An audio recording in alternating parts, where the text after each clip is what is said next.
over the world, particularly trying to murder Sunnis. What does that do? It drives the entire Sunni community into an alliance with America. So I would argue, and no one on your stage has ever made this argument, that it is a blessing for America that the IRGC is so murderous and so cruel and so eager to kill Saudis and people in Dubai. It makes them our allies. And I'll tell you something else, Gary. There would never be an Abraham Accords if Iran wasn't such a collection of scumbags and they weren't killing so many Sunnis. We'd never have the Abraham Accords. The final thing I'll say is everyone in America complains about the high taxes we have to pay to protect the world. Well, what this accord means is that the scumbags in Iran are going to continue to provoke all their neighbors, and their neighbors, including Dubai and Bahrain and Saudi Arabia, they're going to massively increase their defense spending. So the more that the Sunni countries increase their defense spending, the less America has to spend. So the IRGC is the world's best enemy to have. America needs an enemy. We have, for the permanently of all time, we have the scumbagest of enemies. And the only people, in my view, who don't want the IRGC as America's enemies are the progressive community. The progressive community are the real villains. The IRGC is a useful enemy to have. The real enemies of America, the progressives. I'm done speaking, Gary. Thank you for welcoming an erudite, contrary point of view to your... I don't know whether erudite... I don't know whether I don't think it fit the definition of either erudite or well-educated. Right. That's what I was starting to say. And my takeaway is his foreign policy is basically murder is good. Well, he wants the Arabs killing the Arabs. Well, that's what it comes to. He hates the Muslims. Yeah, just so he can get and he wants gas. Just so he can get right. I guess that was a hit and run. Did the regime of Iran, it came to the power yesterday? Last 47 years, these Arab countries, the Sunnis, the population couldn't get together in 47 years and take care of this murder in Iran, right? And now he is coming to tell me, oh, this is going to happen. This is going to happen. It's already. Jesus Christ. Well, it's obvious that increasingly, this whole pan-Arab dream of Nasser is gone. The Arab nations are learning that they want to get along with the West, and they want to engage in international commerce, and they want to get rich, and they want us to get rich. They want everybody benefits. That's really what the Abraham Accords leads us to. Increased commerce, which is a good thing. If we are trading partners with people, we are all trading with one another, and we both benefit from one another, that's a much better mutually exclusive, mutually beneficial and mutual assured destruction on the other side of the coin than nuclear weapons, because it's a positive, it's a carrot, not the stick, to keep us getting along with one another. You don't have to agree with the philosophies of these various nations, but if we're trading with one another and we are exchanging not just commerce but culture with one another, that keeps us going as a society. We are no longer able to say that we are in our little cocoons in our various nations, and what happens elsewhere in the world doesn't affect us. It does affect us. Even Americans recognize that now following 9/11. So to suggest that we want a huge conflagration in the Middle East because, we'll have Muslims killing Muslims, which I believe is really what he is suggesting here. And he's so angry at progressives because progressives may be against war. I don't know. Either that or he's totally... Everything is oh my God. Everything is progressive's fault.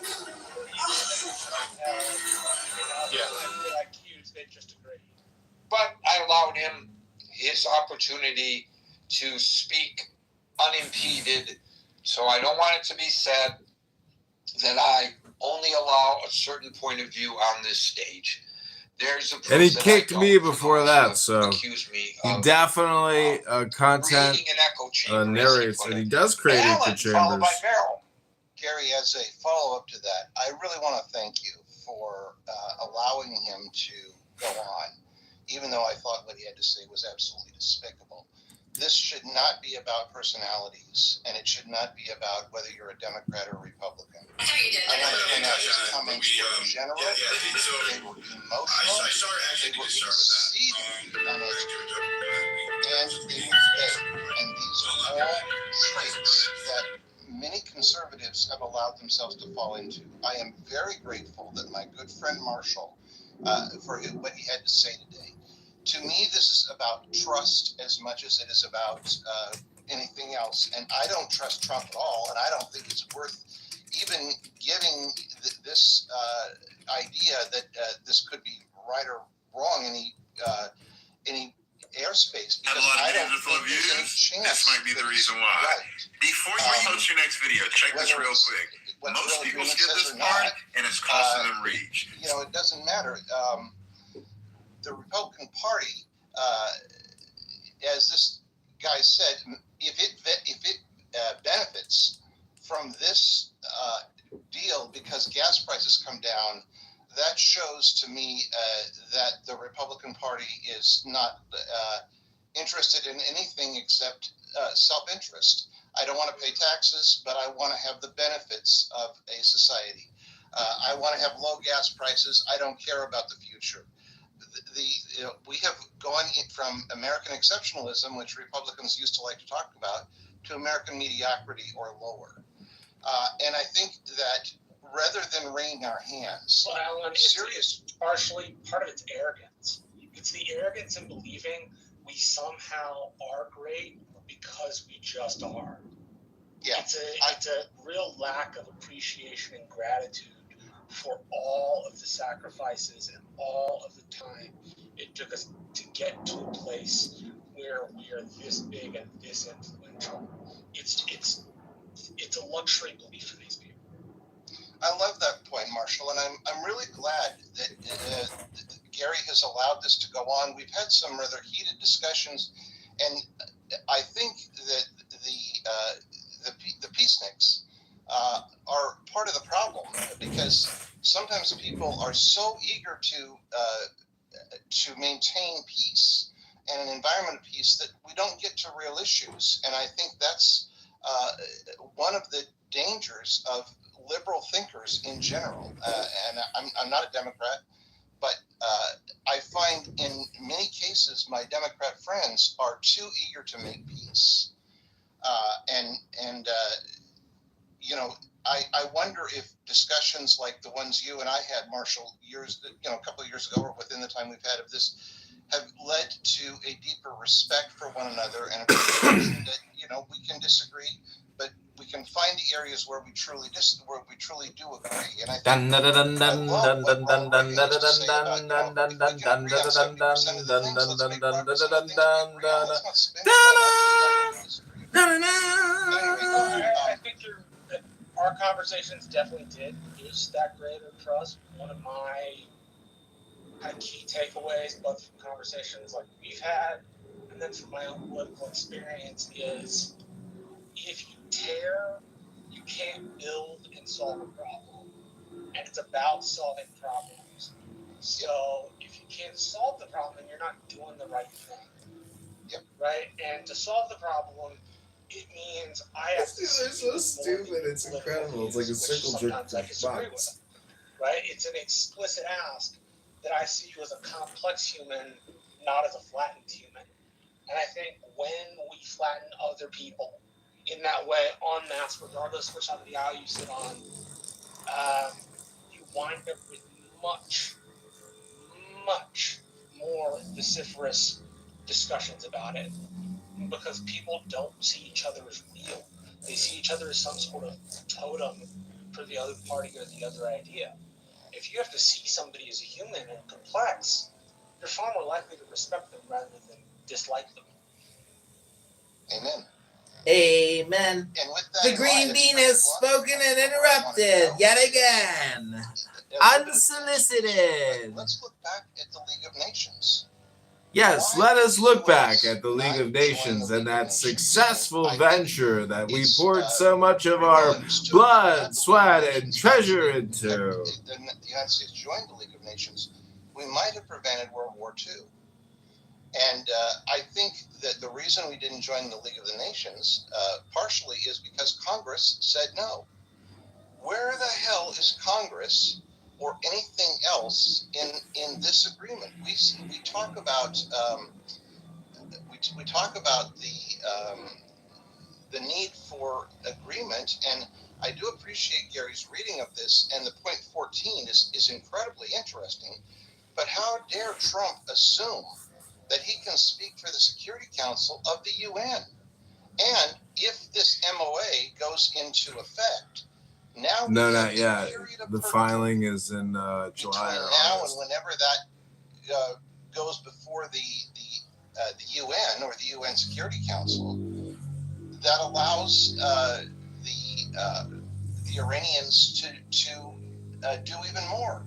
So I think rather than wringing our hands, I wish the Republican Party would get its act together, and I almost use a profanity there, and either talk seriously about the 25th Amendment, talk seriously about impeachment, or talk seriously about passing a resolution or a bill in Congress that says we, the United States, do not endorse this agreement. And Gary, I will leave it there. If you really want to remove the president from office, it has to be done by the Republicans, not the Democrats. Just ask anybody who was around when Richard Nixon was removed from office. Thank you, Alan. We'll go to Merrill, followed by Brian. Still kind of struck by what you wrote, what you read, and what Pluto said. I didn't hear Pluto mention Israel at all. I don't even hear what the supposed agreement is going to be as regards Israel. As it was written, it does not mention Israel, but it does mention ending all hostilities in the region, including Lebanon. So that's a reference without mentioning Israel to Israel. But Israel's not a party to the Memorandum of Understanding. So if, in fact, what Ella published and I read is accurate, it's just, what are you going to do? Hold the United States responsible for the actions of Israel, a sovereign nation? Or say that the United States is in default? The United States isn't in Lebanon. So how do you reconcile that? I don't get that, Merrill. I don't understand it. I also don't understand, Israel's in Lebanon for a reason. I don't understand, somewhere along the line, someone's got to be and I'm not saying it's our job. I'm not just saying that when we make it, if we were to make that kind of agreement, which, by the way, Trump was pretty tough on Israel today, very tough. I don't know if you heard, he said he didn't like Netanyahu bombing apartments and killing civilians. I thought that was pretty hypocritical of him, because he never said that to Russia about Ukraine. So I mean but of course Russia doesn't have anything to do with this agreement, so he can go along with that. I am flabbergasted because I'm not quite understood. I wrote down some of what you said, but I couldn't do it fast enough. I was typing it. What I don't understand is, ultimately, what do we get? What do we get versus what we're giving away? What are we I understand. I believe Axios. Meryl's like the ultra MAGA critic. She's like more extreme than the extremists every single time. Trump didn't listen to his generals. He didn't blow up Iran enough. Some Republicans were not. It's crazy. These are like there's two types of Democrats. There's like the socialist communist Democrats that are anti-war, and then there's. Do you want me to tell you what we're gonna get? We're gonna get middle finger from Iranian, Mike. Well, that's what I think we are being told by the people in the know are saying we can't. Look, we went in because we said we could never trust Iran. That's the whole thing, was we could never trust Iran. So now we give them lots of money, and yes, the Gulf states give them lots of money. They will have access. By the way, it just says they're giving it. It doesn't sound like it's really performance, based on performance, because some of this money is coming to them rather quickly.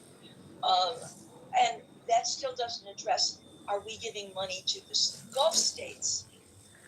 Are there side deals, or we have to give money to the Gulf states because of everything that was done to the Gulf states? And so are they turning around and putting a reconstruction fund together so that it doesn't look like the U.S. is giving directly to Iran? I'm very cynical, and I don't quite understand what we're getting, other than, okay, what am I gonna get? They're gonna be, okay. What am I gonna get out of this? And if I do it, what do I get? Eventually, we'll talk about nuclear weapons, maybe someday down the road, and that's just kind of the direction we hope we can go in. I mean, that's just a whole lot of, haven't we said that for years, and it didn't work out? I'm baffled by this, but I'm not going to tell you that I think it is completely outrageous that Trump would sign it, because I think that Trump is of the mind of, I want to get out of here. Just come on, I'm busy. Just get it over with. I think that that's his personality.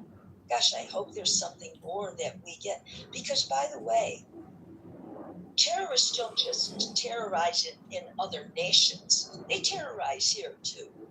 Thank you. And I will once again repeat, as I shall again and again, that we do not know whether what I read that Al Arabia reported, I accurately read what they reported, but we don't know whether that really is what the Memorandum of Understanding says. But it's written in a way that it sounds like it's what was written, but whether it was a final draft or not, I can't say, and we won't know until it's ultimately released. Thank you, Meryl. This is as close as we've gotten to seeing at least the draft of it. Brian, can we compare it to what Obama had? Can we compare it? Well, I don't have time to go against the JCPOA, but I'm sure people will. And I think people definitely will after whatever they sign on Friday, presuming they do sign on Friday, is released. Presuming they release what they sign, presumably on Friday. Boy, there are a lot of presumablys that we have to put in here, because we just don't know whether any of this is really going to occur, do we? Thank you, Meryl. Go to Brian, followed by Monsef. Hey, Gary, I agree with Meryl. I think she's right. I think that Trump is front-loading a lot of this and not expecting a lot in return in the short term. I think looking at this through a political lens, he's trying to get through the midterms. So he's going to front-load some money, some pullback of military troops. I have no belief. I have zero belief that he would agree to remove any permanent installations. I think from what I've read, they're agreeing to move some of the naval assets out of the immediate area and, not send any new or additional troops into the area. So I think that's being spun by the Iranians or others as a pullback of troops and, things like that. So I think it's just, spin that the Iranians and some of their, I guess, allies are spinning it as we're pulling back. But I think it's just a temporary, removal of the naval assets in the immediate area. Well, that may be so, but that's not what Al Arabia published. Yeah. That's not what they published. Let's see. United States.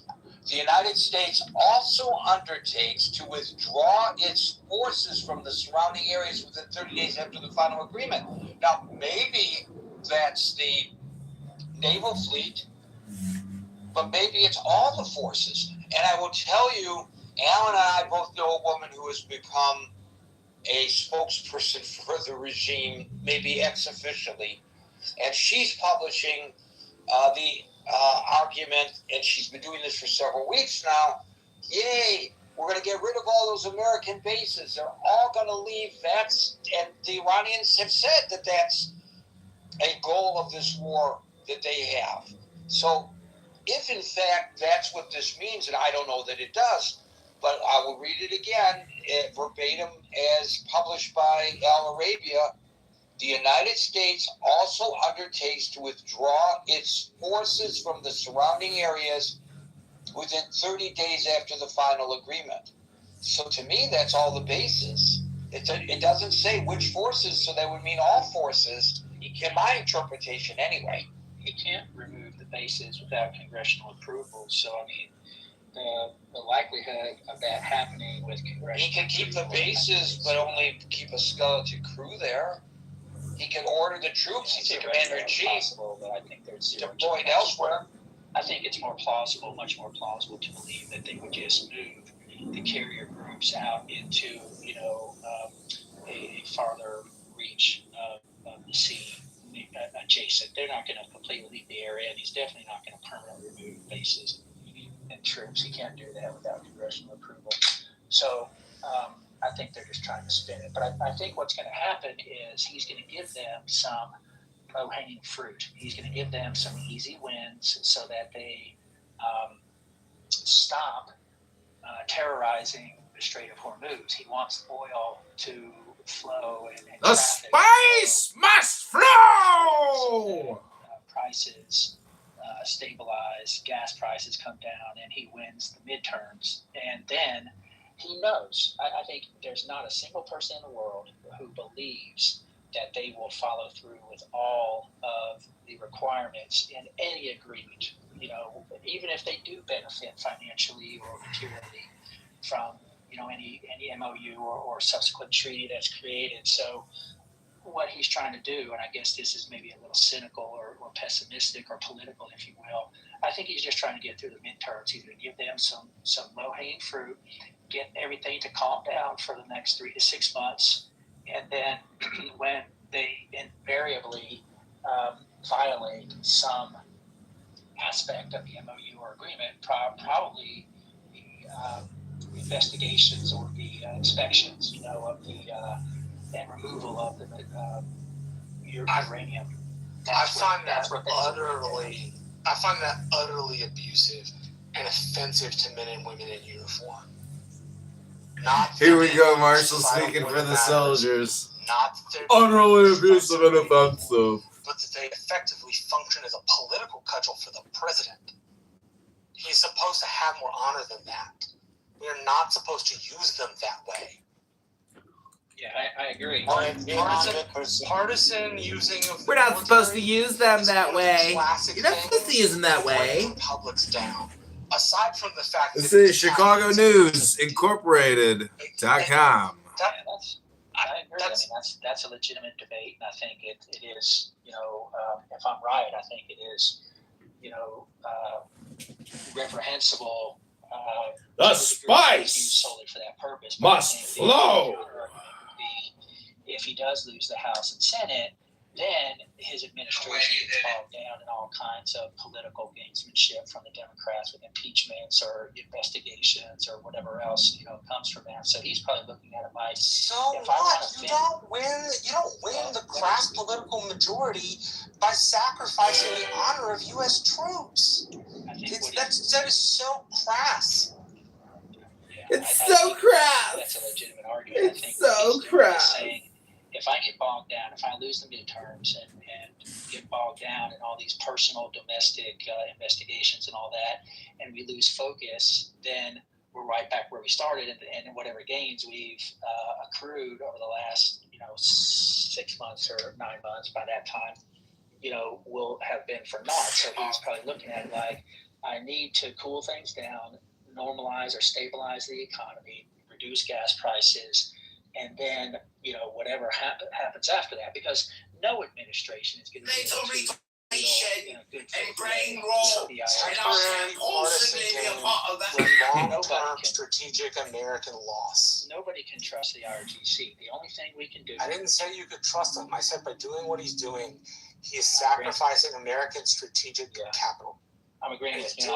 He's doing it in a way that is. But look at the alternative. Detrimental to the future of the United States. Look at the alternative. The alternative is that they continue to build up power, influence, weaponry, missiles, and nuclear material. So, the alternative is worse. And as bad as what you're describing and what I'm describing could be, if I'm right, the alternative is worse.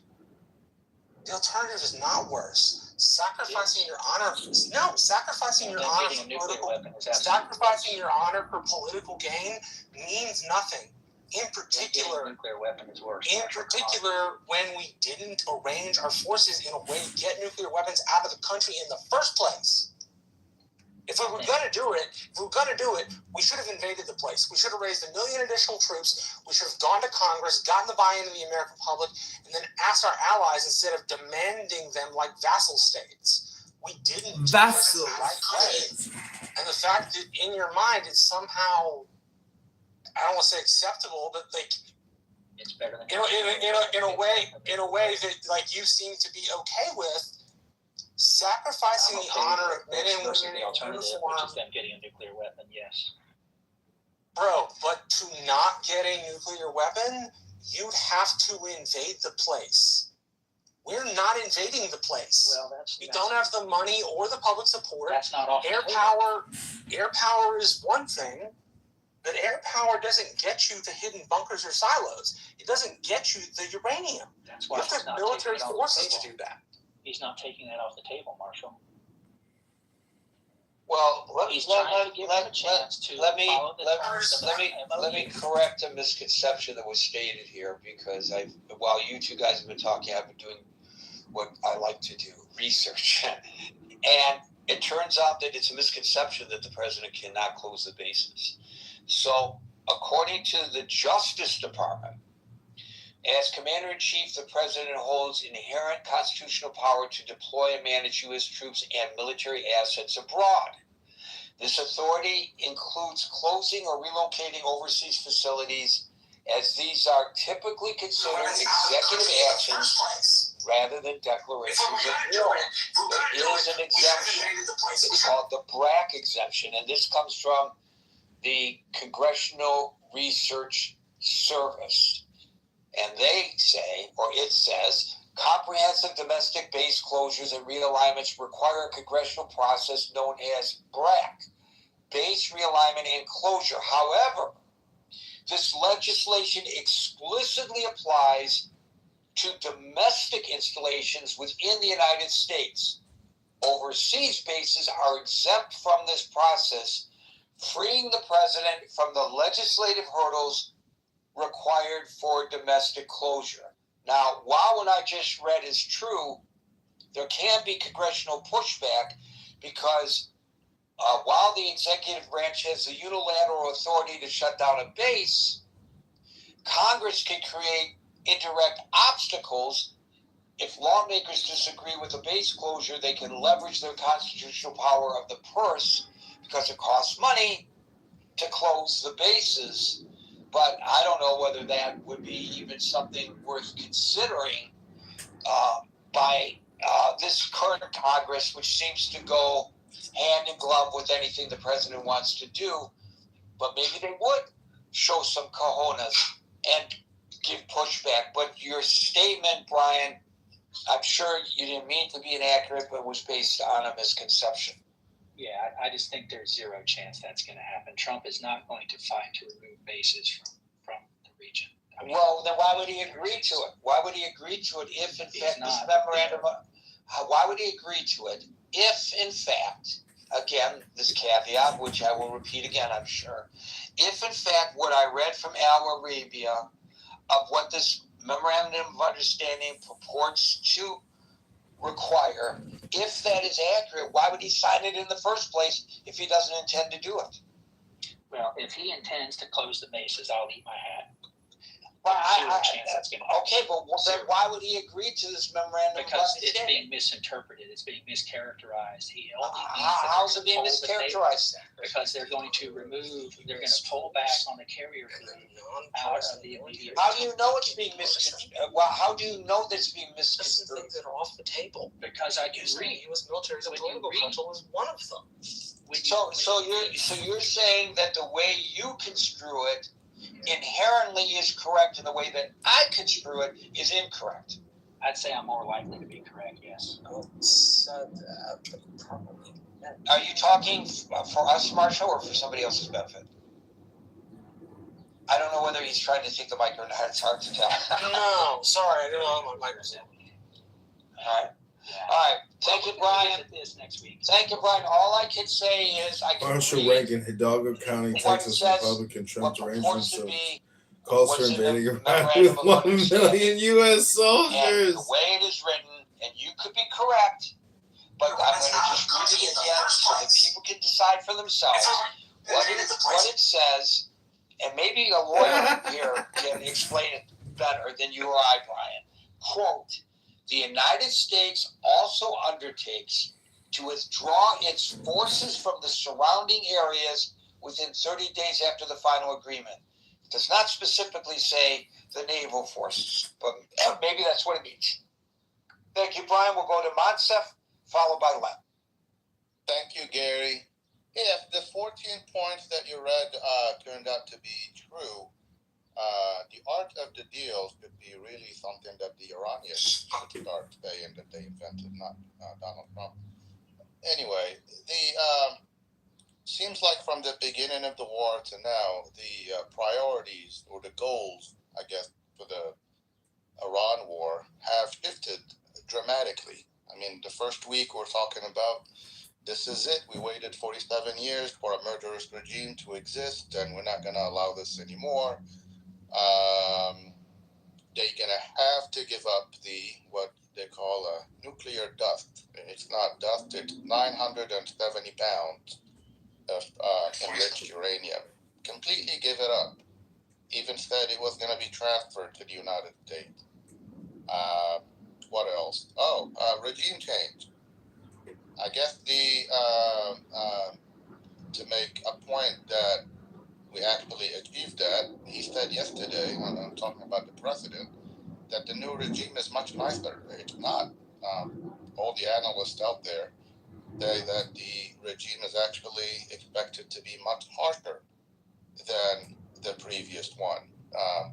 I know the son of the Ayatollah is in control, but in Iran there is, I don't know where's Alan? In Iran there is multiple hierarchies and multiple, degrees of, if one is not in control, the others pick up. The IRGC is still in control. The son of the Ayatollah, although he's disfigured, still has a lot of stay.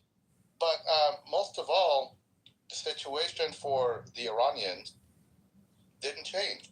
Yeah, they haven't been another 50 or 60,000 murders on the street.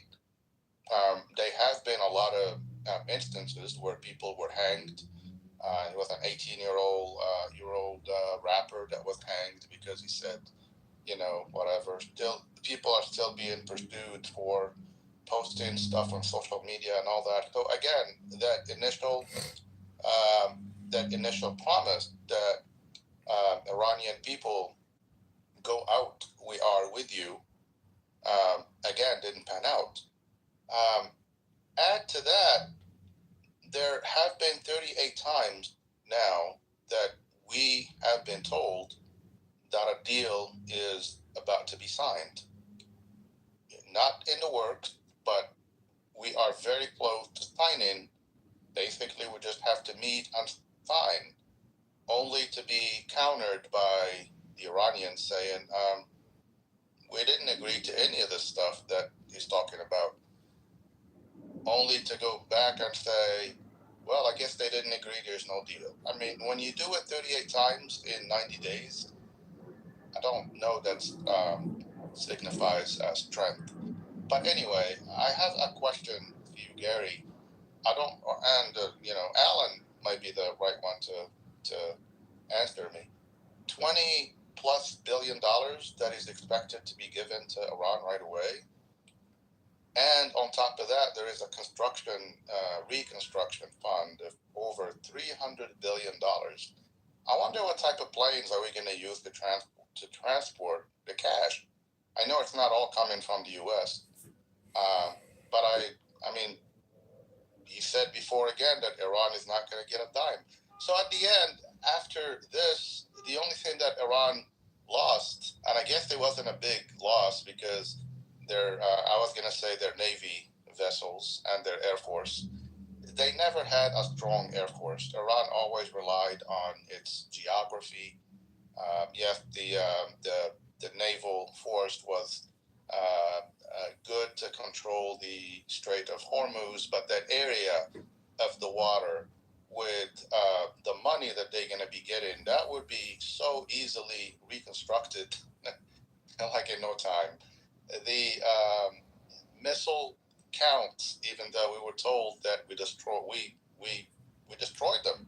I mean, there's like nothing left.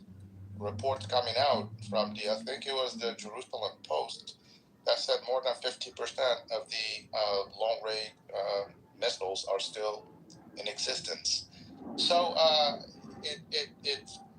mean, I hear people talking about, there is an election coming, and I don't know why Marshall thinks it's actually dishonorable for the president to use the troops in such a manner. But again, we're talking about Trump, so. Because I think it makes them overtly political in an institution which is explicitly supposed to be apolitical. I'm not saying it's not been done. I'm saying every time it is done, it's wrong. Yeah, but it's not above that. It's not it. Everything that we think that our president is wrong about something, he embraces it as a badge of honor, thinking that he is the bravest president that would do something that other presidents didn't do. But I'll give you an economic explanation. I mean, we went into 90 days, I guess, of hurt. There is Linda, give you the real name, Linda Bilms. She's a Harvard economist, and the estimation for the cost, they call it an economic cost of the war, is between $630 billion to $1 trillion. If you're a small content creator, that includes the munitions that we use. That includes the taking care of the veterans. 47 years for a murderous regime to exist, and we're not going to allow this. Cost that caused in the U.S.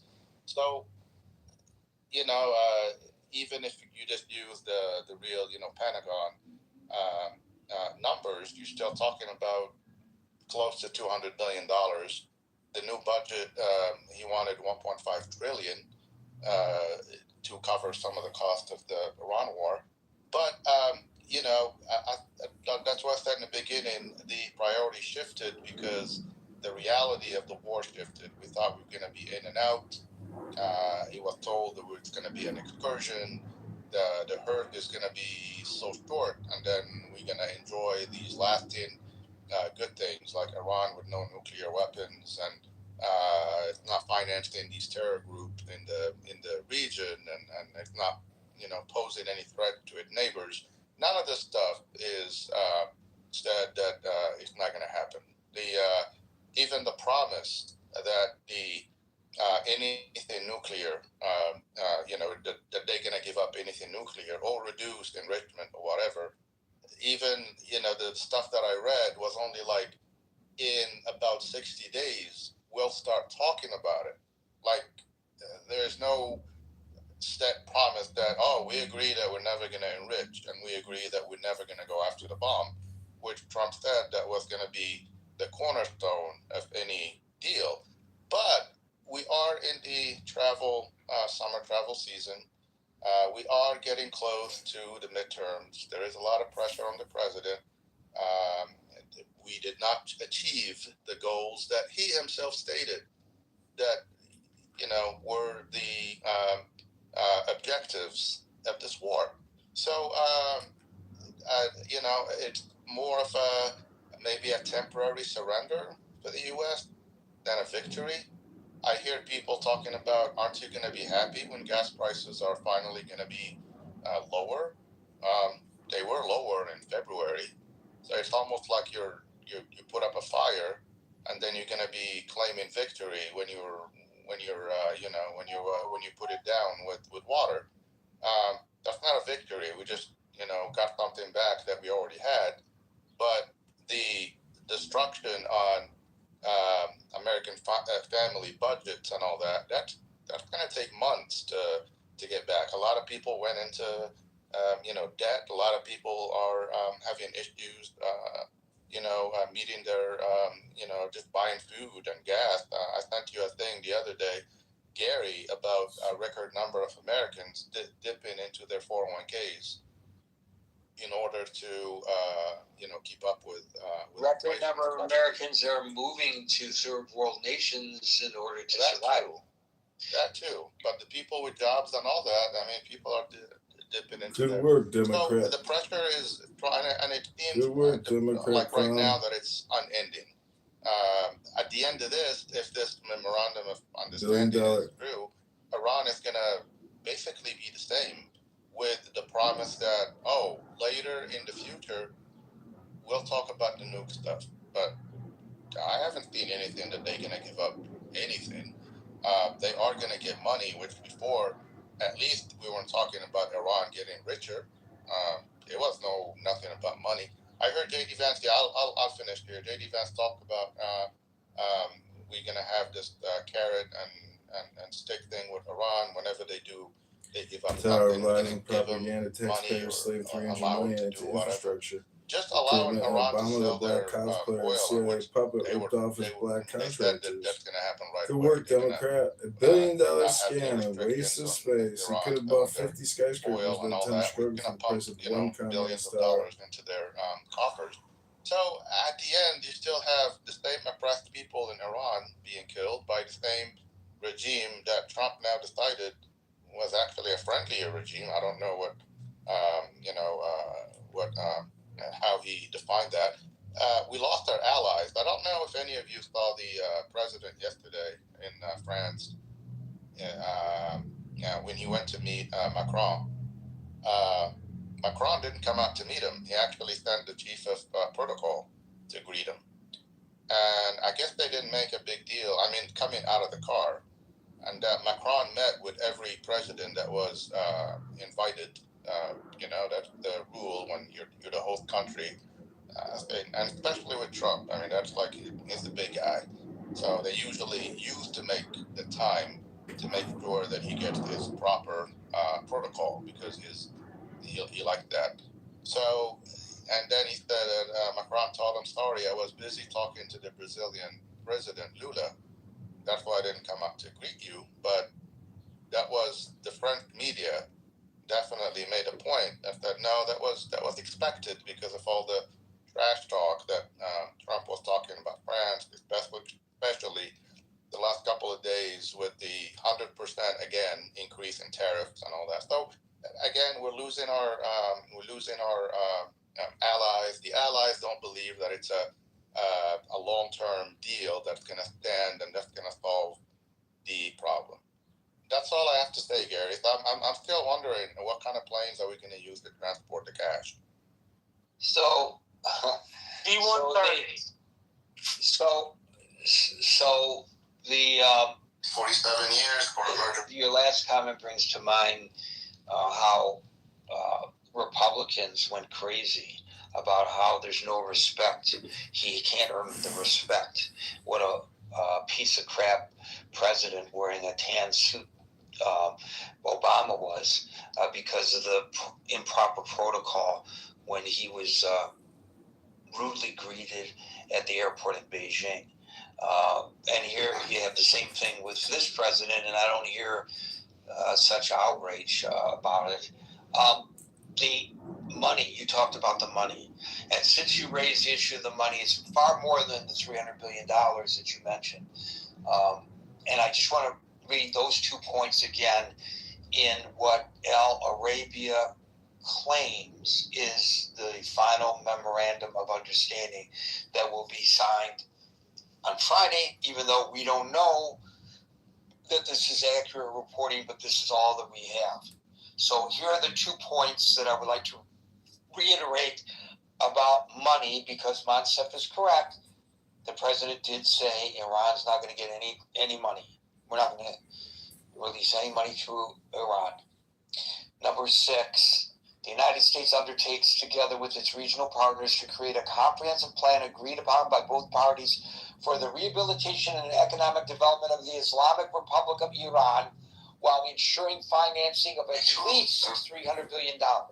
The implementation mechanism of this plan, as part of the final agreement, will be formulated within 60 days.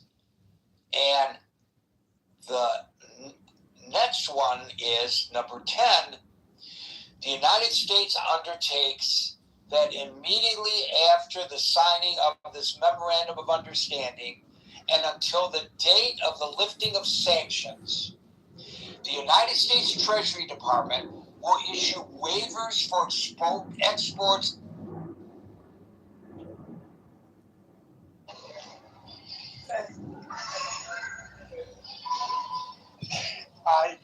I don't know. Also, they have most probably their head of football federation. Okay, so they didn't let either of those inside of United States for Iranian soccer team, and now they are asking. Systemically, it's parable. Like not so much parable. Real. And then people are like, oh, well, why were you so hard on Nazim? People ain't going to like you. I'm like, they don't like me now. Well, it's funny because Illumi was in the other room, and he and I really got at it, really heated, his usual attacks. And what was funny is, on the very next issue, he and I were like in complete agreement. And everybody was like, let's not talk about this anymore. This is boring. Like the fireworks. For real. See, the only thing we can do. I didn't say you could trust him. I said by doing what he's doing. The Lumi is not allowed in here no more. It's threatening my life. We'll see about that. We'll see how long that fucking lasts. Listen, if Nazim is allowed back in here, if he's then I guess eventually Mikhail will be also. Yeah. Well, I don't know. I think Nazim's more reasonable than some of these other people. That is true. Really? Oh my God, he hates Nazim. Ilumi's like the song Megatron never had. His arm just like the. Ilumi's like the prodigal son that Boss never had. Nazim is the friend of that son who is sleazy. Yo, he's the stepchild. He's not even blood. He's the adopted stepchild. Not even adopted. Adopted means you wanted him. You're not allowed to adopt in Islam. That's yeah. So he's like the. You know why they're not allowed to adopt in Islam, right? Listen. Let's not get into that. Well, this is the question. This is the question we got for you. We did this all day today. Okay? We did this all day today. Hold on. Let me mute Smiley because he got like. So, Euro, when was the first time? I had to mute you. I thought you was open mic. My bad. All right. So Euro, when was the first time you heard about the Aisha story? What you know? April 13th, 20. No. Not the date, but do you remember? Like your reaction is all I'm saying. Like, did you initially believe it? Was it something you're like, wait, I gotta look into this? Like, were you still in denial after you found out the truth? Like, what is it like? Work us through that process. Like, what happened when you first found out this stuff? Like, I'm not talking about like polemics or anything like that. You mean that she was 6 years old? Yes, and they consummated the marriage at 9. Like, when did you find that out, and how old were you? I didn't find out until I was fairly old. It's just something I was into. But like the first time I heard it, I was like, wow, this, hopefully this can't be right. And then I was over the age of 40 when I heard this shit. Yeah. And then what makes it worse, like, I mean, everybody knows how bad it is, like 6-year-old marriage, 9-year-old consummation. But then when I learned he was 50, that like changes it to like a whole nother level of bad, you know? Well, I bring up the story about that guy, the how do you call it? The mathematician from India that was like self-taught. Yeah, Ramanujam. And he had a child marriage, but he was also like a teenager. Yeah, that's what I mean. It's like very different when you have like 2 14-year-olds marry, or a 14 and a 15-year-old, let's say. Well, that's the thing, right? They got married. I think she was like 10, 11, 12, and he was like 13 or 14, but they didn't live together until he was old enough to get a job. And then the family let her live with him. Yeah, and to me that's like very different. But when you have a 50-year-old... And no one brings that up. No one ever brings that up about that guy. Yeah. They don't. They just don't. Yeah, it's a totally different thing. I mean, the whole Romeo and Juliet story. I mean, were very young. But the thing is, it's different when you're talking about 2 young people who say they're in love and get married. And you have a 50-year-old marrying a 6-year-old. I mean, I don't know anybody that is serious can say like, oh yeah, that's not problematic. I mean, it's just crazy. So Euro, when I first found out, I thought myself that he did this because he wanted to adopt her. Yeah, and then you find out the consummation at 9. Yes. Because then, you see, if there was no consummation story, I would have been like, yo, this guy's a good dude. Yeah, that could be. Probably was going to get sold off. At least as possible. Yeah, she was going to get sold off. He was like, no, at least I could save one girl. You know what I mean? Teach her the Quran. Not pollute her with fucking semen like it says in every other fucking story. No, what Muslims say is that she was his... In fact, if I recall, and I can go back and read it again, I don't want to do that. I'm tired of reading the darn thing. It talks about a time period under which it would take before the passages through the Strait of Hormuz is back to pre-war levels. So it's not going to happen overnight like the president said. Yes, we saw last night, and for sure, if this thing is signed on Friday, I think once again, in anticipation of things returning, the price of oil will fall once again. That's my prediction. And that'll be great. And the president can tout that. And by the way, if things go south after that, well, he's got his piñata already hanging from the ceiling of the Oval Office And that piñata is in the shape of Bibi Netanyahu. If things go bad, he could just take that stick and slam that piñata. Take this, Bibi. Take that, Bibi. He already is doing that.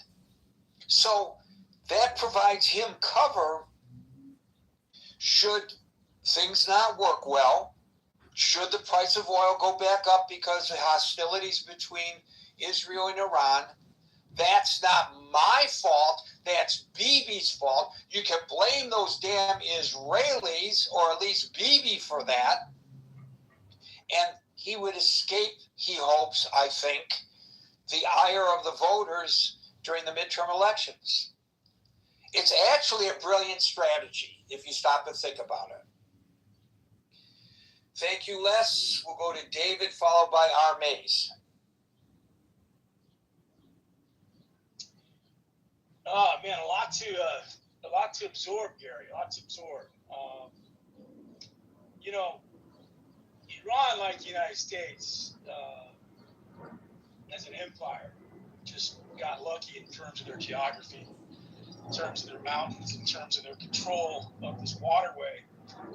Very similar to luck we had as a nation building the colonial the British Empire, and the fact that we were able to be buffered by two large oceans. I think the only empire in history, and Marshall's not here to corroborate, but I think we're the only empire in history that are surrounded by two big oceans. And that's given us a lot of luxury to decide how we engage the international world when it comes to conflicts.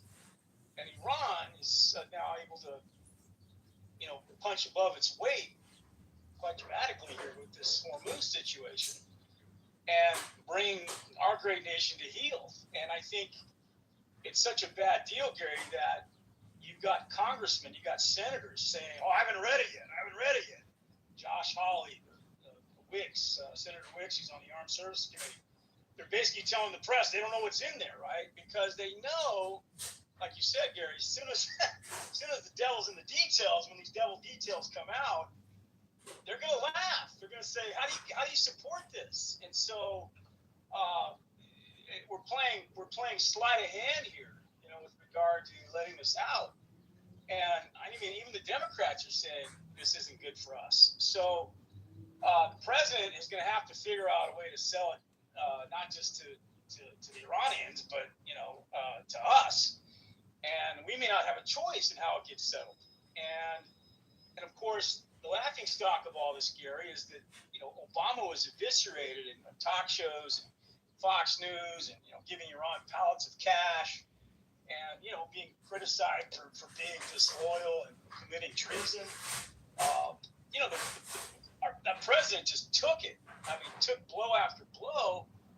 And where's the reckoning for Trump? I want to see the same reckoning for this deal, Gary. I brought up a horrible comment in the room yesterday.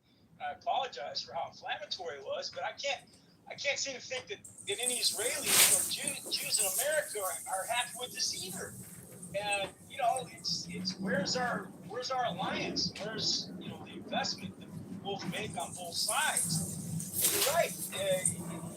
Israel's being used now because Trump can play both sides, and he'll probably tell Bibi, "Listen, Bibi, I'm gonna have to embarrass you a little bit here on the national stage, but don't worry, your people still love me. I can still be prime minister if I wanted to. It's kind of that. He's got that bluster and he's got that hubris, Gary, that I think is in a way not serving either one of our nations very well here. And so, Gary, I think at the end of the day, big business spoke, big oil, big insurance, all the corporations that have to still live off of this resource that we found over 150 years ago plus. It speaks to what the international community really should be doing, which is finding a way to get off this damn oil as quickly as possible. If we want to tame this Islamic fundamentalism in Iran, we need to get off oil as fast as we can. Otherwise, they're in the catbird seat for however many decades that we have to continue to rely on this substance. And there's nothing in the world to replace it yet. We can't run our militaries off of solar. We can't run our military off of we used to run it off of coal, but off of wind. So we need to figure this out before we continue to, potentially bankrupt the world economy, which I believe we're really on the verge of hitting. So, Howard, your mic's up. You got a question? Howard. Anyway, that's all I got, Gary. I'll go ahead and land and let others speak. So, David, let's go back to the origins of the MAGA movement. I think there were two chants that were the most prevalent. The first one was, lock her up, lock her up, lock her up, lock her up. And the other one was, drill, baby, drill, drill, baby, drill, drill, baby, drill. Now, he was not successful in locking her up. And perhaps he was never serious about locking her up because when he took office the first time, he never took any real action to lock her up. But he certainly has moved forward with drill, baby, drill. And any attempts at alternative energy are being blocked by this administration. They file lawsuits against wind farms. And they come up with legal and ecological reasons for their arguments, and they may be right. I don't know. But this is not a new concept. It wasn't just Iran, it was OPEC that was the concern before, because OPEC controlled the price of petroleum, more so than they do today. And we have been saying for national security reasons, we've got to get off of our fossil fuel desires in this country. And so I don't know whether this is a fair assessment or not, but the arguments will be made, such as it is made now, forever and ever, that we have to wean ourselves from fossil, come up with alternative forms of energy. Sometimes we do successfully come up with them, and then there's pushback against them, like nuclear. I get that. But this administration has very decidedly moved in the other direction. Back to coal, back to oil. I guess one key question is why. Maybe there are legitimate national security reasons to do that because of the abundance of these types of fuels. Maybe. But maybe there are other reasons. I don't know. I presume that if there are people who can write a novel like John Clancy, somebody will write a novel that explains all this to us better than anybody can as a pundit on television or in the media. But for some reason, this administration finds it an enigma to even consider alternative forms of energy. There was a brief respite from that when the romance was going on between the president and Elon Musk. I don't think that romance really exists the way it did before. I don't see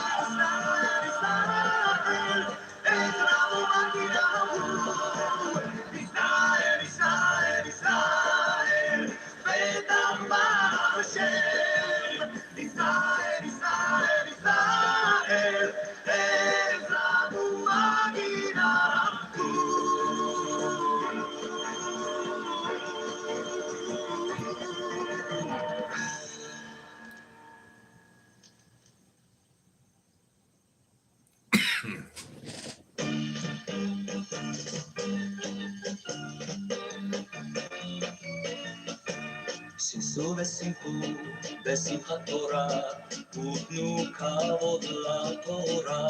ששו ושמחו בשמחת תורה, ותנו כבוד לתורה. ששו ושמחו בשמחת תורה, ותנו כבוד לתורה. ששו ושמחו בשמחת תורה, ותנו כבוד לתורה. ששו ושמחו בשמחת תורה. ששוב ושמחו בשמחת תורה, ותנו כבוד לתורה. ששוב ושמחו בשמחת תורה, ותנו כבוד לתורה. ששוב ושמחו בשמחת תורה, ותנו כבוד לתורה. ששוב ושמחו בשמחת תורה, ותנו כבוד לתורה. ששו ושמחו בשמחת תורה, ותנו כבוד לתורה. ששו ושמחו בשמחת תורה, ותנו כבוד לתורה.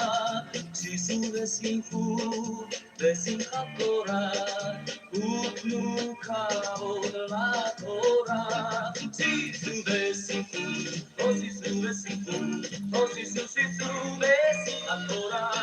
שישו ושמחו, שישו ושמחו, שישו בשמחת תורה.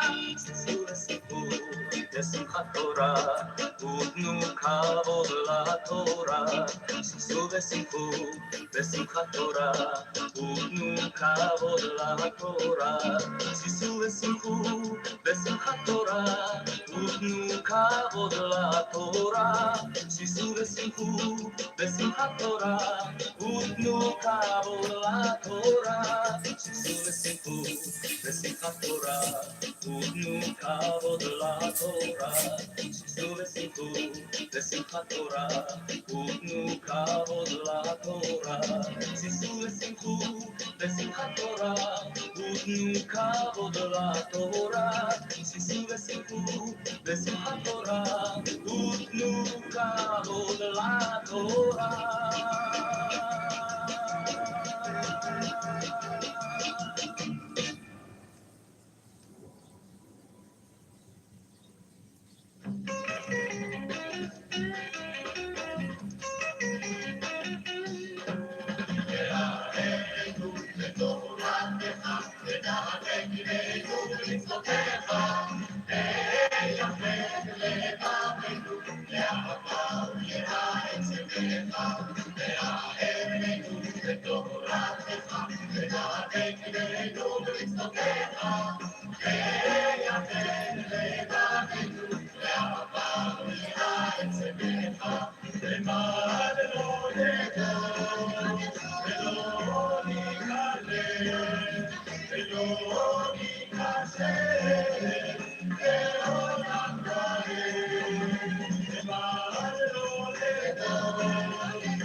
נשיר הזמר עלומים, מבשר את שירתנו, הרוח על שדות הרים. שירה נאה שיר בקול, עד ישירו מרחבים. שירת יענו כל יום אור, ומה יפים הם החיים. שירה נאה שיר בקול, עד ישירו מרחבים. שירת יענו כל יום אור, ומה יפים הם, ומה יפים הם, ומה יפים הם החיים. נשיר יקר כי שר ליבנו, השיר הזמר עלומים. ויבשר את שירתנו, הרוח על שדות הרים. שירה נאה שיר בקול, עד ישירו מרחבים. שירת יקרו כל יום אור, ומה יפים הם החיים. שירה נאה שיר בקול, עד ישירו מרחבים. שירת יקרו כל יום אור, ומה יפים הם, ומה יפים הם, ומה יפים הם החיים.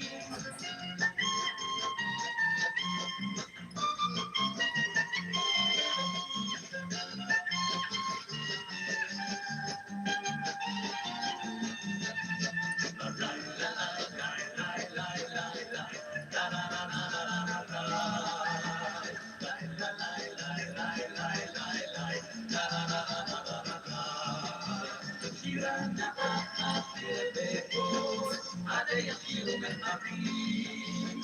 שירת יקרו כל יום אור, ומה יפים הם החיים.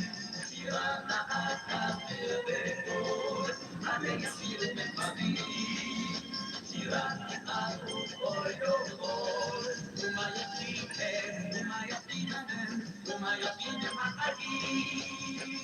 ומה יפים הם החיים.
Check all the IDs. No grooming allowed. Check all the IDs. No grooming allowed.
I am the charioteer of the East, Lord of the past and of the future.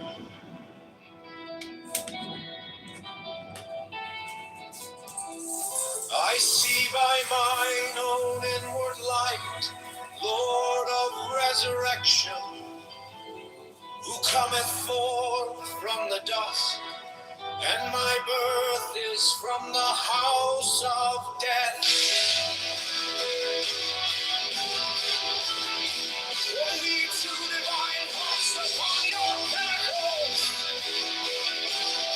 who keep watch over the universe.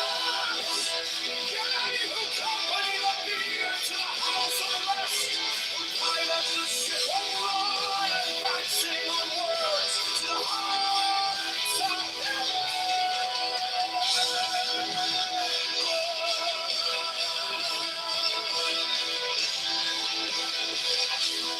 Lord of the stream which standeth in the center of the earth.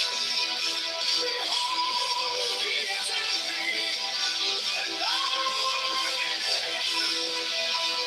Mine is the radiance where it cannot float over the firmament.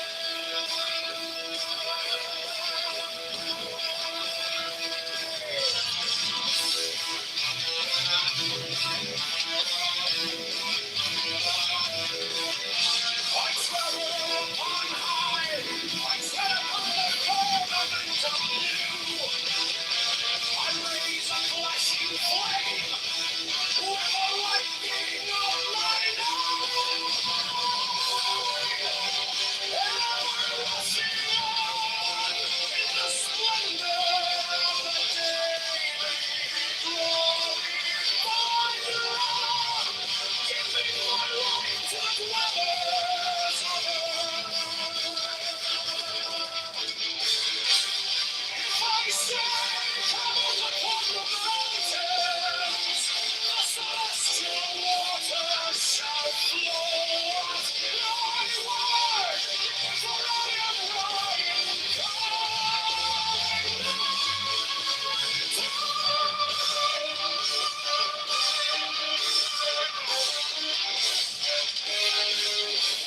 Kitover created in the flesh. I am the idol of my father's evil, Lord of the sea, of the sun. The God who commands is in my mouth. The God of wisdom is in my heart.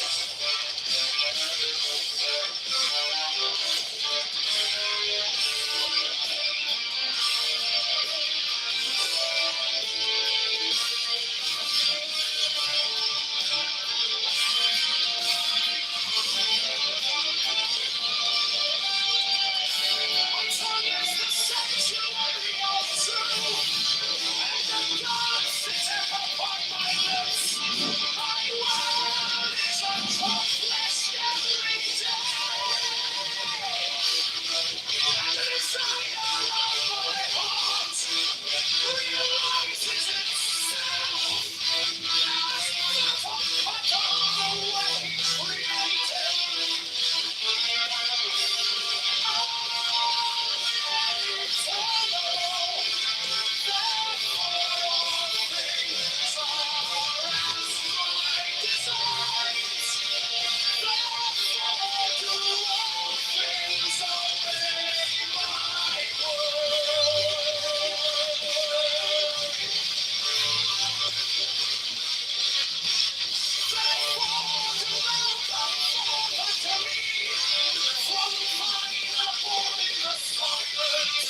Thou art still nameless to eternity.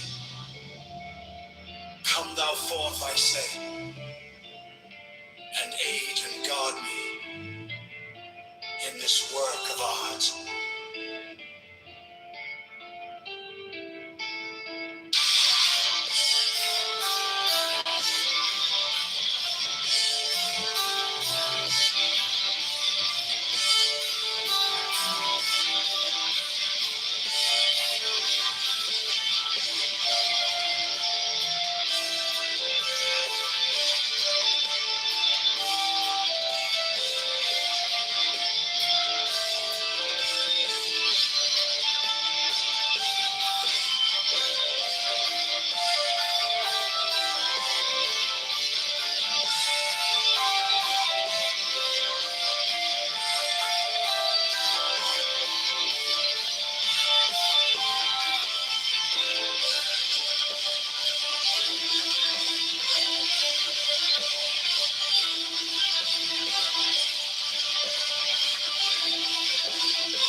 I am the charioteer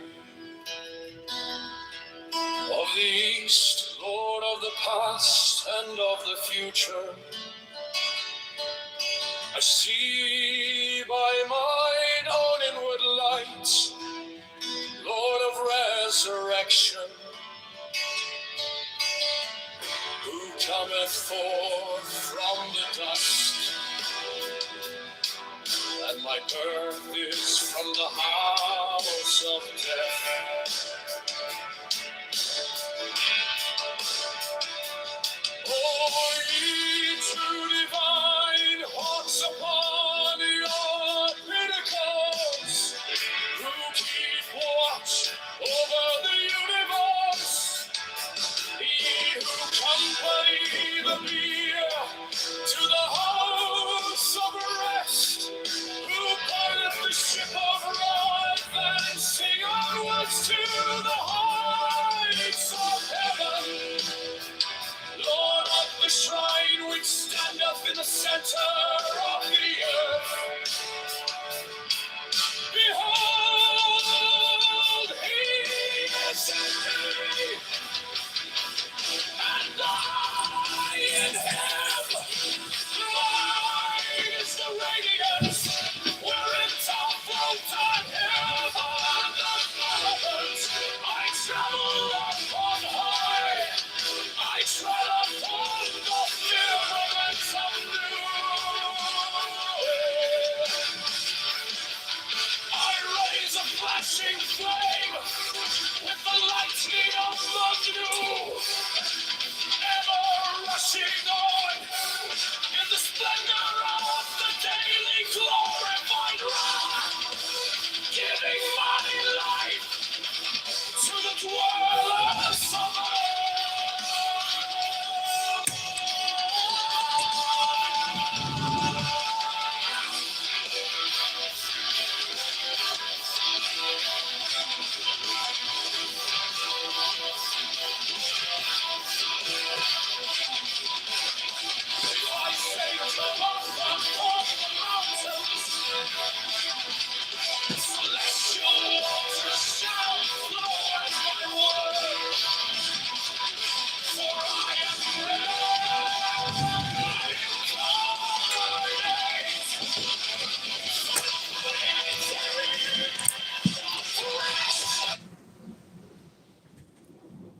I lost the conversation. I thought I was listening to one thing, and I got lost. Could somebody reset the room for me so I can catch up? Because I don't know. I'm lost a little bit.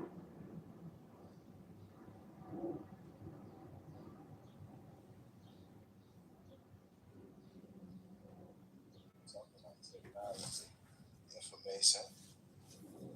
Talking about new age, bro.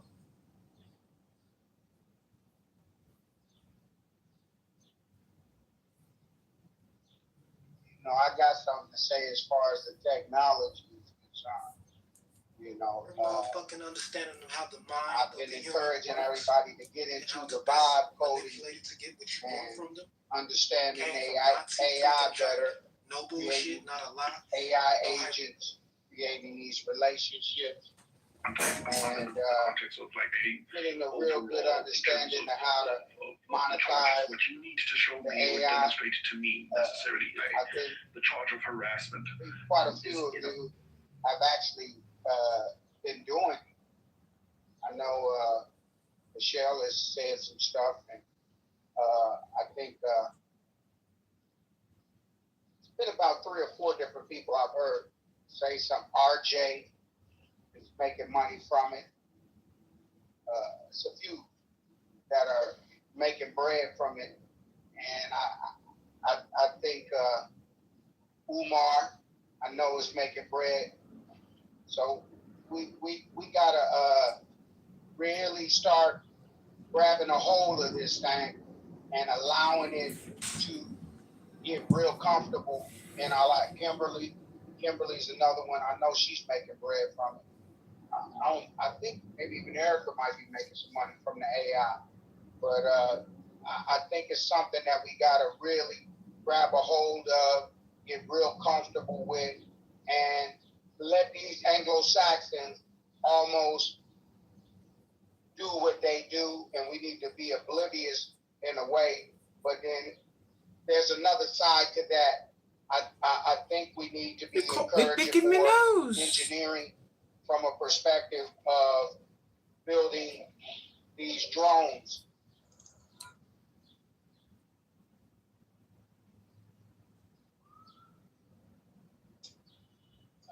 The other day, where they were talking about how the Ukrainians had made 7 million drones, and that's the main way they've been kicking the Russians' ass is with them drones. And so I just think it's something that we should understand how that technology works, how to build these things. This is stuff that, it's a printer and mechanisms. And, I can't say how to build it because I don't know how to build it. But I think our children should understand the technology and how to build them, because it could be a game changer in the future for them. So,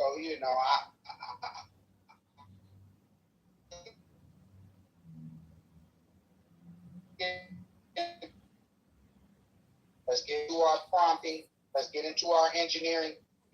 It's always good works, but there'll be to see Black engineers, computer science, and Black engineers coming out. That's what I'll land right there. I'll put it right there just to throw a little chum in the water, see if we can get the convo started off that.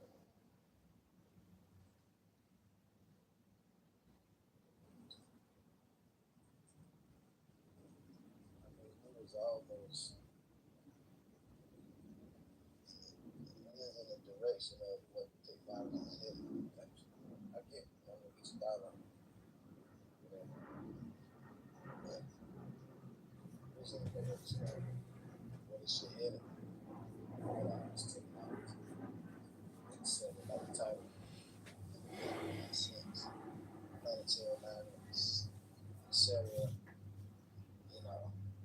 The effect of all these causes, the effects.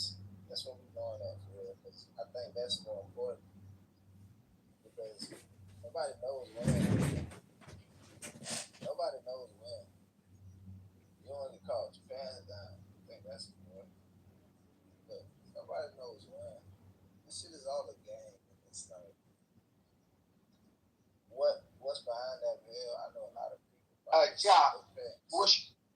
What is your favorite one that you like to use? Is I fuck with Claude. Claude is my nigga. You know what I'm saying? And when I need to go into battle from a business, Claude. I got conversations with him where I just go back to the conversation just like I guess y'all do too, and we just start right back off. If I need contracts done, this, that, blah, blah, and he gets right back on it. So I don't talk to mine every day. I only use mine I use mine more like an attorney. You know what I'm saying? Which one you fuck with, Ja?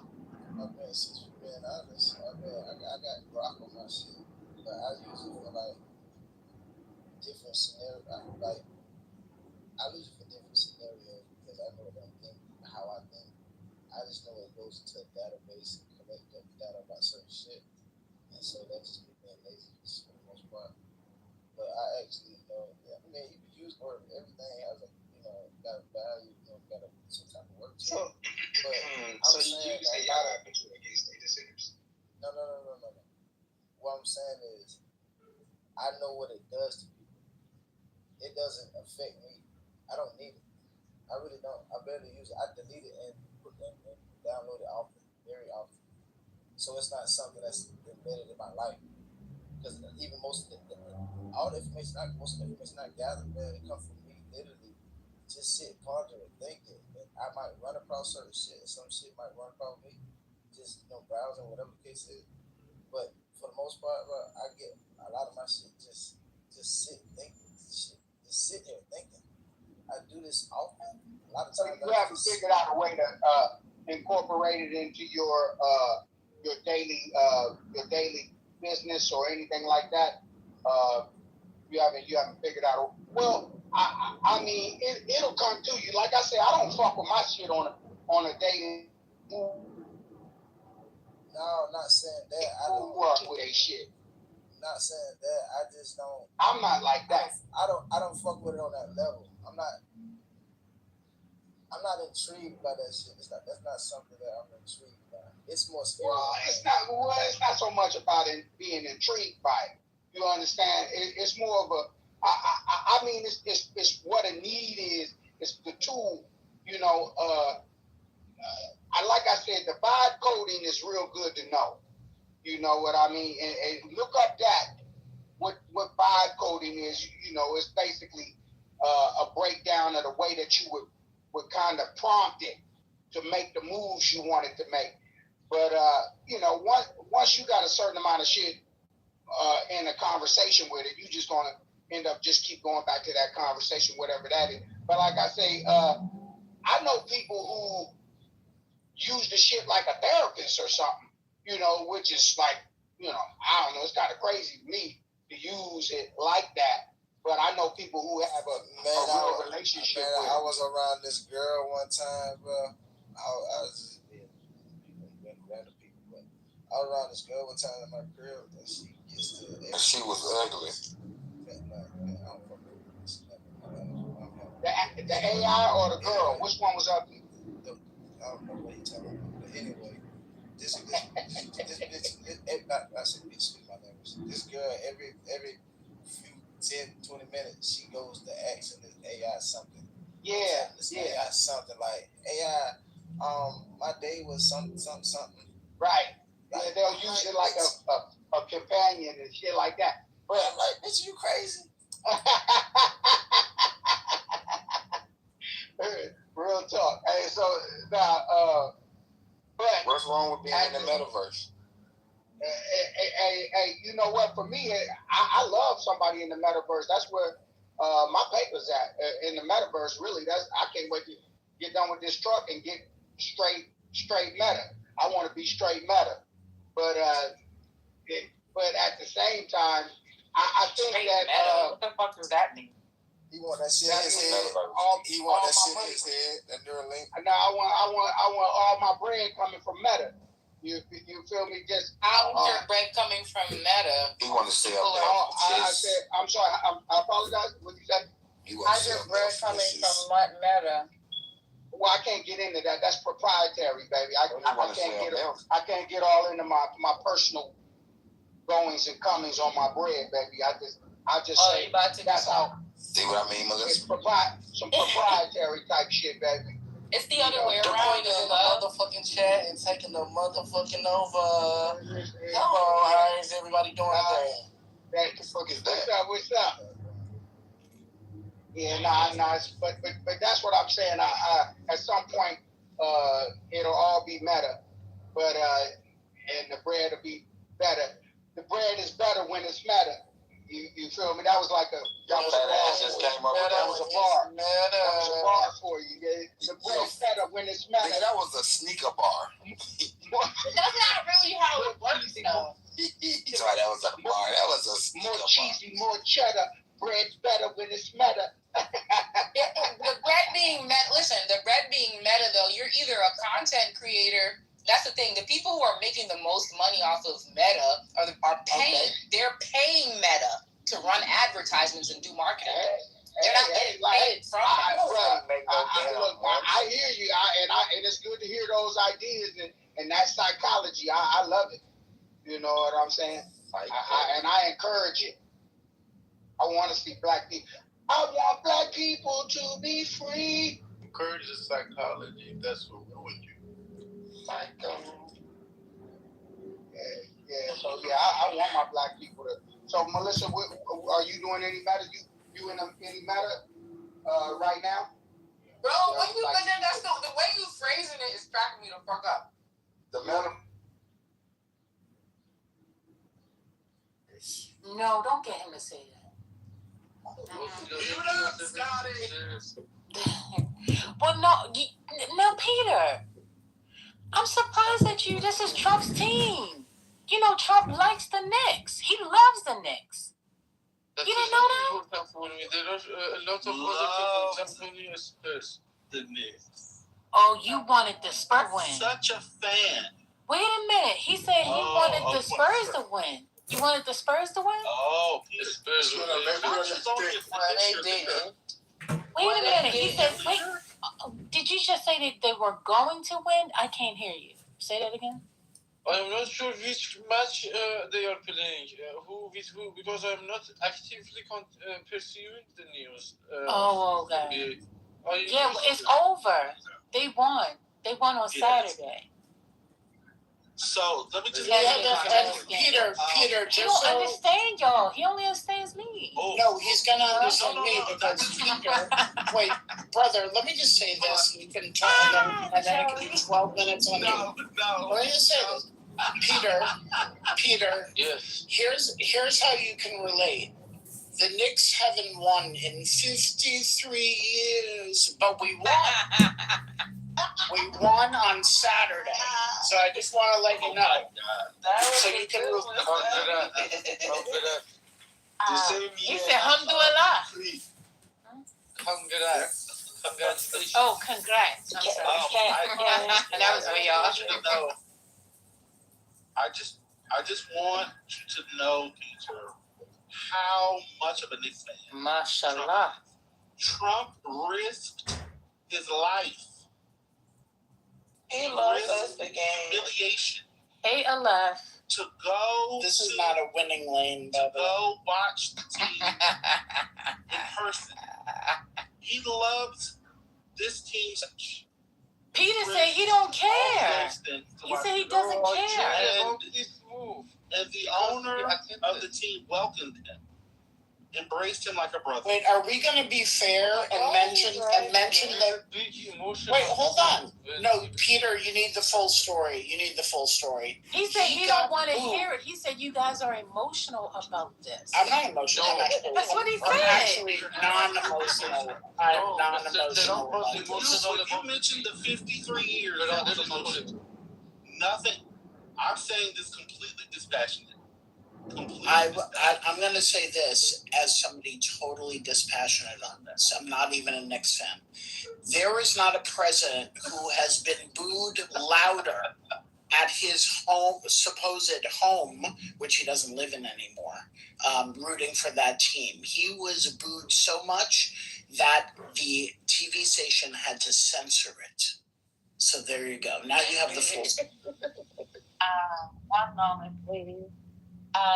To Addis OD and to Igor, I'm gonna call y'all fake.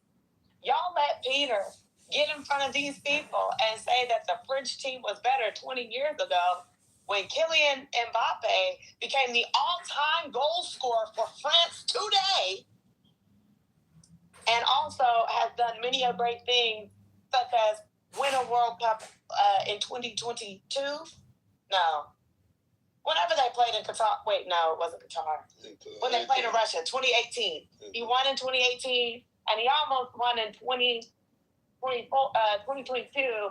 If it wasn't for those goddamn pesky penalties and the rest of that goddamn French team, who was a bunch of bums that year and didn't do shit and made that boy put all them damn points on the board by himself.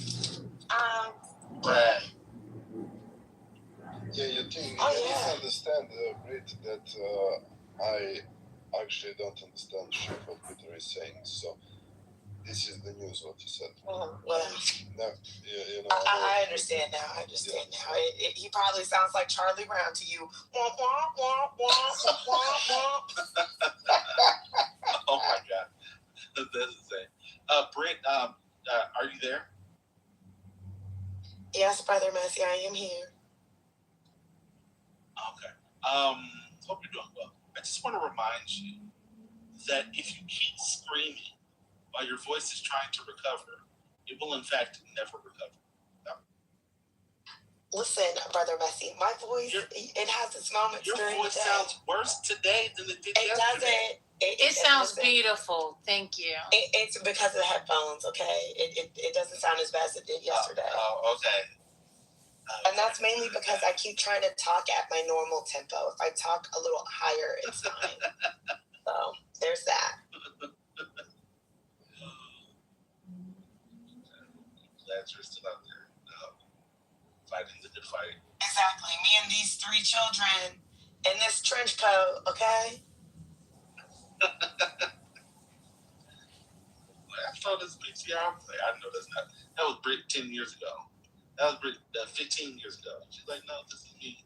Like, don't you have a chaperone, man? Like,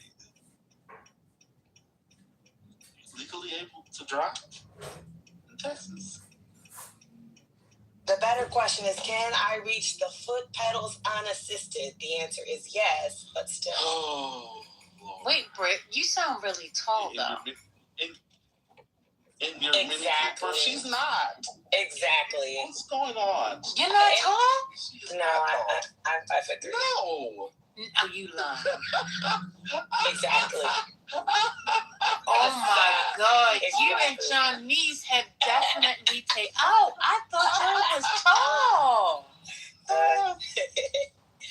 And Brother Messi, I wanted a Mini Cooper. My family, my grandmother would never let me have one. Okay? But I drive a Jeep. So, shows you how.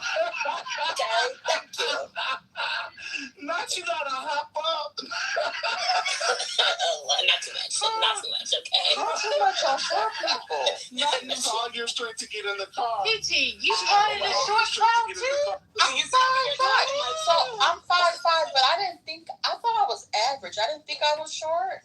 Until one day, one of my coworkers said that she always knew it was me coming in the door because she couldn't see me. She just saw the door open. And I said, what? And then I was like, oh my God.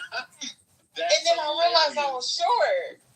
But I never knew. Oh, not the Lollipop Guild has a new member. Oh, Lord.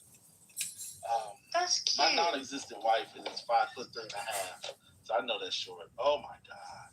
Brother, I take offense at you sitting up here saying I have to jump into my car. My Jeep is not lifted, so I'm not jumping. Thank you very much. Not that was a feature. That was a selling feature. She's like, okay, I can do this one. I can't do that one. It's too high. Oh God. Just causing me havoc on the app. Aleph said 5'5" is not short because he's 5'4". So. 5'5" is short. Well, I'm gonna go on mute on that one. I'm just telling you what Aleph said.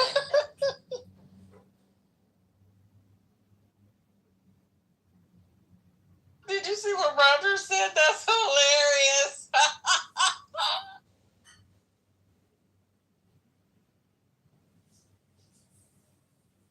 I agree, Roger.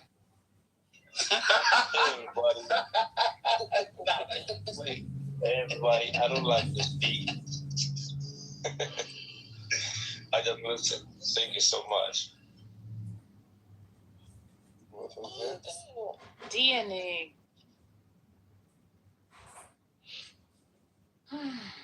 You know, and the wild thing is, when I look to see who could possibly Gary, how you get down there? It's First Lady like 95% of the time. What I did?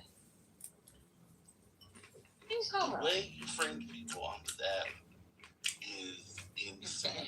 Hey, what? I'll be like, always First Lady. He friended everybody. Gold diggers. There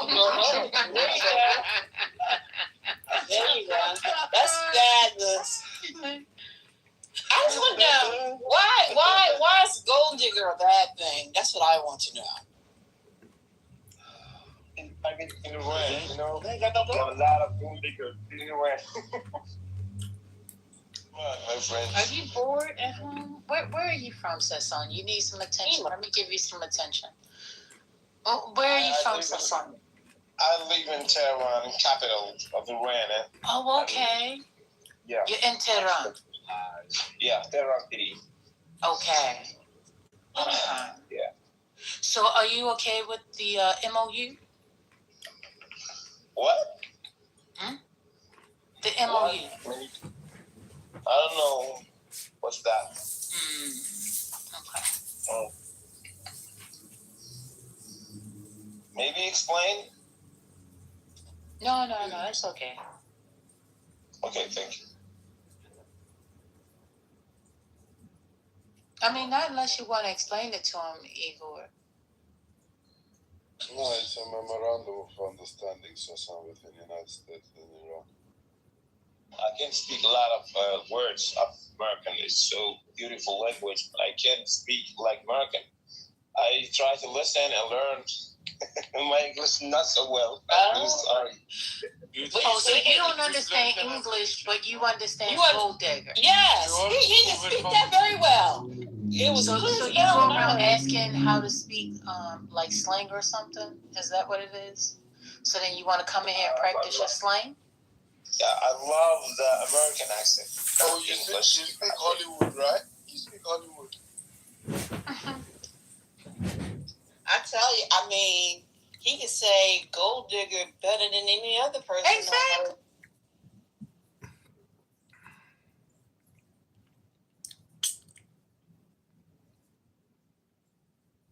Percentages there. You can't fight the force. That's When I say that is concrete. I'm just. Yeah, I understand. I'm giving you an answer. I'm saying you could go the route of saying they don't exist at all, in the sense that they don't have ontology. But if you're demanding that they have ontology, then okay, let's just say they're abstract objects. Okay, but do you believe abstract? Okay, sure. No, I'm not even a theist. Okay, but so if abstract objects exist and they have an ontological quality, right? And so I'm asking, if God cannot change the ontological quality, like if it could, or 2 + 2 or whatever, then I agree. Okay, fine. Let's go with your argument that why is it a threat with omnipotence? If you keep interrupting me, it's very hard to keep the train of thought. I'm trying to get to the end of the sentence so I can make my argument. Okay, so if you already said that, like in the world that you're creating, the omnipotence, God does not need to be omnipotent. omnipotent because he doesn't have to have the power to change what is metaphysically necessary. That is your argument. And now I'm asking you, if that's true, it's not my argument. That is not your argument now? I never said he doesn't need to be omnipotent. Right. What I said is that omnipotent in the general, in the way that everybody else but you uses the word omnipotent. No, oh my God. I just went through and I explained how we could just be modal monists and say metaphysical modality is broad logical possibility. And so, okay, fine, he can do anything that's broadly logically possible, right? Which means that he cannot violate conceptual truths. That's what that means. Yes, but who created the conceptual truth is my question. They're uncreated. They're not created. But so then if God did not create them, so God did not create this part of the universe.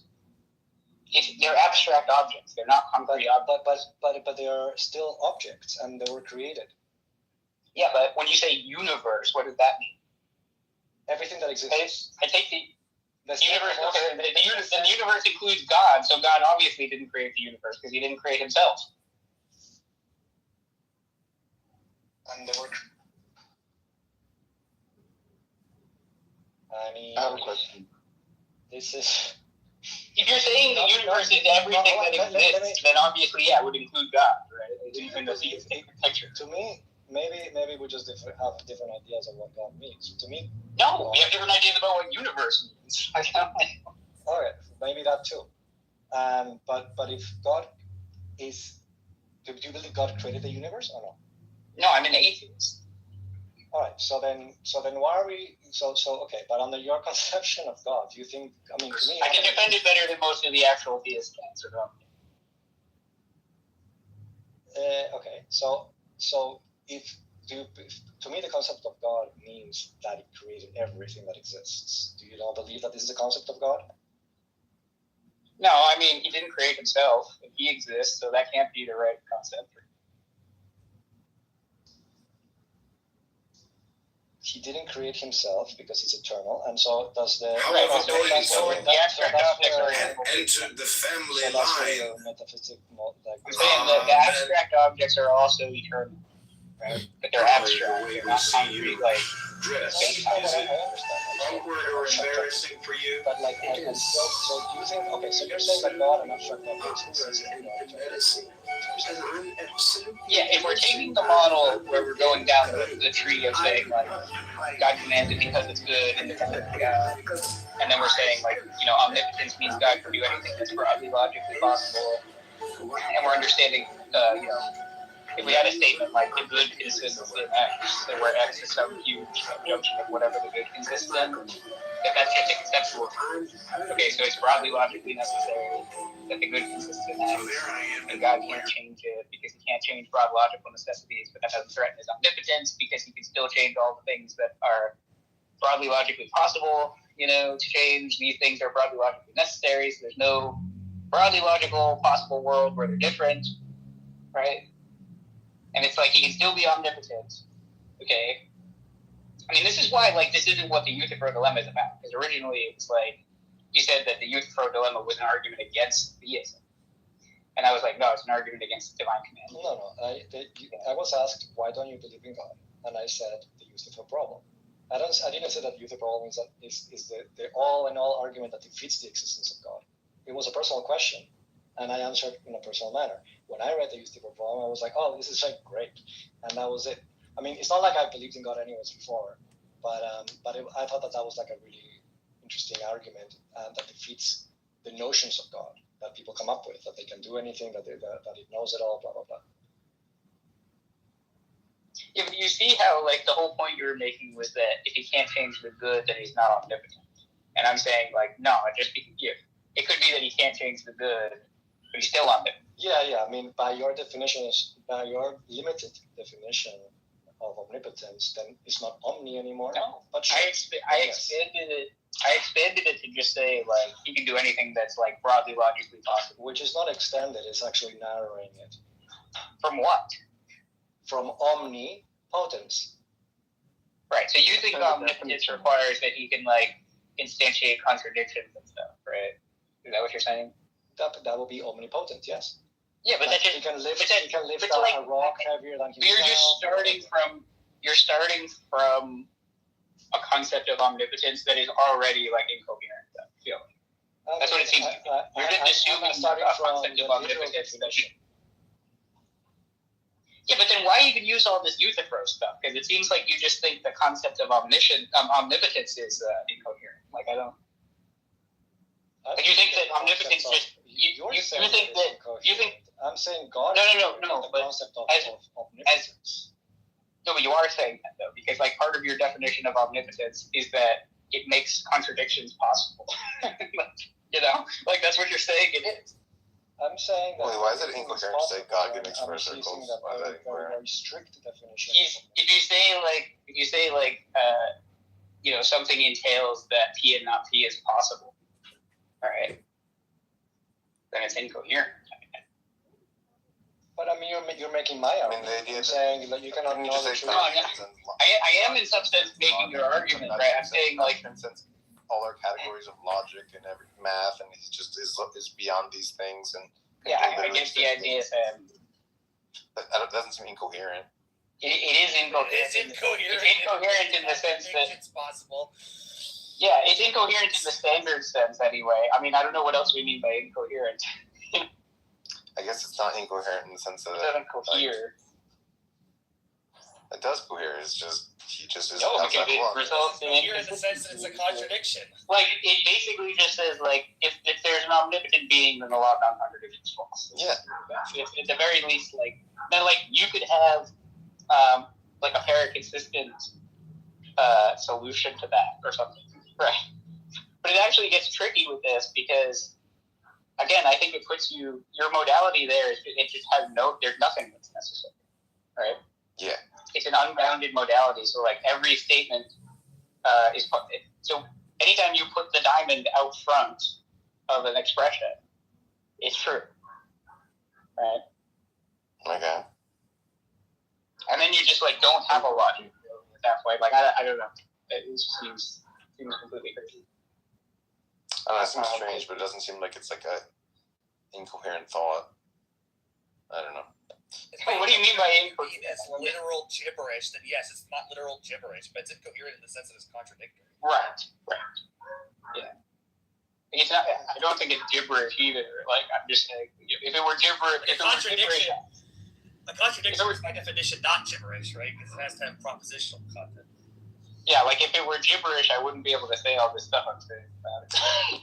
I'm saying something more than it's more than just it's not. I'm not saying it's gibberish. I'm saying that like there's a real sense in which there could be a being that transcends logic, transcends like math, transcends everything. That like these are like laws that apply in all of these. Like, well, what is the could then? What modality is the could? I don't know. It's the transcendent modality. Yeah, again, this like transcendent. I've thought a lot about this actually because I think it's an interesting question of like what happens when you have an unrestricted modality, right? It's like basically a modality is defined by what you hold as necessary, at least as far as I'm concerned. That's the best way to think of it. Modality. If you're just talking about a modality that's like I would just say it's like a trivialist modality where everything's possible, right? It's not very useful, and it's not clear how you go from that back down to a useful modality. You know, it's just like why would we define our concepts in relation to that? Yes, epistemic modality, man. Well, Deepak, you just hold your horses. I'm going to have to mute you because there's no such thing as mod abuse. Now, I just wanted to say... A question, though. It's more of a rhetorical question. Andrew, assert your authority right now. Yeah, stop being nonsense right now, Deepak. Assert your authority, Andrew. I just want you, Andrew. Just do it. Well, look, it's just a rhetorical question. I don't need a response, and ideally Mark would be here to hear it, right? But he's not. So I'll just say this: like, why if God created the universe? Oh, great. If God created the universe, then why is there? Okay, thank you, Jorge. Jorge, how is Rodriguez doing? I haven't seen haven't seen him in a while. Jorge. Sorry, what were you saying? Oh, I said, how's Rodrigo doing? I haven't seen him in a while. Rodrigo is in the audience. I haven't spoken to him. Oh, what? Rodrigo, come up here, you crazy old you. But Andrew, I think you should. Yeah, look, let me just say something. Sully is very dismissive. He's kind of like, he does this thing, like he actually feel like you. Did you know call him a of crazy me? coon? Stop! No, I said you. I'm definitely dismissive of you. I heard it too. Wait. Here's the thing, Sully. Are you saying you don't have the utmost respect, intellectual respect for my friend Rodrigo? Sorry, brother. No, I didn't say anything like that. Sorry, friend. Okay, watch your mouth. Okay, Jorge, does God I exist? actually do respect Rodrigo. I just find him like cool. Okay, But he's a smart guy. He's smart and like an interesting fellow. He puts me to sleep a bit, unfortunately. well, yeah, he's auditioning for the app for the app Calm. He's Yeah, a lot of people. Detroiter has this effect on a lot of people. I actually don't find Detroiter boring, but like most people do. But dude, I tried watching the fucking debate between him and Adelstein, and I was like 10 minutes into. But like Detroiter is like my philosophy guru, dude. Like yeah, I get it. He's like Detroiter was the person who like really like kind of took me under his wing and like showed me some of the wizard word ropes. I get it. And listen, you should ask Jorge more questions about God. I'm trying to. A beloved guest of Jorge, my brother, does God exist? But I think you were on a call when I said Of no. course God exists. No, that was Jorge. Thank you, David Bobs. Jorge does, and by the way, welcome, Ned. But Jorge, does God exist? My brother. No, I answered no earlier. Wow. No, okay, can I do it this way? Hold on, beef. Fish you, beef. Assert your authority, now, Andrew. Hold on. Jorge, have you ever heard of the guy on this app? Or, well, he's not, I guess he is still on here. He doesn't really he doesn't hang out too much, but he goes by the name of Darth Dawkins. No, that's funny. Okay. It is funny, like Darth Vader and Richard Dawkins. But anyway, he's a Christian, well, a professed Christian anyway. He doesn't act very Christ-like a lot of times. But that being said, one of his questions to atheists, which I kind of love to, I love to. It's like his. God exists because. Hey, watch it, Piper! Don't you dare steal my thunder, Piper! I will exert my authority. Assert it. Just and get assert so fast, okay? Like, Shut up, Deepak. Andrew, okay. Assert your authority over Deepak right now. Be quiet. So hold on. But Jorge, Darth Dawkins says this to the atheists, and he's like, it's a signature question, but he says, God does not exist because. And that's the question I have for you. Okay. My reasons is more the opposite. I mean, like, what are the reasons that I should believe in something that I don't see? Oh, the old British shifteroo. Don't answer a question with a question. Yeah, well, hold on. Let me respond to right, David. You are right, David. So I won't move you down for that. But please keep your submissions, interjections minimal right now. So Jorge, I do want to say that I don't find that response to be very satisfying. Because the thing is, it's like saying, well, look, I don't have any reason to think that it does exist, so therefore it doesn't exist. And I don't know if that's right? That's not right. Right? Well, it's the idea that I should believe in something because I'm told that it exists. Oh, no. So, but you're saying now, why should I evaluate as a grown-up whether God exists or not? And yeah, it's a grown-up question. Yeah. I mean, like I'll answer it both ways. For a while, I did believe. Okay. I did a lot of hallucinogenics, and I asked the question. I literally asked the question several times. What kind of hallucinogenic? Like I asked, like, I wanted to know if there's God. This is the answer. Right? What do I do? I'll pray to you, etc., etc.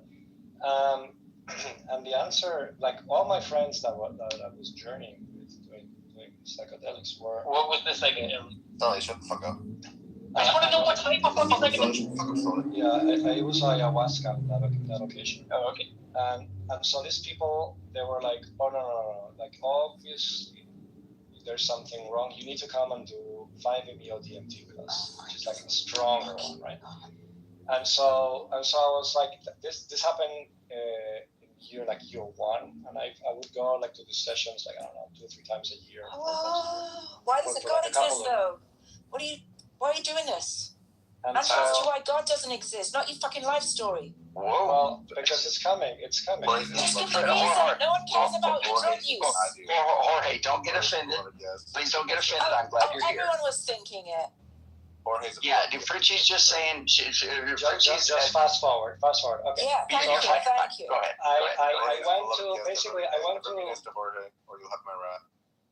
Just let him go. Let him go. No, it's go okay. ahead. Basically, I went to the mountaintop. Let's put it that way. And I There was said, no God. There was no God. Okay. And then all my friends, when I woke up, when I went from the trip, my first word was, because I was shocked to see the people, was Jesus. And they were like, you see? And they were like, you see? I'm like, no. So anyways, that would be like the most personal experience that I've had with that. Without rationality, without logic, without ethical problems. Right. You had the non-inferential experience of a non-God. Correct. Right. But then we have like, it's an instant. It's an instance of the thing that Zaletti, I'm doing it. It's an instance of what Zaletti was talking about. I know. It's like you take the mushrooms and then the universe tells I you. was thinking that. no, I know. But the funny part is that we also have Philip Goff going around saying he just did 5 MEO-DMT and he had like a powerful experience that God totally exists and like panpsychism is true. Oh boy. So, Jorge, do you think that really is going to happen? Do you think it's veridical, let's say, or do you think it's likely true that you had the experience of non-God and that people should really put some emphasis on Experience of non-God. Yeah, I mean, is that like? Do you think that that's like a? Does that sound transcendent experience? Yeah, of the non-existence of God. Everything is material. And there's nothing Right. Do you find that to be a little bit, like a horse pill, like a little bit of a hard pill to swallow? No. I mean, it's interesting because now the responsibility is all on me, right? Like I need to figure out what's good. I need to figure out. Oh well, we met the responsibility to defend your claim, but if someone came to you and said, "I took drugs and saw God," you would not think that was a good reason to believe God existed, would you? No, but he's saying he took drugs and then he saw not God. But the not God. I'm just saying that's not a good reason either. Yeah, but the not God experience trumps the God experience. We're just leaving. Okay. No. Okay. I know. Yes, of course I was leaving. Of course I agree with you. I'm trying to engage you. Hades, unable to detect these things. Despite being British, her sarcasm detector. I'm irritated that you're memeing. Someone should be. We're not going to meme anymore. Said that after I said it. Shut up, Deepak. Shut up, Deepak. Frenchie, can you mute Deepak and send it down? There's no such thing as I'm going to not abuse it. I'm going to use the shit up. Okay. No. Yeah. Jorge, here's the concerned anyway. Yeah, exactly. So Jorge, look, so you come up. Right, by the way. You come up. Well, then do better. You're absolutely right. Why would you guys visit you just because you did drugs? Well, yeah, but the thing is, I get it. It's like God's not visiting you right now. You're like, but if I hit you, I don't like your dialectical norm. I don't like the dialectical norms that you're not abiding by right now. Sully, so the fact that you aren't, so I'm going to deal with you. I'm going to deal with you. I just want to say this. You are cramming a lot into the statement that you made. I went to the mountaintop. You're cramming a lot into that. Okay. I missed fucking Clubhouse. I just realized. It's good stuff. It's good stuff. It is. All the fucking different beliefs. Yeah. It is great. It is great. No. I'm very thankful the app came out. I would miss it if it wasn't that I was on it most of the time. Anyway, but here's the thing, Jorge. I'm just wondering. So when you say that you went to the quote mountaintop unquote and saw that there was quote no God unquote something like that, right? Yeah. Well, that doesn't seem like that should have any kind of weight for anybody else. Like I believe. Doesn't have any weight for you. Yeah, well, exactly. That probably too, but I mean, Zelini wants. Think like you fucking did drugs and like actually perceive the truth of the metaphysical truth of the world. Yeah. Like, what kind of nonsense is that? Like, I mean, it is a little bit wild, Jorge. Do you think that there's something in man that you can activate certain aspects of your psychology, or some kind of your neurology or neurobiology or whatever it is? Something a latent Christian would say. Yeah. But did you? It's more like in these spaces. Let's put it this way. I was the only one that was an atheist, right? And I was not always an atheist, right? I believed in God before the psychedelics, and within psychedelics, I realized and philosophy too. It was both. It was both philosophy and psychedelics. Okay, well, I don't know what it doesn't seem like the psychedelics is doing much work, right? Because for it to do any work, we'd have to entertain this very silly notion that somehow doing psychedelics reveals to you the truth of atheism or something. Which why would anybody think that? It's just bizarre. So maybe you should lean more on the philosophical reasons instead of the psychedelics reasons. I mean, it's a very intense experience, and most people say an experience and I should say also in the beginning of the journeys I did believe, I did think that it was wow. Okay. And I was one. Became one and so on. But then I started to realize that those were just hallucinations, and that I wasn't really. It was just talking. It was just me talking, or whatever, or my subconscious, some sort of. I was able to explain it, and the visions and everything I saw with evolution and philosophy and patterns, fractals, all of that, math basically. Okay. Do you think there's something? Why would you think that since you didn't experience God, therefore there is no God? Do you think that God should have revealed Himself while you were on these, drugs, ayahuasca or whatever it is? No, it's more like I asked a question. So I asked. Well, first of all, it's not only are you there? Hello, right? It's more like, what do I do? It's more like, if it's true, then all I have to do to be good is to follow what God wants me to do, then it will be helpful to just get to know what that is. Right? So I asked the question, give me a sign, basically, and there was no sign. As a matter of fact, but you could do that at any time. So why is it any different that you did it when you were on drugs? Yeah. Do you think that gives you more epistemic access to God, or that God will be more likely to respond to you because you're on drugs? I mean, I'm not sure. Yeah, the drugs does nothing, dude. It just makes you feel funny, and then because I feel funny, I must be tapping into some truth of the universe. Right.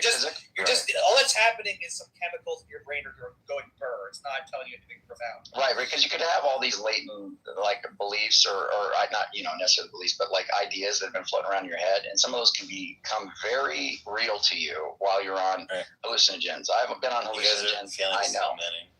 So oh my gosh! Wait, Andrew has done hallucinogens. The failure. Wait, shut up, Sully. You just missed what Andrew. God damn it, Sully! What he's trying to say is that he had these beliefs in God, and then when he was merged with he saw the ways in which they were illusions. That he had reasons for believing God. That he realized upon these drug experiences that they were. He saw through the. That's not what he said, though. That would be some other reasons. You were failing to steal, man. That it was. What does that have anything to do? That God doesn't exist, Sam. If he believed in God for bad reasons and then saw through those reasons, that doesn't mean that has lost the reasons to. Then he would just be an agnostic.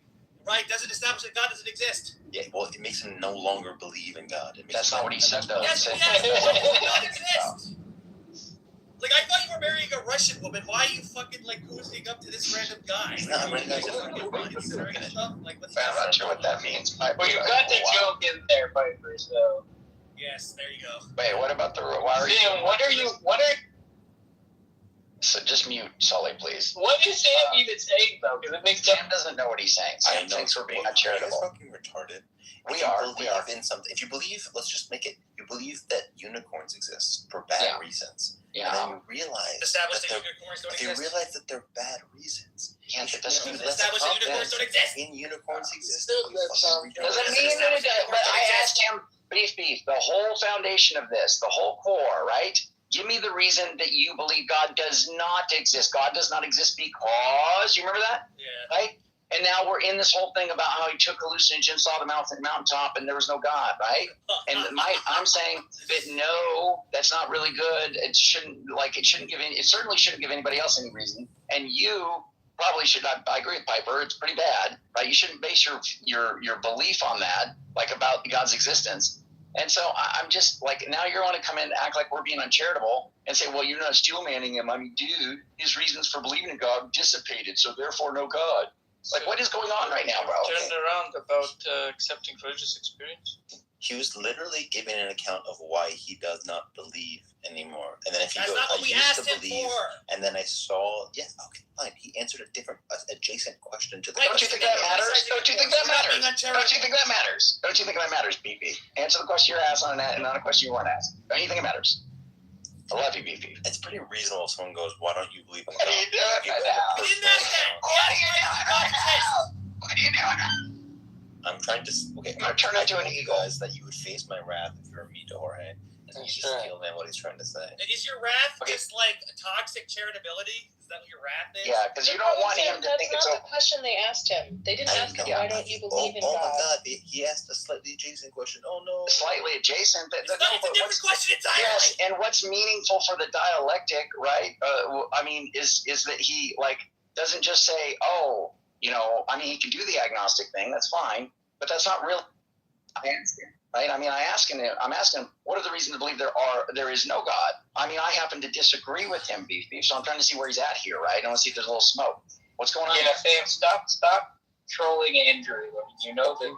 I'm not in any way trolling. So yes, you fucking are. He gave it. No. So he gave you the usable thing. You guys debated that for a while. Then he was asked, why don't you believe in God? And then he gave you a personal explanation rather than a philosophical argument. Now you go, okay, I don't want that. Now we can continue the conversation and say, okay, Jorge, what's a philosophical argument other than the youth forum one we mentioned for why you don't believe in God? And we can just continue the conversation. No, I can ask rather this. than freaking out. I hear what you're beeping. I'm not freaking out.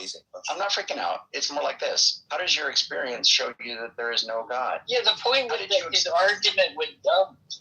Yeah, how do you experience no God? That's what I want to understand. Like Sam, the theist hypothesis doesn't predict that, like, if I take ayahuasca, that, like, Yahweh will talk to me. So how is that evidence that Yahweh's not real? That, I did ayahuasca and he wouldn't talk to me. No, I think that a lot of people do Sam, for something. Sam, let me help you DMT with this is in fact like a conduit to the divine. So it's not like you can't just a priori. I mean, it is a possible hypothesis. No, but that's not how I framed it. I said converse him. Let me converse him a little bit. But I said that. Sam, I said this. It could be a conduit. We can just ignore that for a second and just say he was just telling you that he saw through the illusion. Well, we appreciate that, but that's not what I asked him. It's not working, Tim. All right. Yeah, go ahead and simple a little bit. I'll simple it. Okay, because look, the thing is like there's an expectation generated, right, based on all these experiences that he's supposedly going to have one, right? And he goes up there and he doesn't have one, right? So it disconfirmed the hypothesis that if he were to do this, that he would have this experience, right? Evidence. Which is not what we asked him about. But I mean, the point is that just there's no reason that expectation, if there is any, is an exceptionally weak one. Right? It's like saying, "Oh, I believe in God," and then I generated some reason. I predicted that, like, if God exists, and I raise my hand, like, God will show himself. Yes. Or if God exists, He will speak to me. Look, if leprechauns exist, then I would expect them to live in my fucking example. There are no leprechauns. No. If God exists, He will speak to me while I'm on the toilet, and only while I'm on the toilet. And if He doesn't, told him that God does not exist. Squeezed it out and dug it. Oh my God! I didn't want to go that far. This isn't his only example. Okay, all right, let's give Jorge another chance. Do you guys really think that the leprechaun hand raising thing is in any way equivalent to you took psychedelics and you had some expectation that you would have some conduit? I mean, a little bit, yes. Yeah, because you had a misunderstanding. Because Sam, the point is that I try to phrase it like this: the theistic hypothesis isn't the thing that generates an expectation. Yeah, I think that's good. Okay. I said it was okay, good. thanks, Andrew. I'm agreeing with you, Bishop. I don't care. I'm moving you down. I'm gonna mute you. Hold on. Oh, calm down, Andrew. Look, okay, so like the theistic hypothesis isn't the thing generating the expectation that like if I take ayahuasca and ask God to talk to me, you know, I should expect a response. Yeah, we understand that. This is like the you might have some other like mistaken belief that would happen. Right, but like if you, that's not what he was saying. I think he just took it as though like you were asking him like, why doesn't he believe? That is not what we were asking him. Well, he misunderstood. Can somebody sing that's the? why you were criticizing him. Yeah, I am.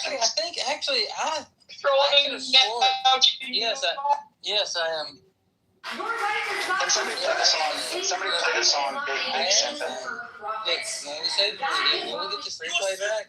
When we get this replay back, I'm pretty sure if we look back, Andrew or somebody asked him, why didn't he believe? No. Yeah, that's right. No. Oh my God! Change anything. Everybody be quiet.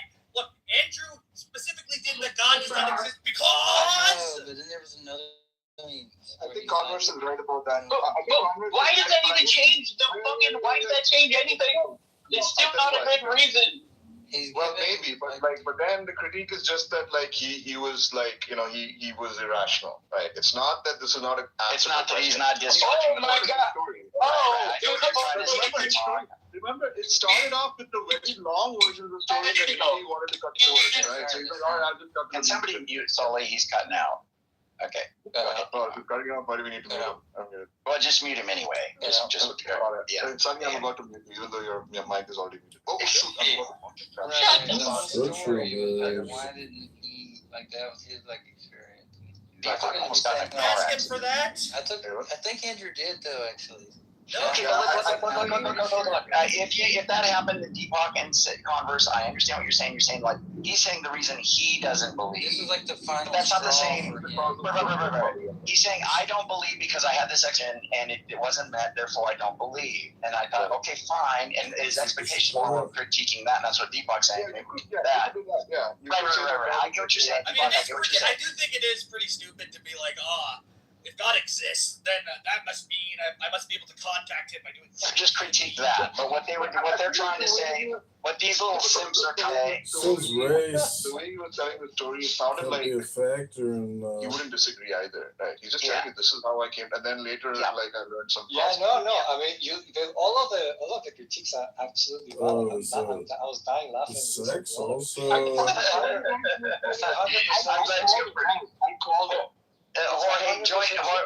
Jorge, join the house, brother. I like you. You're, there's a banner right above that says "Join God Talk." We haven't made a room in there in a while, but I hope you do come and hang out more. I like your attitude.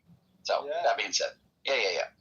Not to mention you're like a superstar, so maybe you can like get us in with like some big people. You know, like I don't know, like Donald Trump or something like that. That'd be cool. Okay, that was fucking racist, Andrew. How's that racist? I'm not saying. Well, I said you said that because his name is Jorge. Okay, but also, so the two charges are true. That my reason to not believe is just is nonsensical. It's like it's just so that Who's social and the other critique about not sometimes answering in the question Chicago is not also spending true. enough on LGBTQ grants. Since race can't And the reason that I didn't understand sex was not protected and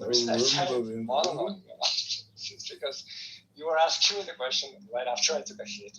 I just like knew to smoke marijuana, and so I was stoned, and I went into a spiritual fucking monologue. I love the honesty, brother. I love the honesty, brother. So look, man, some of us can take a hit and not do that. Yeah, no, but I'm not sorry, bro. Like, if you ask me, Converse wants to defend you because he's simping hard right now. Go ahead, Converse. You're I just looked at your profile. You're a Timothy Williamson fan. He made a movie with him. Yes, I am. I just. That's a good man. Yeah. Wait, Timothy Williamson, like from Knowledge and Its Limits. And Moral Logic as Metaphysics. Yeah, I like this guy. Fish you, Converse. Yeah, he is good. I like him. Next thing you know, he'll be like a knowledge first epistemologist. I like it. Knowledge versus epistemology. Look at this. Jorge, I could tell Jorge knew at least some of this stuff when we were having that earlier conversation. Knowledge first, epistemology. That's why he believes God doesn't exist. No. Knowledge epistemology just means I don't know. You know something only if it's true. Oh, is that the KK principle? Well, that's actually not what knowledge first is. I'm doing more about the KK. Deepak. Most people agree that you can only know things that are true. No. I didn't say it. It's very specific. If you know something, then it's true. No. That's what you just said. No. I said you know something only if it's true. Sorry. Is that a biconditional? No, it's not a biconditional. That's exactly right. No, it's pretty straight. It's quite straight. So you're saying if you know something, then it's true? Yeah. Pretty much everybody agrees with that. No. Okay, you know something only if it's true. Come on, okay, but the point is that it's either if and only if, or it's what I said, or it's if it's true, then you know. Know something only if it's true. Oh my God. If and only if is a biconditional. Jorge, listen, Sully's a smooth brain. Jorge, repeat it again, brother. Repeat it again. I know what a biconditional is, Sully.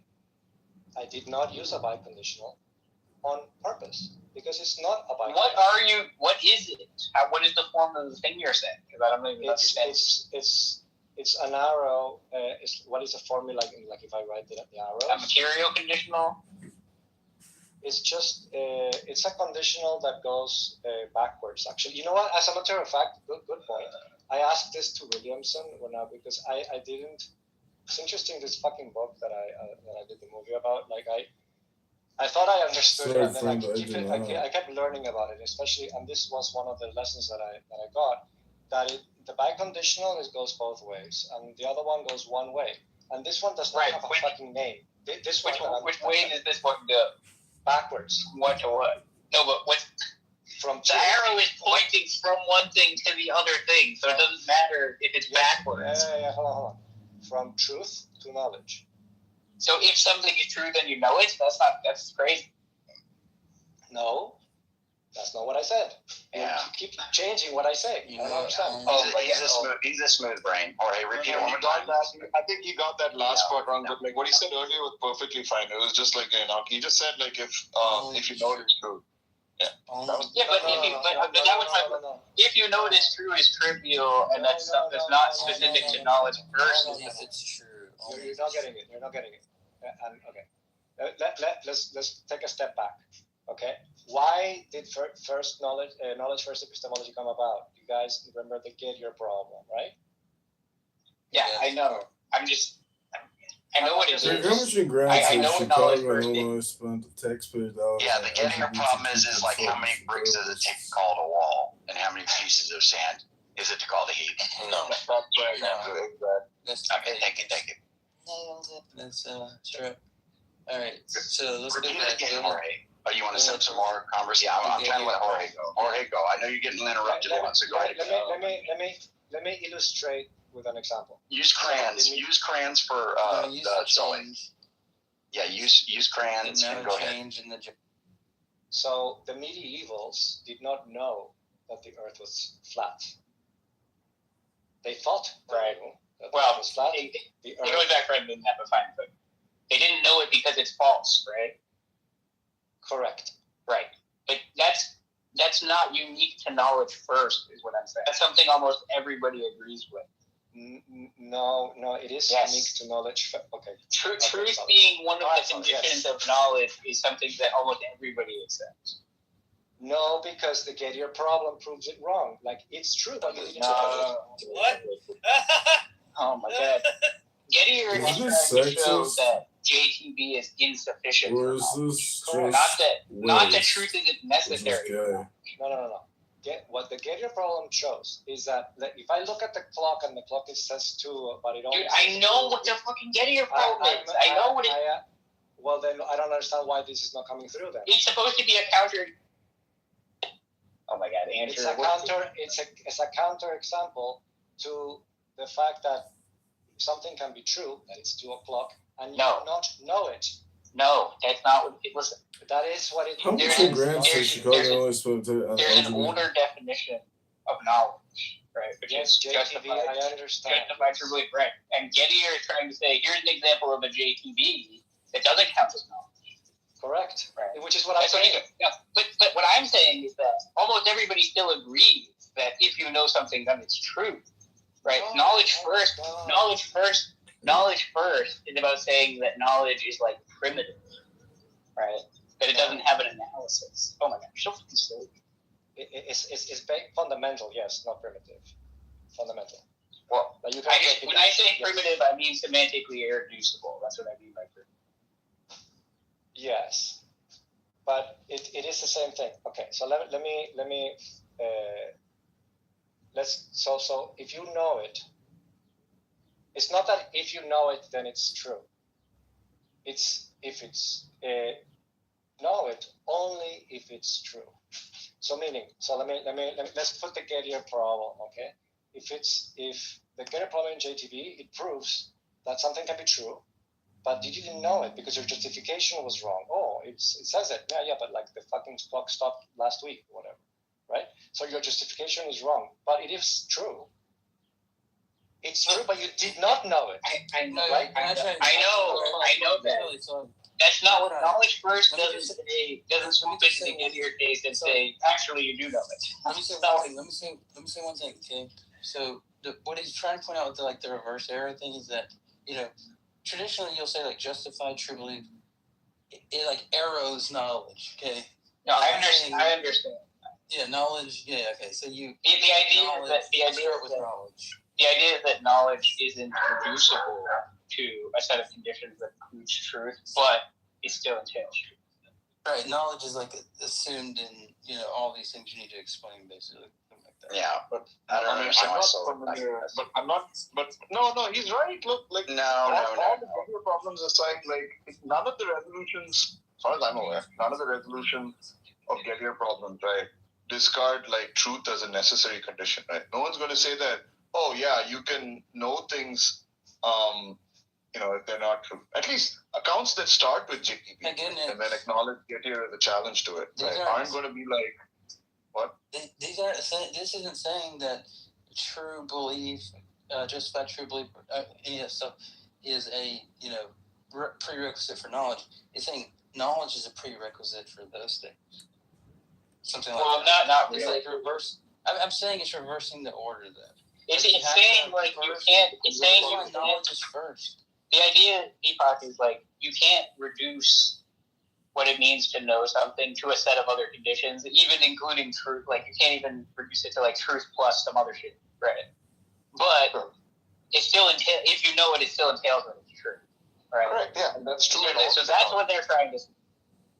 But that conditional is true in all these accounts. But the difference is that like a lot of other accounts think that knowledge is semantically reducible to a set of other conditions that include truth, whereas knowledge first is saying you can't do that, but you can still affirm that it entails truth. Yeah. I mean, yeah. Okay, so just stop all this. And then for some reason, Jorge, I mean, you're talking about it going both ways, and Sully's quite happy with that. And I don't understand why he's not getting this. It doesn't go both ways. Nobody thinks about it. Okay. Nobody thinks it goes both ways, because then it would just be like, if something is true, then you know it. Right. Jorge, is Sully misunderstanding you, or does he understand what you're saying? I mean, no, I don't think he. I don't think he does. You're still. I mean, you obviously know all of the concepts, but there's still a gap. Yeah. But it's also, it will click in a second. Yeah, they're all jumbled in his head. It's like that game Boggle. What's the gap, dude? Tell me what else that take me hit. Yeah, the gaps in your understanding. Jorge, I'll be honest with you. I've been trying to struggle my life to defend you. I don't know what you are saying. Thank you, by the way. But thanks. Sweet. I think most people think that things need to be true for you to have knowledge, and you're saying, no, that's not what I'm saying. So what else could you be saying besides that you need? Look, belief is a part of the three, like justify your belief. Like take for example, belief is going to be like, belief can be true or false, right? So he wants to say like knowledge is inherently connected to truth. Right? Correct. And so it's That's more fundamental. So that is exactly right. Knowledge is not merely belief plus other ingredients, something like that, That's right. No, knowledge is a distinctive, like, kind of mental state, something to that effect, where it's so connected to truth that you have to have knowledge first, right? And then you explain evidence and all those things. And see, because if you say something like, I know, if you know what time your flight is tomorrow, right? Then, like, you don't have to have all these, like, you can plan on, let's say you can rationally plan on, those facts, right? But if you merely have, like, some kind of, like, get to your case, right, you're going to have key true belief or something like that, or not even to go to your case, just if you don't have knowledge, first, you're going to have, like, some kind of lucky true belief, basically, about your flight leaving at a certain time. You see, it's because of how it's intimately connected to truth. That's exactly right. And there's also a knowledge first account of justification, which is really interesting as well. Yeah, so basically it's a mental state, which is why it's the same thing, and this is the concept that was with the gap, right? You were saying like, no, but it's not the same because that's not first epistemology. First epistemology of knowledge, first epistemology, it's about the knowledge is primitive. So yeah, it's fundamental, right? So the fundamental is like you know something only if it's true. So the medievals did not know that the Earth was flat. Yeah, but everybody agrees with that. That's the point. Like, even the JTB people agree with that. No, that's not. Well, no, because yes, JTB, the JTB people agree that they didn't know the Earth was flat because it's false. True belief. Is belief, so knowledge is a subset of belief, right? Under JTB it is, but like on knowledge first, I guess they want to say it's sui generis, right? Alright, so he's saying that, that's why he's saying these aren't going to be the same analysis. No, I agree. It's not the same analysis. The point that we keep coming back to is that this idea that, like, the people who thought the Earth was flat didn't know it. That's something that almost everybody agrees with. No, but the point is that the whole point is that there's belief and there's knowledge, and those are distinct. So they did not know because they only believed something. They believed something. Yeah, but my point is this is not unique to knowledge first. There are certain things that are unique to knowledge first, and there's other things that are not unique to knowledge first. I understand, but so one thing is where knowledge being fake knowledge and or not knowledge, or right, not real knowledge, and the other thing is the Gettier problem. Fake knowledge isn't knowledge. Right. Look, you don't want to say it's just like justified true belief is going to be like a lucky belief. Correct. To be like lucky knowledge almost. It can be in a Gettier case. It can be in a Gettier. Well, that's the point. So it's both. So one answers the truth entailment, and the other one, the JTB, answers the what subset. So knowledge is going to count as lucky belief or something. I know that the knowledge first people are rejecting JTB tripartite analysis because they're saying that, like, knowledge is unanalyzable and primitive and fundamental, if you like. It can't be reduced semantically. Okay, and it's a sui generis mental state. Okay, fine. Right? That's all different from what other people are saying. But then if you just say, like, yeah, that's why when people believe false things, they don't know them. Right? Almost everybody agrees with it. If I give you mods, Jorge, will you just mute Sully randomly? Okay, go ahead. If you're a small content creator, so it's not about. Say that again. What did you believe about the knowledge first? What is the? How do you? It was gibberish. But go ahead and say it again. It's primitive, unanalyzable, sui generis. Like, those are all things that the.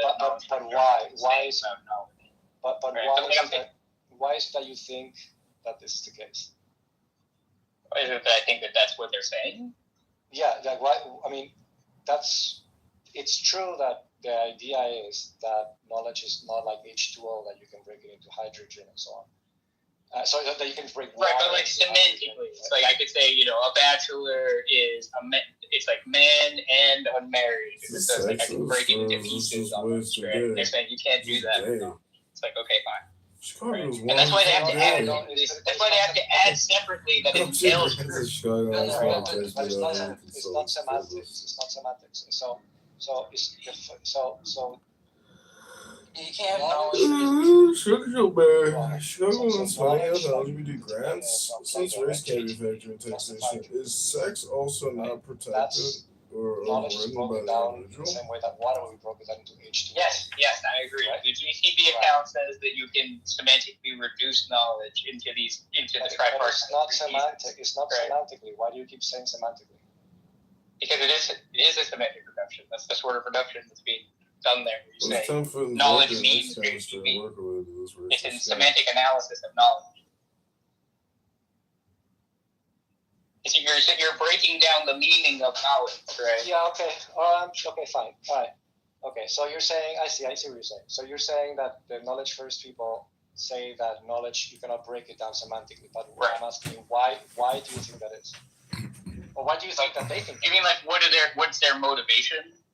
Like I'm happy to say that they're motivated by things like the failure of JTB, right? Right. Yeah. In light of the get.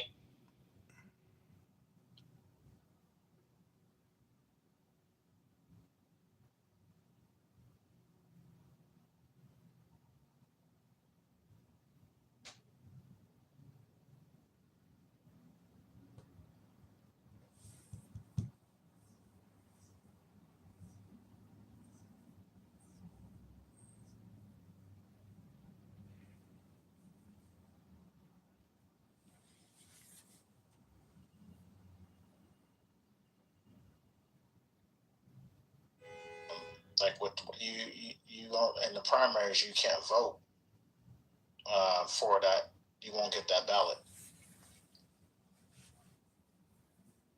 So it's a problem. I think would you say Maine, Big M? Yeah, Maine. I think it's a problem in many states where you should be allowed, even if you're a registered Democrat, you should be allowed to register vote as a Republican, but I can see where people, where they think that people might do that to try to sway the primary vote, then go back and then try to get a candidate that they want to go against. Right. So I see both sides. Like my ballot, which was ranked choice, it allowed me to rank all primary Senate candidates, no matter the party. So maybe ranked choice voting would be, if we nationalized it, that would be the solution. But we know that that's never going to happen, especially in the South. Is it fair to say that Georgia is like among like voter suppression tactics, like the worst offender? Because it's starting to feel that way. Being an election worker, for the record, yeah, I would say that. I would. But and again, from my understanding, Georgia has had a record number of turnout the last several elections. How do we kind of compare the two? Okay, I'm gonna have to the things. So what clarification, Omari? I was just looking it up because I wasn't sure. It's the primary in California. It's only the primary that if you're a registered Democrat, you can vote for a Republican in the primaries. What about the general? You can't, right? Yeah, I think the general. I think you cannot. Correct. Okay. It's confusing. It is. Well, what did you want? What did you? Let me see. Not home yet. I don't know if you wanted to start off with maybe a clip. Did you want to start off with maybe the election thing? I mean, with the 15-point plan, the deal. I want to start off with the 15-point plan because it's going to lead to the chance to play. So all those stuff that we didn't get a chance to play yesterday in the election. Good Lord. had to do with the deal? I think I'm in the matrix over here, though. Yeah, I think I've been in the matrix too. Does anyone have again, I want to play a neutral clip. Has anyone heard any news, any particular newscasters today talk about the 15-point plan? Yeah, I think I got a clip that kind of summarizes. It's kind of boring though, because it's more from a business standpoint, but if you guys, it talks about kind of the financial aspects of it. Yeah, but I mean, does it go one through, like, does it talk about it? And they focus more on the economic compensation to Iran. Okay. Yeah, let's see, because that's really what we're talking about is the 300 million, the 95 million, whatever, the billion, 300 billion. So. All right. The source is Business Week. I'm talking about the deal. Got here.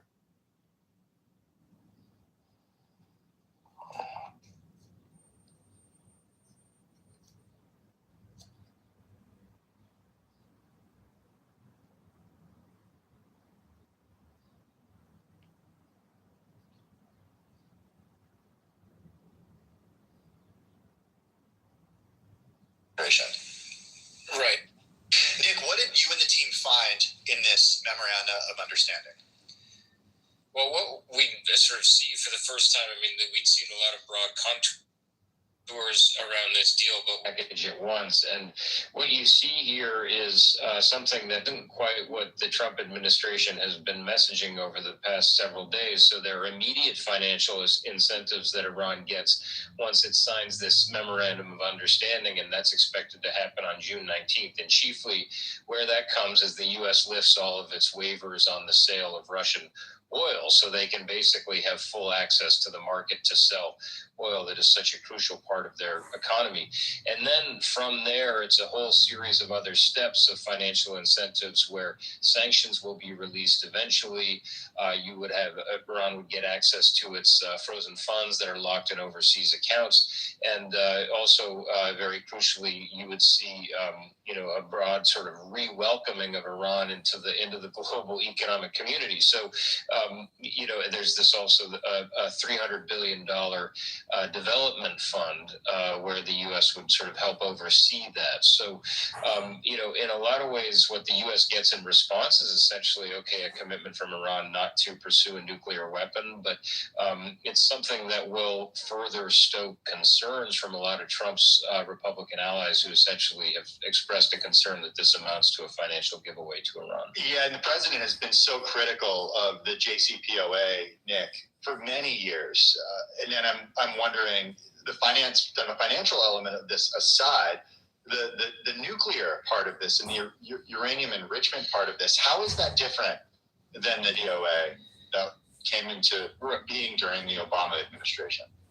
Right. So, I mean, what President Trump is essentially trying to do here is argue that the JCPOA put time limits on Iran's ability to enrich nuclear material and put various constraints on its program, but didn't ultimately prevent it permanently. So there were certain limits on Iran's enrichment capacity, for example, that came off after a certain number of years. So what he's looking to do is essentially put a permanent stop on that ability. But this memorandum of understanding is not the place where that will happen. So as the memorandum makes clear, it starts the clock ticking on a 60-day process for bigger negotiations that would address a lot of those details. But, the devil is really in the details there. And, it should be fair to the Trump administration. They argue that Iran will not get a lot of these financial incentives until it meets a lot of those benchmarks that the U.S. will put forward. The challenge there, of course, is that none of those agreements have been settled yet. There's no indication that Iran will commit to what the U.S. wants. But in the meantime, it is getting access again to the oil market, which will be a huge, huge financial boon. I mean, the sanctions on Iran have been in place for a long time, but it was able to get around them with some. So that's a big plus for Iran. Who's in the driver's seat? I asked Nick because if Iran at some point just says, I don't like this, I'm just going to close the Strait of Hormuz again, right? Like they have that power. They've learned, right, in this incident or this war that they can do that and kind of shut down the world. So I feel like it sounds like anything could happen at any time down the road. Well, I mean, Iran certainly has a better understanding of the degree of the leverage that it has in terms of being able to shut down the strait without a lot of assets, because you don't actually need to attack a lot of those ships. You just need to make shippers understand that it's too risky for them to go through the strait. So it has a lot of leverage there. Should be said on the other side, of course, and one of the reasons why Trump's supporters in Congress, Republicans, are saying, hey, this might not be so bad, is Trump can bomb them again at any time if he wants to. He has shown the willingness to attack Iran before, twice, and his supporters say, listen, if these talks drag on for too long, you've got that 60-day limit, he'll just attack them again. So you do have a situation where both sides do have some leverage. Of course, the issue for President Trump is he really wants this war to go away, especially with the midterms coming up, because it's such an unpopular conflict. Right. So he's going to be reluctant to do that bombing campaign again. Which makes me wonder, though, if he's also been on the phone. We know he has, or he's certainly been pretty vocal about Benjamin Netanyahu, because Israel, right, has its own mission, and we've seen the continued bombing of Lebanon. I mean, if that isn't put to an end, is this all at risk? Very much so. I mean, the draft MOU that we have says in the very first paragraph that the two sides agree to end their war, including in Lebanon. Of course, the issue there is that the U.S. isn't at war in Lebanon. It's Israel that's going after Hezbollah across its northern border, but Israel is not a part of the U.S.-Iran agreement. So a lot of that will really hinge on President Trump's ability to get Benjamin Netanyahu to do what he wants. And of course, recent weeks have shown very clearly that President Trump doesn't always get his way there. That Netanyahu has shown a great willingness to go after Hezbollah, even if it makes things complicated for President Trump and upsets Iran. And that's been why, in some ways, this deal has taken so long to come about. So a lot of question marks here that we're going to need to be sorting through in the weeks ahead. Cliff. So that was business week. More often, however, and I'll see if I can get the name of that.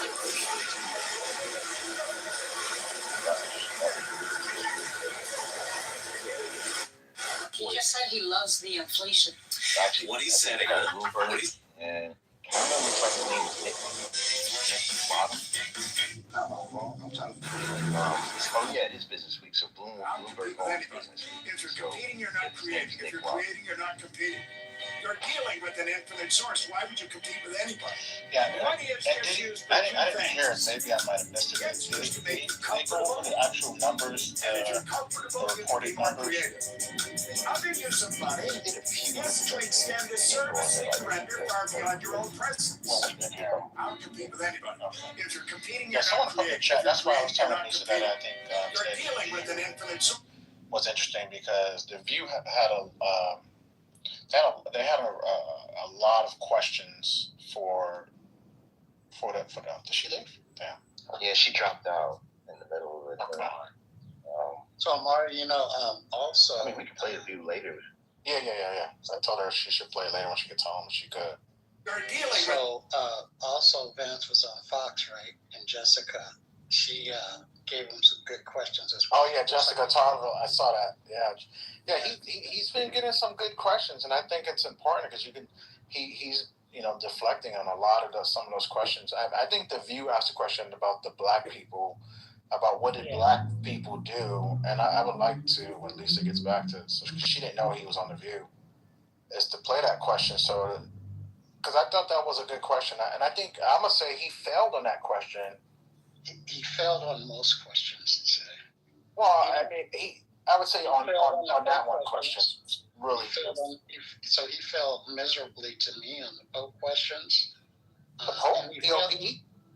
Yeah, PLPE, right? Wow. Because Jessica told me, she asked him about that. And then I think the View to me, I think it was the View where he kind of failed on the, the leak of the Situation Room.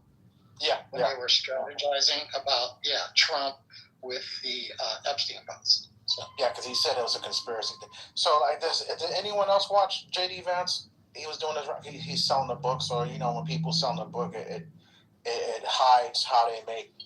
He's selling a book right now. He got a new book out. Yeah, he has a book. It's called. What's it called? Communion, I believe, and it talks about his faith and his family as a Catholic and stuff like that. So it's just he's releasing it kind of early, ain't he? It seems like it, but I wonder if he's doing that because he feels like Rubio was getting so much momentum and he's trying to like slash it. Yeah, maybe. But also maybe he made a lot of money. Maybe he made a lot of money. He needs to hide it, because they hide their money. It seems behind book sales. It seems like. I don't think it's too early. I mean, it's like 2 years before the election. That's about what you would expect. Other people have been claiming he's doing this because he's making the rounds to cover for the MOU, because they're trying to pin it on him. If the theory is that if this was an MOU that Trump was really willing to get behind, he would be believing it. Lathrop home, 6:37 p.m. So that's kind of interesting. Oh, that's true. When J.D. Vance did that video last night, did you see his video explaining the deal? Yeah, that's true. I didn't see that. I didn't know he did a video. Damn. Yeah, so he's right. He's really taking it on. But let me ask the people a question on stage, and we've heard J.D. Vance again. If Trump looks sick, like people say, his hands are swollen, would you prefer a J.D. Vance representing the country for the next couple of years until a Democrat wins, or you want to ride with Trump? Like, that's a question that people on the left should ask themselves. Should we start asking ourselves that when Trump's impeached? Is that where we're going, Omar? I don't know. He ain't getting removed. They can impeach him 6 times. He ain't getting removed. Yeah, it'd be hard. And knowing Trump will say, "Come pull me out, take me out the White House." Yeah, but you're just not getting 2/3 of the Senate. So 26. Come take me out the White House. I mean, he ain't leaving regardless of what happens. He's only gonna leave on January 2029. That's it. So he don't give a shit. He's dying. When people are dying and they're sick, they're in I don't give a fuck mode. So to answer your question, I'd rather ride with Trump because J.D. Vance will get a big advantage if he ends up being president going into the next election. It means there will be no Republican primary, pretty much, and he ends up having momentum going into the general. That's a good point. No Republican primary. I didn't think of that. Good point. We need a primary because that primary is going to be the best primary of our lifetime. Who are you talking about? I think for Americans. I mean, you're going to have 1 trillion options. That primary, 1 trillion options. You're going to have at least a full House of Democrats and a full House of Republicans. No, I take Omari's point. It is better for America if the Republicans have a primary. Demonstrated it's always better. The question is, can Ron DeSantis, with the way that the MAGA, give it up, man, give it up. You don't think he could? You don't think he could do it? No chance. Like he would be fortunate, really fortunate, just to win Florida. Okay, how about women? What women are going to be in the top of the Republican Party? I don't see any because Nikki Haley's day has passed. She took her gamble last time, right? So her day has passed. I can't see anyone else who would be able to. Sarah Huckabee? Nah, she ain't gonna win no states like that. Okay. She might make some noise in Iowa, but that's. And it's just a conversation, and then we'll go to Dems. Josh Hawley, or even Hawley could make some noise. Yeah, he could make some noise potentially. Okay. Now the left, I think you guys are all drooling over Newsom.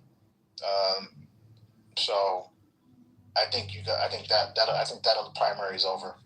So you said the primary is over, Omari. Honestly, Don't sleep on Harris, Like she probably will win South Carolina, and that's going to be the first contest. So don't sleep.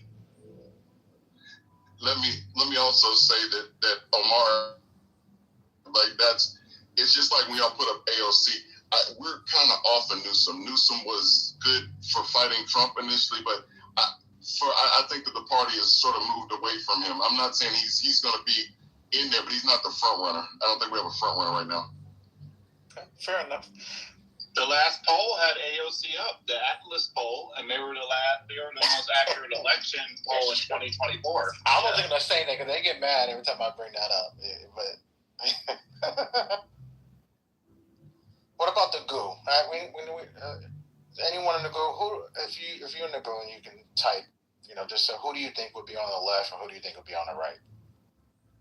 I see Ali, Ronnie, Sai. I don't know.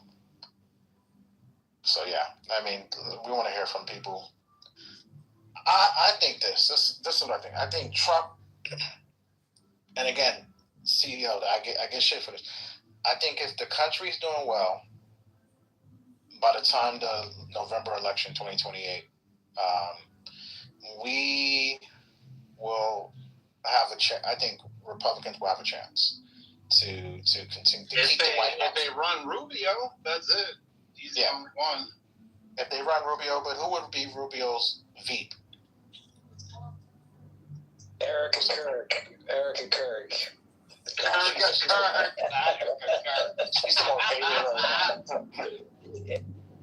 I think people assume that the White House is in the bag for Democrats. I think because of Trump so bad, he's so bad right now. But I would say they're correct at the moment. Yeah, Rubio's going to have a foot problem. He's not going to be able to make it. He can't fit those shoes. Well, it's a matchup thing with Rubio. So if Rubio is going up against Newsom, then he can make the argument that he's the more normal candidate. He could have a chance in that scenario. But wow, it just seems like the charisma factor is so heavily balanced in Newsom's favor. Yeah, but Rubio, did you hear that thing he said a few weeks ago about America, and he got all that push on social media for it? He has a way with words himself. Yeah, boy's a smart guy. That's what he's got going for him. He's got the Latinos might just say, "Fuck it," just be on code and say, "We want America to have the first Latino president," and they might just get on code, and that would be dangerous. Fucked up a Latin country, right? If Rubio wouldn't have sold his soul area, but Rubio wouldn't have sold his soul to MAGA, I think he definitely would have been a strong candidate. No, I think his visibility as Secretary of State has made him a lot more viable. So I got to disagree with you. I don't disagree with that. CEO, that he definitely is more visible, but I think that MAGA is so polarizing. I just think that I've said it before, I don't think the party survives not having Trump. I think Trump is the party, essentially. I just think Rubio's he's going to cheat. He's going to do I can give you Trump without the drama and be a little tough, and then he's going to try to be inspirational like Obama. I think he's going to have a cheat code like that. If Rubio wins, I don't disagree. ICE will just arrest him in the White House. Damn, that was it. So, all right. What's up, Zoe? I think she might have. Zoe, did you mean to come up, Zoe, or you came up? So, Omar, I'm being really serious, right? The question is, do you think that Kristi Noem could make a run for it? Oh, no. The old yellow killer? No. She's done with. Her husband, she wouldn't be able to be dog catcher at this point. They're running out of options. Blanche is forgery. That shit is crazy. Y'all hear about that? Who? Blanche, Todd Blanche. You get news from the underground before any of us. So No. Your news is like 3 days early before we get it. So you got to let us catch up to you. Yeah, right. I just get that certain corner of the news. I think you might be that person. What do they call them? Anonymous. I think that might be. So yeah, he looks like Todd Blanche before he became Trump's lawyer, right? Exclusive lawyer. He was working for a law firm, and he forged, allegedly, purportedly, it looks like he forged the signature of some people and overbilled them a few $1 million, and he's no longer working for that law firm. And the reason why they're suspecting he is because of the forgery.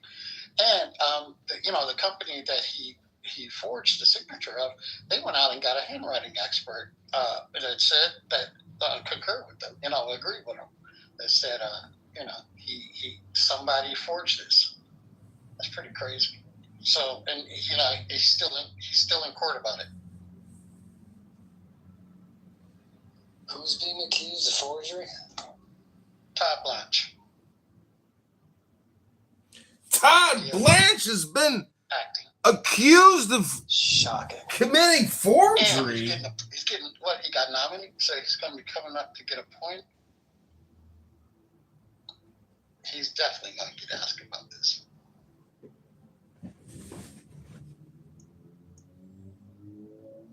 And real quick, so while we're waiting for Misa to come back, and she'll be back, start this flip to the view here, Mr.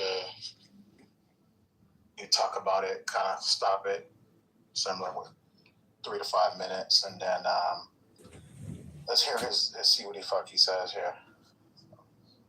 If you want to see somebody on TV, you just see their, in my case, giant heads. It hides how tall I am. That's right.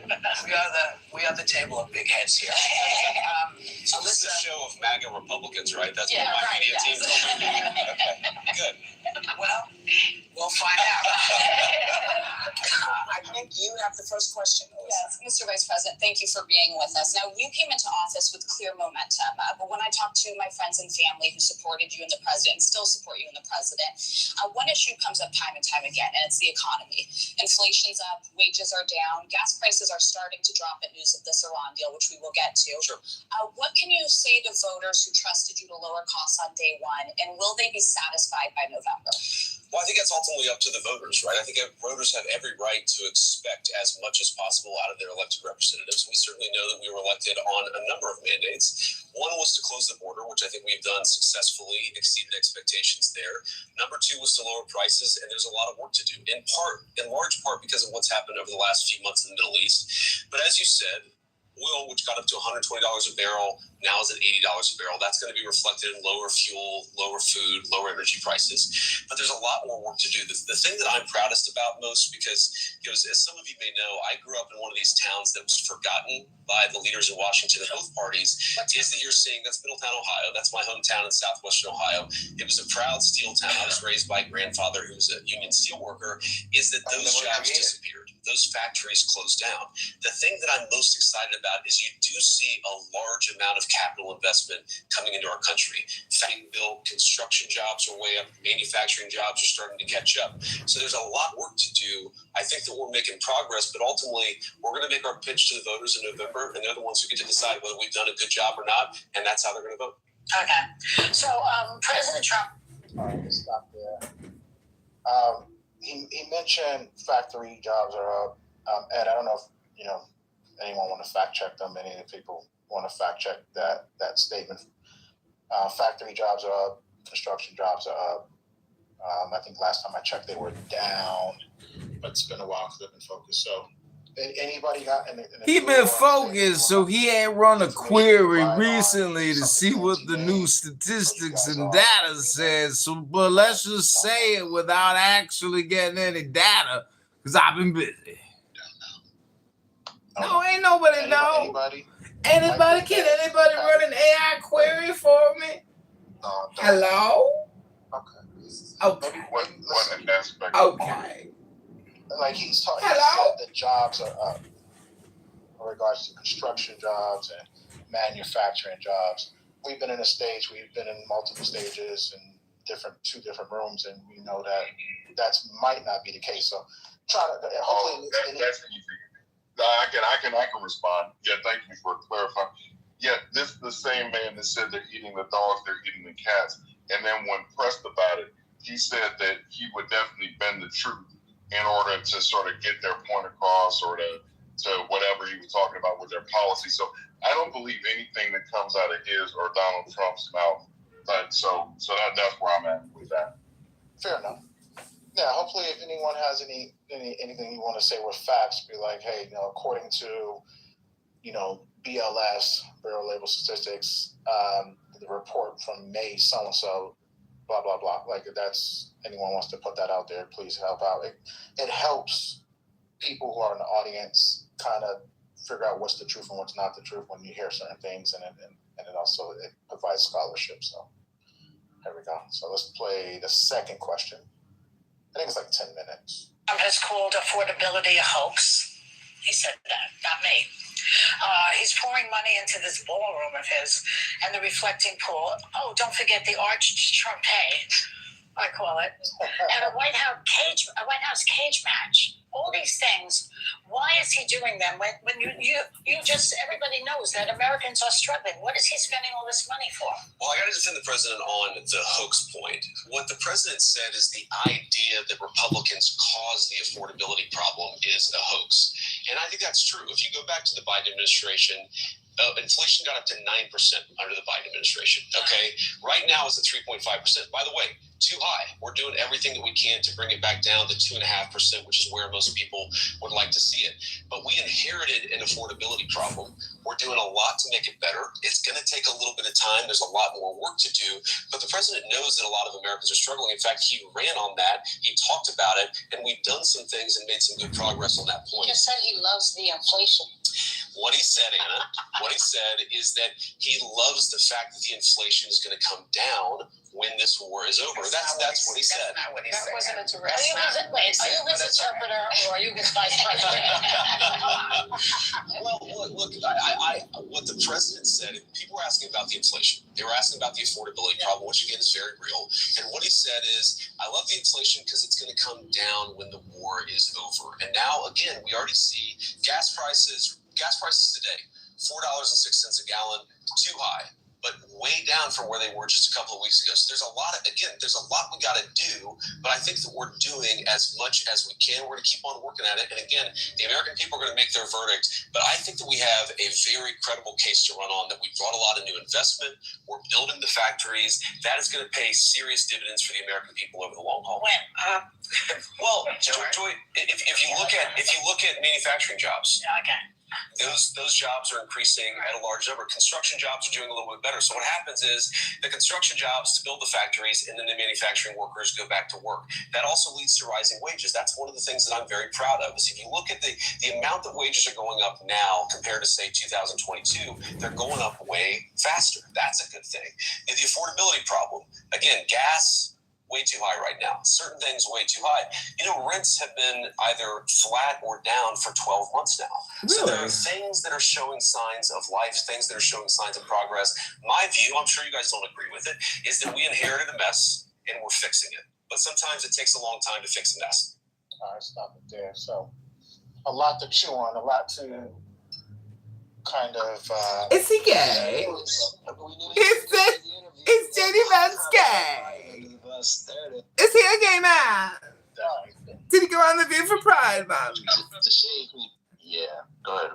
I was going to say, to say he inherited. Why did J.D. Vance go to the Dragon's Den? Is he gay? There was inflation, year-over-year inflation.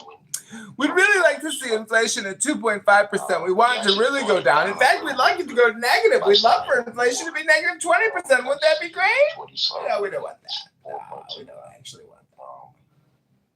He created this problem, and it's so evident when you look at the numbers. J.D. Vance created this problem? Agreed. I think, was it Alep or Moose that was going to jump in? No, I kind of said it. I just was shocked that he would just outright vote Trump saying because he said he liked inflation as a means to counter people talking about the war, and the economy. That was a great catch. Yeah, that part. I was actually had that at a note. Yeah, he that was a lot, and that's when Anna busted him. It's like, are you his spokesperson or you are his vice president? Yeah, he tried to spin that, and that's a bad look. You don't come on a show like The View and you don't spin. You just say, look, I'm not sure. The president doesn't like inflation. I would have said if I was on The View, the president has been trying to get the Feds to lower inflation for months now, and we couldn't get too slow. Powell, whatever he calls him, to do it. So now we have, I would have probably pivoted to that versus what he said. So that was a bad answer. A very bad answer. I don't know. Anybody in the go? Would they?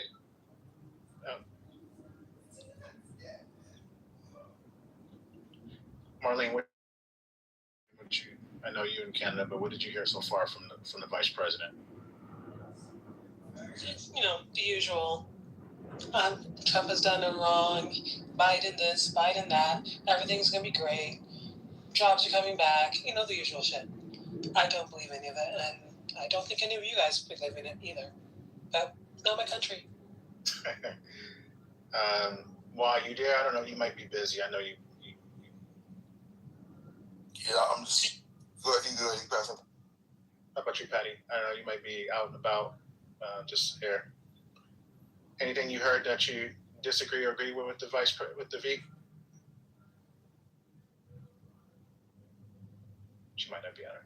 Miss Sandra, Craig, Tiana, you guys trying to go around the table like they do on Abby and try to get your opinions. Then we'll move on. I think it's bullshit. I saw him on The View. It's just a bunch of bullshit. He's trying to clean up his act just in case they help out. He thinks he has a chance. Yeah. Yeah. Anybody else? We'll get this. I think it's like another few minutes here. I think he's on only for like 10 minutes. So. All right. So let's see. Oh, go ahead, Moose. Moose, did you come off mute? I was going to try. Okay. Let's hear what I think they might still talk about the economy. I haven't heard this, so this is my first time hearing it with you guys, so I apologize. Signed. Okay. Mr. Vice President, according to a new report from the New York Times, you were the leading voice behind the scenes to release the Epstein files, and we applaud you for that. And you warned top officials, including top DOJ officials, at strategy meetings taking place inside the Situation Room. We understand that there are tapes of those meetings, that this was a huge problem for the base. The report says you even floated having Tucker Carlson interview Ghislaine Maxwell to clear the president's name, but you were rebuffed by your people. Why? Well, I'd say, first of all, don't believe everything that you read in any newspaper, whether it's a right-leaning paper or a left-leaning paper, because as you guys know, well, there are things that are true, things that are false, and things that are totally missing context. Well, here's what I'll say. So, number one, I am, frankly, kind of a conspiracy theory on the Epstein stuff. And that story says that that's one of the things that's true, is that some people called me a conspiracy theory on the Epstein stuff. And I love Susie, but absolutely, she thinks I'm a conspiracy theorist on the Epstein stuff, because I think that it's crazy that you have this guy who is clearly a sex predator who is hanging out with a lot of very wealthy and powerful people. Like, that really bothered me. I don't know what's there, of course. Nobody knows exactly. Nobody knows what's there. We only saw the files with Bill Gates in every picture. Bill Clinton in every picture. The White House wasn't committed to full transparency. We have to remember, like, I was inside the room when some of these decisions were made. The Epstein Files Transparency Act, the one that the president signed, the one that led to all these files that we're seeing, the emails. By the way, again, sorry, I do have to show my boss. I know you guys don't always appreciate this, but, one of the things you see in the Epstein emails is that Jeffrey Epstein hated Donald Trump, and that Donald Trump literally reported Jeffrey Epstein to the police. That's one of the things that came out in these files. They were best friends for about a decade. And remember, he signed that Transparency Act under duress when some Republican women, congresswomen like Lauren Boebert, like Marjorie Taylor Greene, did not give in to his pressure of not signing. He brought Lauren Boebert into the Situation Room to pressure her into caving on not voting for that bill. So let me respond to that. That's all true. Let me respond to that. So number one is, yes, yes, Donald Trump, he said this. He knew Jeffrey Epstein back in the 1980s. He also threw Jeffrey Epstein out of his club when he found out he was a creep and reported him to the police. That's something that the media often misses when it reports this story. They tell the fact that they knew each other in the 80s, which the president himself admits. They ignore the fact that he narked on him to the police and led ultimately to Jeffrey Epstein's downfall. To that point, Anna, you know the Republican Party. Well, it's one of the things that led to law enforcement investigation. But on the point that you it was allegedly over a real estate deal that they got into a fight over. But the email says they didn't just know each other. Let's just be truthful and transparent here. They didn't just know each other. They were incredibly close friends. He reported him to the police. That's what I'm saying. That is objectively true. But Anna made another point. I think I would be, if I may, because Anna made a very important point. This question about, did Donald Trump release these files only under duress from Republicans? And Anna, you know the Republican Party probably better than I do. The idea that Donald Trump runs around afraid of Republican congressmen as opposed to the other way around is kind of crazy. What was the bipartisan? Republicans and Democrats. But because the Republicans control the House and the Senate, particularly the Senate, you need the Republican sign-off. What the president did is, look, I will say this. Again, I was in there in the meetings. He was very frustrated that the Democrats were making this about him when he's like, look, I threw the guy out of my club. I am the guy who reported him to the police, or one of the people who reported to the police. The president was frustrated about that, absolutely. But he eventually came to say, you know what? Let's just get everything out there. Let's have this out in the public. And he actually called the senators. I was there. He called the senators and said, you know what? Pass this bill. I'll sign it. And that was it. Let me follow up briefly. Let me follow up briefly. Yes. It sounds like you believed that there would be men in the files who would be held accountable. Rightfully so. And the American people are with you on this. Why haven't we seen the release of over 2.5 million additional Epstein file documents? It seems like you are someone that is on the right side of history on this. So we've released, I think it's 6 million files or 6 million pages of documents. My understanding is that 2.5 million, Sonny, I'm going to check on this to make sure, but my understanding is that a lot of those are duplicates of things that have already been released. So we're not holding anything back. Some of those things are like the courts have to order you to release them. So that was one thing that we confronted. We talk about this situation in our meetings is, you know, there's a big bunch of files that existed, I think, in the Southern District of New York, or maybe it was some other jurisdiction. But we were like, we want to release these files, but you need the court approval in order to release the files. Sometimes we would apply to release the files, and the courts would say no. So those particular documents, I would need to actually know exactly what you're talking about. 3.5 million documents were released, and my understanding is 2.5 million have not been. Those may have been the ones that are under court. I don't know what the documents you're talking about, but I'm telling you, let me go to break. Sure.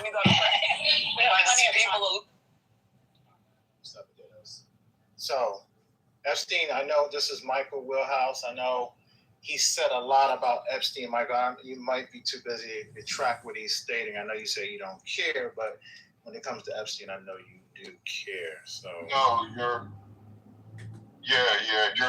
fine. I'm just saying that I believe Donald Trump is a sexual predator, and I believe that he's guilty of what we heard. And it's funny you mentioned the Southern District of New York. The court case that we read with the 13-year-old that talked about being raped by him and then by Jeffrey Epstein, and the one that said that she was told that she looked like Ivanka and all of that.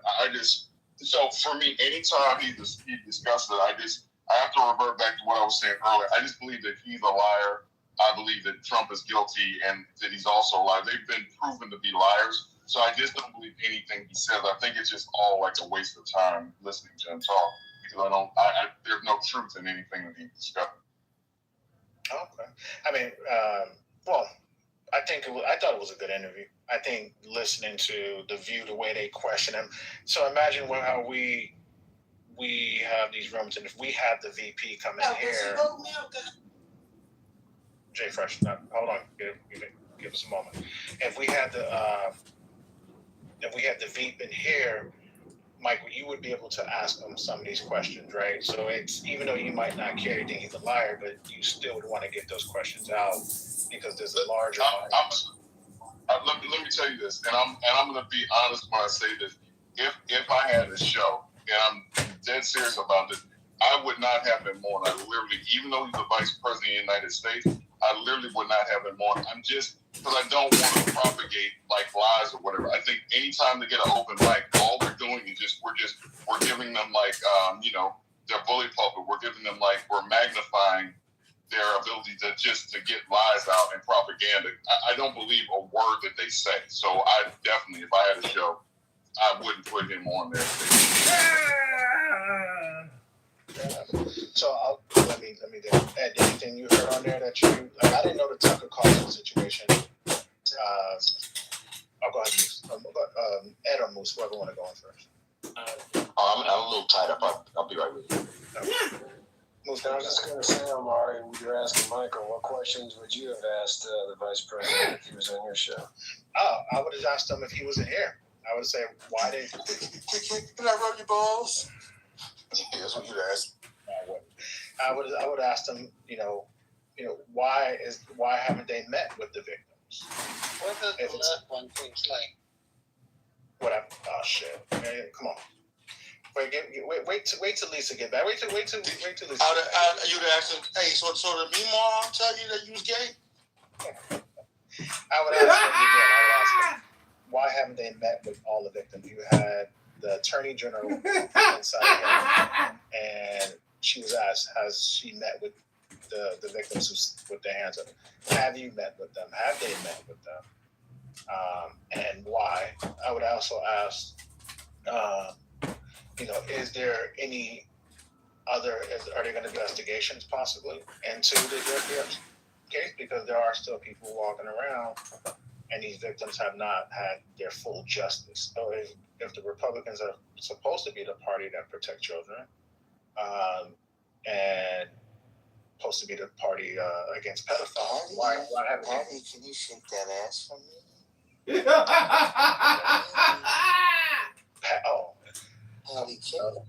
Lamar, you still believe the Republicans are the party against pedophiles? You still believe that? Well, it makes it harder now when this case. It makes it harder or not fucking believable? Which one? So prior to that, because and just hear me out, just give me a moment to explain thoroughly. It was the Republicans, it was them that were actually pushing for the Epstein. It was the Republicans and the MAGA folks that were pushing for the people who were in the WikiLeaks to be exposed. And as soon as they had the opportunity to expose them, they folded. Do you think that they really were planning on doing that, or they were just talking shit because they knew nothing was happening at the time? I'm going to say I agree. I think now looking at it, they were just utilizing it as a political just for votes. Like, oh, Democrats are not talking about it. Democrats are not talking about exposing these rings and what's going on, and therefore, people like, oh shit. So let me give you just a quick story personally. So WikiLeaks went back in 2017. I don't know, 2016. Close to 2016, close election, WikiLeaks actually sent me a message. I'm surprised it didn't get flagged. WikiLeaks sent him a message? WikiLeaks sent him a message? Of that drop. So, which was crazy, right? And so when I seen it... Wait, they sent it to you? They sent it to a bunch of people. So they sent it to a bunch of people that was in that group. And this is where I first learned about Podestas and the spirit cooking, right? Spirit cooking? And I was like, this is sick. That was one of the reasons why I was like, fuck, I can't vote for Clinton. When you start hearing about this. You guys are familiar with spirit cooking? Yeah. But are you sure that it was WikiLeaks and that? Oh, 100%. Hold on. Are you sure that it wasn't IO from like one of the botnets, something like that? You know what I'm saying, bro? No. It was their actual followers. It's their actual. Not necessarily the endpoints of what they want you to look at, but I'm talking about the origin or the routing of that email. Who dispatched it? Hold on. It was the link, and they did it through messaging on Twitter at the time. So they sent. It was from a Twitter account. Yeah, from the main Twitter accounts. Yeah. So there's a WikiLeaks main Twitter account. I didn't know that. Yeah. So, and And they actually reached out to me again in 2020. Actually, I think I have that screenshot, the one they reached out because I sent it to people. And because they asked me to share something because of my follower account. I have a high following account. Well, I did at one time. So, but now when Trump, 2024, fast forward the decade, 9 years, 10 years later. Omar, you had over like 100,000 subs? Well, they don't call them subs. That's Twitch, but I had over 120,000 followers for sure. Okay. Come I say, like, you know what I'm saying? You're talking about reaching out because followers, but I don't know, man. Yeah. Well, no. I wish I had subs. You look at AV and, not to derail, but you look at people who got Twitch and Kick, they making money. So. My little cousin is Yeah.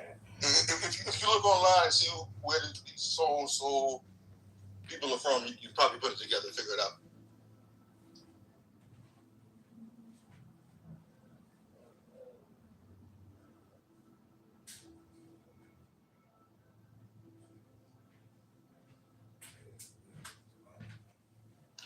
You be on those platforms, Marty? Twitch and that shit? Nah. Fucking gaming people, man. That shit retarded, bro. I need to get on, but I would love. I'm a gamer, so I would love to get on that. That's why. Hey, Misa. Oh, you're back. You missed it. That's not playing games, though. That's just watching people play games. Yeah, it's talk shit. That retarded, man. I can't fuck with it. Really. No, but because I'm good at Madden, so I always wanted to do the streaming on the Madden and shit like that. So you could have other people watching you.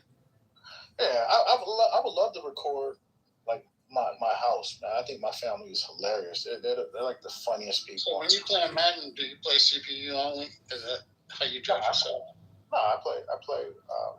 You play two-handed. You play yourself like one. I think they play with a foot too, yo. The monkey. So we're playing. You like a dog trying to fucking scratch his ears and shit. Got one in his ass. Got one in his asshole. Hold on, maybe so now we missed. I'm sorry, Amaya. It's not you. It's the vision. Nah, that's all good. That was funny. Maury got one foot over his fucking shit, trying to scratch it. We would just listen to the JD Vance interview. So we and now we missed it. He talked about Epstein, and he mentioned that a couple of key things. Epstein, he was the one in the meeting. There might be recordings of the situation. We need to publicly apologize. There might be recordings because I don't know if anyone caught Sonny mentioned in that clip. I heard there's recordings of you actually pushing back to try to release the Epstein. They tried to get Tucker Carlson to interview Giselle Maxine. Mess up her name all the time. And that he, thank you, Craig. And that he was, he then, tried to do this thing and said, well, Trump is the reason why, he got arrested and is under investigation, because he's the one that narked on Epstein. And, yes, they hung out in the 80s and 90s, but when he found out he was a creep, then he turned, that's when he turned him in. So he did that little song and dance. You missed it, but I just wanted to kind of give you. And then he said the economy is great. He got work to do with gas prices and other things, but he said construction jobs are up, manufacturing jobs are up, and which will then probably lead to higher wages because of that, all the investments coming into the country. So that's an update. You were gone.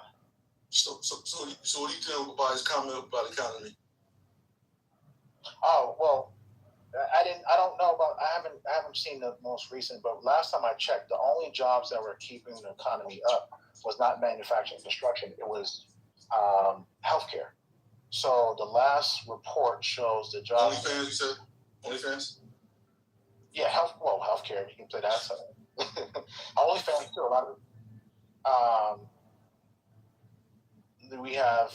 So, did you guys hear about what happened with the FBI and the terror plot for the UFC fight?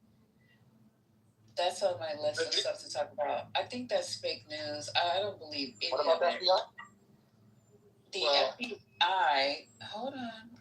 The FBI disrupted an alleged terror plot targeting the White House UFC fight event. I think it's fake as hell.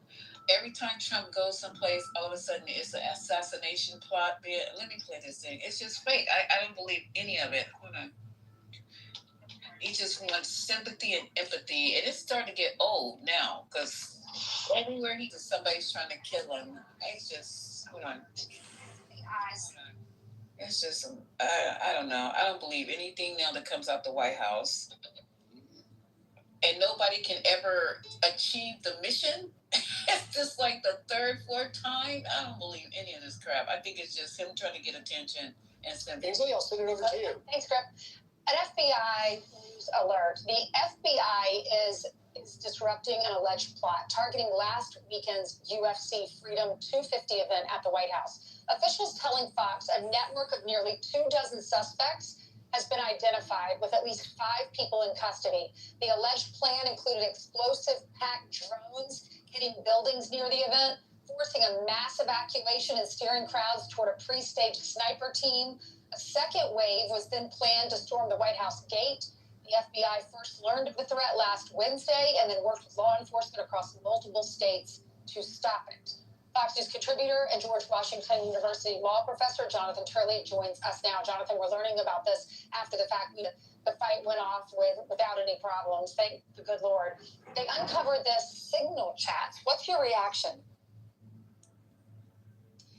Well, Ainsley, this is really a cautionary tale. The fact is that the government is not the only party preparing for the July 4th celebrations. There are terrorist organizations that are drawn to the same events. If you are in the business of creating terror, there's no greater inducement than these types of celebrations, including the one at the White House. What is really chilling about this is the level of preparation and planning. This was not just some type of improvised device or a sniper. This was a well set out pattern of events to maximize casualties. And we have to keep in mind that under the Biden administration, millions of unvetted people were released into this country. It would be a very dangerous delusion to believe that these terrorist organizations and countries did not use that open border to bring people inside. Well, I'm reading a little bit more too, Jonathan. This is crazy. It says the one alleged suspect told investigators the goal was to target capitalist elites, billionaires, politicians who received donations from the American Israel Public Affairs Committee. The investigation stretched at least 12 FBI field offices. Thanks to all those FBI agents who forwarded this so that nobody was injured and our president was safe. All right, let's talk about Luigi Mangione. Today is... Okay, so anybody believe that they had this drones with bombs on them? Then they were going to steer everybody in like cattle into a particular area and have high-powered snipers there to snipe you off? I definitely have a comment on this. Like, literally, the man has 2 gigantic cranes out there. If you looked at the stuff the other day, like Derek Trump was up on the roof of the White House overlooking the UFC area, and he like pointed out the 2 big cranes. So he's got an unpopular ballroom project. I know that I'm getting old, and I don't know if they still do fables, but if everyone is familiar with The Boy Who Cried Wolf, that's all this is. Like, every time, to your point, Misa, every time there's something, I thought it was going to be something in Madison Square Garden, and now this time they're targeting like high-end donors. So all the people he wants to protect in his ballroom, because he literally is just trying to get this ballroom built. So anytime there's something with Trump, now there's going to be some kind of an assassination attempt, period. I mean, the details as it came out, I haven't seen the court filing, so I'm going to remain neutral and say, is it possible? I mean, of course. There was a plot by a group in California that was real. That was extremely real. And, you know, Maury, come on, bro. Like, you gotta be fucking with us, man. Like I'm starting to really, come on, bro. No, I don't. Just so I say this. I say there are people who dislike this man with every being, every fiber, everything, every proton, atom, whatever.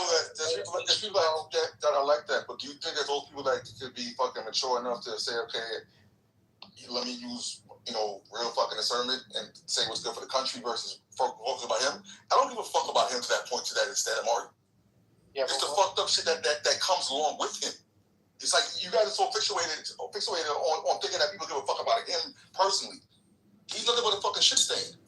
There's people that think he's one of the most dangerous people on this planet, and people like. Well, he is a fucking devil. Right, and there's people who are not mentally tight. Right, we all know that. Look, we saw people go inside the Capitol.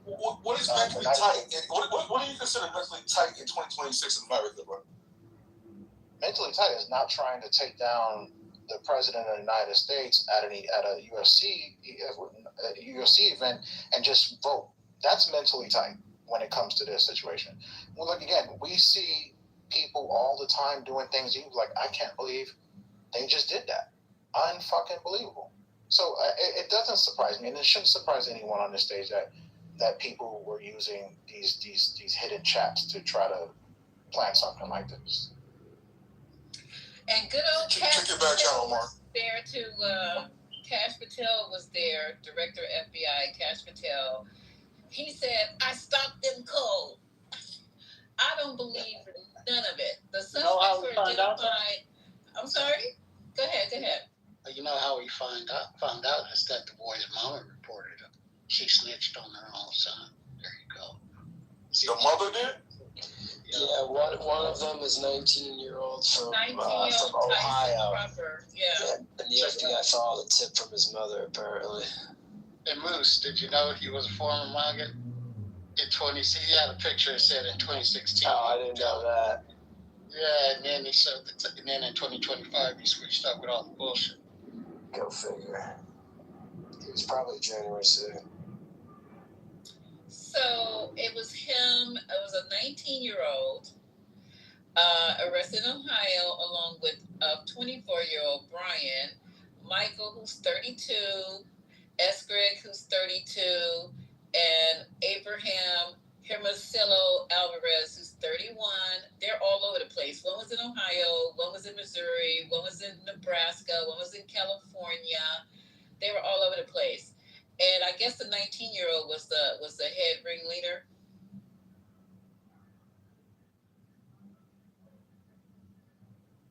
Oh, that explains why they got caught. The brain's not fully developed yet.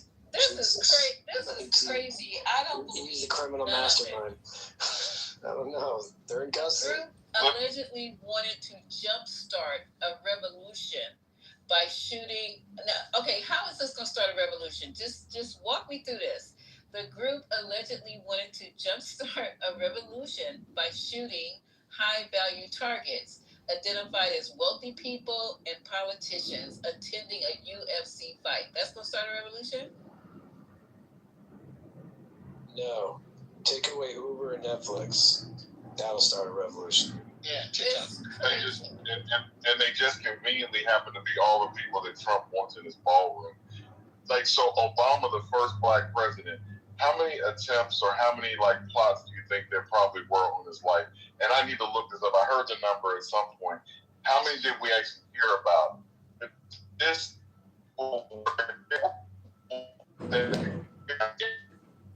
You're in the Matrix, Michael. Or is that me? It's him.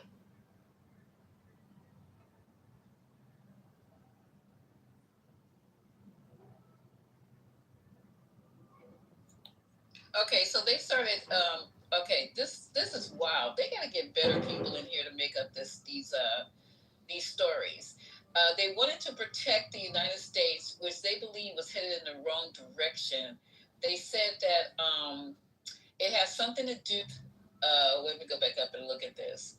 Something about the data sets taking up too much water, and where's the other one? Oh, God. They want to tear down the United States so it can be rebuilt. And on June 11th, the 19-year-old, his last name is Proper, admitted to being part of planning. He's part of planning 19, the attack, and said the group began communicating with each other around March. So they didn't even, I mean, this is a new group, and they had all this planned from March to June. And Trump can't even stop a war. They were literally getting ready to tear down the United States and so it can be rebuilt from March to now. And Donald can't even stop a war that wasn't a war. I just Maybe we should hire these people. Can anybody ask me why we're 11 attempts on Obama's life? And thank you. We were foiled. And, you know, we didn't really hear much about the details of each one of those. Damn thing about him because he didn't want a baller. I'm saying Trump is he's just a piece of bullshit. Yeah, I don't believe any of this. So I guess I go on the conspiracy side, y'all, Michael, guys. I just don't. I don't know what I'm.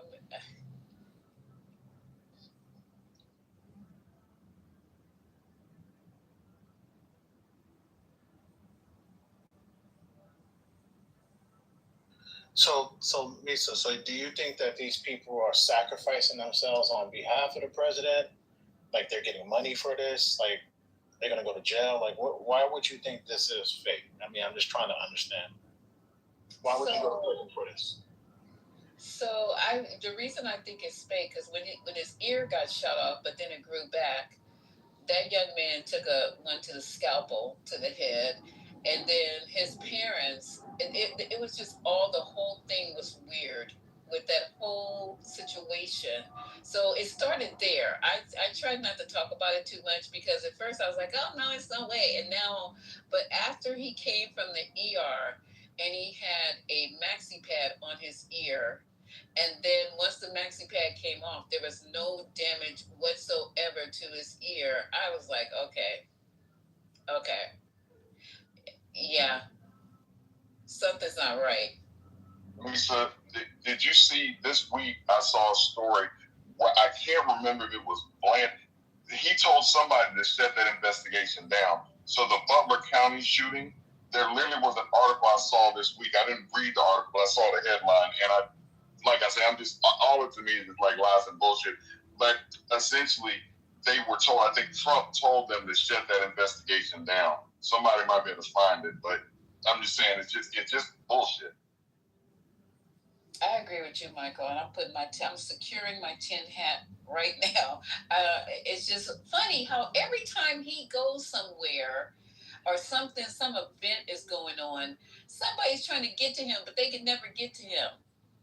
Not even with drones, with bombs on them. I mean, it's like, come on. So for you and Michael, to believe that, let's just go back to 2024, to believe the shooting was actually, fake.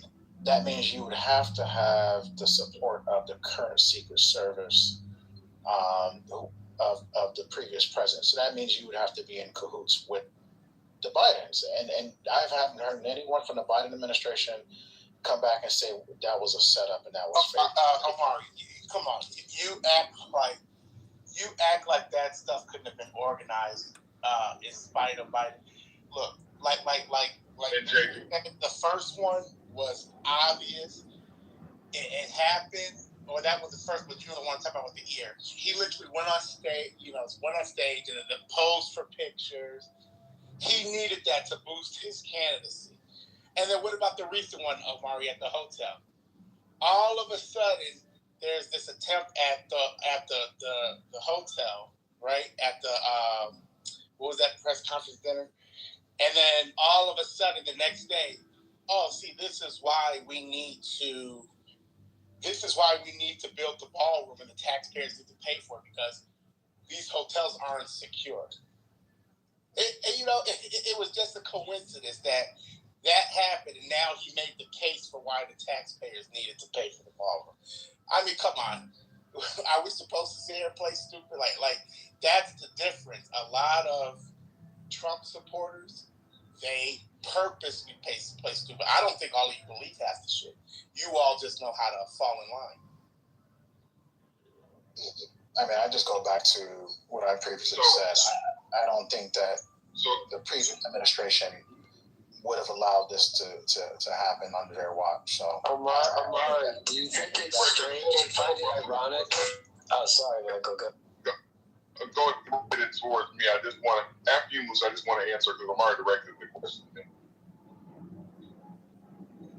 I'll go after you, whoever wants to go. Omari, can you hear me? Omar, are you there? Yeah, I'm listening. Go ahead. All right. So, do you think it's conspiracy or not conspiracy, whatever? But do you think that the one Vantage rooftop that was posed the most threat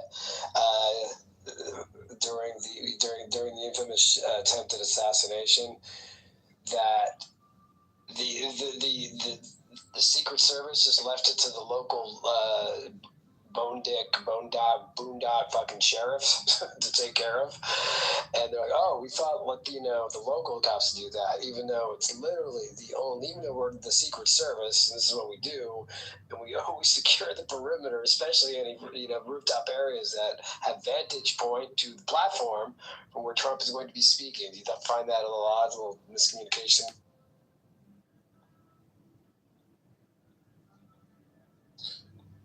Go ahead. No, after you answered that, because I was gonna get back to it also, since I was the one to ask the question. But just whenever you're done answering, Moose, I'll answer you also. I mean, I can see where things could be like, oh shit, like how did they not know to have people on the tower? How do you not have people on the roof that day? Why were they inside? Because it was too hot. I mean, I go back to the previous director of the Secret Service, Kimberly Cheatham, and her when she went on and spoke in front of Congress, and so she indicated that there were mistakes made on their behalf. I don't know anything about anything else than what I can only with the people who was on the scene. So. Okay, so Omari, it's hard when you do this. It's hard to act like you're not doing this on purpose or you're being like obtuse. So the guy, they saw this guy on the roof. People called it in like 10 minutes, I think, before the shot happened.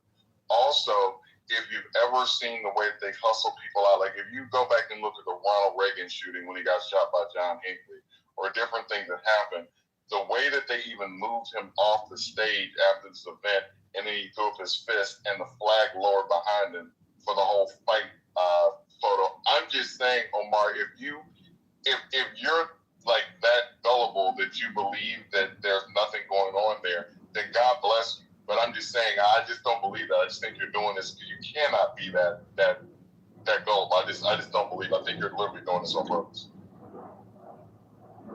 Fair enough. I think we went around enough on this one, but yeah, I actually on this one here, no troll. I fundamentally just don't see it, but I appreciate the back and forth. Okay, so but regardless of what you want to say, I'm saying this is bullshit. I'm reading it more and more, and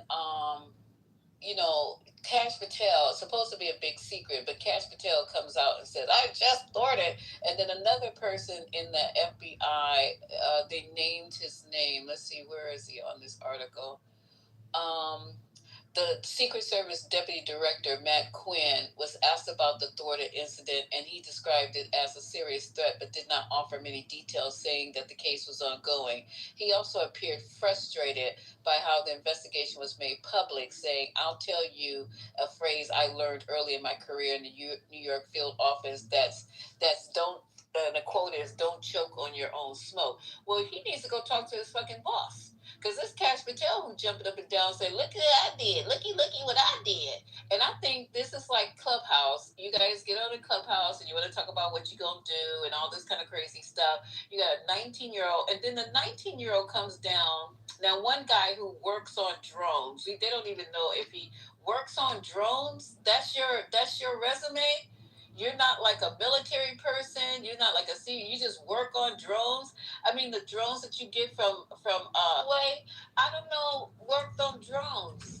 You know how people be in here, I'm gonna send a drone to your house. I'm gonna get your IP. I mean, it's a lot of talk, and they were on TikTok. Oh, that's safe.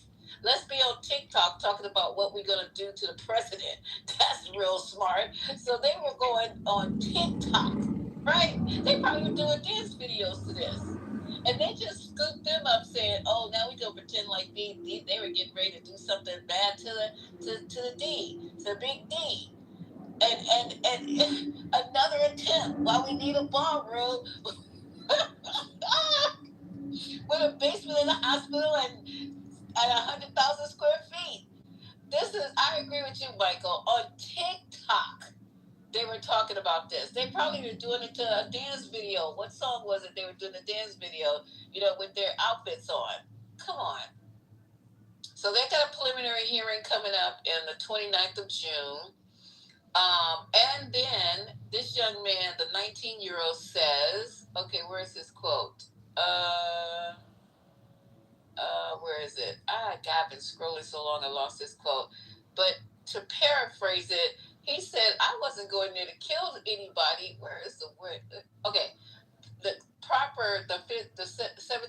19-year-old said, although he was not going to the protest in order to shoot people, several members of the group were intent on violence. But the complaint against him said, but you don't have any quotes from the other group, of the other people in the group that were intent on violence. What you are quoting is the 19-year-old said he wasn't going to the protest in order to shoot people.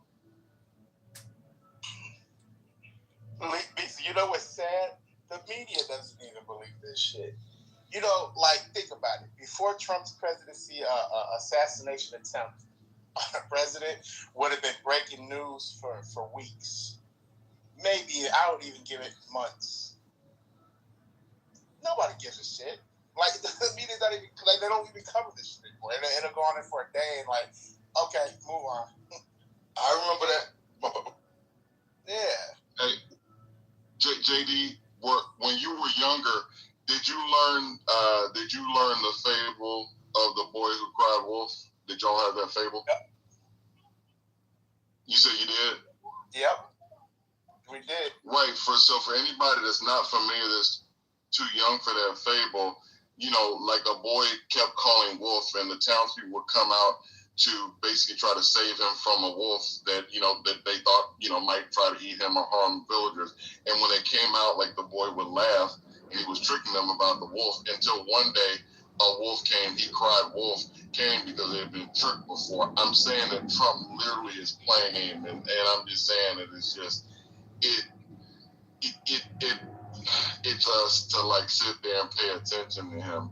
And so the media, when you say something too much, he's had, this is 5 attempts. He had the one in Butler. He had the one at the golf course. He had the one where the dude ran up at the Correspondents' Dinner. He had the one where the guy got shot outside the White House. Then he had this drone attack. So that's 5. So I'm just saying, what are we doing? Well, Michael, the one outside the White House, they already, the detail, Secret Service already had information about him.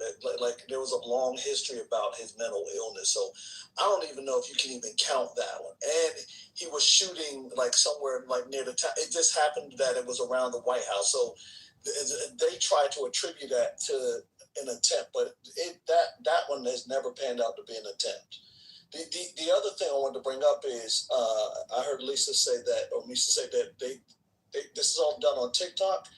Most extremists, the MO is that they're not going to use TikTok. They're going to use some type of encrypted communication like Discord or Signal or the usual suspects. So I was just talking to someone about this earlier today. All of these attempts are weak as fuck. But they keep doing this. And to your point, Michael, Trump is going to cry wolf until he finally meets a... Yeah, and they're not going to use whatever that shit is, TikTok, right? But even the weirdos ones that in that space on Discord. Right. You remember that dude released all that shit, the fucking National Guardsman? Was in there fucking releasing national secret. He got like 15 years or some shit? Yep. From Massachusetts or something like that? Yep. That one cat was on Discord and they came knocking on his door. They did not play. You know what I'm saying? Like, yo, this shit is. But you know, that day when he did that show in Butler, PA, I remember coming up on in here saying that, I don't know if it's this room or whatever, but on Clubhouse, saying that was bullshit. He didn't get shot. Motherfuckers were like, nah, he first. That's bullshit.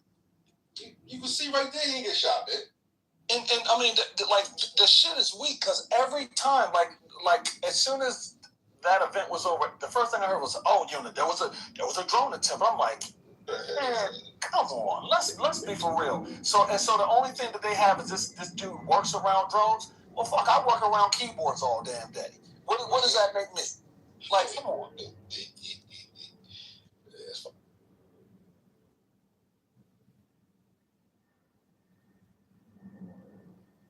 But hey, it's what some people still like. You still love, right? You know what I mean? Like, yeah, people are still playing like this shit is normal, so fuck it. Okay, that's just one of the breaking news for today. And I don't know. I'm going to do Lawrence O'Donnell, but I don't know why James Harden is being arrested. Does anybody know why? Because it came on feed yesterday, and I didn't. I think something for not shaving or some shit. He had like fucking lice in his beard or some shit. Let's see. Why did they arrest him? He had a gun on him, I thought. Yeah, some shit like that. Where did he get arrested? What state was he in?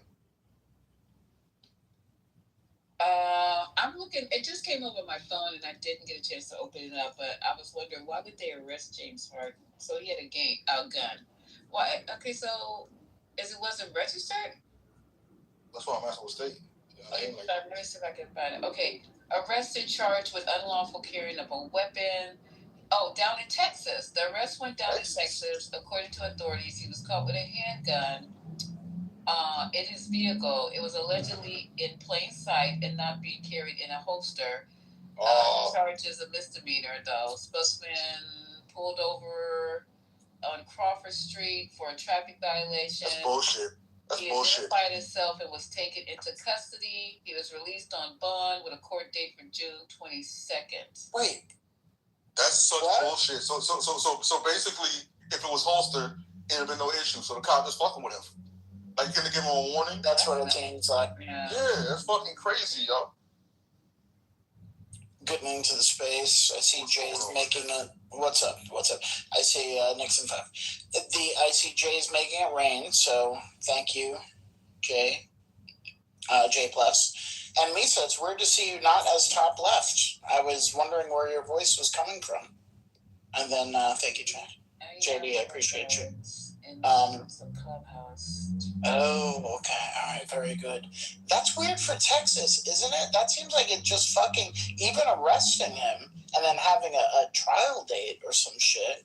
I thought Texas was supposed to be like freedom or something. But that's the one thing you have to have holster. They're fucking idiots, bro. What's Ashton? We need Ashton. Ashton, where you at? Well, here in Texas. Yo, stop. I was scrolling on my app to see if she was here. Y'all stop. So where in Texas, Lisa? It didn't just say Texas.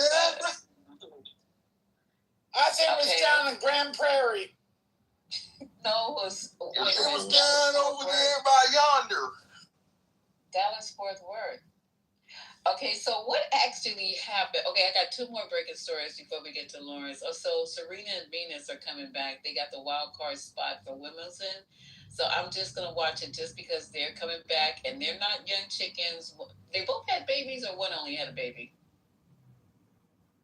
Serena has 2, and I think the style one, if I'm not mistaken.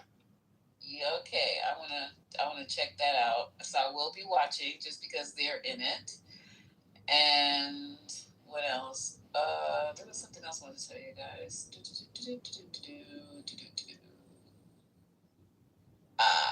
God damn, I don't know what the second thing was I was going to tell you. But so what exactly happened? Do you guys believe that the bungee jumper who plummeted to her? Do you believe that they threw her over there on purpose because they're up on murder charges? It's not funny. It's just not funny. No, I just think that was just a horrible mistake. I saw the video. I don't think they did it on purpose. I mean, I think it just seemed like that was normally like a part of their whole routine. But that was tragic. They threw, somebody was like, the rope. I was like, oh shit, it's too. You mean to tell me the way they are carrying her? Y'all have to see this for yourself.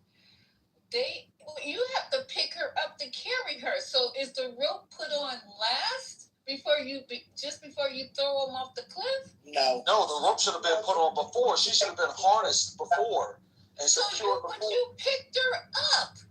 And you got to know she didn't have a fucking harness on. Lisa, that's how she wanted to die, but they didn't check to make sure that the rope was secure. They're supposed to be like a double. That's how she wanted to die. No, I said that's the way she wanted to go. She wanted to go like airplane. So she had her arms out and they were going to throw her off the cliff, but they did not check to make sure that the rope was secure. They messed up. Sometimes I just don't believe this shit because you're picking somebody up. It's 2 of you, not just one, but 2 of you. You literally are picking her up. The way they had her hoisted in the air like that, I can't even understand how they didn't not see that she wasn't hoisted to anything. It's beyond me. I don't disagree. If you think if they're in business and they've been doing this for a while and they've been doing it all day, somebody would have said, "Hey, yeah, let's make sure she's harnessed in before they throw over." But yeah.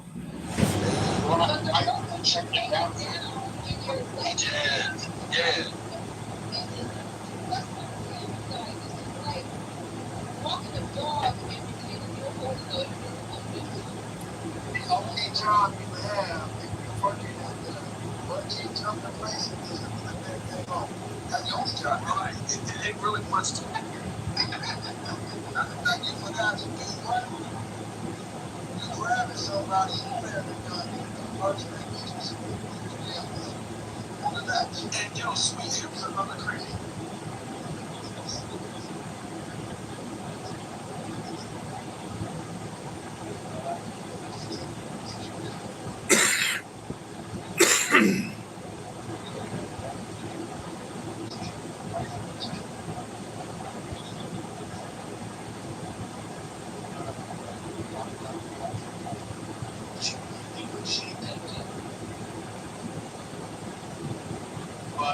It's a church, all right. So that's a difference.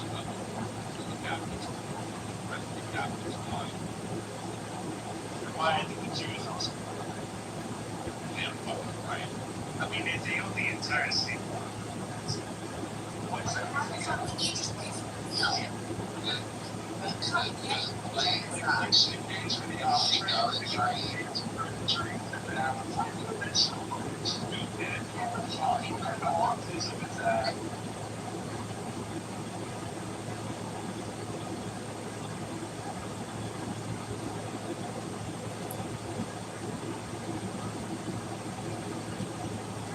There's a fucked up report.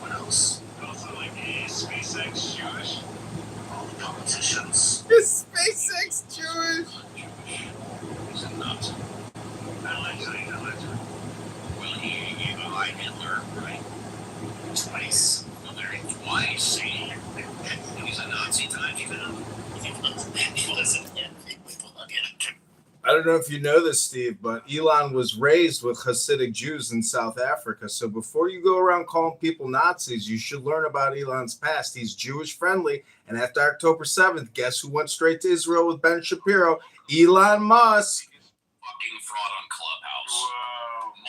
Projection alert, ad hominem alert. Projection alert, ad hominem alert. Fucking talking. No, I'm speaking the truth. It's not an ad hominem. It's truth. You're the biggest fraud on Clubhouse. You have multiple. You got multiple accounts. Because you have multiple profiles, that makes you a fraud, Steve? All the time. This is not ad hominem. This is the truth. So I don't consent to be recorded, by the way. Yeah, Steve. I didn't know that, so thank you for enlightening me. I mean, I knew about the. You're welcome.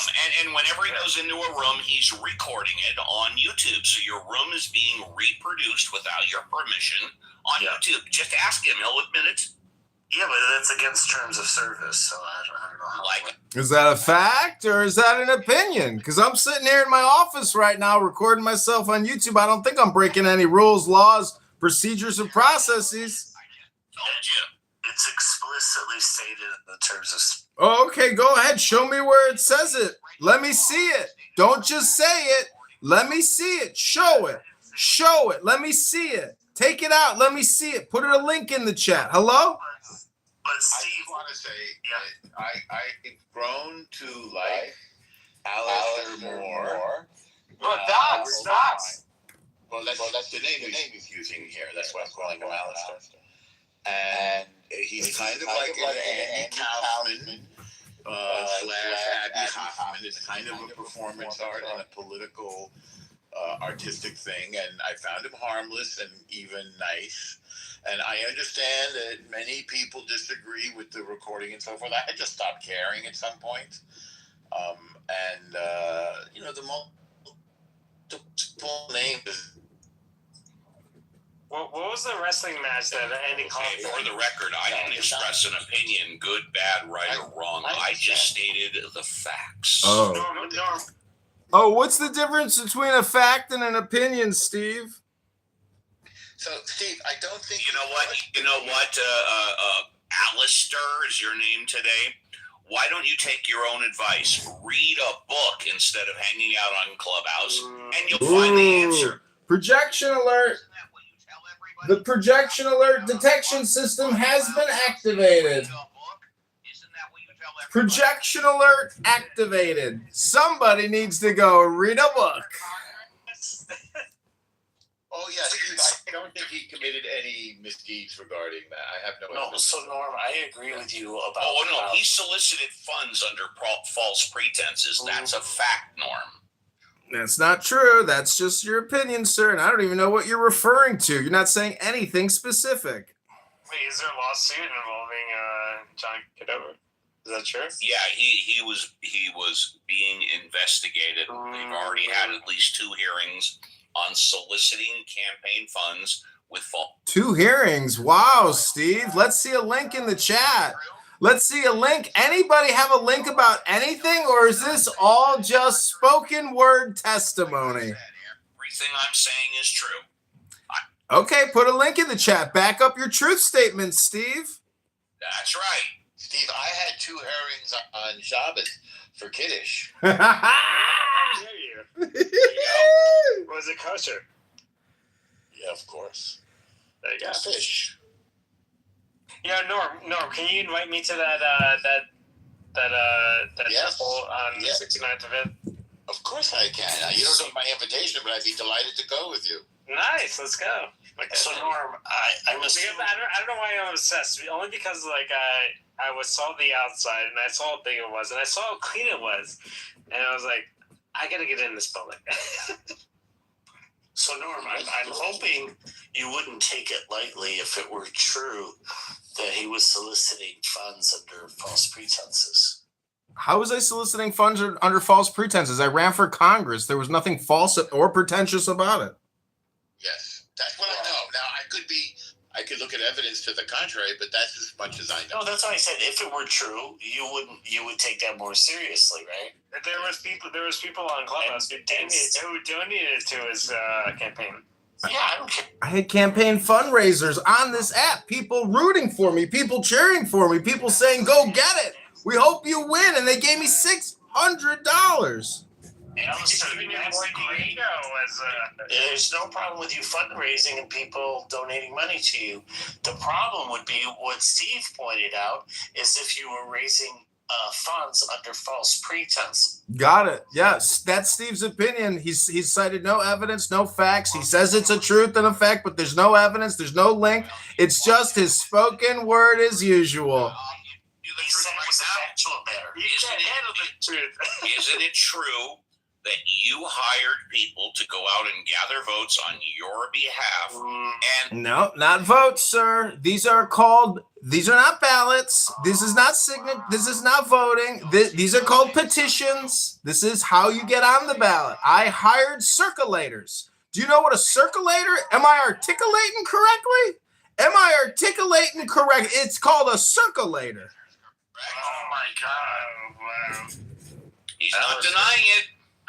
It's called a circulator. You have to hire people to go out and get signatures for your petitions to get on the ballot. I know you've never run for anything because you're spineless. You're an atheist. You're a communist. You're part of the community. You got no balls anymore.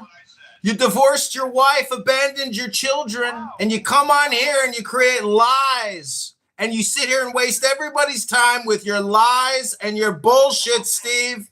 Time to become a man, Steve. Time to grow your penis back out of your little clitoris in between your legs there, Steve. What? Alistair, why don't you simply say it's not true then? Because first of all, I can't even hear him because I'm over here recording myself. Go ahead, Steve. Make your truth statement claim again. I think once is enough for you. Got it. Okay. Well, as everybody has heard and seen no links, it's just Steve's opinion. It's not a fact. It's Steve's opinion.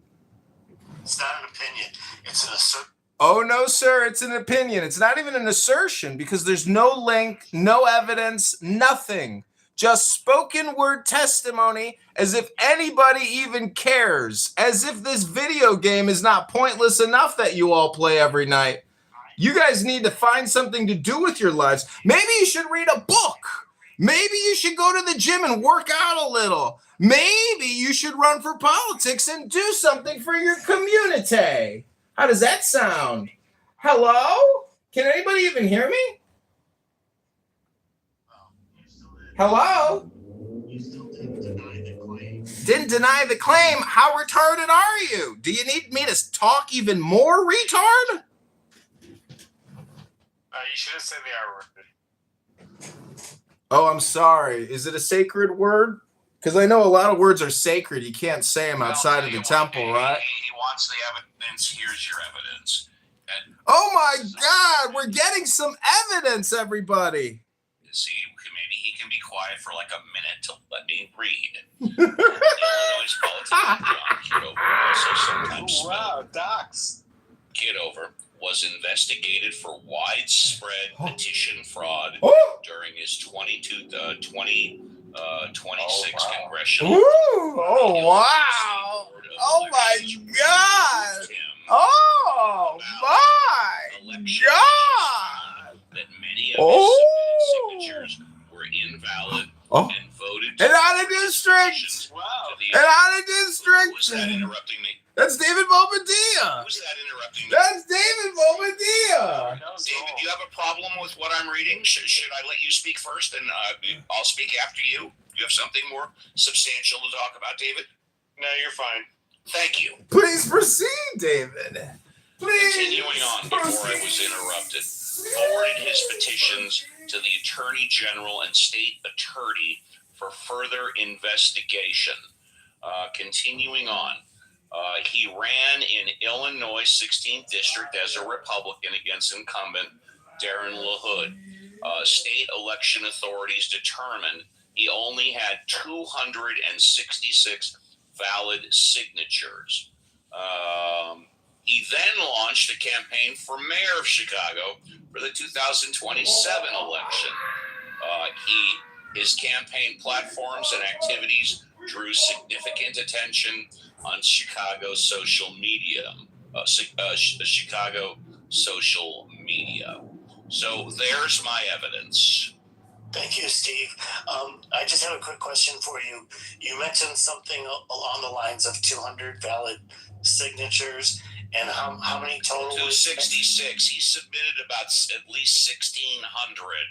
Wow. So not even 20% of his signatures that he submitted were valid. Wow. So something close to 80% were invalid. Were not valid. Right. Exactly. Wow. That's great. What do you say to that, John?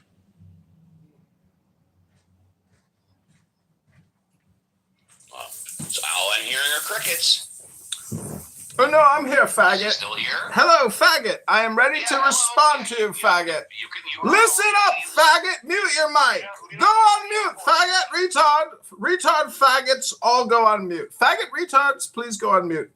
That is absolute bullshit put out by Darren LaHood's attorney and the Illinois State Board of Elections, which is totally corrupt. I challenged Darren LaHood's petitions. He only had 1,700 signatures. If they would have audited the petitions, he would have been removed from the ballot in the same way that I was. Is that good enough for you, faggot retards? Well, you were in once, if not twice. How come the court and the judge didn't believe you?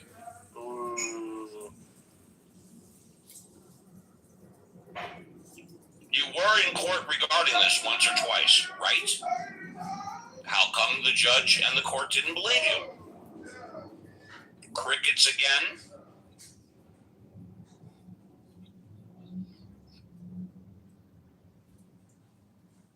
Wow, Steve, you definitely came through with the evidence. I'm just speaking the truth. I didn't even have to use any insults. I just spoke the truth.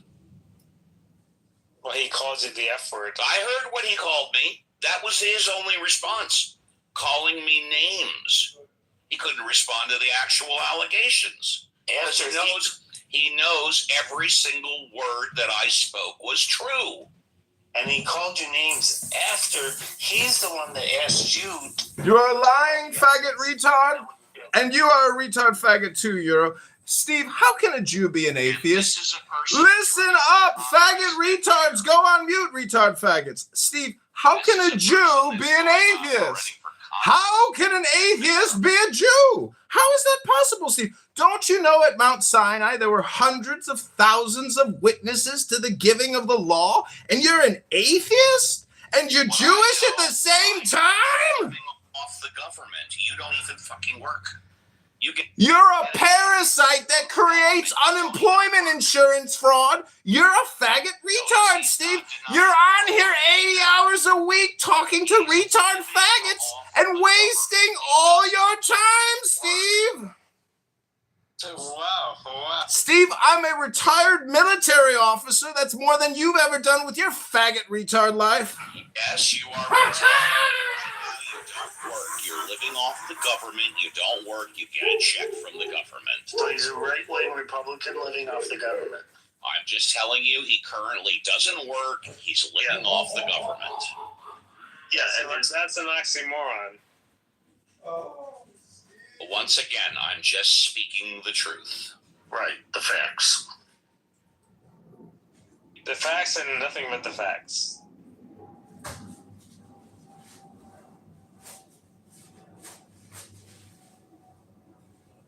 I don't know, John Kitover. I would, with all due respect, I would say Steve won this debate.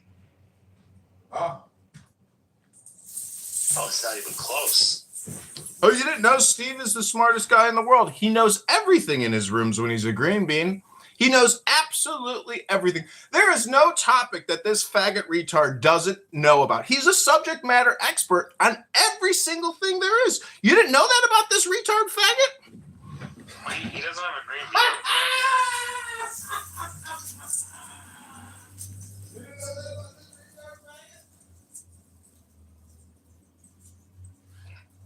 And you're not even challenging the substantive claims that he made.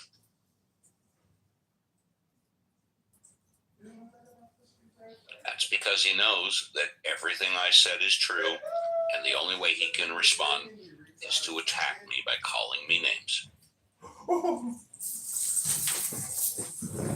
It's 100% accurate that you are a faggot retard, and everything you said is an opinion, you retard faggot.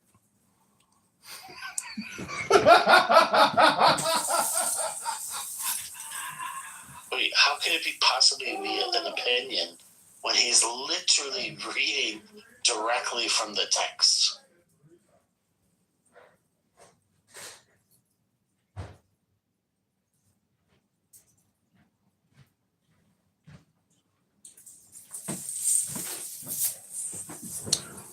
And when I use the term retard faggot, I don't mean faggot as in Steve sucks dicks.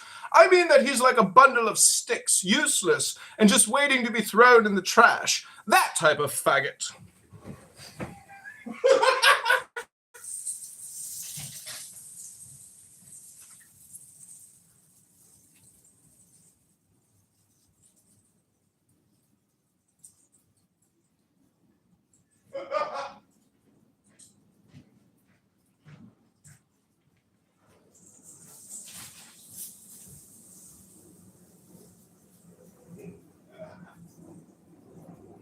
So, Steve, do you know what ever happened with those investigations? Nope, I didn't put that much time into it.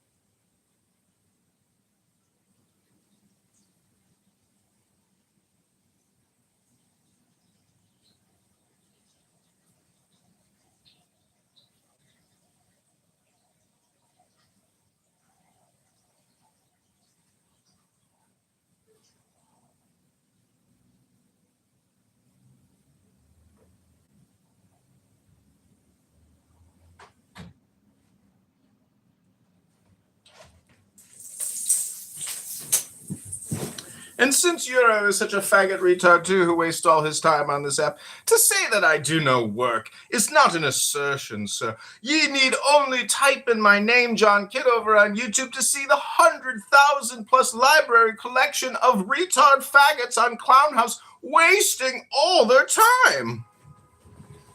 Well, it's funny you say that because you're out here way more than I am.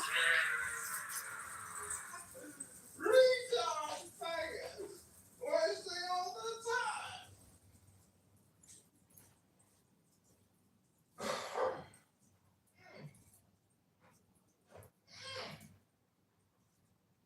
Steve, maybe you would be on here more often if you were living off of government checks. Yeah, that's a good point. That's a good point. That's a good point, faggot retard. You know, I have a full-time job. I'm still paying my bills. If I don't work, I don't get paid. A lot of right-wing Republicans would say that's like the ideal situation to be in. Again, you only need go onto YouTube and type in John Kitover to see my library, which is now making me a lot of money because of faggot retards like you who waste all their time picking their toes in Poughkeepsie. I mean, think about Steve of Apple's life here, talking to JCC every day for years while he claims he's working so hard on people's Social Security disability claims. Steve, you've generated millions of dollars in wasteful spending for the government. How do you feel about being such a big bullshit artist? How I feel is that once again you have not only lied, but you've lied about me. So once again, material misrepresentation, lying. You are a liar. Steve Apple, the Steve Apple Show. That's interesting. That's actionable.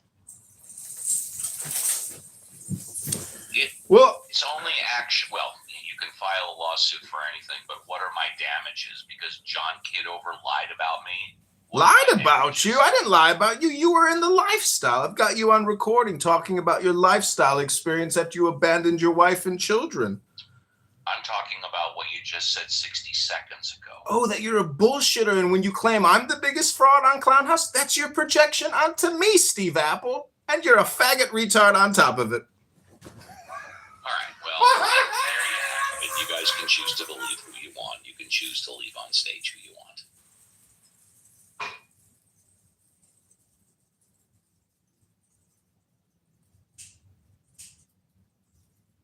Well, you can make that choice too, Steve.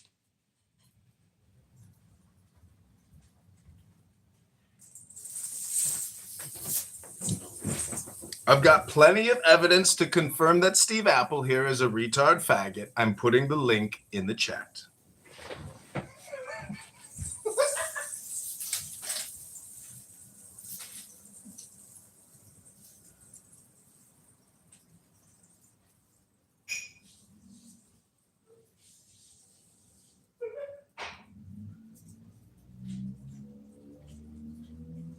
Well, he's got to be lying again because I don't see a chat. Is there a chat here at all? Oh, I have to go through my records to get the link of the Steve Apple show. I didn't see a chat. I don't see a chat here. Hello? Can you hear me?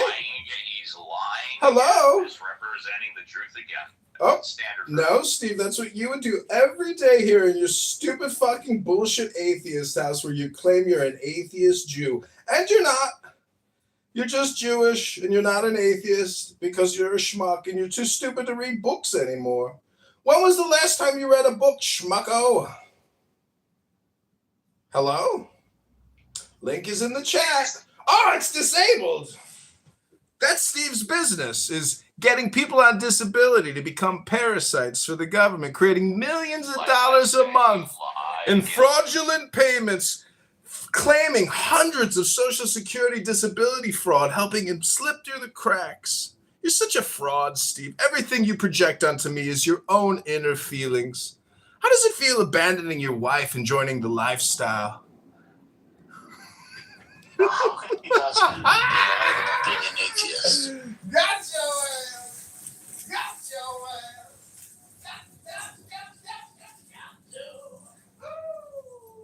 Well, probably because Kitover lies about everything else. So you might as well lie about anything. No, Steve, you're Jewish. It's by default. You can't be an atheist, you dumbass. It's the law. Did you even read the 10 Commandments a couple weeks ago? You didn't. You don't even know the 10 Commandments by heart. Do you know the Jewish people received the commandments at Mount Sinai? Hundreds of thousands of witnesses. And you come on a social audio chat in 2026 and say, I'm a Jewish atheist. I am Jewish. Steve, you're Jewish, but you're not an atheist. I'm here to unfuck your stupid retard faggot brain. You should be thanking me. I really don't want to be fucked by you. Oh my God. Because it's in the 10 Commandments. Because if you're Jewish, it's not possible for you to break one of the 10 Commandments. And by the way, it wasn't me that moved him down. I didn't move him down either. I did. Cora, thank you. Because he used the Thank you, Cora. He used the R slur and the F slur, like in rapid succession. Like, come on, John, you're better than that. He used it multiple times. Are you sure about that, Cora? You should have been here earlier. He used it about a dozen or 2 dozen times in a row. Oh, I'm sure he's better than that. He just chooses to be awful. John, what's going on? Nothing, faggot, retard. Retard, faggot, sure. What's going on with you, bro? Oh, nothing. I just like calling out retard faggots who spend all their time doing faggotry retardation here on Clown House, wasting their lives, all their attention down the drain, all their focus and opportunity down the drain, wasting their lives playing a boring video game. What a boring video game you guys are all playing. It's pathetic. So Alex, Who brought him up? no, the thing that The thing that I don't understand is if his contention is we're wasting time by being on Clubhouse, how is he not wasting time by being on Clubhouse? Because he's a lying fraud, and that's a fact. And I've given you the receipts why he is a lying fraud. Attorney General of Illinois thinks he's a lying fraud.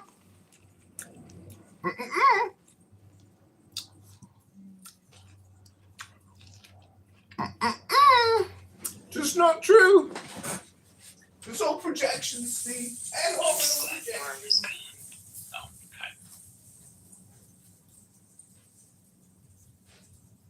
This room has been very colorful. I've been listening and working in the background. Fun stuff, right? It has been such a colorful room today. That guy's kind of wild today. It's so dramatic. Lovely.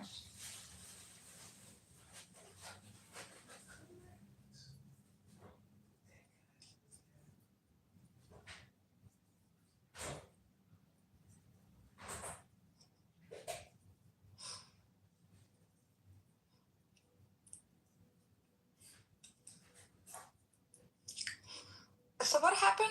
So it was going pretty well, and then John said he records. Like, what went down? I wasn't there for that. What's your question? I said, what happened? It was going pretty well, and then John said what? That he records. How did he get into trouble? I mean, how did he start off with Uncle Steve? What happened? He's been attacking me for years. Why? Because I speak the truth and he doesn't like it.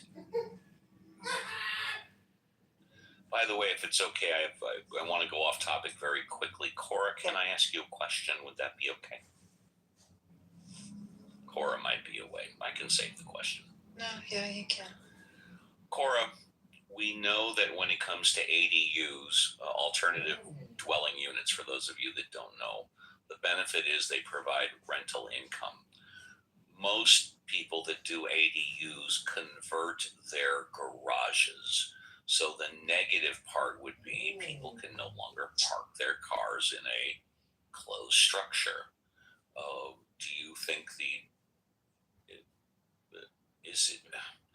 ADUs weren't even thought of a couple of decades ago? Do people really not care that much about parking their cars in closed structures and would rather have income part of their home? What's your take, if you have? I think it depends on A, the part of the country you're in, and B, the amount of property crime in your neighborhood. So, how about Southern California? Well, again, that would just be how much property crime, you know, how badly do you need to lock your car inside a structure to keep it safe? Got it. Thanks, Cora. Appreciate that. Okay, sorry guys, didn't mean to digress. You can also do ADUs that aren't garage conversions, but with the way the lots are generally with Southern California homes, there's not necessarily enough space to fit something in with setbacks. Yep. But yeah. Appreciate that. I wanted your opinion. Thank you. Hello, Moshe. Hello, Rez.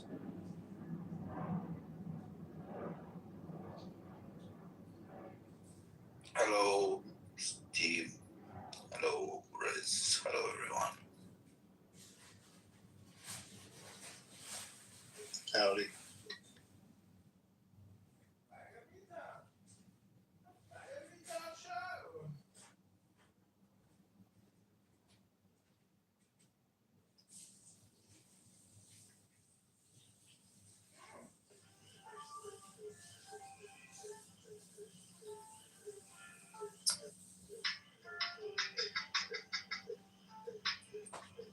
Hi, Rez. Did you want to talk?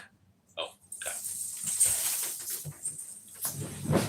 How about you, Moshe? Did you want to talk? I will talk again, faggot retards. You guys need to read a book on this show. Try to read to each other. Get your favorite book.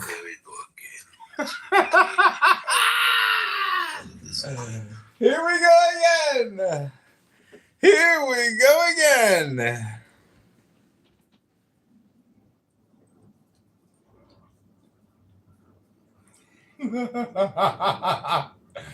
Don't like a little aggressive speech like faggot retard, a faggot. A faggot is like a baguette. And the creepy Somali girl also.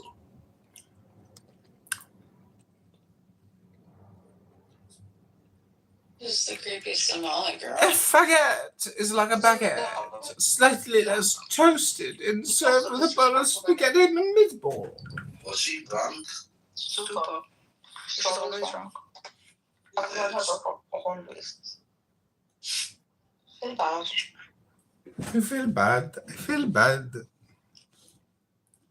Oh, I thought you were just naive and No, man. stupid. Slurring.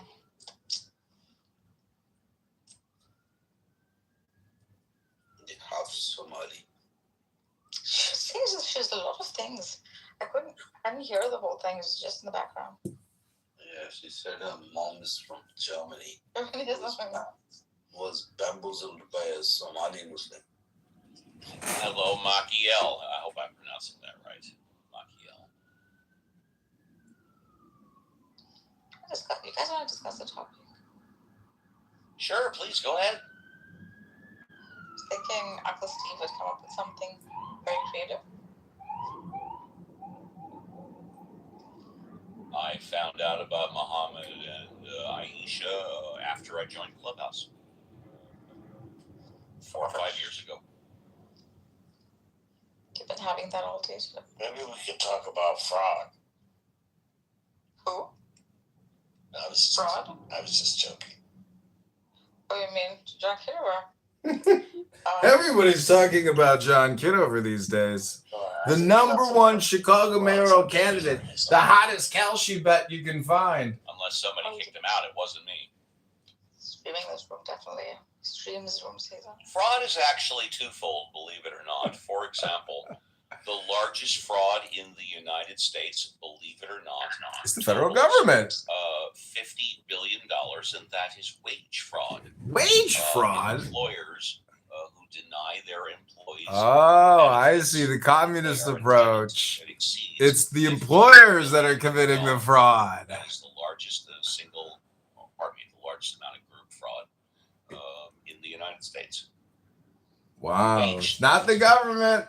It's not Medicare, Medicaid. It's not the 300 million here and 3 billion there. No, Steve. It's employers ripping off their employees. Declaring employees independent contractors,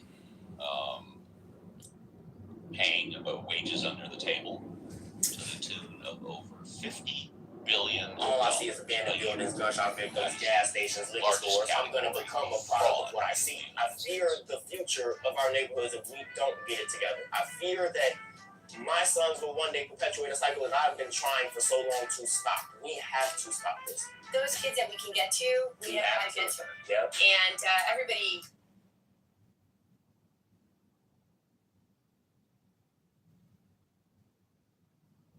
Fraud, a material and I'm not on the internet, I'm just going by memory now. A material misrepresentation, arguably a lie, to obtain something you're not entitled to or to prevent someone else from getting what they are entitled to. Fraud.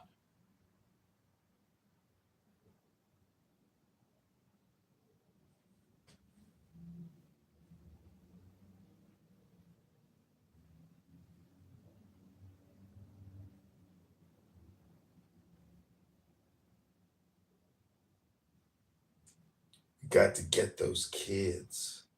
Takes a village. They keep borrowing.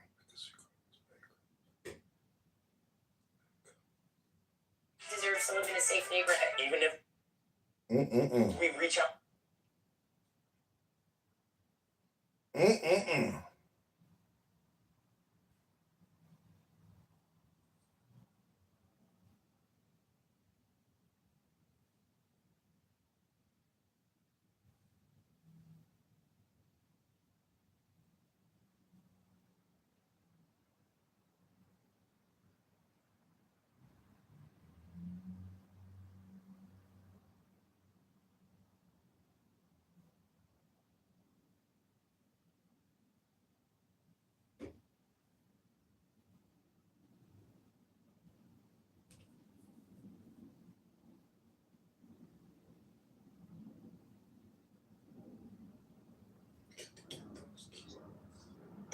sleep here?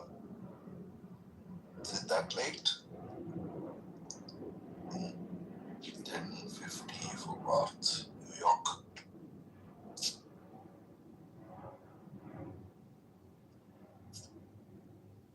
What time is it for you, Nogis?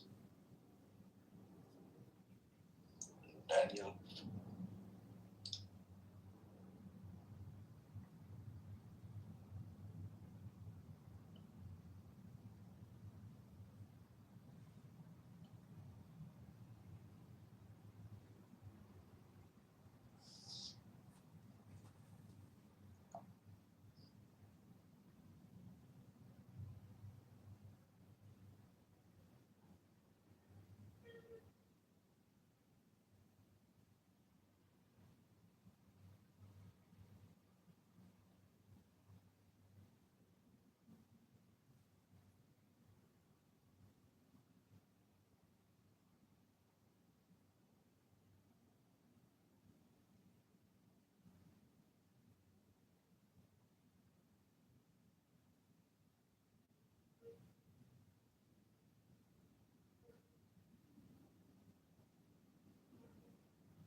They get in there, they do maybe a year or two, sometimes less than that, and then they're like, oh, well, they're on the registry where they have to register as a sex offender and all that. But I'm like, but they're back on the streets in no time.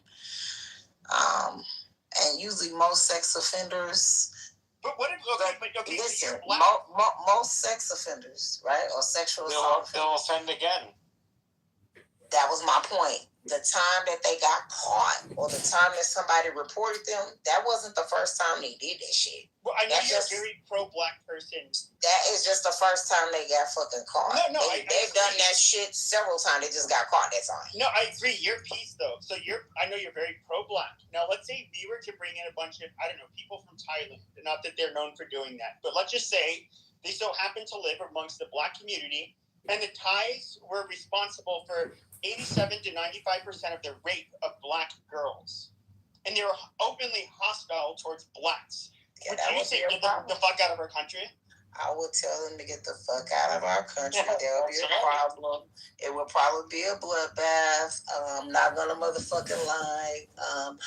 But the funny thing about that is you said that is, even with this story that's going on with the Asian guy child, I just don't get it because all the stats during the last administration when there was this Asian hate thing going around. I don't know if you guys remember that. It was like this Asian hate bill, and Asians were saying they're getting hated on. Yeah, they were protesting in front of subway trains. But when they got the numbers back, they were saying that all of those hate crimes was coming from white people. No, it was the opposite. No, it was. They said that majority of those crimes, those Asians were reporting that the crimes, the hate crimes and assaults they were receiving were from white people, specifically white men.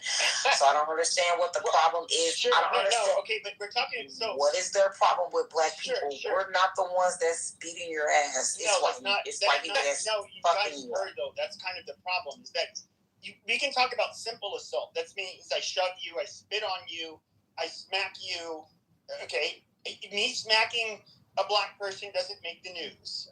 Me spitting on a black person doesn't make the news. But if I slap a person, it's gonna make the news. That's just how it works. No, it won't. But if, for example, this is what was happening in the Asian community, is you get like a nice little 80-year-old, let's just say, black. Even in their community, this is what was happening. When they have crime in their community, it's not reported. It's only reported. But it's only reported in black neighborhoods. Okay, but the problem is that these horrific assaults. Like there was one that was super horrible. She was a young mother in her 30s, very typical, very tiny, petite Asian woman. This young black man tried to steal her purse. He ended up basically picking her up, dropping her on her head, and she's a paraplegic. You would see the ones that were getting everybody were the old people that were 80 years old. And then all of a sudden you see somebody who's 30, who's way bigger than them, because a lot of Asians are pretty fucking small. They getting ragdolled by a young black man. And of course, getting ragdolled at that age means that you are going to, you die, which a lot of them did, or you're severely injured.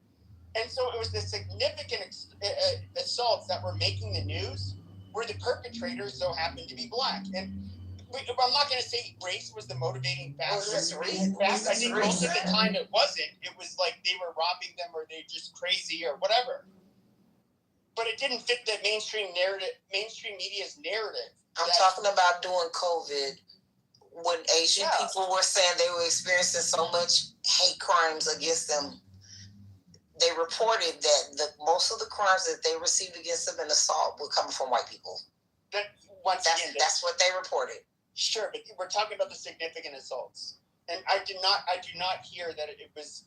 I would say that I do not know the actual whether or not more interracial assaults were occurring from whites. Yeah, it's definitely possible because there's a lot more of us. But when it came to the significant ones that were making the news, the horrific assaults that permanently changed people's lives or ended their lives, these were black people.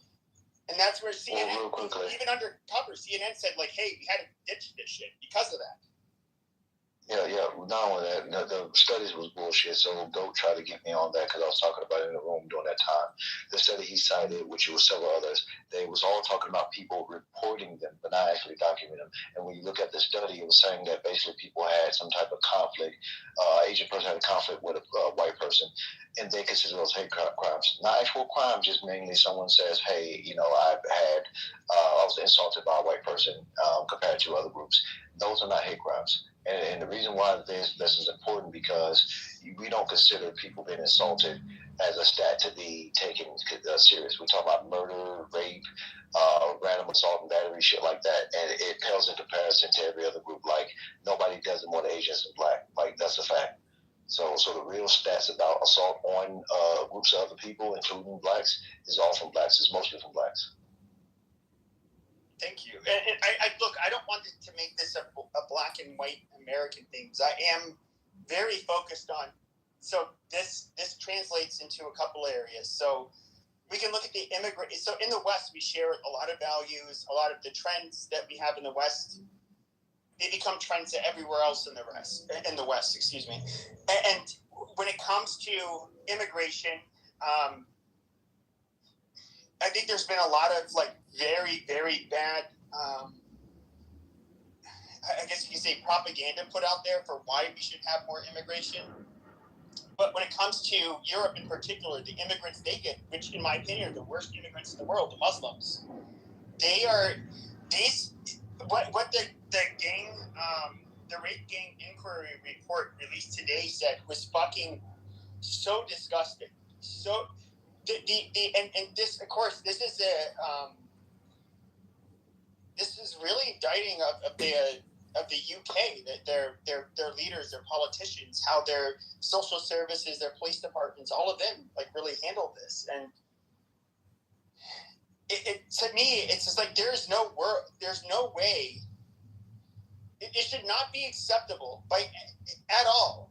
I know it's politically expedient by a lot of the people in Britain to accept these fucking Muslim savages, but they should never allow the predation of their young, vulnerable girls by these people. And that's exactly what they were doing. And, really, they need to be held accountable.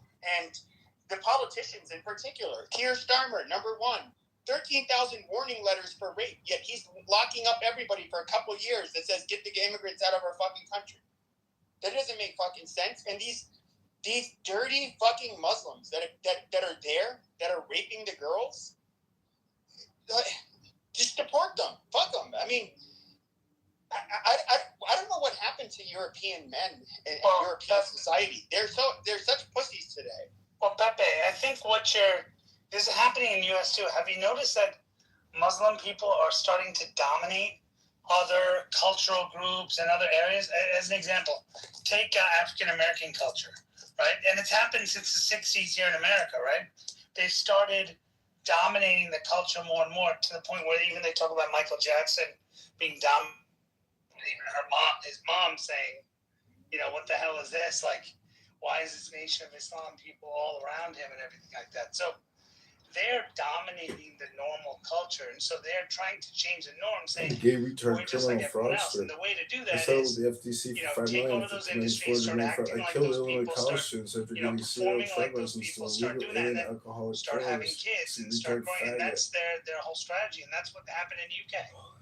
And they're trying to do it in America. I mean, look, you got a Democratic candidate who's running for Senate in Michigan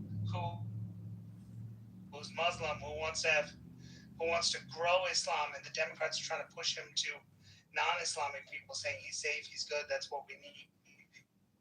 The progressive, blah blah. And this is going to start happening everywhere. Yeah, I'm just personally somebody who does not. We all know nice Muslims. We all know them, but as a group.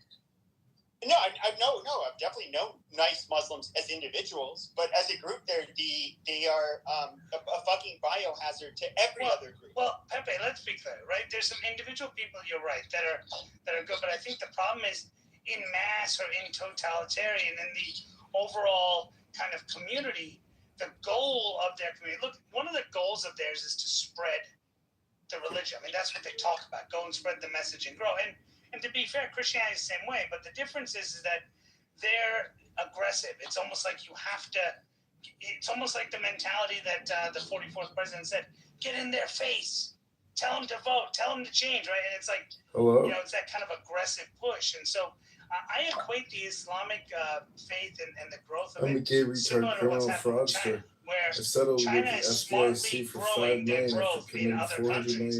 I killed Illinois college students after giving CEO Trump licenses to little alien alcoholic killers Lexi. To an extent, faggot. Some people might disagree. You have like a fucking jihadist, somebody who is a warlord, a pedophile, a rapist, all of those things, and he's a retard faggot. And unfortunately, in their religion, of course, we're not necessarily told to live in the image of Jesus because we're not God. We can't be like him. But Muslims are taught no, you should live in the image of Muhammad, which is like amazing. So just fucking rape and pillage and conquer. fundamentally, that religion, it was General Jack Pershing that in World War I, he fought in the Philippines, and that's where they had to upgrade from the 38 specials to the 45 caliber 1911 handgun, because they would have these machete charges where these Muslims they'd wrap themselves in wet bamboo, and they would die as a result of getting shot, but not before they'd fucking hack the soldiers. And he said that Islam to the man is rabies to a dog. Our very first fucking foreign war, as the United States, was literally with the Berberi pirates. And if you look at what the ambassador had said, or they had said to our ambassador, is that Allah commands that we find you, something along the lines like, we find you infidels where we, whenever we find you, we enslave you, we kill you, it's upon us. Really just, these people do not change.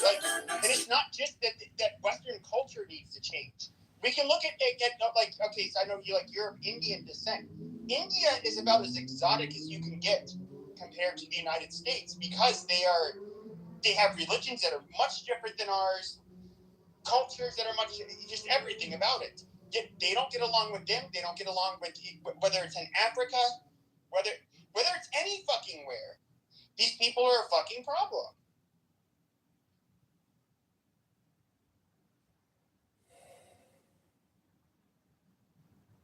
No, and I think something is not being told here is that the religion is built around totalitarianism, right? We are the religion, and forget everyone else. Screw them all.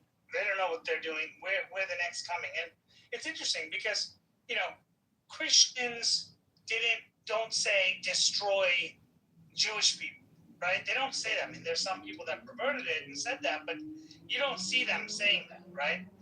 The religion overall doesn't say that, right? But in this one, it kind of says, hey, you know what? Get rid of these people. Get rid of people who worship idols. Get rid of people that that are Jewish, or these people, because they're not willing to see what we see in Muhammad. And I think that's the problem, is when you try to say supremacy over everyone else, it forces you to think in a way that is negative, in a way that puts utter dominance over everyone else rather than compassion for who they are. I agree. I know Ali's been listening for a while, and he's Muslim, so guys, don't nobody gang up on him and let him speak. He's a nice man, very cordial, and so he can have views different than ours, and that's perfectly fine. But I'm curious what you think. Yeah, so Pepe, I am driving, so if I'm not audible, please let me know. I will go on mute. I just wanted to stay focused on this concept of the rape, culture by Muslims in the European countries. It is really stunningly unique. You do not find any ethnicity actually moving, or religious group moving into another country and committing the act of rape, just in this case focusing on the rape itself. So the question is why and how come? I think there could be several factors involved. One is the I'm a gay retard criminal fraudster. I settled with the FDIC for $5 million for committing $400 million fraud. I killed all my college students after giving CEO truck licenses to illegal alien alcoholic toilers. Alexei, retard faggot. And also, if they're born in European countries and within a Muslim family and an enclave of Muslim community, access to having normal relationships with women, it's not available to them. I mean, they're not socially probably kind of ready to do that religiously and socially. It's a problem. I just gave you that one reason. And second is, I think the culture, Middle Eastern culture, in general, I would say not entirely, but partially, when a woman is dressed in a way that is not appropriate, not wearing a hijab. Let's say a young Muslim man newly immigrated to Germany, let's say it's 11 o'clock at night, 12 o'clock at night, and it's it's a nightclub, and the women, walking out, and with short skirts and high heels and just having fun. So to some of the Muslim men, that is open game. They can attack them because they're not modest, they're available. Let me just land it. They're Muslims. I'm sorry, they're not Muslims, and also lack of respect. Please don't scroll. And so what I'm trying to encourage us, maybe perhaps, to think about, what is the underpinning reason for this, horrible act of rape, particularly in England, which is now the capital rape of the Europe. I have actually a friend who moved her family, 2 young daughters, out of UK just because of this. So you see the immediate effect on the citizens of the native citizens of the UK. So the question that I would like to hear comments from others on this. Why actually this is the case? I have a good inclination, but I will stop here and let others contribute. Thank you. So Ali, question for you, okay? You mentioned nightclubs and kind of the, I think where you're getting at is like, look at the culture there and kind of puts them in a position where these men are almost sexually deprived, and look where. But I've been to Dubai, I've been to Abu Dhabi, I've been to nightclubs in Dubai, I've been to nightclubs in Abu Dhabi. Okay, Muslim girls and girls in those areas that are visiting and all that stuff are dressed disgustingly. In some cases, even worse than they are in Europe. But you don't see that in there, and it could be because they know that their country would basically take a gun and shoot them if they do those kinds of things. But in these countries, they can kind of get away with it and do it and be an aggressor, because you don't see the rape culture so big in Dubai and Abu Dhabi. Now, you could say that it's covered up and that's possible. I mean, I don't know that. I mean, that could be. I've heard people give that argument, but I'm just saying, like, you don't see it as much over there, and you have just as much, if not more, temptation in those places.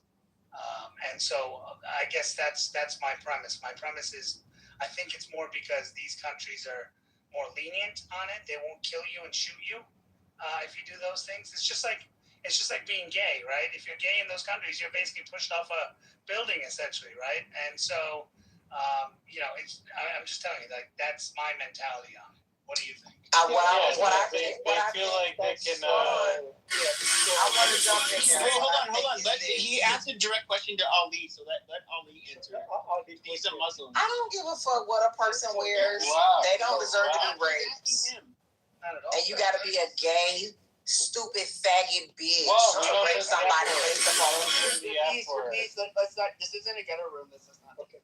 So King, I do agree with your observation, and the two countries that you mentioned, because they are the center of tourists, and of course Dubai, and so they are absolutely the government making sure that the girls dressing, in a non-Muslim way are safe, just because that would damage the tourism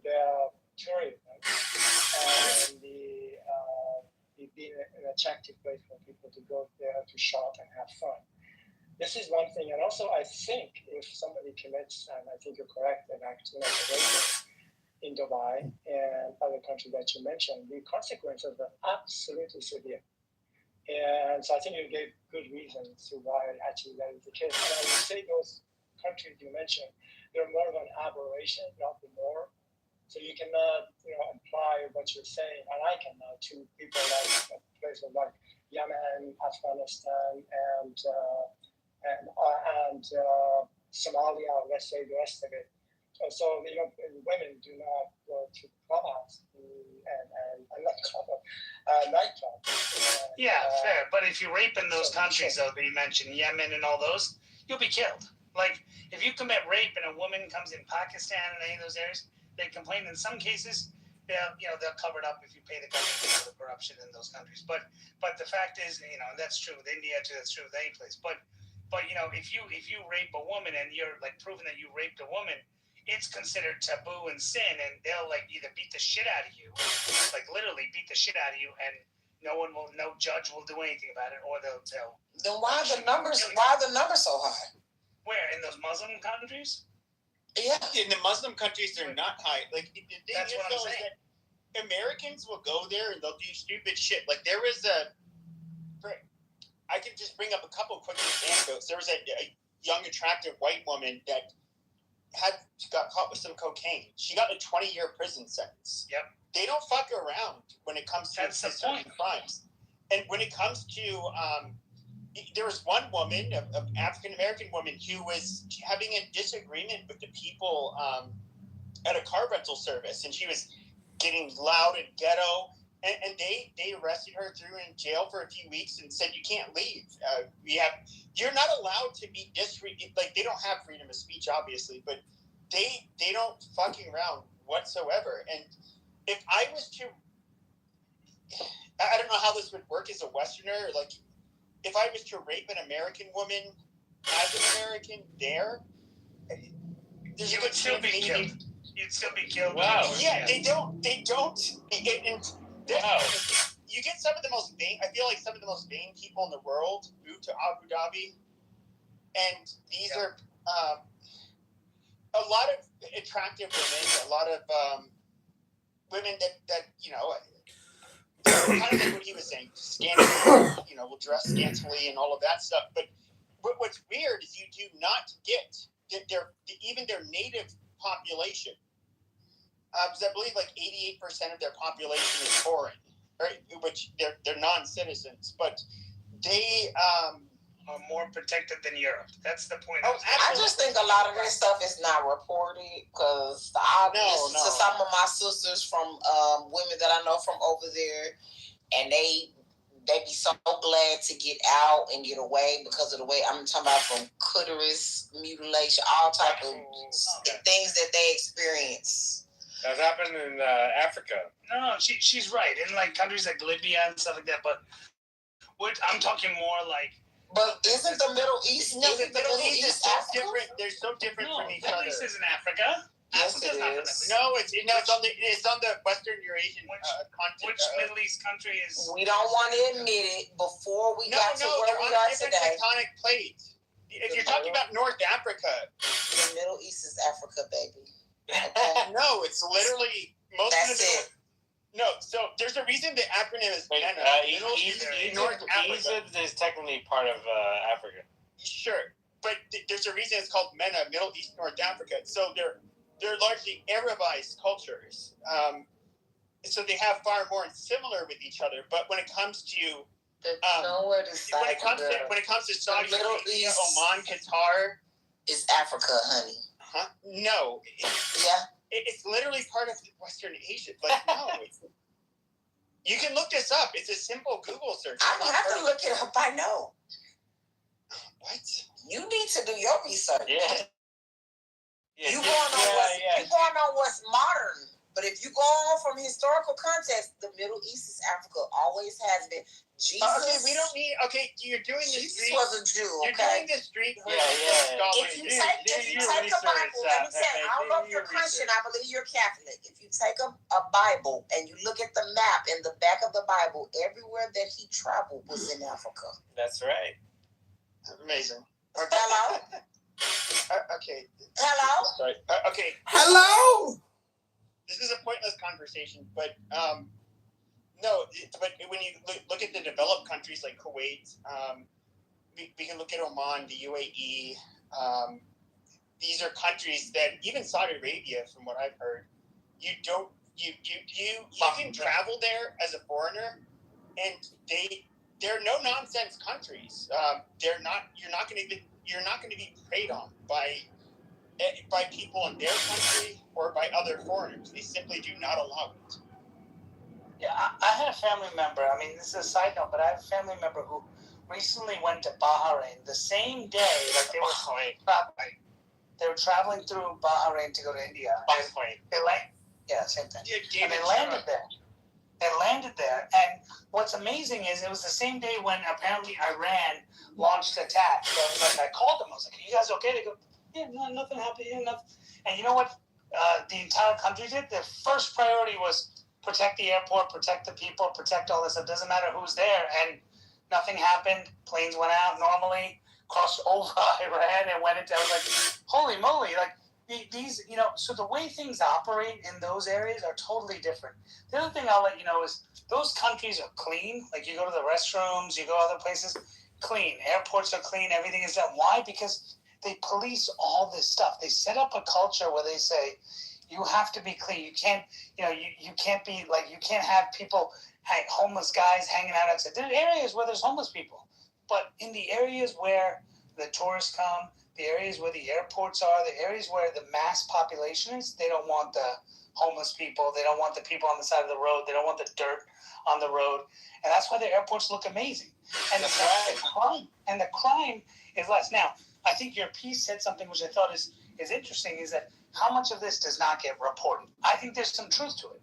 Some of this stuff doesn't get reported over there. That is true. There's women at home there's a lot of violence that happens to women at home and things like that doesn't get reported. But we're talking strictly about foreigners, and foreigners who come to those countries and what these men do with that provocation. And the argument was that look at what they're doing in Europe. And I think Ali was making the premise that, well, hey, look at all the incentives they have, or look at all the, they get attracted to all these women and look at how they're dressing. And I guess, I was just making the point that saying, look, they're dressed in the same way in those places. They're not doing it. Why? Because they're terrified. I'm going to get shot if I do it. Whereas if I do it in France, what's someone going to do? They're going to lock me up. Maybe I get caught. Maybe I can run away. Maybe I can escape. Like, France not going to shoot me. I'll have my day in court. I won't have my day in court in Saudi Arabia. I'll get shot. That's the difference. I would say that there's like some merit to your point where I've talked to Muslims about this, especially if they come from countries that are not like the UAE, for example, like Syria, where tourists just don't go there. It's like, why the fuck would you want to go to Syria? So like Muslims do operate differently. They do treat, and this has been my experience, even with like well-to-do, like particularly Palestinians that I've known, where the females in their family are basically guarded like property. Rather anecdotal, but they don't allow females to go out unattended. You do have to dress as even my friends, their sisters, they never dress like sluts, but I wouldn't get into it. But if you do, Pepe, the point I'm saying is that if a guy does do something, either the community beats the shit out of the person, the cops beat the shit out of the guy, or the shop shoots the guy or kills the guy or whatever. And so there's a fear factor saying, okay, let me behave myself and let me try to do something on the down low or somewhere else if I'm going to try something. But usually they don't, so there's just a fear. Whereas if you run wild in UK, and that was the point you were trying to make, is that the culture's growing over there where these people are just doing whatever they want, and now they're controlling the laws. They got a mayor, they have other people, and so they can just change the laws and say, hey, we'll do what we want. We want Sharia law, we'll make it. Exactly, and that's the weird thing is it's like they say they want Sharia law, but they're willing to. But this is kind of like the damning part is like we can look at the Pakistani and the Muslim community that first of all they've been downplaying rape and all of this shit in the UK, saying it was racist to even bring it up. And of course, this report brings it all to light. But for people who want Sharia law, I'm seeing a lot of things that seem like I don't know. Maybe I'm wrong, but it might be anti-Islamic, or maybe this is Islamic. And my personal point of view is that for whatever reason, this is happening. First of all, the UK is not America. It's not a nation of immigrants. They're just like the countries in Africa and Asia, the Middle East, which are in Africa and Asia, but let's get over that. But they're the native people. They have zero responsibility to accept people of whether it's for religious reasons, whatever reason it is. They will not get along with the native population or prey upon their native population. They should not be tolerated. And if they're going to try to advance themselves in a way where they want to overlook the predation on the native British girls, and I'm sorry, I would not I would never, ever, first of all, I've never raped a woman, never would. But if I was a rapist, if I was in a Muslim country, I would realize, like, hey, this is not the place to do it. Justice is probably going to be delivered very harshly here. But, and I feel like there's a reason why Muslims behave a certain way in the West. It's because they realize, well, I can kind of get away with it. And they're used to these very harsh punishments for doing bad shit. But if somebody like Keir Starmer, the fucking piece of shit Prime Minister of the UK, was just going to give you a warning letter, rape away. Why not? If I'm a rapist, I'm going to rape the fuck out of British girls. Why wouldn't I? I mean, that's the important part. So I wanted to make two quick comments to King's comment. Yes, the culture of honor killing in terms of sexual stuff on someone's wife, daughter, sister in Middle Eastern countries is a thing. People just have to kill doing that. So there is kind of people take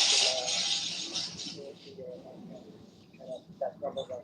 Number two, it is absolutely a serious underreporting of the crimes of rape, crimes of domestic abuse, and many other things, particularly when it relates to sexuality in the Middle Eastern country, for two reasons, maybe three. Number one is people are shameful.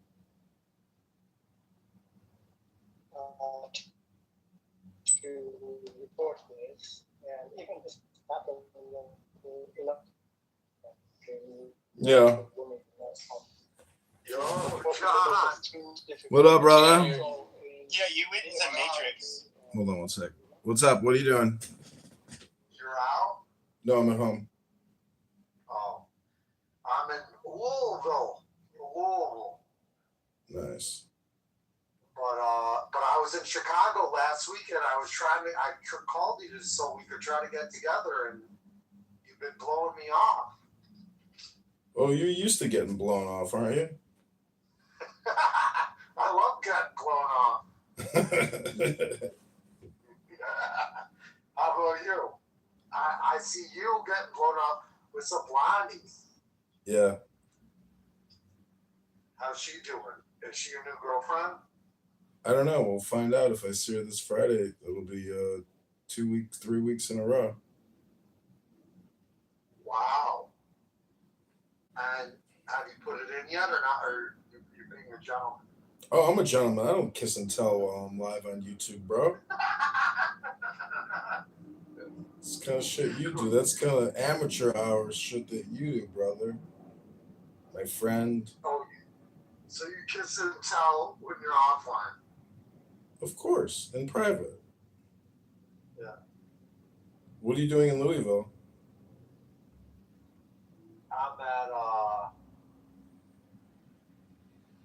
I've been on this is my third week. I'm going on my third week of a business road trip. It's got a big You are. Did you ever think that you would become the military industrial complex, bro? It's unbelievable. Yeah.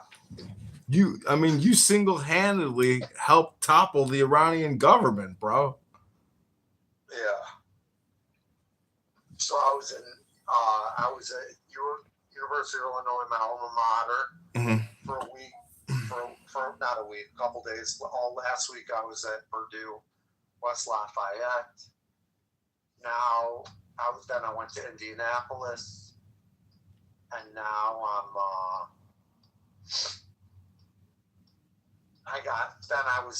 a great song came on. I started speeding, got pulled over today.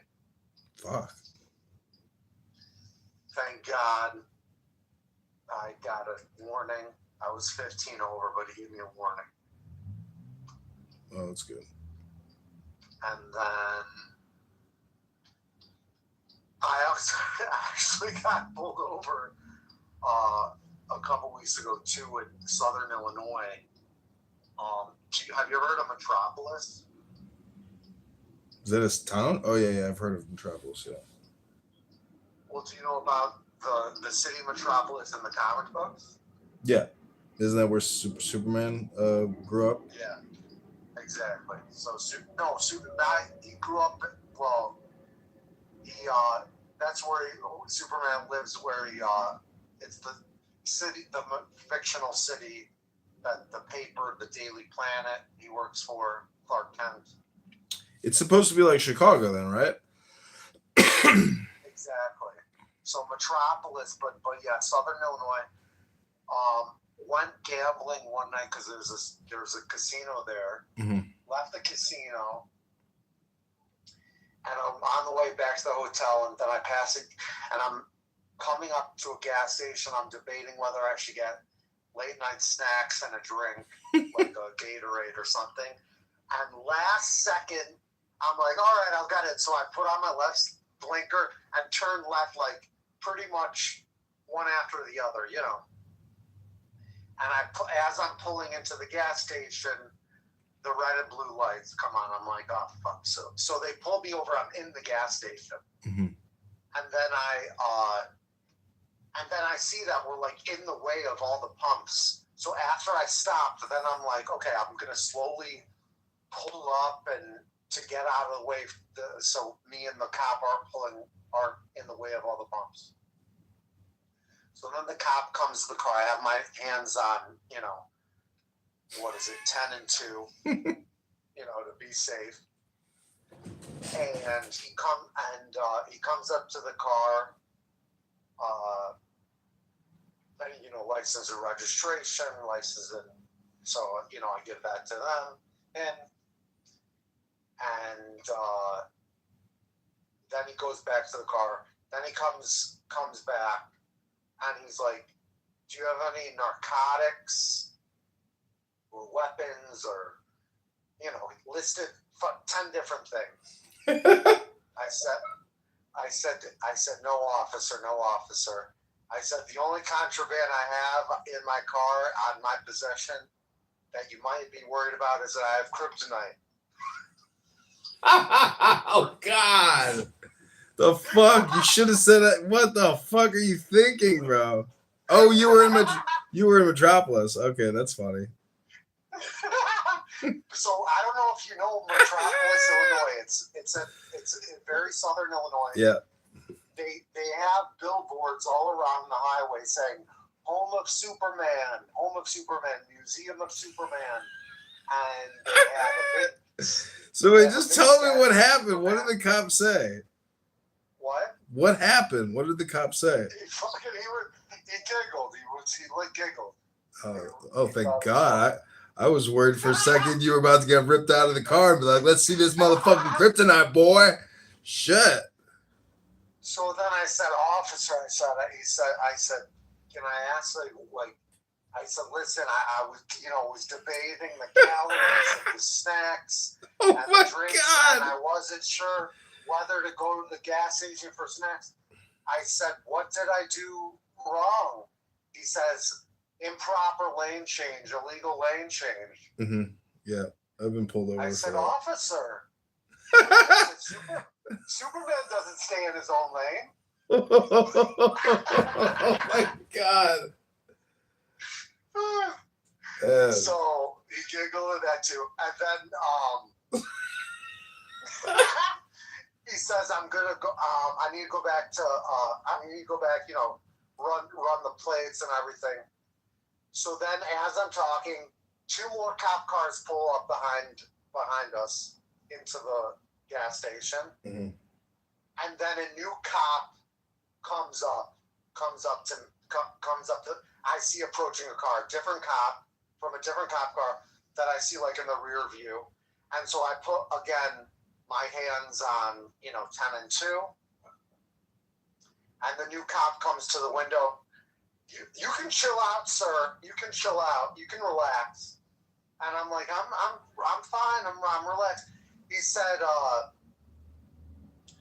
you know, you can calm down. He's like, you can take your hands off the wheel. I was like, yeah. I said, listen, I'm just, you know, I saw your new cop, your new officer. I just, you know, just being careful. super careful. Like, this is what I heard. You know, I said I don't get pulled over. You know, this is a rare occurrence for me. Mm-hmm. You know, meanwhile, there's red and blue lights. Like, I'm nervous, but although I'm cracking these jokes. So, anyway, long story short, fucking got a warning. So very lucky.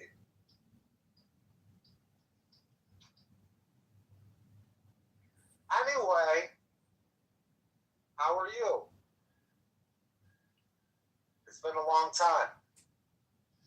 Yeah, you always want to call me and get your like dopamine therapy session, but you should just text message me. You know, I'm not saying I don't want to say hello, but like, you know, I don't know if you've figured out what Clown House is yet, but it's basically people talk because they want their dopamine and they can't stop talking all the time.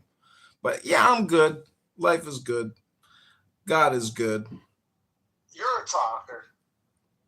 Well, how do you think I get these girls to, you know, unbuckle their pants? I mean, if you can't talk, how do you expect to hypnotize anybody to take their pants off? You know, you ever meet a girl and you just sat there and twiddled your thumbs, but then you were like, take your pants off. And then they're like, oh my God, you're right, I'll take my pants off. I'm a skirt guy. I like girls in skirts, but you like girls in pants. Well, 8 out of 12 months it's pants. 4 out of 12 it's skirts. I'm just making an example here. But you're a pants guy. I get it.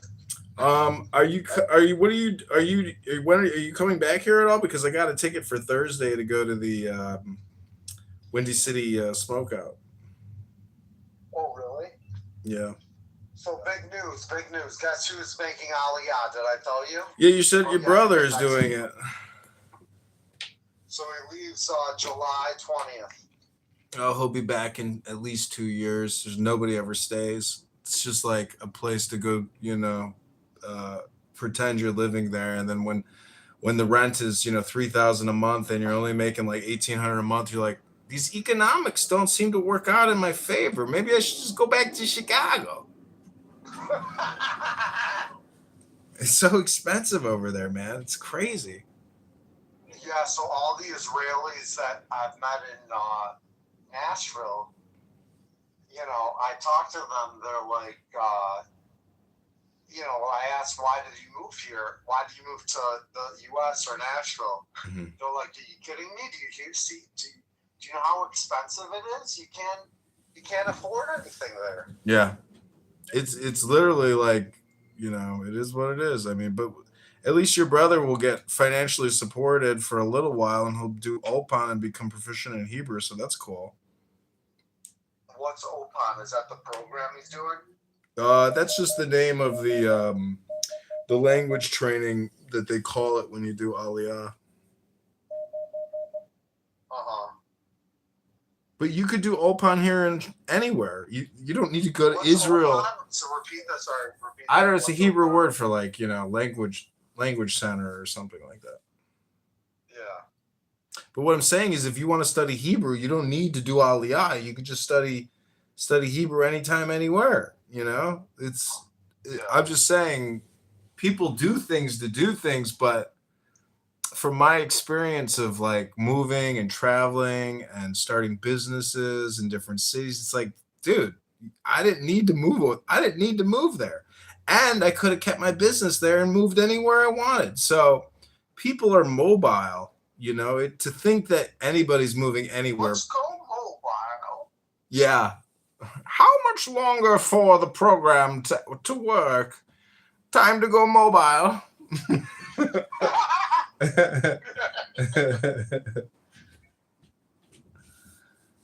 But yeah, I mean, this is one woman I know. She's like a blind masseuse. She's like, I got this boyfriend who lives like 100 miles away from me, and he wants me to go move with him. I'm like, well, just remember, nobody really moves anywhere. Like, you could go there for a weekend or a week, and then you're gonna reassess and say, okay, now I'm moving back. Like, people come and go, you know? Yeah. That's life. Your brother's going to eventually, whatever leaves always comes back. Trust me. It's all about the money, man. because you have to fucking have the cash flow to live. If you don't have it, well, guess who's coming back? Yeah. Dad, I need to work for Pronunciation Workshop for a couple months, Dad. Sure, son. I got a lot of clients that need your help. They need to learn how to speak American English. Great, Dad. Well, actually, I'll just stay in Israel, smoke pot, get laid. Could you just send me the money, Dad? Sure, son. Anything for you. Anything for you, son.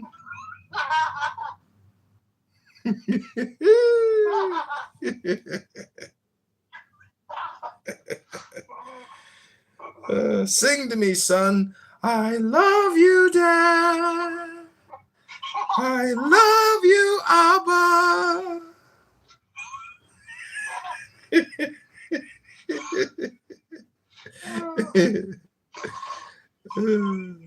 Oh, you sound so great, son. Let me wire transfer you $10,000.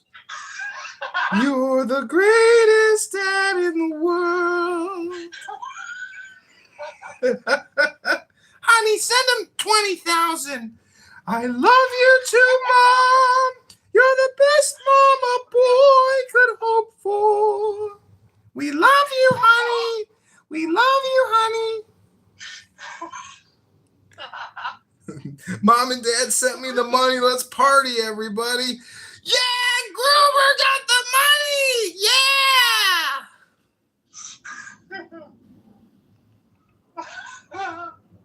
I'm crying. That's what a good dad does. A good dad just keeps dangling the carrot, never gives them more than they need. Just gives them enough to keep them going. Yeah. So how do you like Tennessee? I keep seeing, super hot chicks from Tennessee. It's unbelievable. It's like they got a hot chick epidemic over there. Yeah, it's a problem. Yeah, I should start sending them your way. Things are good. Saving a lot of money living at home, but I feel like I should get on my own soon to start doing my own, having my own life, having my own social circle, et cetera, et cetera. You can do all that at home. What's the difference? It doesn't matter. I'm telling you, it does not matter. It's all in your head. It's psychological.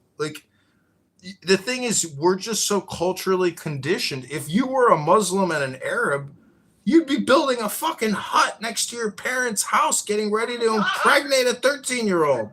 You see what I'm saying? It's all cultural. It's all cultural.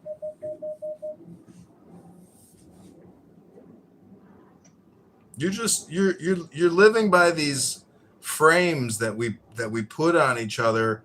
That Jordan Peterson says, you're 18, you gotta get out of your parents' house, go make a living, start a family, stop being such a parasite. Yeah.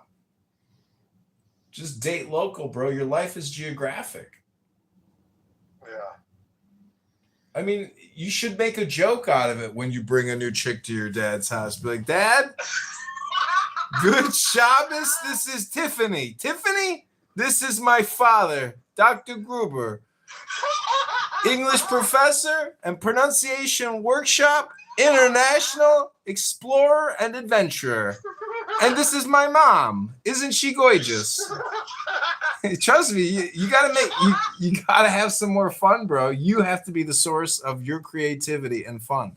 And your dad will play right along. Your dad is hilarious. He loves that shit. He'll be like, Max, you've made me very happy this Shabbos. Why, Dad? Because you brought over a great piece of ass, son, and I'm proud of you. Mom and I are gonna go check into the hotel for the weekend. I hope you enjoy the house, Max. And you too, Tiffany. And he's gonna leave. He's like, oh, and Max, thanks for telling me about the Eurosi wand. It really spiced things up in the bedroom. You got a lot of magic in that wand. Who told you about it? Oh, this great guy in Chicago I met at the Chabad. He had the Rabbi Shmuley dildo. So when are you coming to visit? I don't know. Never. Not right now. Never. Maybe next summer, but I gotta run this Chicago mayoral campaign. I might be the next mayor of Chicago. I gotta work this summer. I gotta get 15,000 confirmed signatures, brother. I think you need a hiatus. Yeah, that's after the election. I'm trying to liberate this city, not run away from it like the Groovers.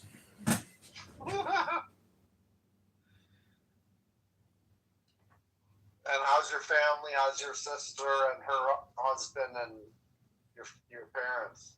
Everybody's good. Everybody, I think, is doing good. Yeah, no news is good news. No news is good news. That's true. And tenants? Everything is good, man. I mean, there's nothing to really talk about, or there's nothing that has changed. Everything is just day to day. Nothing's new. The only thing is my best friend in Chicago is left. I went to. Wait, I got to tell you. Community garden. It's good. I went to Butch McGuire's, and Vlad, the doorman, looks at me and he goes, "You gonna drop any fake money on the floor tonight?" I said, "No, sir. I said I'm a gentleman." And he goes, "All right, man. Go ahead." I was like, "Thank you, sir." So you're no longer banned. I'm no longer banned from Butch McGuire's. But listen to this. Listen to this, okay? So I have some fresh 20s or whatever, and I bought an embossing stamp with mayorkitover.com and like my photo of me and an American flag. And so I emboss all these 20s, like the real 20s, you know. I emboss them, which is like a stamp. It presses embossed. Yeah. So I take this girl to a restaurant for dinner. I pay with the 20s. The blonde one? No, this other one. And the manager, our waitress was an African-American woman. A gay white manager comes up to the table and he's holding the 20s like folded in both hands. And he goes, "Sir, I am sorry to inform you, but your money is fake." And I was like, "What? Really?" I was like, "I just got them at Chase Bank. I don't think they're fake." "Oh, I embossed them. I have a stamp and I embossed them, but those are real 20s. He goes, "Sir, are you being serious right now?" I said, "Yes." And then he holds up the 20s and he's like, "These are real 20s." And he goes, "But sir, don't you ever take these to another restaurant. They will not accept them." And I said, "Oh, I'm so sorry." And so when I go to Butch McGuire's, you know, he goes, "You're not going to drop any fake money on it." So I go to pay with one of my embossed 20s, and I was like, "Oh my God, they're going to fucking flip out." So I pulled the fake 20 back. Not the fake 20, the real 20 with the embossed. I pulled the 20 back, and I pay with a credit card because I was like, dude, they will fucking like go crazy if I pay with this embossed 20. Yeah. Anyways, I just thought it was funny. Yeah. That's funny. Yeah, I went to a concert with Andrew at Castaways. That was cool. Freaking freezing though. Like it was ice cold. Being at the beach with the wind at the time. Music was pretty good. But yeah, the only ticket I have for the summer is Windy City Smokeout. And I met this hot chick at a bar and she's like, "I'm going to the Wednesday pre-show." And I was like, fuck. I was like, I should have gotten the pre-show ticket. She's like, "Because I've seen everybody else, but the pre-show people I've never seen." So I'm like still kind of tempted to log on and see if they still have any pre-show tickets. And what weekend is that? July 2nd or 3rd week.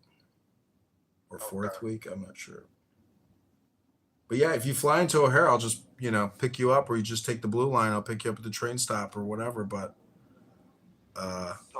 if you fly into Chicago, you're more welcome to stay here, and we can have a good time. Because that concert, honestly, I like the food.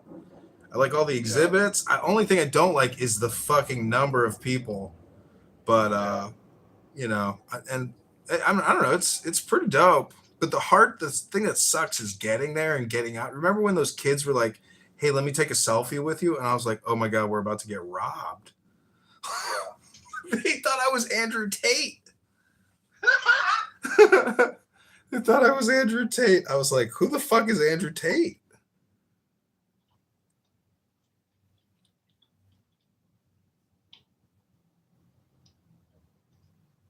Wow. But now you know who Andrew Tate is, of course. Of course.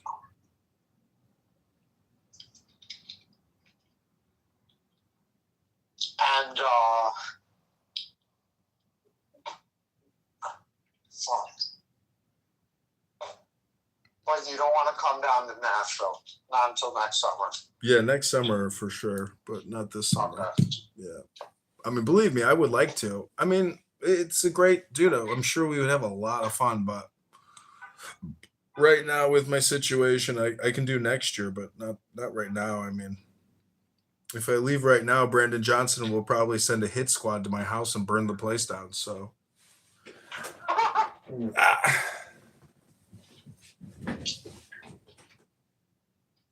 did you watch the UFC fight last night? No. The Emperor's Gladiator event? I mean, it was epic. No, I didn't see it. You heard about it? You saw pictures? No, I don't know anything about it. I know that Kash Patel stopped a terrorist attack that they were like planning on shooting and using attack drones. What? Kash Patel stopped. Yeah, there was an attack on that UFC White House event, but they stopped it. Really? Yeah. Oh wow! I didn't know. They were trying to fly in explosive drones, bro. And they said it was to kill the billionaires. Awesome. Thank you so much. You too.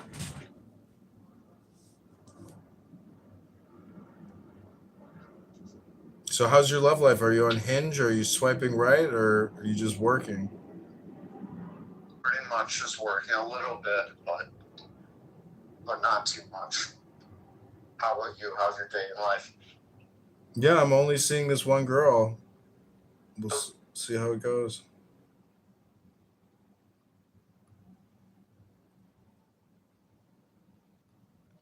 So many of these other girls are just like, send me cash apps. You're going steady?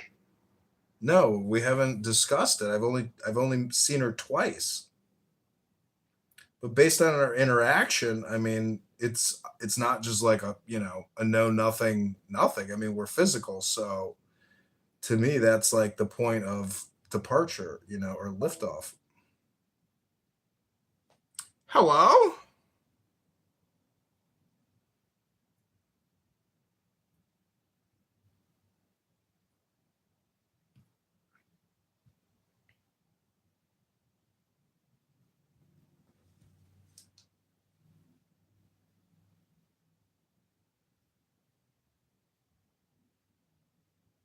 Yeah. Yo, where is she from? Detroit, Michigan. The suburbs? I'm not sure. I think somewhere Jewish? outside. No, she's half French, half Polish. Yeah, she looks Polish. And she's charming, smart. Yeah.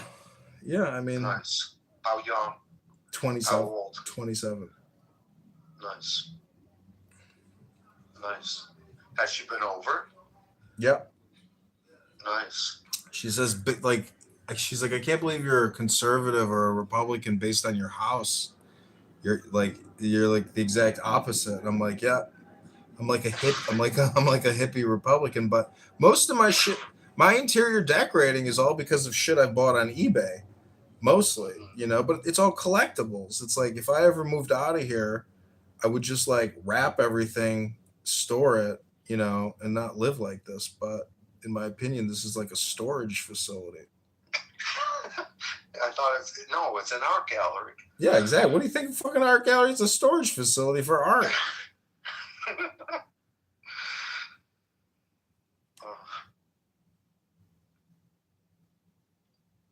What's up with your dad's business? Things are good, but I think I want to soon seriously think about growing it, taking it to the next level, taking it over. I don't want it, God forbid something happens to my dad. I don't want it to end. And I can tell, like, my brother, him going to Israel, like, he's not, I thought he would honestly, like, be more inclined to continue it and take it over, but I see, like, he's moving to Israel, like, he has no intention of doing that, and I feel... Bro, he'll be over there organizing seminars within 3 months, trust me.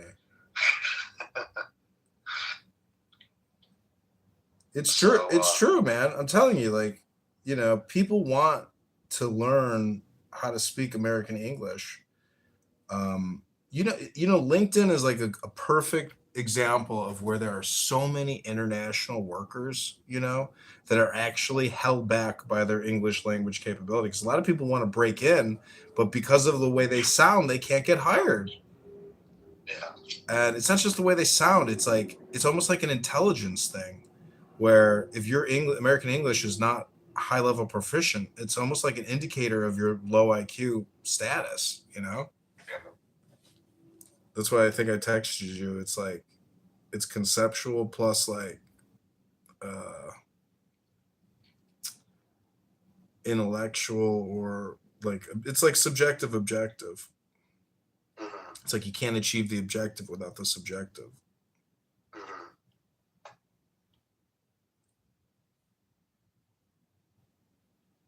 But it's like they'll never really perfect it, no matter how hard they try. Like, if you have a thick accent, it's like it's a part of you. It's like never going away, It requires tremendous work. And that requires reading books. Are you reading any books this summer? Yeah, I'm in a summer book club. You're in a summer book club? Yeah, you? I'm in a 365 book club. Every day I try to read a book. One book a day. It's not even read the whole book. It's just the fucking willpower to want to read one book. Yeah. What's recently too fancy? I've been reading Ayn Rand's Virtue of Selfishness, about altruism versus objective ethics.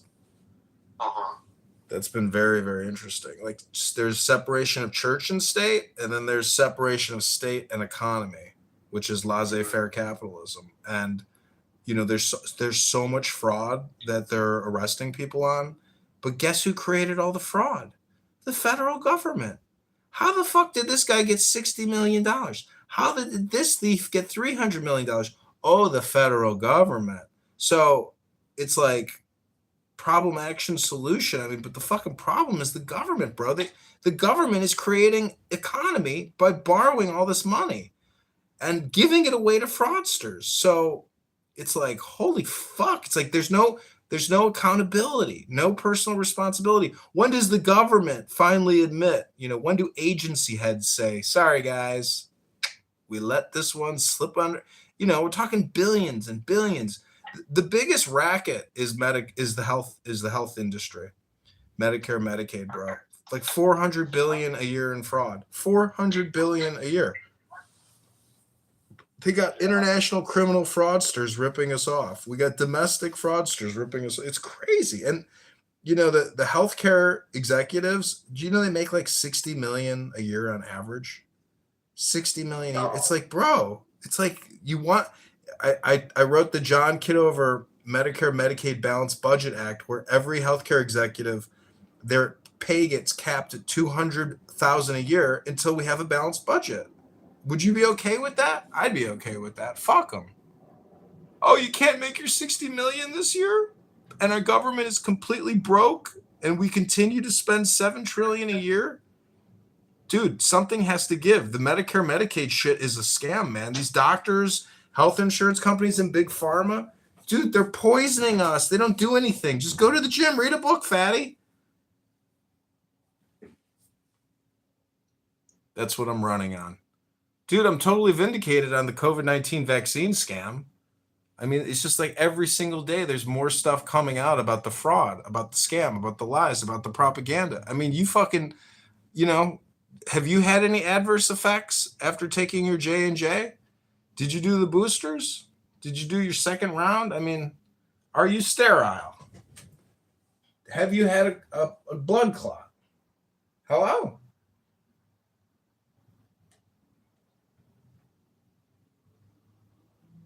Are you going to Chabad at all out there?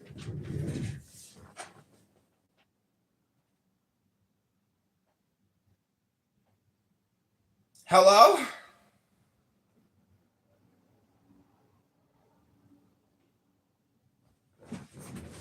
Hello? Hello?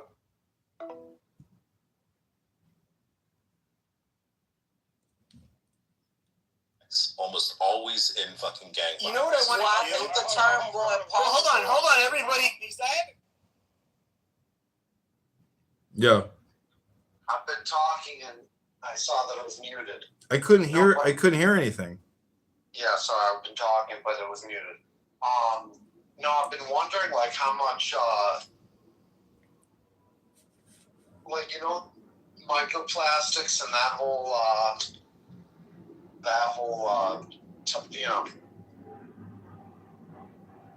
talking point of microplastics. I mean, what do you think? Have you done any research?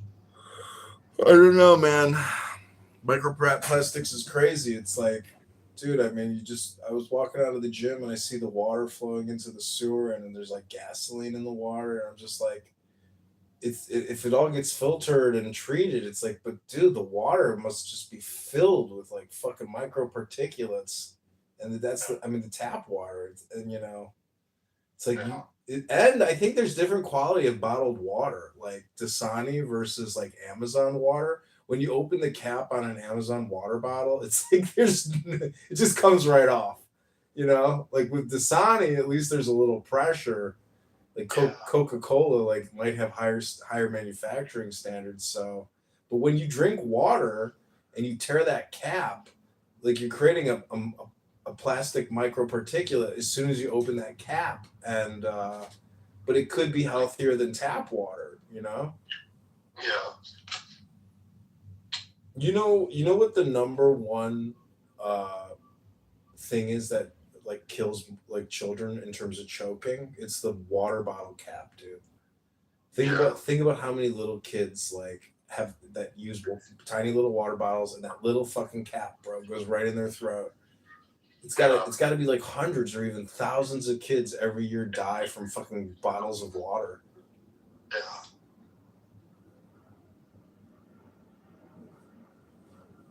Are you going to the gym?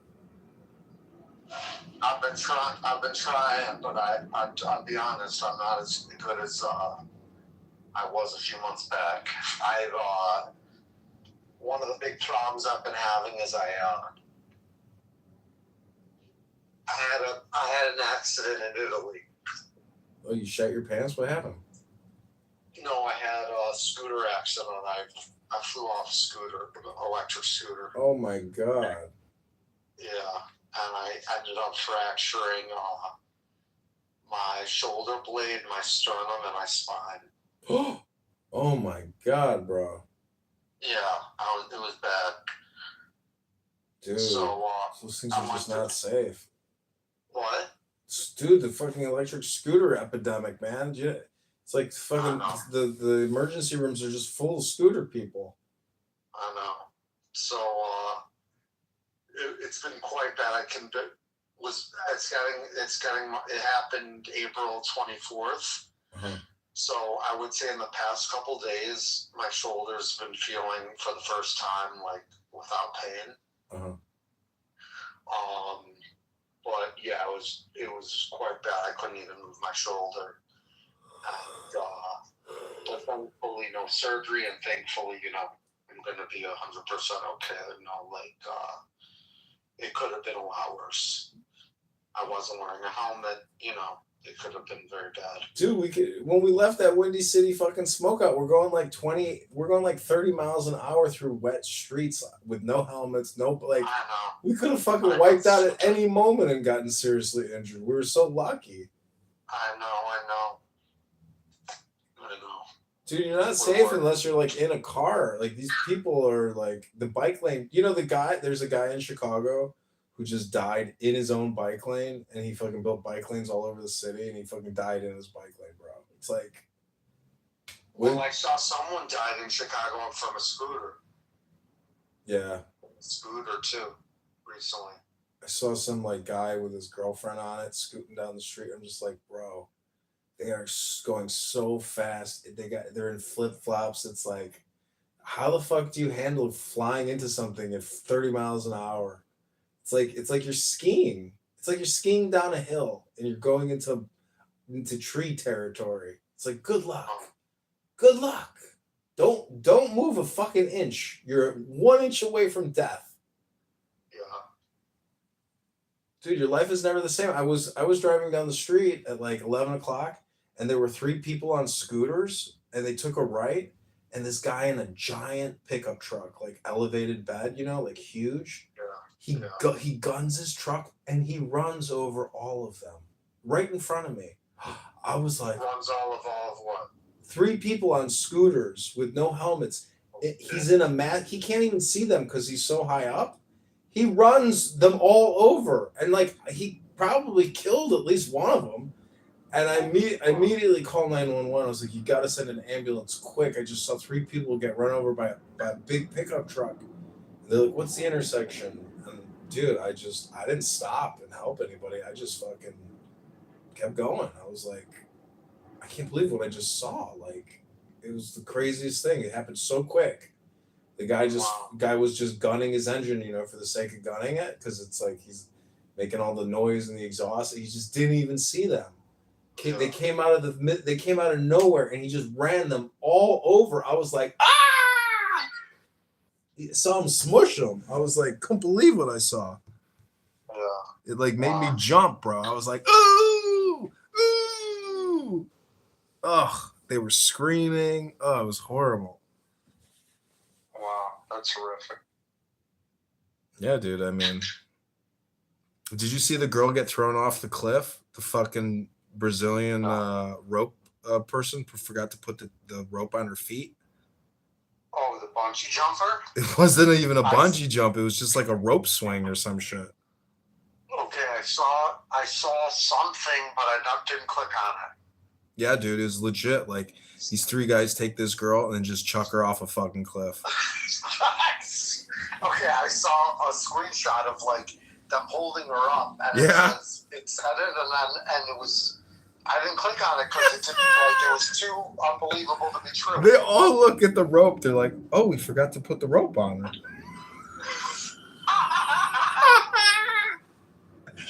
Dude, and she survived. Said, can you do this to my wife? She survived. She didn't die right away or something. So what should I search for that?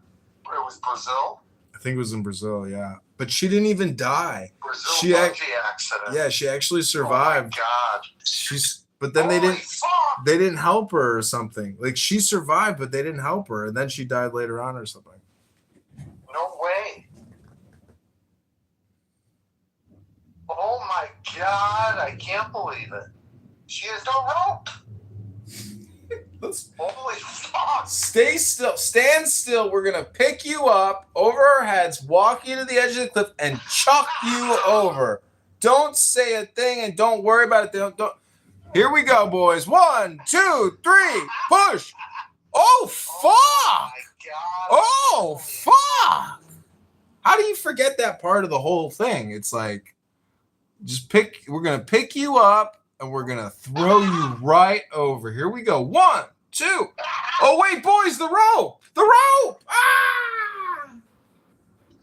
Well, I do have a similar story. My high school friend from high school, I went on his family invited me on vacation to Door County. You ever go up to Door County? Is that Wisconsin or Illinois? Yeah. I don't know. It's like on the peninsula of Wisconsin, like between Green Bay and Lake Michigan. Mm-hmm. They're known for cherries, and it's beautiful, beautiful. But they rent a pontoon boat, so it's a rental boat, and we go out, and we're on the boat, and then okay, we're ready to swim. Max, can you throw the anchor out? Okay. So I open up, under the seat, I grab the anchor, take the anchor, toss it, and I see the rope, coiling, like uncoiling, and then I see the end of the rope fucking go under. It was never, they didn't attach to the boat. and I almost jumped for it, but then I realized, if I jump for it and try to grab it, like, I'm going to be attached to the anchor, or be holding onto the anchor. But, I can't believe a rental boat, they don't attach the anchor to the fucking boat. Mm-hmm. It's a rental boat. They should, it should be easy for the people. Anyway, the parents had to end up paying for the anchor. I offered to pay for the anchor, and they said, don't worry about it. But same thing. They threw it without thinking it's attached. Yeah, when I was in Mexico in Cancun, I did bungee jumping at the beach. They had like this big pole. I can't believe you went bungee jumping. Well, the girl in front of me, she gets out on the ledge and she's shaking and she's like, I can't do this. I can't do this. I can't do this. I can't do this. I don't want to do this. I don't want to do. The fucking guy kicks her right off the platform. Kicked her. I was like, damn. I was like, all right, that's not going to be me, bro. I'll be strong. I'll jump right off. I get to the edge and I'm like, I don't want to do this. I don't want to do this. I can't do this. I'm not doing this. Then he kicks me off the fucking ledge. I was like, holy shit. Wow. Dude, it was so dangerous. Like, I mean, it's the same thing, if you didn't, anyways, like, it's fucking dangerous. Anytime you do something like that, it's fucking, you're putting yourself at risk. Wow. That's why I would never skydive. It's like you go to a skydiving facility and you're like, how many people have died here? They're like, 16. You're like, what? I think there was just a skydiving crash, a plane crash. I know. Dude, look at Kobe Bryant. You're worth $3 billion. You get in a helicopter. And another helicopter crash. I know the musician, that crazy Latino musician does. I've never heard of the guy until he died. Oh, really? Did you hear about this guy before he died? Yeah, I saw a whole thing about him. He's very artistic. No, but did you know about him before he died? Yes. You knew him? I knew about him, and I saw him in some kind of a documentary or some kind of an interview talking about his creativity.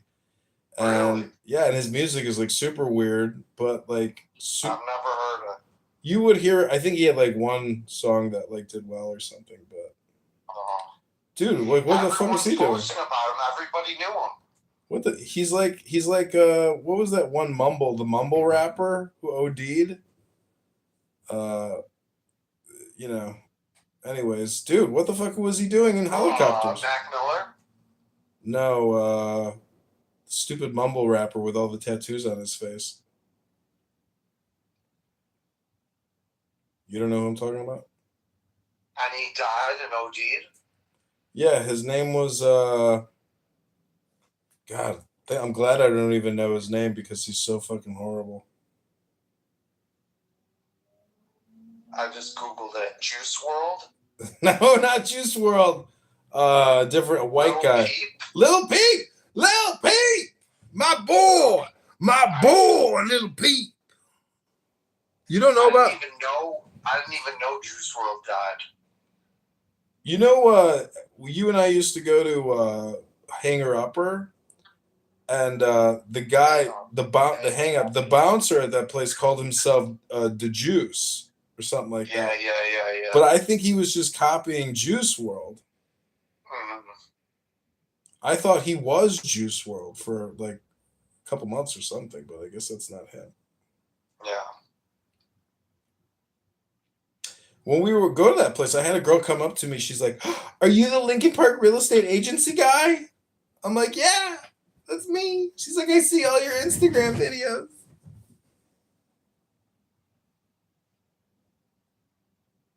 Do you know Ella Langley? Mm-mm. What do you think of her? I don't know who that is. Oh, you don't? Mm-mm. You know the Puerto Rico song? No. Yeah, you do. Mm-mm. Did you see the Puerto Rican Day Fest fights? No. Yeah, there was like some huge fights at the Puerto Rican Day Fest. Oh. The Vipers versus like some kind of other biker gang.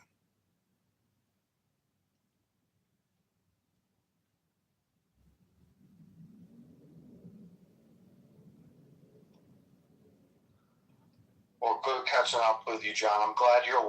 I was worried about you. You're worried about me? You're crashing scooters in fucking Italy, bro.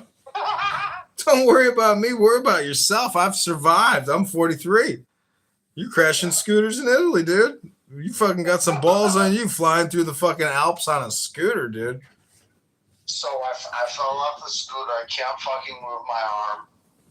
And I finally get get myself an Uber, go back to Airbnb. I go to a gas station, get 2 huge bags of ice. I fall asleep with one bag on my back, shoulder, and one bag on my chest. Mm-hmm. And I wake up a couple hours later, and my whole chest is fucking puffed up, blowing out of its, it's all inflamed. Maybe literally 5 inches out. My whole chest is swollen. And I'm like, oh shit, I need to go to the hospital. So then I go downstairs, I hail down a cab, and it's all in, Google Translate. I said, can you take me to the best hospital in Rome? And then he Google translates back, there's no such thing as the best hospital, there's only luck. So I'm like, oh fuck. Holy shit. Holy shit. I'm like, okay, well, what could be the best hospital? So he's like racking his brain. He's like, the Pope. I said, yes, take me to the Pope hospital, the hospital of the Pope. Really? So I end up going to the Pope's hospital, the hospital of the Pope, where the Pope went before he died. Holy shit. Did you have like health insurance? Yeah, you got health insurance, I guess, but is it? But it's so it's all socialized medicine. So I gave them my ID. I said, do you need insurance? They says, no, it's all free. It's all, wow. No charge. Meanwhile, I was there for 7 hours until 3 o'clock in the morning. Mm-hmm. No, I didn't see one doctor after 7 hours. Mm-hmm. So and my flight was in 5 hours. And I knew I was fucking exhausted, and I knew I only could pack. I only had one arm to pack with, and zip up my suitcase like it was going to be a whole ordeal. So I said, can you give me a sling? So one of the nurses gave me a sling, and I left.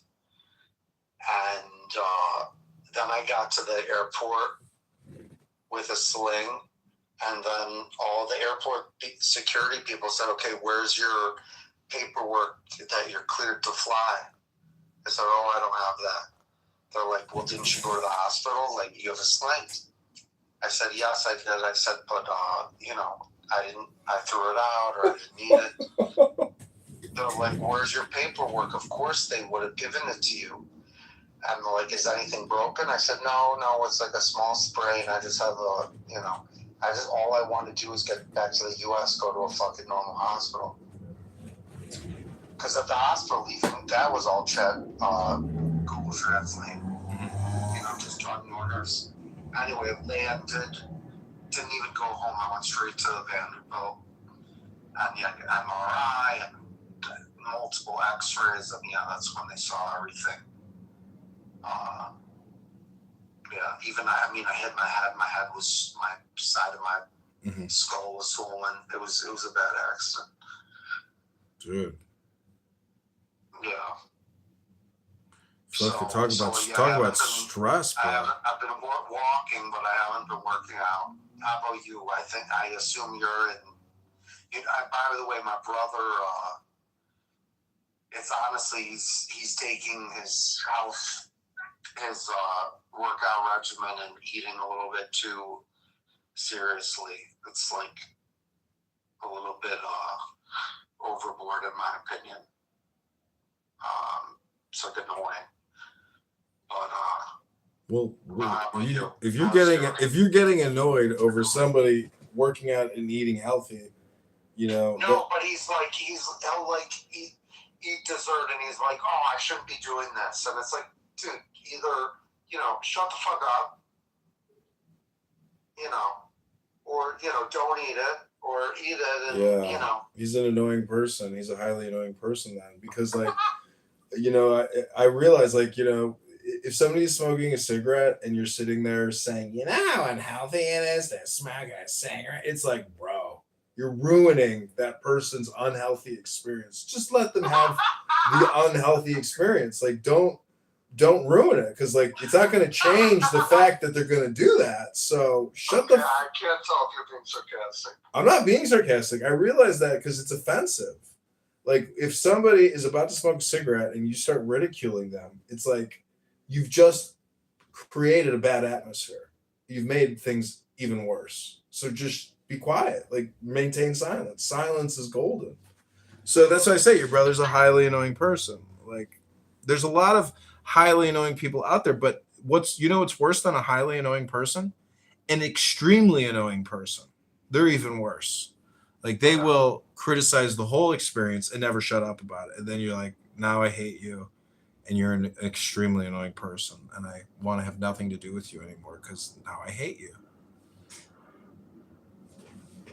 Anyways, I'm just saying, it always comes down to you, bro. You don't have to worry about what other people do. That's their karma. Control yourself. Yeah, be in your own lane. You're not on his. You're not along for his ride. Continues to smoke. It's so upsetting to me. It's what people do it is because they need and want the neurological dopamine kick. It's the same thing with Adderall. I know a guy who can't go to work unless he has his fucking Adderall. So he's a meth addict. Who's that? This guy in New York, I know. He's always debating Muslims. And, today he was like, John, write me an AI prompt about generational trauma on how Muslims never talk about Aisha and the pedophile known as Muhammad. And so I did this Grok thing, and I read this story, and he was blown away. He's like, dude, that was amazing. And he's like, every time I debate a Muslim, I now want you to read that story because, if a Muslim can't discuss it, well, then we got a serious problem. They're living in denial. Pedophilia is a big part of Islam because of Aisha. It's cultural. Grown men marry 9-year-old children. It's disgusting. Is that actual fact, though? 100% fact. I've seen photos of Pakistani men dressed up like women marrying young girls. You're like, what the fuck is this? Really? Dude, it's a problem in Islam. It's a big problem in Islam. But it's also a problem in Mormonism. It's a problem in a lot of cultures. The abuse of young people. It's an epidemic. It's global. Dude, look at these LGBTQ couples that adopt baby boys and then they end up raping the children. You see those arrests? That's fucked up shit. I have Facebook, acquaintances that a lot of lesbian couples getting pregnant. I just can't believe it. They're doing. That's what my aunt did, but it's just I just don't understand. There's so many adoption agencies. I don't understand why they're having their own kids. Dude, you know these surrogates. Some of them make like 60,000. Some of them make like 250,000. I mean, it's like you're going. But they're not even surrogates. They're having their own kid. You know. They're doing in vitro. They're doing they're just getting some sperm. They say Jeffrey Epstein's sperm has like created lots of children, and some of these sperm banks have Epstein sperm, and they don't even know it. Isn't that crazy to think about? Yeah.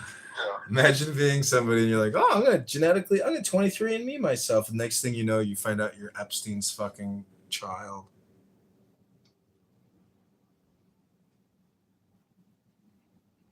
Well, I think I texted you the Windy City Smokeout link. If you do want to come to Chicago, that's the Wednesday show. Okay. If you do want to go to that, I will buy a ticket for that. I think it's $100 for that ticket. But it's all ages, so you know, if you know any Muslims, be sure to let them know. Okay. July 8th. Well, I know the last year I went. I don't know. It's a lot of high schoolers. I think You hooked me up that one year. Didn't you give me like a 4-day fucking pass or something? Yeah. How the hell did you swing that, man? That must have cost you like $500 or something. I know. I'm so nice. I just can't get over myself. I'm so nice.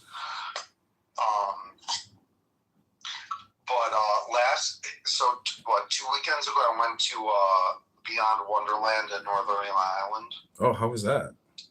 Oh, amazing. Wow. Amazing. Yeah, although I fucking forgot earplugs. My ears were ringing for like a day later. Oh my god. Yeah, so loud.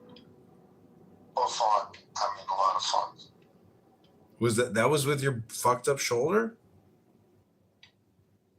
That was 2 weekends ago. I mean, my shoulder was still not great, but I mean, it's been getting. I mean, the 3 weeks out. I mean, it's happened April 25th. Are you still icing it? Not anymore, no. What the fuck, bro?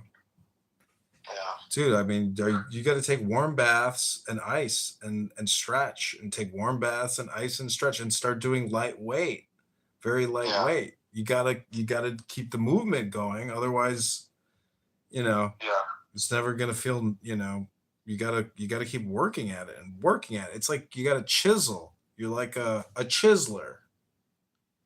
Yeah. All right. Well, good night. Thanks for the call. Sorry I didn't take your call last time. I don't know what I was doing. Okay. I'm glad you're alive, and I'm glad that we're still we're keeping in touch. Bro, I say friends for life. We're Chabadnik, you know. Years ago, you told me, Max, there will be a time where this comes to an end. Okay. I'll tell you another time. But every relationship has a beginning and an end. I don't understand. It's just a fact. No, but it's long story. So I met a friend in Italy, and from high school. I'll tell you later, but I'll tell you another time. But we're no longer friends. Yeah, Rabbona Shalom. That shit. Just maintain your relationship with Jordan Moose so we can go to Kauai fucking one summer. Come on, man.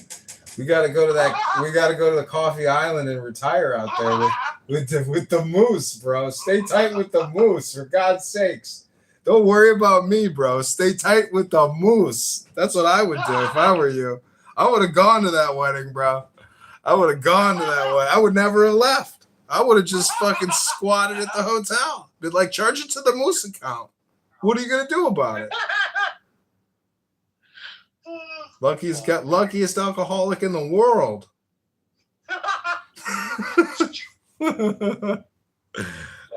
Love you, John. Fun time to you. Okay, look at the tickets. Let me know if you want to go. Okay. All right. Peace. Okay, bye. He's of the J1, J2 haplogroup of the Levant, the same people as the.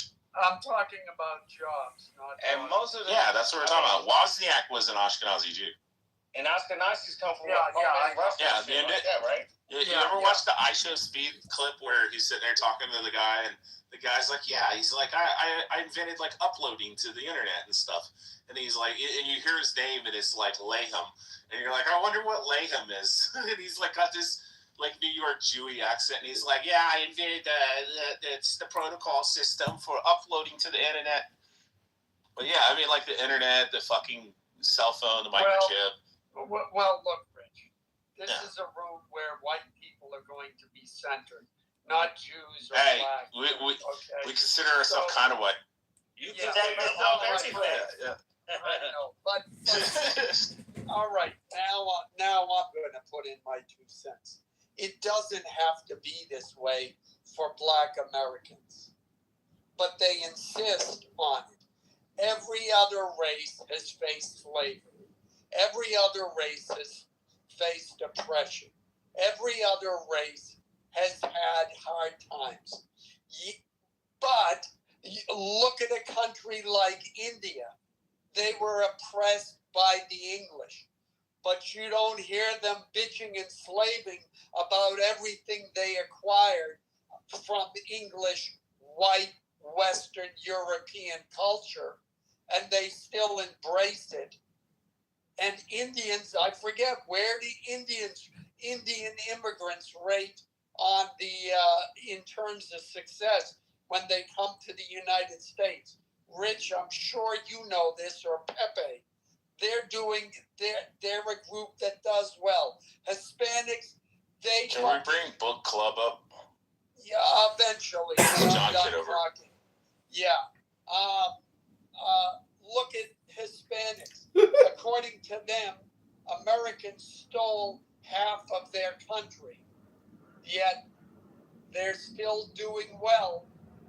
And as a matter of fact, they're starting to vote more conservative. It doesn't end the fact that they found that when people come from undeveloped countries, yes, their IQ is low. But if they start learning and get education in a Western European country, their IQ will improve. It doesn't have to be this way. It is simply the fact that blacks in America have bought the Democratic narrative hook, line, and sinker that white people are the source of all their problems. White people are trying to kill them. And if only Whitey would leave them alone, and if only if they got reparations of restorative justice and CRT and all of that put together, then finally they would be able to flourish. No, but you know, it's the left. It's the left white woman and the white man that. All right, bring book club up. That's the we all missed John Kitover. Liberal party. Yeah, and you know what? Right? The marriage rate among black people is 70% unmarried single mothers. And when black people marry white women and have kids, when black men have children with white women, it's a 60% on single mother rate. Do you know the white statistics on that stuff? And besides, they're all the fat, ugly white women. Are you sure? Are you sure? Is that what you see online? They'll start. Listen. The only time it's a good-looking woman is if they're rich. Have you seen the white youth and what their numbers look like and what they're doing? They're destroying your entire culture and your people. The white youth? Yes. How young white men in America are destroying your culture, your numbers, and your statistics in every way. I don't think so. Really? Sorry. Yeah, you'd have to show me the links for that. But I got the links in my stats. Anyways, somebody else go. Yeah. And who do we want to bring up? Book club. Yeah, I don't know if it's John Kitover. If I can take you and John at the same time. But you can take both of us. Yeah. John's a lot smaller. Yeah. You can fit both of us in there. So I'm going to leave it up to one of them. If it comes to a point that people of different ethnicities are going to brag in a completely exaggerated manner, the way we've seen Black Americans are doing, at least in the clubhouse. I think the only group of people that are reasonably qualified to really be proud of their accomplishments and giving their really very little, like about 15 to 17 million Jewish people. These ethnicity, they have won. Roughly about 25% of all of the Nobel Prize laureates are Jewish people in all domains of human activities: science, biology, medicine, market, banking, psychology, and also in politics as well too. However, that is where it is by far, in terms of accomplishment and performance in the cognitive, kind of the realm of human, they have outdone anyone, period. But you don't see them actually come up and brag about it. I really have not seen any Jewish people. Do you know why? Do you know why that is? Hold on, Black. Let me write. I called you Black. Maybe you are Black. Let me just finish.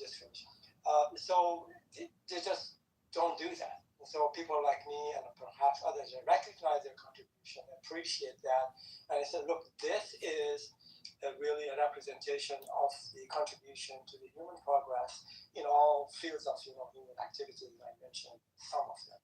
A couple other things that I like about them, which I'm diverging just a little bit, is one is they're skeptics. They like to question everything. Every time I had engaged with return faggot, they always ask me questions.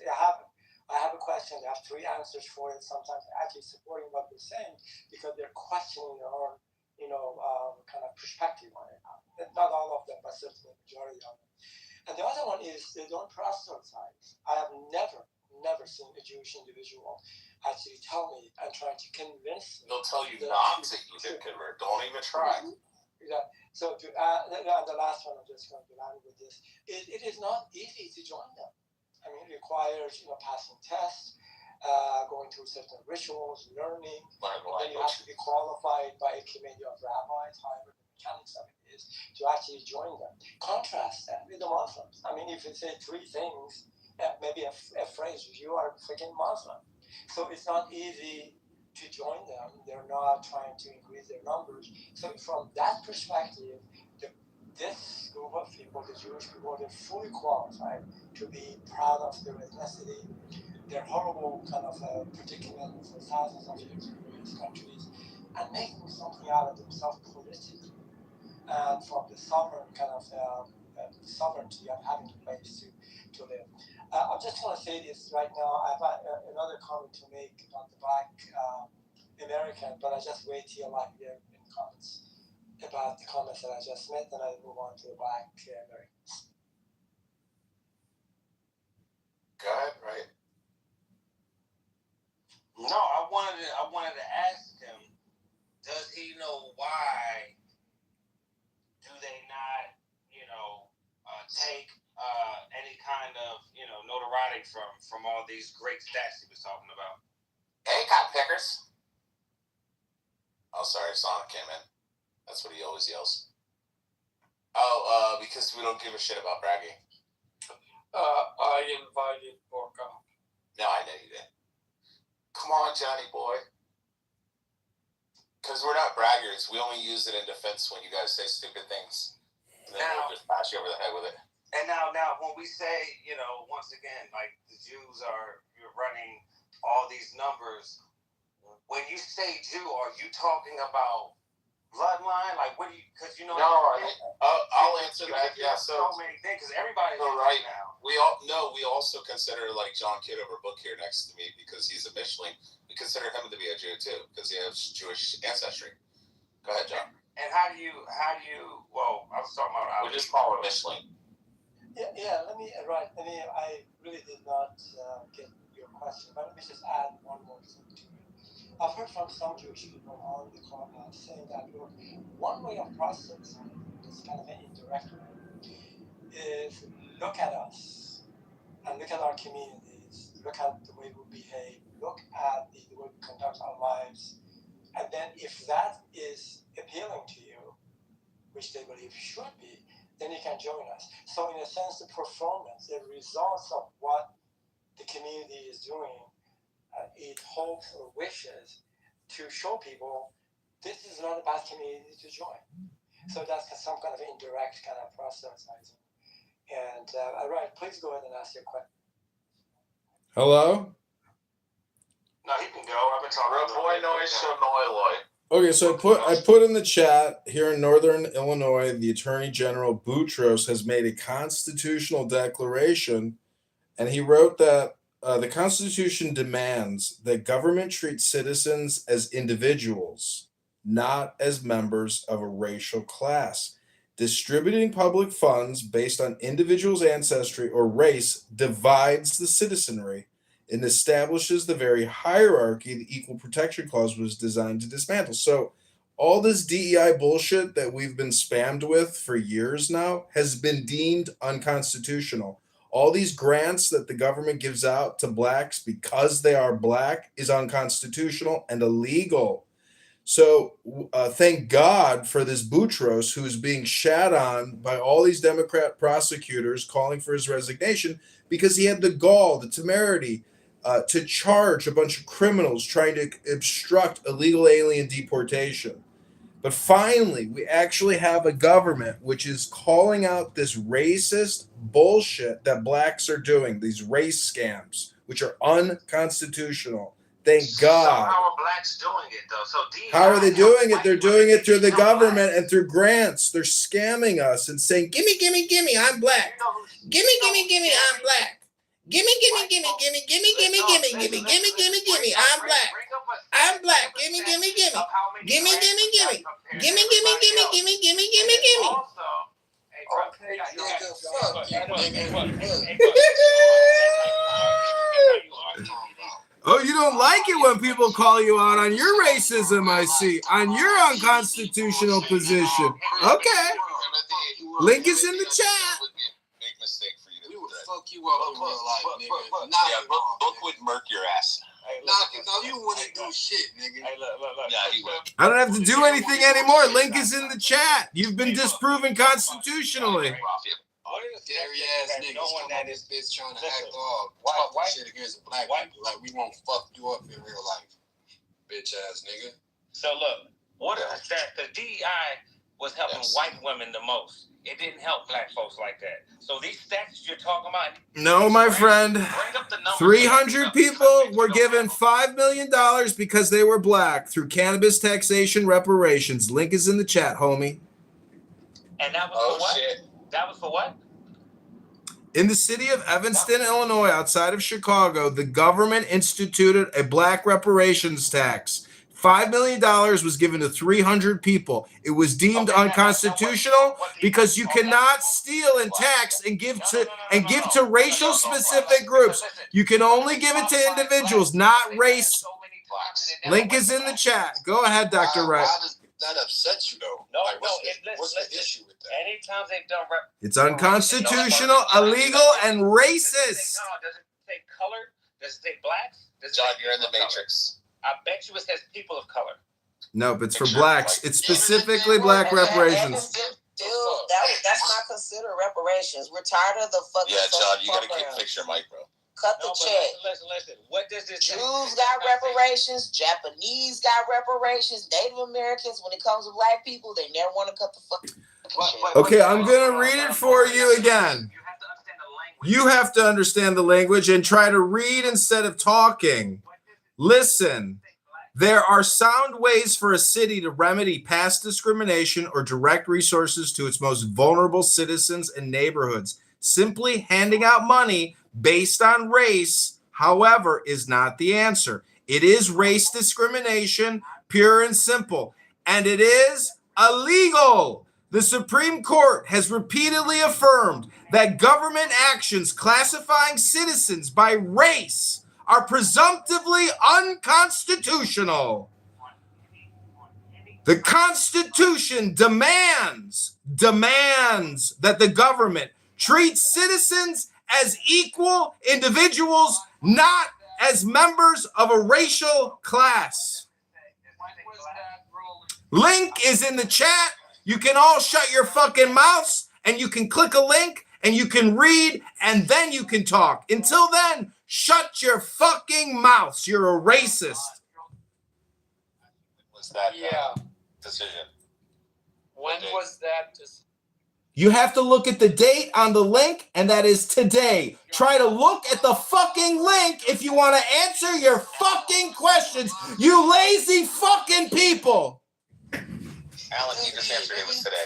June 16th. You lazy fuck. Hold on, nigga say he a moderator. What the fuck that's supposed to mean? It means I can silence everybody on the stage. Oh, so you one of them? You one of them niggas that gets a moderator and forget who they is?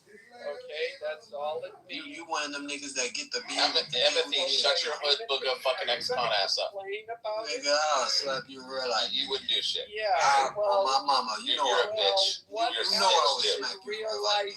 You're a snitch. You know I would, nigga. Niche. Yeah, what you empathy? Right, okay. I don't gotta come in here and play all tough and shit. That nigga know I'll slap his ass in real life. Okay, what does that have to do with anything? Is that he said violent threats at me, bro. I'm just responding. By saying you're a hood booger? He said I'm a hood booger, bro. That's violent. You know, that's not very empathy. That's not very nice. Alan, if you don't mind. You're hurting my feelings. I wish we could get to the real stats instead of He was just, Alan, he was just doing the Carmelo Anthony thing. Yeah, I know, but you know what happens when white people. I call him a hood bugger and he's like, I'll kill this nigga. They I didn't say I'll kill you, though, but I said I'll slap you. To their. Well, I mean, if you're gonna slap me, then I wouldn't even kill you, bro. I wouldn't take your life. I would slap you like a bitch, though. Y'all like talking about this dumb shit, man. I want to talk about the real. Fuck all that. Yeah, talk about the real shit, bro. They never want to talk about the truth. It's gonna be pretty hard in here. Who's true? Hold on a second. Okay, right. Let me just get back quickly, Alan, if you don't mind. Because Alan always says he doesn't care about historical context. Well, yeah, and that shit is important.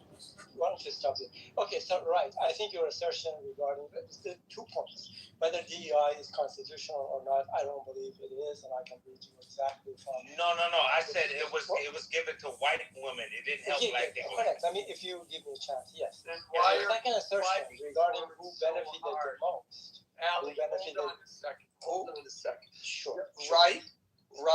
If it went to mostly white women, why are you fighting it? Why is the black community fighting for it so hard? And why is it every time we see people defending it on them in the media, it's black women and black men defending its use and its inclusion into corporate America? Good question. I mean, so bottom line, I'm not for it. First of all. Second of all, it's part of the propaganda the left takes, and which are majority white women and white men that propagate that shit. And what you see is that it's being propagated in a false way because black people are not getting the brunt of the benefit from it. It's always white women being the headliner of feminists, of all these movements, taking advantage of that. White liberal women. Those are painting this illusion of occlusion that's not there. Now, is there a lot of people on the wrong side of my people? Absolutely. There's a lot of dum-dums. But the front run. My people, motherfucker, it's not our people. It's the American people, motherfucker. So let me just quickly wrap this thing. Right, you're actually correct. I did check the AI just right now. And what it says is... Okay, somebody... Hold on a second. Yeah. I said in general, this is the point. In general, what groups of people benefited the most from the EI program? Here's the answer. The group that appears to have benefited most in aggregate from modern US DEI and affirmative action style efforts is white women, especially in education and corporate employment, and substantial but generally a smaller gain for men and women of color, LGBTQ, and disabled people and veterans. So essentially, you are correct in that. Let me just quickly follow up with this. But the point that I think Alan is making is a good thing. Just from my limited observation, the black people are actually who are the one actually opposing the elimination of DEI substantially. I have not seen any white women, having flags going out there and demonstrating against the DEI. So it's an irony in here, which is not quite explainable by the facts, and then the demonstration by the black people. Anyway, right? Comments are welcome. Go ahead. So listen, like I said, there is a demographic of all of our kinds that are on, because I don't think the right's on the correct side either, because they play into it. But the propaganda that is being pushed, that's being sold to America, is to give these false allegations and these false details. And too many people believe it. There's a lot of black folks that are on the extreme liberal left side that are believing all these things are helping black people, but they're not. So, you go to affirmative action and all those other so-called benefits or beneficial programs that are really not helping who you think they're helping. There's a lot, and I'll give you one more example. There's a reparation bill that passed in California, and I think it was Book that was trying to bring up. What they do is they push a play on words with you. They'll say people of color, and guess what? There was not one black person that got these so-called reparations. It went to a lot of West Indian people. So they're pushing a narrative and playing politics, word politics, where the information that we're getting is really not true or valid.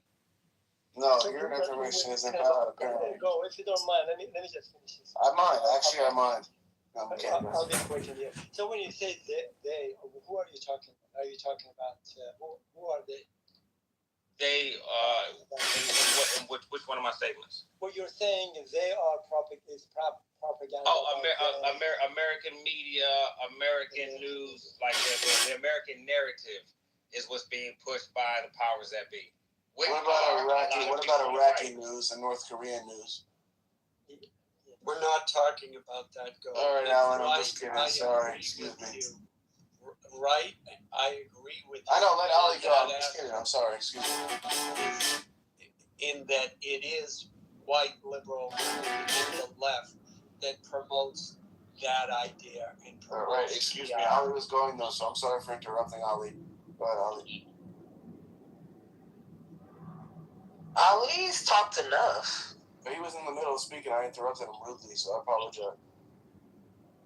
Dude, do you see that little green thing right next to Alan Sam? Is it right next to my ball sack? You see that gives them the authority to interrupt you and Ali. You mean shit, man. Right next to my right testicle? Get off that nigga dick, man. Fuck you on that, man. You mean these? Well, let him ride. Beaver has one. Pepe has one. You see, the thing about reparations and the determination made by the Department of Justice today, it says that black people will never get reparations because that would be racist. That would be discriminatory. If you allow me, I don't know what you're talking about. Don't used to have a captain. It just means I'm talking to you, nigga. it just means you don't want to pay for the free labor that you got for all those years. I want to know why he don't got one, nigga. Yeah, Alan's the captain of the right now. My motherfucking mic. Just like your gang on Crip, nigga. You already know that. You already know. Bloods for life. You already know, nigga. You feel me? You already know, man. Bloods are better than Crip. Them niggas y'all ain't really talking. Y'all ain't really saying nothing. How my balls taste in your mouth. Wait, do the Crips even exist anymore since the Mexicans took over all the cities? We talking about goddamn grooming gangs, bro. In UK.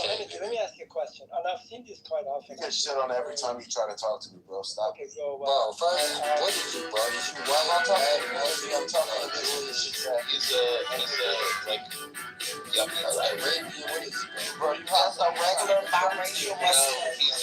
He's a suburb black. He's a regular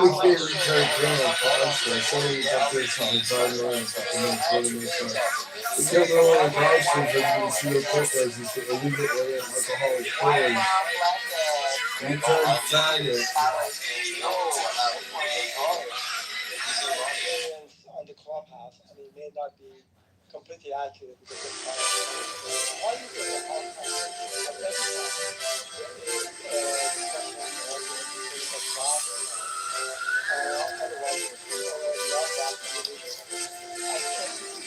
I think most often the black people immediately. Ali, can you hurry the fuck up?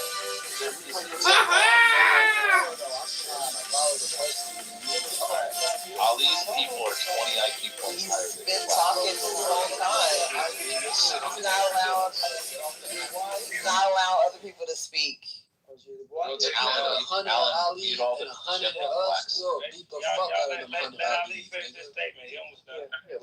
So, Timothy, so I hear a lot of people talking, and I hear your piece telling Ali to hurry up. How many fucking times do people tell me to hurry up? How many times does that happen? Yeah. Nigga, fuck you, nigga. Fuck you, brother. You get a green bean and start. Oh, you got acting, nigga. Fuck you, Ali. What's that, Ali? I've been green hella time, bro. I don't be muting that nigga at all, man. That nigga get the green bean, start muting the stage, start acting like you just a authority, nigga. That's how you know you was one of them racist ass crackers in the back in the day, nigga. You feel like you got a little bit of power, nigga, and you don't even know how to use that shit for real, bro. No, I don't. I be moderated plenty of times, nigga. I ain't never mute you, bro.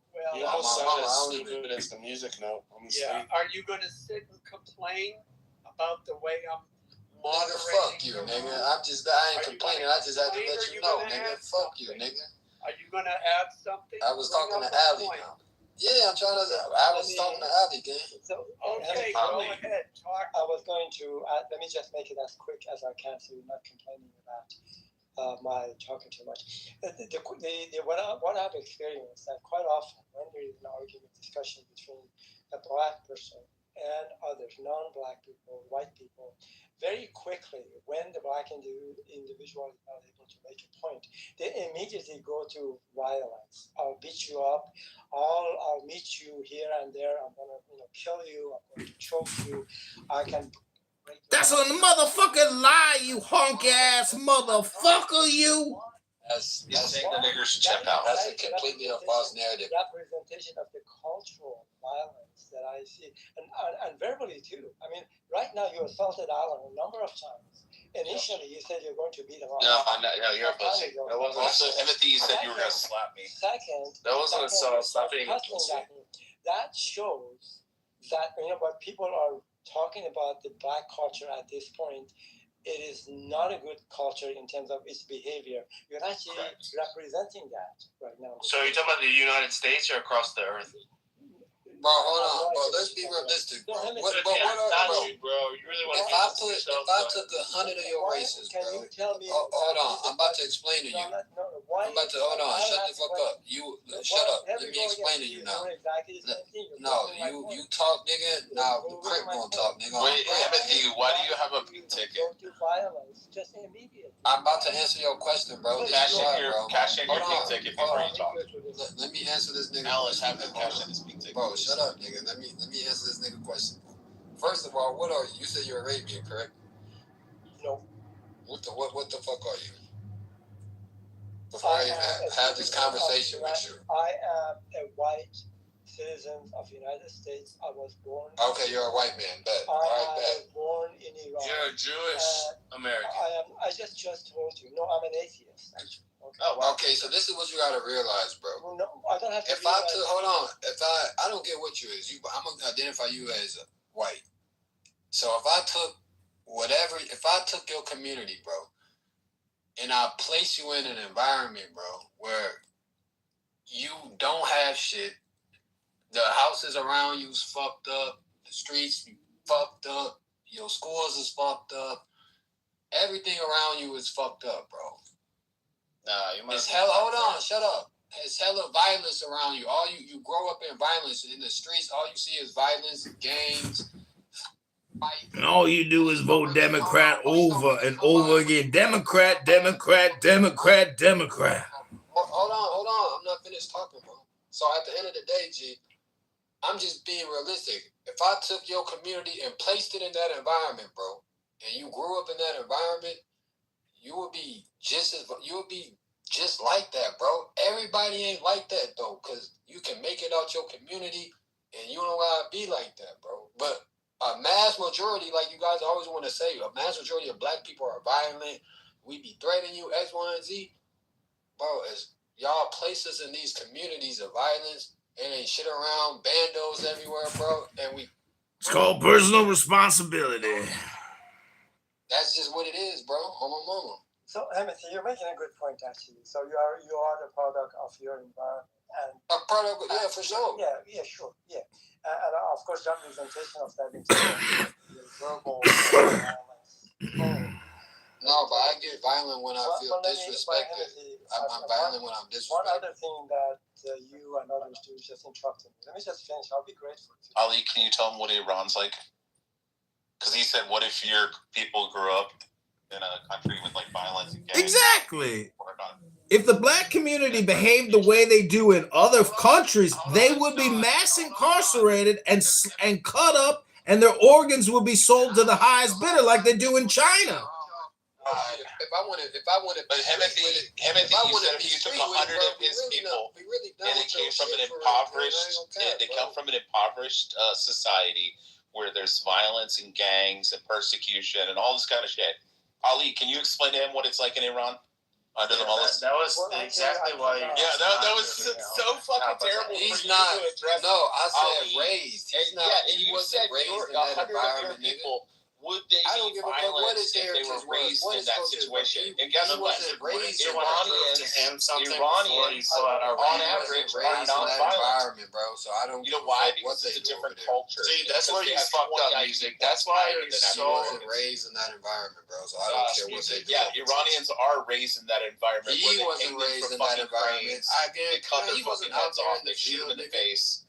He wasn't out there, nigga. He said he moved. Oh my God! You said if you took 100, you said if I took 100 of your people and raised them in that environment. You said 100 of your people, and I raised them in that, and I raised them in the hood, guns and gangs and violence, and persecution, all this. Would your people be violent like mine too? Guess what? They're not. The Iranians aren't fucking violent people. They're vastly different culture, and because they have 20 IQ points on average, higher than African Americans. Pay for my class. They have higher emotional intelligence. Let me make just one more point. Capital punishment has to come back. Without capital punishment, America is lost because some of these crimes are so egregious, and these recidivists will be released back into population.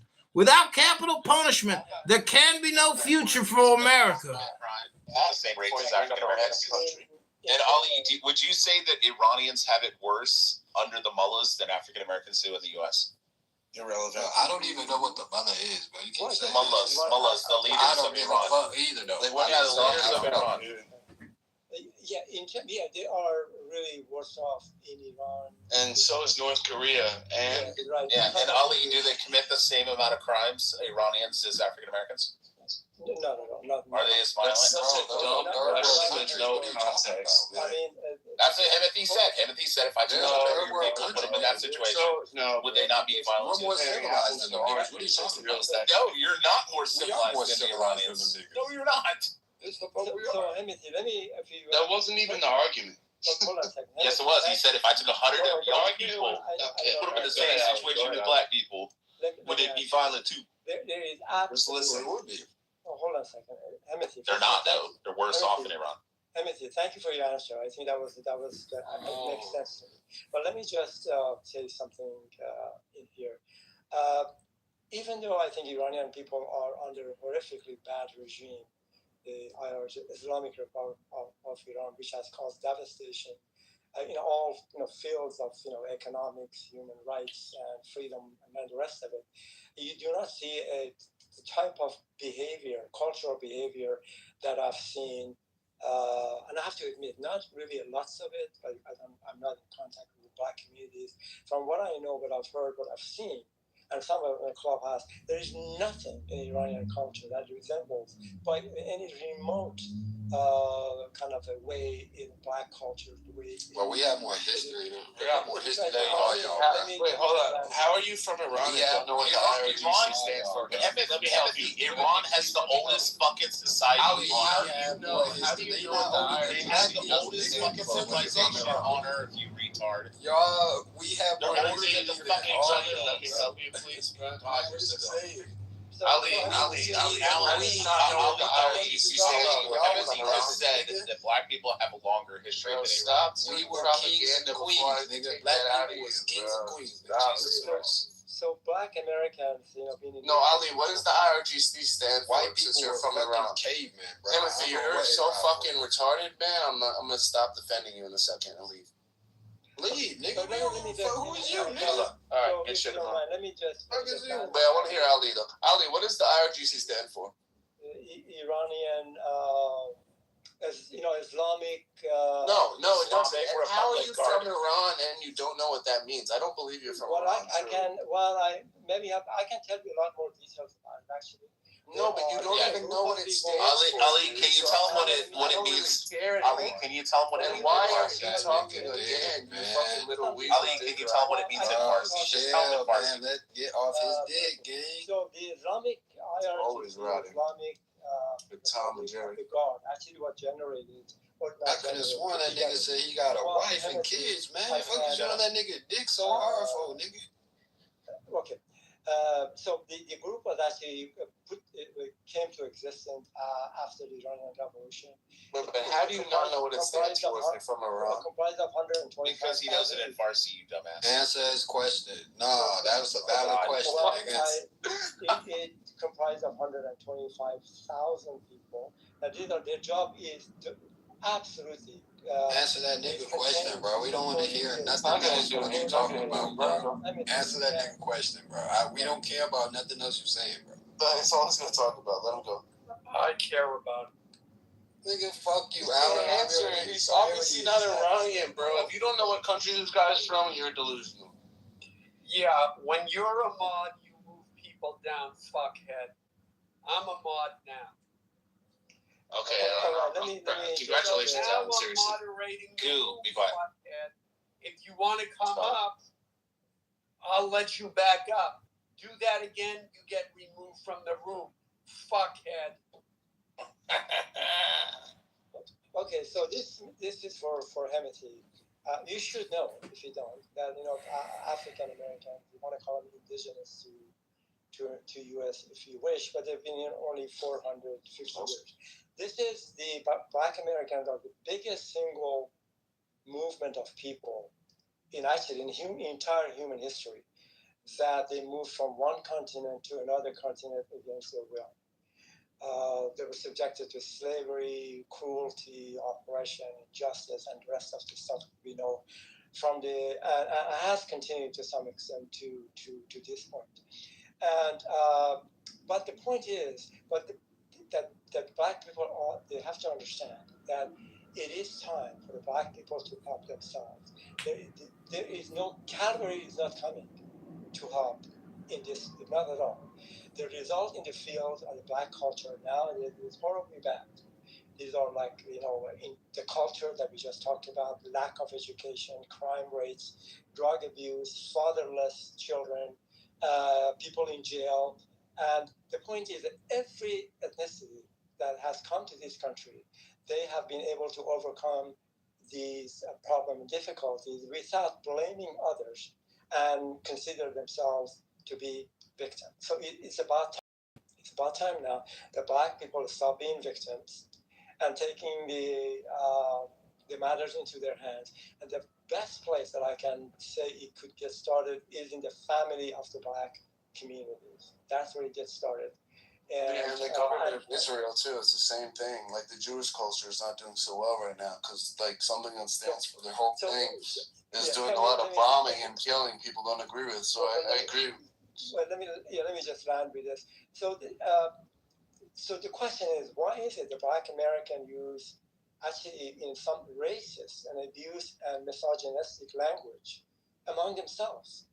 And ironically, this is the kind of language the white people have used for centuries against black people in a racist form.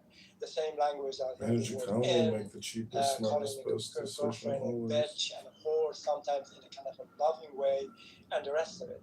That is not a good representation of a community they're claiming, striving to be a kind of an example. So a lot of things, I don't know what the solution is to think about is but if God, which is a family unit, and hopefully a parent, a father, and a mother raising children with similar standard, it does not result in the situation the Black Americans are. And let me land with this. I think they're fully capable of doing it. They really are. It's just a matter of putting your shoulders to the task and getting them out of this predicament that they're in. It's doable. And land with this again. It's just, people have black fatigue. So we've heard of it. It's almost a cliche when I say this. And playing victims and blaming it on others. Some of it is justified, but at this point, the time has passed. The time has passed. The action is on your lap. You need to act. Thank you. Okay, thank you. Pro, you haven't spoken. You want to say something? And hello, Mon. You're a mod. You want to contribute? Or you want to listen? I just came back to the room to see if there was a certain someone in here. Oh. And he might be. When I discover you, you're going to hit the hallway. Anyway, continue. All right. Well, Pro, you want to say something? Or Paul?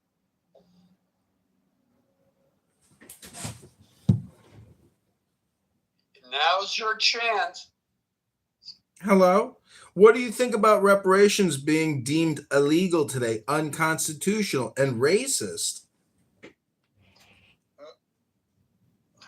Is there someone who would like to speak on that? Maybe one of the former kings and queens? Hello? Don't know, brother me. We're sick of your bullshit. I'm sick of hearing black racial identity politics. It's all fucking scam. It's all a fucking lie.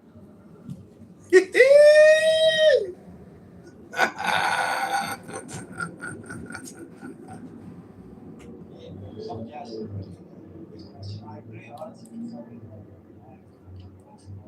what the acronym RGC stands for, not just so Islamic, again, I'm going to answer the Islamic Republic Guard Corp, something to that effect. But the point is I can tell you in detail exactly how, when it was formed, what is its function, what it's doing right now, what are the factions of the other units under the IRGC and how they operate. I don't think anybody would be interested, but I should have been able to answer that question fairly quickly. For some reason, it's just I'm sure it happened to all of you before. The mind, I don't know. Thank you. It was probably one of those, can you define CRT type questions? Which, of course, if you don't give the right answer, then you immediately get attacked. Well, in this case, was asking for actually what the letters would stand for. CRT, critical race theory, and IRGC stands for what I just told you. Actually, the person who asked the question was asking me what IRGC stands for, and I took it to be what the letters stand for. Yeah, that's fine. No, I took it as what do the letters stand for. Yeah, same here. Yeah. Welcome to the stage, person with Arabic writing or Farsi writing, whatever it is. It's Korean. You came up. You want to speak? Speak.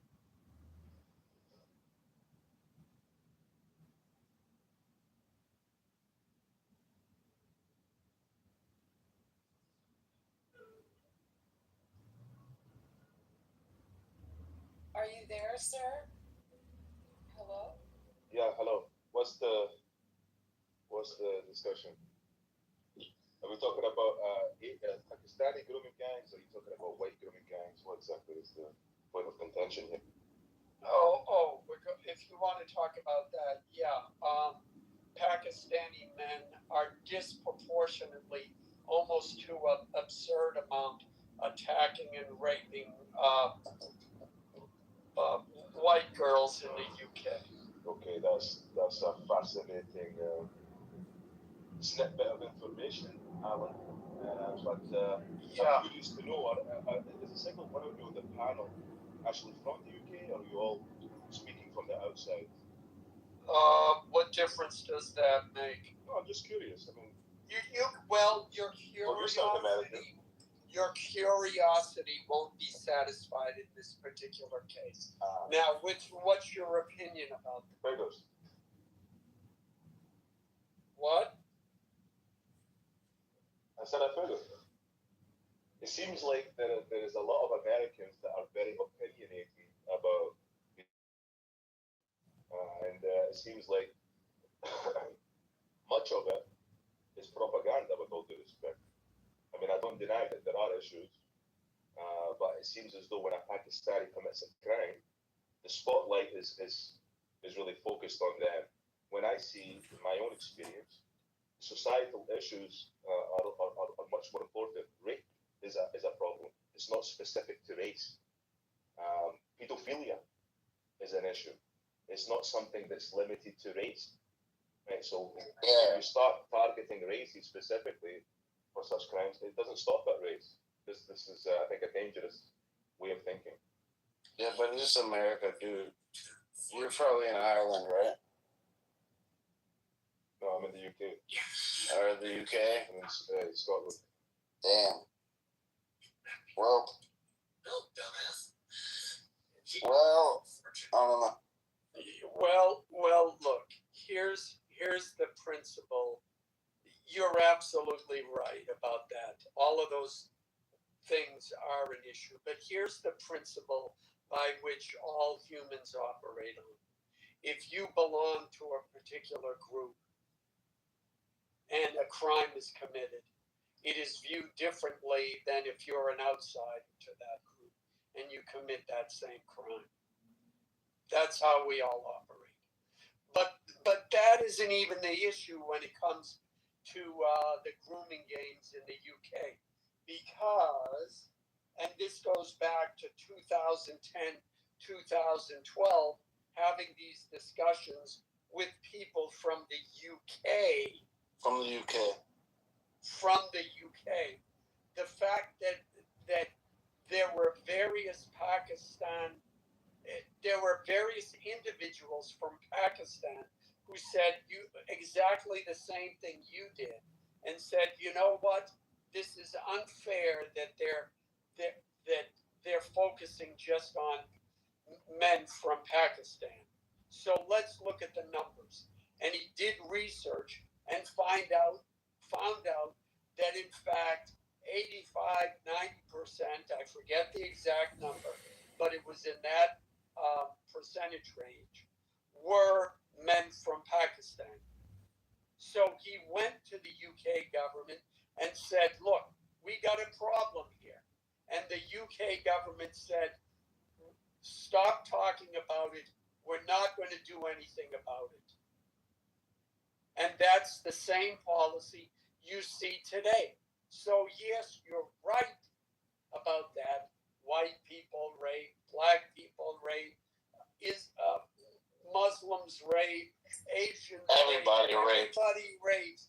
But if you have a government that has consistently denied to speak about the truth, to speak about the actual statistics, to actually admit that there's a problem because they're bending over backwards to defend and ignore a problem that is happening from a specific racial or ethnic group, well, then I think the outrage and over the government's policies and the outrage directed at that group of people is entirely justified. Who was that group? Right, so I know this is a different type of crime, but you know that was all over the news recently. What happened in Ireland? The immigrant who was cutting some guy's head off. You all must have seen that. No, we don't see that shit over here. Yeah, I've heard about it. In the news, yeah. Yeah, I heard. Only That triggered a whole lot of outrage, right? So you found people on the right, everybody. I was outraged. Okay, I mean it's horrific crime. Now, if we zone in on this particular example, right, you can propagandize this, Alan. Now, I live in Glasgow, and I'm telling you, where I live, there is an incident that happened here that wasn't even reported in the news in any detail. You would certainly have not heard about it. There was a guy who was kidnapped, tortured, set on fire, and I think he even had his head cut off and dumped in the middle of the street. And the guy that got done for it, right, was an elderly Scottish guy. Bro, fuck that. Are you trying to say like it's a disparity between races? Yeah, I'm saying that. Yeah, but no. You can propagandize these things, is what I'm saying. Yeah, but what about the fact that in the U.S. 14% are black and they commit 50% plus of the crimes? Like, doesn't there have to be some justification? Like, that's fair. No, you yeah, know? But see. No, that's fine. No. No. What? Yeah, but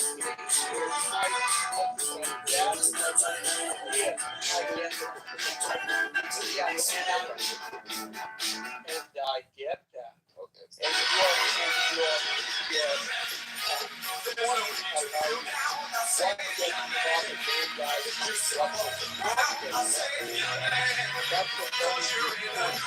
that's why you go to and crime report and what I said, which is the statistic show a great disparity in number of rape and grooming gangs that are innocent Let's just say it like this: white versus Hispanic and black. Oh yeah. Between that and that's the problem. A subset, right? A subset that is described as grooming gangs. We are very ungrateful to existence. It has given so much to us. No. That's the opposite, bro. That's what you've been trying to do. That's what you want to categorize. If you because if you take alright, I'm sorry, it's so. Yeah, go. Let him speak, and then I'll let you respond after. I'll let you respond after he's done. Right. Okay. So if this is just this is a subset of sexual abuse, right? But when it comes to, I mean, although if this is happening and they are speaking with underage girls, and it's these guys maybe they roam in groups, okay, and just the way they are, this is described. This is the new category of crime. But the crime itself is still sexual abuse. You're abusing a victim. And this is something that happens on a far grander scale throughout the country. And it's a societal issue. It's not something exclusive to AIDS. You may have certain areas, right, where there's a higher propensity. But there are entire areas that are dominated by Asians, in fact, in England. Right? So it's a bit different from here in Scotland. But in England, you do have, I think, at Birmingham, I think the whites are, in fact, a minority there. Right? So when it comes to the demographics in different parts of England and different neighborhoods, it's all about how you interpret the stats. Because if you have a limited number of crimes throughout the country that are classified as grooming, and they're all Pakistanis, or the majority are Pakistani, I can understand why you would be outraged. Right? I condemn these crimes too. They should be punished to the utmost. But when it comes to what you infer from this, when you start to condemn the Pakistani community as a whole, or the Muslim community, or people start becoming demonized as a result of this, right? And it draws divisions and it breeds tension in the country, right? So you think that if you have a limited number of said crimes, and then you have just we're talking so much more going on.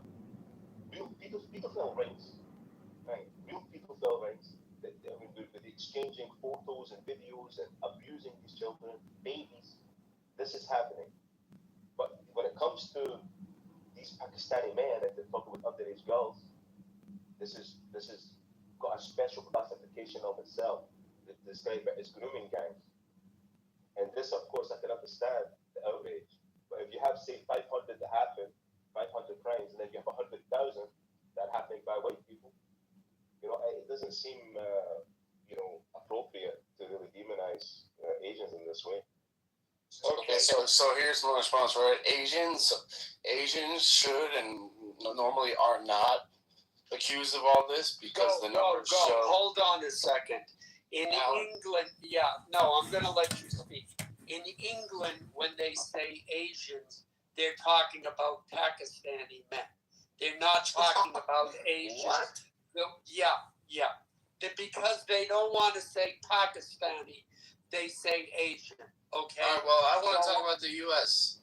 Yeah. Well, do you want to respond to him or not? I don't know, brother. Will you take my response seriously if I say I'm speaking from like a U.S. point of view? Yeah. Go say whatever you want. But just I wanted to correct you because I knew you didn't not correct you, but no, I appreciate it, Alan. Yeah, I did not know that. But so I'm speaking from a U.S. point of view, if that's fair. In our country, right, in the United States of America, the Asians are like the absolute least ethnic minority that does these crimes, all sorts. Like they're the lowest numbers almost in all. And the more important thing is proportionality, right? Because obviously white people do more of the crimes because there's more people. So I don't think it's fair to say what you were saying, where like you're like pointing if a little people do this, then you make up a whole thing. It's actually like the numbers are what don't lie, and the numbers show you that in the U.S. at least it is what I was claiming. But it's not like the crimes are unrelated though, because grooming gangs, these convictions that happen in the Pakistani, is still the nature of the crime is still quite similar, don't you think, to pedophilia that's not classed as a grooming gang. Yeah, but I'm not really focused on, honestly, no disrespect to you. I think that, truly, no disrespect to you, I think that topic is bullshit. Because, like, I'm not worried about grooming. I don't see that on a day-to-day basis in the United States, right? I hear about it. So I don't think we need to focus on that doesn't affect us as citizens. I think we should focus on more things like, inflation, like things we see in our neighborhood. I'm not really focused on the grooming because that's very, very minority. I think so. I agree with you. And much of it is propagandized, I have to insist. Even though there are facts, data that can be discussed. In terms of the influences that are made, the impact that it has on society. This is a greater impact, the disruption it causes. I mean, you think that these idiots that come in the street with their balaclavas on and cause havoc, I mean, all these Deliveroo guys that drop off takeaways and stuff, they had to get locked in Scenic Centre in Glasgow, the big shopping centre, for their own protection because these guys were just attacking anybody with different color of skin. And it just draws a lot of fanatics. Yeah, but if you look at those events in the U.S., at least, I don't know about the UK, a lot of them are paid, especially the ones with the hijabs on. They're paid by people like funding these big companies that are not even big companies, even nonprofits, by George Soros ultimately. But it's good, I agree with you, so Americans should really not be so opinionated. And not just George Soros, Alan, don't laugh. I know it's a... No, I'm not laughing. Here's the problem. When we say it, and this is what we always hear from the left. If you're seeing this, we can't talk about the facts because if we do, it might create negative feelings towards that age limit last group. weekend, and the decision is gaining traction online. And so it's with thousands of people weighing in on the unique concept. You have one of Chicago's busiest nightlife corridors, the Night Chat Boy is built around nostalgia. Now, its retro theme is inspiring a new rule at the door. We thought this was a great middle ground to start with. Located near the corner of Randolph and Peoria in the West Loop, Goodnight John Boy was designed to combine Studio 54 with a 1970s basement. This summer marks 3 years since the popular spot debuted in Chicago, but customers will soon notice a change. A sign outside announces a new policy, 23 and up, a move that's generating plenty of buzz. I'm a little bit more of a traditionalist, so I think 21 has worked for a long time now. So, you know, I'm okay with 21. I think that's just fine. There's a little rowdy for me. There is a disproportional number of that's why I kind of sway on the side of bumping it up. I'm okay with it. A lot of people look forward to the day they turn 21 because they can, like, you know, experience bar life and stuff. I'm kind of honestly wondering, like, why they did it. I wonder if, like, maybe some of the 21-year-olds didn't have, like, the capacity or the maturity to be there. So we went straight to the source and talked to Michael Schwartz, the CEO of Forward Hospitality Group, which owns and operates Goodnight John Boy. He tells us the change wasn't driven by any one incident. Rather, he says the nostalgia-themed club, inspired by his childhood basement, is testing the new policy to see whether it draws a slightly older crowd. There's a lot of feedback from people that we talk to and customers that, you know, they're kind of looking for a space that might be a little bit older. We decided that we'd do a test run at one facility. We chose Chicago as the market to just make it 23 and older to be a place that. And maybe if they stop raping and have doing gang rapes, that'll improve. That's the problem. Everything is backwards. They're so concerned about people's feelings. They want teenage girls to get raped and gang raped and killed and whatever else is going on. And that's the frustration that you're seeing with here in America, and then they hear about it in the UK, and they say, what the hell? You know, I actually completely agree with you now. I think your take on this, Abu, is in the direction, it's actually in opposite direction. So what? Let me just back up here. I think the claim that you're trying to make, and you're saying that look, there are large groups of people some numbers of people, let's say in UK, men, who are attempt to have sex or relationship with underage girls. Then at the same time, you're saying there are a number of Pakistanis that are actually doing this. I mean, what you're suggesting that the focus has been entirely on the Pakistani gang engaging in this behavior. And first of all, I'm not even quite sure the assertion that you're making is correct. I'm not quite sure what the number is in terms of, let's be specific here. White British male in general participating in seducing and trying to molest sexually an underage white British girl. That's what we're talking about. Just being, truthful. Yeah, by the way, if you've never seen those videos of plenty of pages on Facebook that are like pedophile hunters, and they are vigilantes who will go and try to hunt pedophiles, and the one that they're seducing is always supposed to be white people. Now, I'm not drawing any emphasis from this, but what I'm saying is this crime itself is classified as done in groups, right? So this is gangs we're talking about, so more than one person, 2 or more people. Now, when it comes to this specific crime, if this is how we classify it, and if Pakistanis are uniquely represented in this category, then I can accept that. Then this is an issue in of itself. Why is that the case? But in terms of the volume of this crime, right, is it proportional to the Pakistani community? No, because that's a false inference here. They could be representative of this particular crime, but the crime itself, in its very nature, is not a fraction of the overall crime that's happening of a similar fashion throughout the country. So that's what I'm saying to you. This information is propagandized. Now, yes, you could have a particular issue here and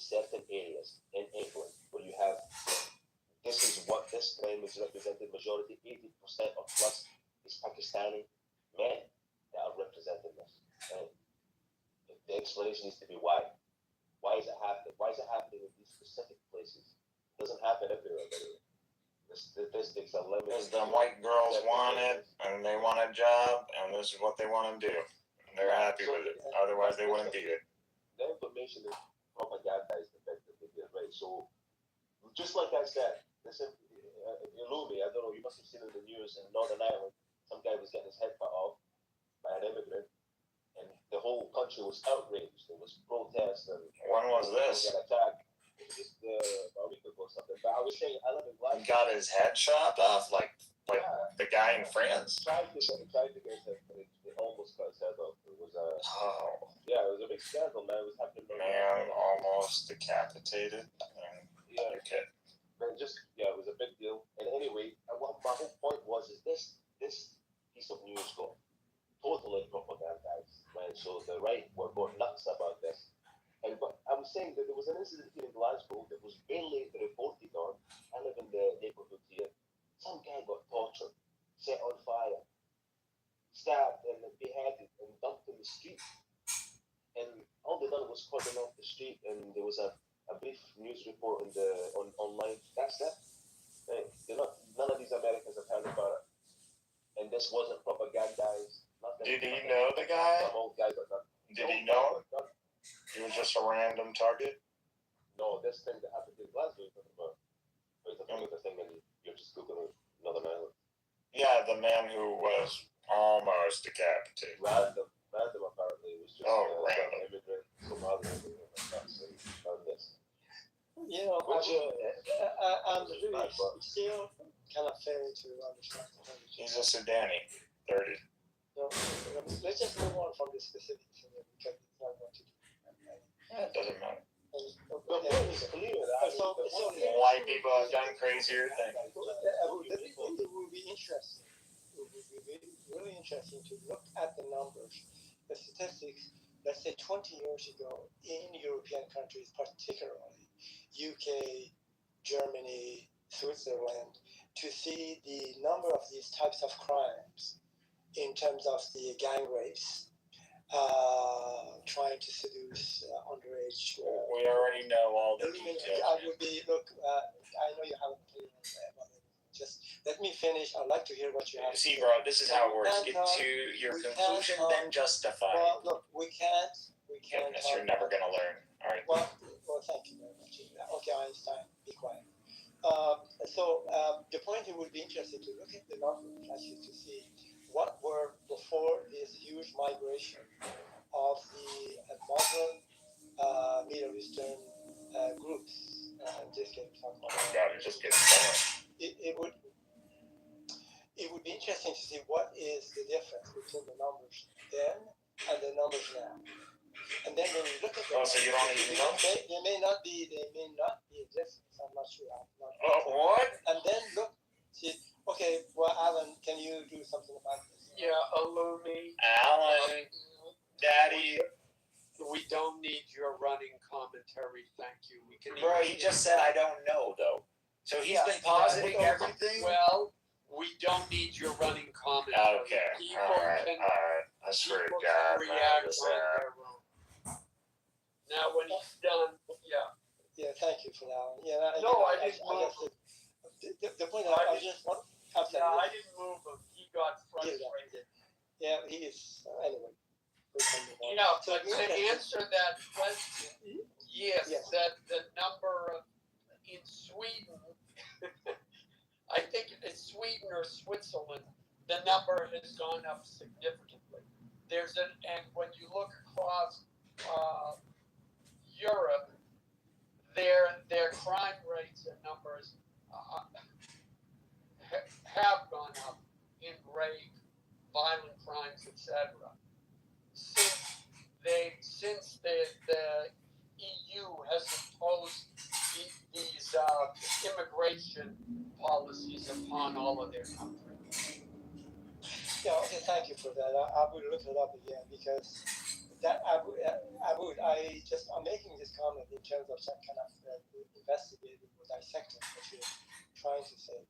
So if what Alan is saying is correct, which I have no doubt thinking that is not correct, then the increase in the crimes that we just talked about, it happened predominantly, substantial increase after the migration of the Middle Eastern Muslims into these countries. So the question that I think we talked about that, I'm not sure if you were here or not. The question is why and how come? We talked about the factors involved in here. One would be completely a cultural, the clash of cultures. The perception of a young girl who is at 11 o'clock at night walking a friend with a mini skirt and a high heel going to a party is not a target, should not be a target. It may be viewed by a Muslim man as a fair game. And so the question is why, first of all, Alan mentioned there is a marked difference. That's a good point to know. Second is, if this is actually the case, the question is why and how come actually this is happening. One can point out a number of things. One would be the kind of Islamic ideology itself and the way the women are being viewed from this way of thinking. And if you don't wear your hijab, then you are promiscuous, you are open to sexual assaults. If you're wearing a miniskirt, then you're a fair game.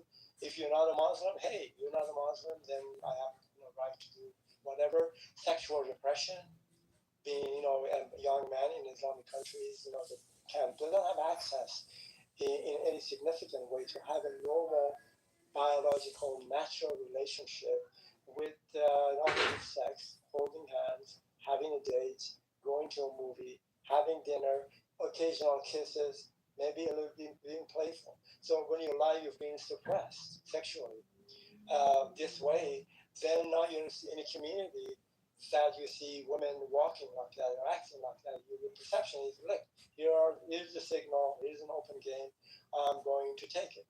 It's mine and I can get away with it. And so the question is why, what is the underpinning? What is the impetus to this types of behavior by Muslim men in European countries? And so that's the question on the table, and I'd like to hear what others' comments are on this.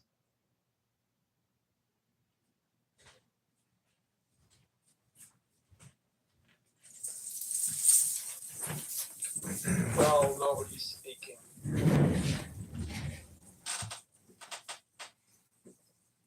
Oh, we have someone. Yeah, the beheading in Ireland, it's funny because there's a racist piece of shit on this app named Tim Robbins who lives in Northern Ireland, who claims he lives in an ethno-state. Turns out it's not the ethno-state that, he made it seem. They are bringing in plenty of Somalilanders. And the guy who almost had his head cut off, one of his eyes punctured and his whole face slit up, he was trying to help the guy move into his fucking house. And his kindness was returned with death. So why the governments are not vetting these people or giving them psychiatric or mental health examinations prior to admitting them into the country is because they are woke, liberal, progressive Democrats all around the world. It's fucking clown world. And they run the political industrial complex, the lawyers and the judges. I'm not necessarily for a military dictatorship, but I'm at that point where I'm like, what are we waiting for? History has to change. And I hope Donald Trump is the man who gives it to us, or at least he uses the military to secure our cities. And if he sends $300 billion to Iran, which I know he won't, we are the biggest fucking patsy losers the world has ever created. So I think it's all a bluff. There's no fucking way we're going to fund the IRGC after we just bomb the shit out of them. And we know they'll never comply with what we want them to do. And we're going to go right back in and wipe them out a third time. And maybe wipe them out a fourth time. Maybe wipe them out a fifth time. It doesn't matter. We'll just keep doing it. And, maybe they'll come to the rational conclusion. But in America, we have domestic terrorists in every major U.S. city. And they're the woke, liberal, Democrat progressives.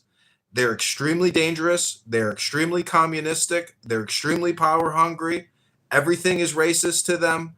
And it's clown world. And it's sickening. And it's really a mental health crisis and an intellectual crisis. Because if you've never started a business and experienced just how difficult it is to actually start a successful business, let alone comply with all the government regulations of running a business, Most of these career politicians have never in their entire lives even sold a fucking item on eBay. They're all hypocrites. They're all liars. And as a veteran, when you think about what you're doing as a soldier and you come back to America and you witness the larceny, the lies, the propaganda of the left-wing progressive Democrat politicians, it's a mindfuck because what's the whole point? What is the whole point? To work and to slave and pay your taxes to support transgender mutilation, open borders, incredible scams with grants, what Doge has uncovered with LGBTQ indoctrination, global warming education scams. What's the point of working when you see how they spend the money? It's straight up domestic terrorism. And that's why I don't know if a military dictatorship is the route, because even then you have corruption. So it's like a phantasmagoria of terror, of lies, of fraud.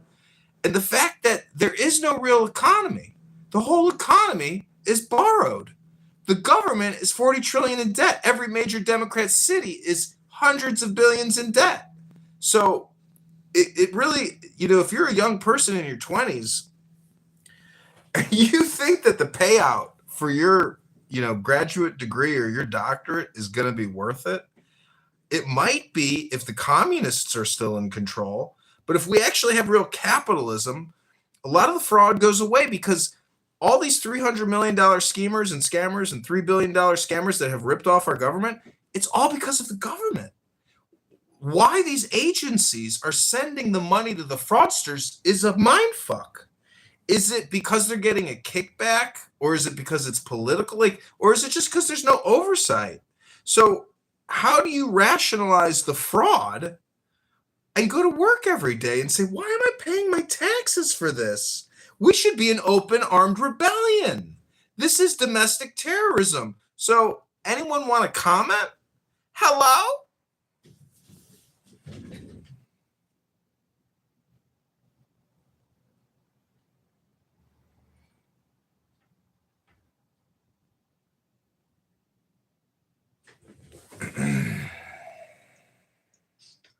I agree.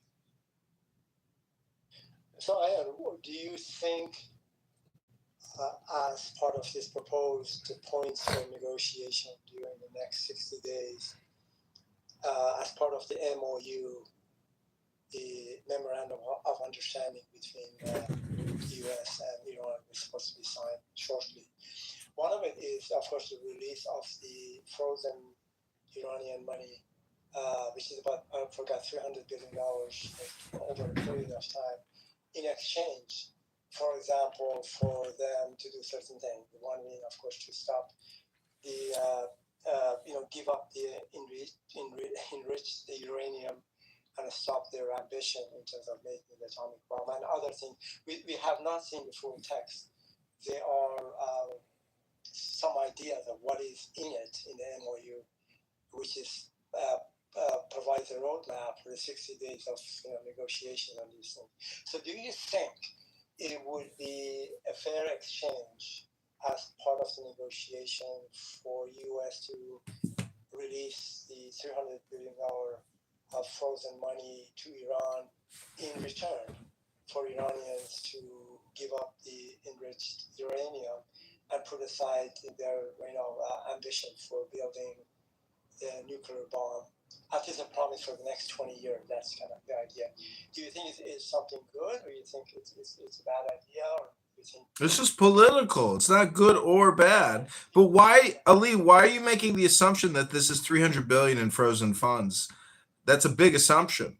And Republicans on this app, like in Hidalgo County, Marshall Stankin Rankin, he says, we're going to fly in C-130s full of pallets and give them their money. Like, fuck you, Guys like that, this country is going to fall apart if we let effeminate, dick-sucking faggots run this country. That's just the way it is. Thank God Pete Hegseth is there. Thank God Kamala Harris is not the president. It is destiny. The fact that Kamala Harris is not our president is pure destiny. And strength, oftentimes, 8 out of 10 times, does win out. So I mean, it. You have no idea. I don't think anybody can imagine the alternative reality of the continuing LGBTQ shit show, which was Joe Biden, and the insanity of letting men dress up as women in our military and relying on Barack Hussein Obama's incredible JCPOA. You know, these politicians think that Barack Hussein Obama has some kind of grace, some kind of like aura. The man is a CIA agent puppet, a black cosplayer married to a man. If you really think Michelle Obama at this point is a woman after all the LGBTQ trans propaganda, you don't understand the culture of the left, progressive left, which is all gay all the time. No children, no future, just queer ideology and indoctrination and grooming. So it's total subversion and it's total mind control. The fact that men dressed up as women read books to children at libraries and parades is all queer indoctrination. You can't have a population if it can't fuck and make babies. The universe wants the baby. The gay left liberal progressives want to indoctrinate and groom your children. So it's queer world, which is clown world. And if you think, see, the thing is, Netanyahu and Trump are playing good cop, bad cop right now. Trump is a great actor. And the fact that he says no more bombing in Lebanon, no. Yeah, right. It's all bullshit. But the fact is, Islamic terrorists are real. And when they launch rockets into your backyard and kill your neighbors, well, then it's all out war. There's no stopping that. There's no preventing Israel from attacking its enemies, which are permeating its borders with rockets and terrorism. You cannot stop security. Just long a little bit. Let me throw something in. I want to throw something in. Yeah, let's go to poll, go. Let me throw a little something. Can you put me in the queue after? You know, I've been. I found something out today that I think is very interesting, and it's something that I think we should really look at. Concerning the Charlie Kirk situation with the gunshot from the supposed homosexual that was on the roof and shot. I forget the caliber of gun that was supposed to be shot. You guys probably know it. 30 or whatever. 38. I think it was a 30. I think it might have been 36 or something more. I don't know. Whatever, 38.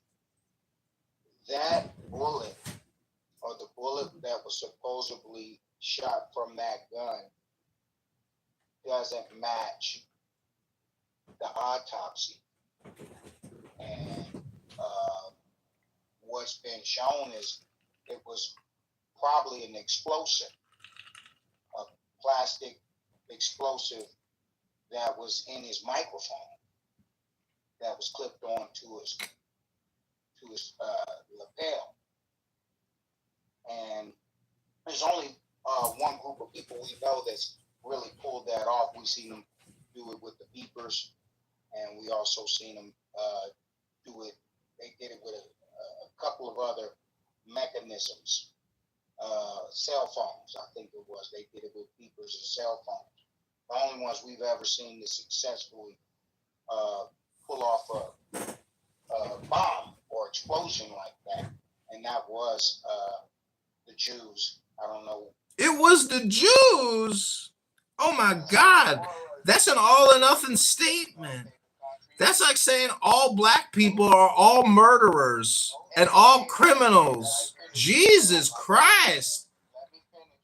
Oh, I'm gonna let you finish, but you gotta be called out for your racism right there. That's some bullshit. You could say IDF, you could say Zionists, but to say the Jews now, that's racist. That's just racist, brother. Brother, that's racist. You gotta admit, you making an all or nothing claim against a group of minorities. That's called racism, brother. Keep screaming. But what we're seeing now. No, he's right. I know exactly what he's talking about. I'm right there, right next to him. Let me go there. I'm gonna go there, and so what I'm saying is, us white people are gonna teach you some. Is that no Gibson? What I'm saying is, and what I'm thinking is that the young man that was up there. Is that no Gibson? You can't think it before you learn. The young man that was up there on the roof that shot didn't actually kill him, and they're going to end up letting this guy off. But there's another piece to the puzzle, because we know that Israel and Benjamin Netanyahu had a problem with Charlie Kirk at the end of it, because they had invested a lot of money into Charlie, and they obviously ended up. They obviously. We all got wet. We all got wet. What are you talking about? You're getting crazy right now. Why are you talking all crazy? But the reason why I'm saying that, I'm saying all that to say one thing, and I'm coming to Trump. So what we've seen. You can't come at Trump. What you got? You ain't got shit. You can't come at Trump. So what we've seen is that Benjamin Netanyahu. Dr. Benjamin Netanyahu. He is a doctor, sir. And you're gonna hang your coat on it too. What's wrong with you? And what he did was he forced Trump's hand into into the Iran situation. Aren't you a real Israeli? Aren't you a real Israeli? Who's modding this? Is somebody modding this? Do I have to check this? I'm sorry. Yeah, I don't want to check this. Yeah, I'm sorry. Do I have to check this motherfucking faggot? Oh, you better check this cracker. This cracker likes to get checked. Well, I like to break a white boy's nose and break his ribs and shit too, and stomp his head into the motherfucking curb. That's what I like. I already gave up one rib. Right. Yeah. Okay. All right. That's a violent threat. Moderators, kick this violent person to the goot. Violent threats. Just one rib. Well, I'll barbecue too. But oh my God, it's the movie. I'm gonna. You just broke the law, sir. I'm notifying your local FBI agent that you are breaking the law on a social audio chat, making death threats. My mind is that you threw me off of what I was saying. But the point of what I'm saying is this. We know that February 24th, he gave the State of the Union address. The 27th, they went in and did the Iran thing. And this was not something that he wanted to do. Trump had an agenda to create a golden dome for the United States. And that was part of why he wanted Greenland. Because we wanted to create a security dome over the whole continental U.S. Another thing that he was part of his plan was to create huge AI systems for the continental United States, the AI processors. So this was three big projects, or two big projects that he had in store to do. But I think what happened was Benjamin called his card, because I believe they gave him some money and bought his ass out. When he came into office, we know that he owed about $420 million. By the time he got into the midst of it, he's up right now $7-8 billion. I think he's up, and I believe that the Israelis paid him off and brought him.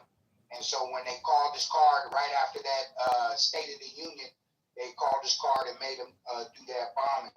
But Trump finessed it, and we see that he finessed it because they really wanted us to go in boots on the ground. I'm talking about Benjamin Netanyahu gave an interview. He wanted us to go all the way in and really clean it all the way out. He didn't want any type of a deal. He didn't like the deal, and he doesn't like the deal that we're doing right now with Iran. Of course, they're coming out on top on this one. They're going to get some type of a tollway. They're calling it some type of a tax. 30 seconds. Right, but the point of what I'm saying, let me land right here. Let me get my last 30 seconds. I'm gonna take my last 30 seconds, and here it is right here. If it's proven that that gun didn't shoot Charlie in the neck and that it was an explosive, I almost can guarantee you Trump will be assassinated and he won't make it out of office. Because if they blew that thing on his lapel up and they did that, and we know that that's the Jews who did that, they're the only one that's ever did. It was the Jews? What kind of Jews? Who were the Jews? All the Jews? Just a couple? Oh, the Ashkenazi Jews. All right now. The Ashkenazi Jews. The Ashkenazi Jews running their own fucking mafia. Got it. Okay. I'm an Ashkenazi Jew. I ain't in no Ashkenazi mafia totem pole. You fucking racist ass, dumb motherfucking low IQ waste of time. I really should go to the fucking gym and read a book than listen to this bullshit ass motherfucker making death threats. I'm calling the FBI, you motherfucker, I'm calling the motherfucking Cash Patel. Gonna have your dog kicked in, you racist motherfucker. You libelous, slanderous, racist ass black supremacist motherfucker, you motherfucker, you racist liar, you scam artist bullshit motherfucker, you think that motherfucker did take his daddy's rifle? You motherfucking racist. You got called out on your racism here, Totem Pole, you racist black supremacist lying fraud motherfucker, you. You know, it's kind of interesting. I just before this discussion, I was just making a point that why is it, how come every time you engage with a black individual, in this case, that's racist. It's 99% of the time, Ali. It's not always every time. That would be an all or nothing statement, which is what this piece of shit made. The result of he just said he was going to beat him up. I mean, they always go to the cultural kind of way of life in their communities by being violent, punching somebody in the head. Because they're animals. It's tribalism, Ali. It's pure tribalism. This is what it's like in the jungle. So, Philip, do you understand? You went on for about 10 minutes of rant. And then on the top of that, you're starting to I tell you, you're going to beat people up. Why? It's not violent. Well, real violence is perpetuated. You guys killed Charlie. I cleaned the blood off my face for tonight. Blew Charlie Brown's head off. With Charlie Brown's head off. Made by. Hey, guys, and this is to you. That is me. Totem. Here's the thing. I've said a lot of stupid things on this app, and I know they're stupid things. And I also understand that if I accuse Jews of doing something, or black people of doing something, or white people, or Asians, anybody God else, bless you. I am not surprised when they get angry and they say things back to me. You spent 15 minutes attacking Jews. Are you surprised that I was pissed off and insulted you? And I'm not even Jewish, you racist ass motherfucker. Calm down now. I'm talking. We don't need to go back. I mean, look, I get the response, but don't be shocked when it happens. That's right, you Jew haters. You better watch out, or we'll fucking kick your ass. I mean, Totem Pole, listen, there's something fishy going on. I agree with you. I'm following the trial closely. The judge seems very strange. And whether they have an open trial or a closed trial will be important. But that fucking kid took that rifle and he was up on that fucking roof. If it was a shape charge and his Israeli security handlers double-crossed him and assassinated him because they were afraid of some type of media fallout, it's a very, very far out. The point is, intelligence services do assassinate people, but the biggest intelligence service on the planet is not the IDF or the Mossad. It's the CIA. And so if you think spending $60 billion a year with the CIA is a good way to spend our money as taxpayers, well, guess what? It becomes political. So coming on here and slandering and libeling Jews, there's a lot of innocent Jews out there that just read their book and go about their lives and do their business, and they don't give a fuck about your racist fucking bullshit. They're more concerned with survival, surviving the game. They don't give a fuck about these bigger picture things. The point is, Totem Pole, you can't make all or nothing statements against Jews. If you want to be specific, be specific. Call out Mossad. Call out the IDF intelligence services, which do target assassinations. Be specific, motherfucker. So the IDF were securing him? They say that the majority of his security were IDF or Mossad trained Israeli soldiers. The majority of the man's security was IDF, and that bullet didn't hit him, blow his motherfucking head off. It didn't bust him in the neck. An explosive from his lapel. No, I think they say it was from the microphone. It was a microphone that was pinned to his lapel. Oh, I thought it was the one. I thought he was holding a microphone. He had one of those clip-on. He had a clip-on microphone that blew his fucking head off. Now, if that comes out to be what it is, who the fuck do you think put the microphone there? Yeah, black people were never slaves. Well, it sure as hell wasn't the ADOS intelligence services in America. Let me tell you that. Ooh, back to my mama's house. The point is, it wasn't Barack Hussein Obama and the LGBTQ liberal progressives. Oh, no, but seriously. No, in all seriousness. Hold on. Okay. Well, he keeps fucking with me. Okay. I'm not fucking with him. I know. Make space for this guy. I am, all right, I'm not addressing how people are fucking with anybody else. I'm addressing that accusation. Yeah, what the autopsy actually said was the report on the bullet fragments were inconclusive.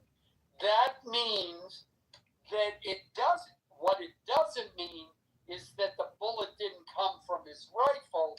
It means there weren't enough markings on the bullet fragments themselves to be conclusively matched. What's being said, it wasn't a bullet. So it wasn't a bullet. No, there were bullet fragments there. Not it wasn't that a bullet.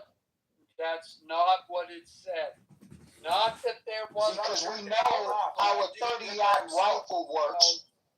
So, we know that. That wouldn't have been any problem at all. But if the bullet it was an old rifle, an old hunting rifle. Yeah, if the bullet fragments enough. He had a fucking bomb on his lapel and they blew his fucking head off. Get enough. The IRGC. See, they have to match. Blew his fucking head off. Do you know what rifling is? That's when the bullet turns in the rifle as it's leaving the barrel, and they can match it to a particular gun. I bet you that boy's gonna walk, and not only is he gonna walk, if they blew his fucking head off. No, he's in jail. No, he's talking about the assassin. That's right. I'm thinking of the Trump's assassination. Yeah. No, I'm talking about that guy's about to walk. I'm thinking, so that guy. You guys are tardy. Yeah. That guy's gonna walk, and if he walks, guy isn't gonna walk. He's gonna walk. If they don't have a fucking bullet, he's gonna walk. That isn't the only way. Yeah, Totem Pole, I don't know if you follow prosecutions. I apologize for Totem Pole, he's gonna get found guilty. It's like a 99%. We're back to the Ashkenazi supremacy conspiracy theory. Oh my God. Tell us more about the Ashkenazi Jewish conspiracy theory, because I'm an Ashkenazi. I can't wait to hear this grand conspiracy that I'm apparently a part of, because it's all or nothing, right, Totem Pole? Hear it. You gotta shut up though when we can hear it.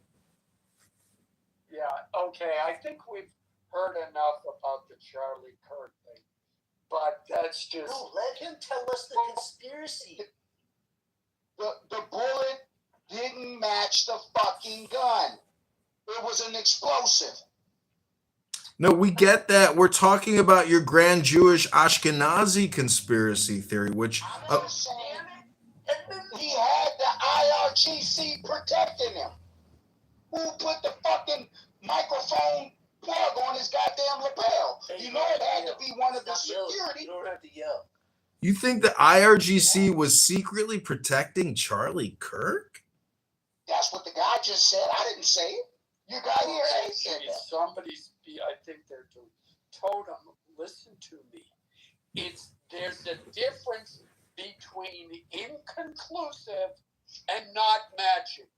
If it's inconclusive, it wasn't a goddamn bullet. The same thing. It wasn't a bullet. Explain the difference, Alan. This is the UFO business.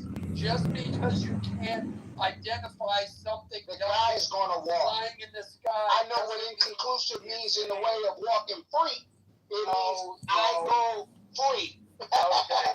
And if that motherfucker walks, you're going to see something else happen. I guarantee you. Well, the only other point of contention is the fact that while the report, the autopsy report, and trying to match the bullet fragments was inconclusive, that is not the only way that a conviction can happen. So explain that. Explain that to me. Well, there's plenty of other things. I can explain something on this. Like what? The way you're looking at this, you're looking at it like a false dichotomy, which means it's this or that. And in court of law, it doesn't work that way. It works in the sense of beyond reasonable doubt. Content, brother. You understand? Like beyond reasonable doubt. That's how they're going to prove guilt. Listen, brother, I just want to say that many people don't know this, but Wallace is actually John Kitover. You guys remember those pagers, that cell phone blow up? You remember when the IRGC... Yeah, that's right. They blew up all those pagers in the grocery market and blew their balls off. And now they're all in wheelchairs. You remember that, though. You guys remember that, right? You remember when Wallace was accused of being John Kitover? Do the same thing that Charlie did. Remember the Battle of Bannockburn? Why would they do that? 9 months later, they blew his fucking dome off. That's the worst chance to do it in the public setting. 9 months later, they blew. Wait, Totem Pole, let's find out how deep this conspiracy theory goes. Totem Pole, who killed JFK? Who killed JFK, Totem Pole? Look, I know 9 months later, Jewish Linus with the goddamn blanket put a fucking pin on Charlie Brown's goddamn lapel. We're not talking about Charlie Brown, the cartoon. Totem Pole, who killed JFK, Totem Pole? That's right. Linus was fucking Peppermint Patty in the back room. That's what was going on. Hello? Ashkenazi Linus? Peppermint Patty while Charlie Brown is laying on the stage with his head blown off. Who killed Dr. Seuss? Who killed Dr. Seuss? Yeah, it's all good. I'm just here to... they just never met a black guy before. They're usually racist. So. I know. Rabbano Shalom, nobody here is racist except for Totem Pole. He's saying that the Jews are responsible for everything. Did you hear him make his all or nothing statement? First of all, I don't know who you are either. I don't know who you are either. Is that photo at a gas station? First of all, I know damn sure I do?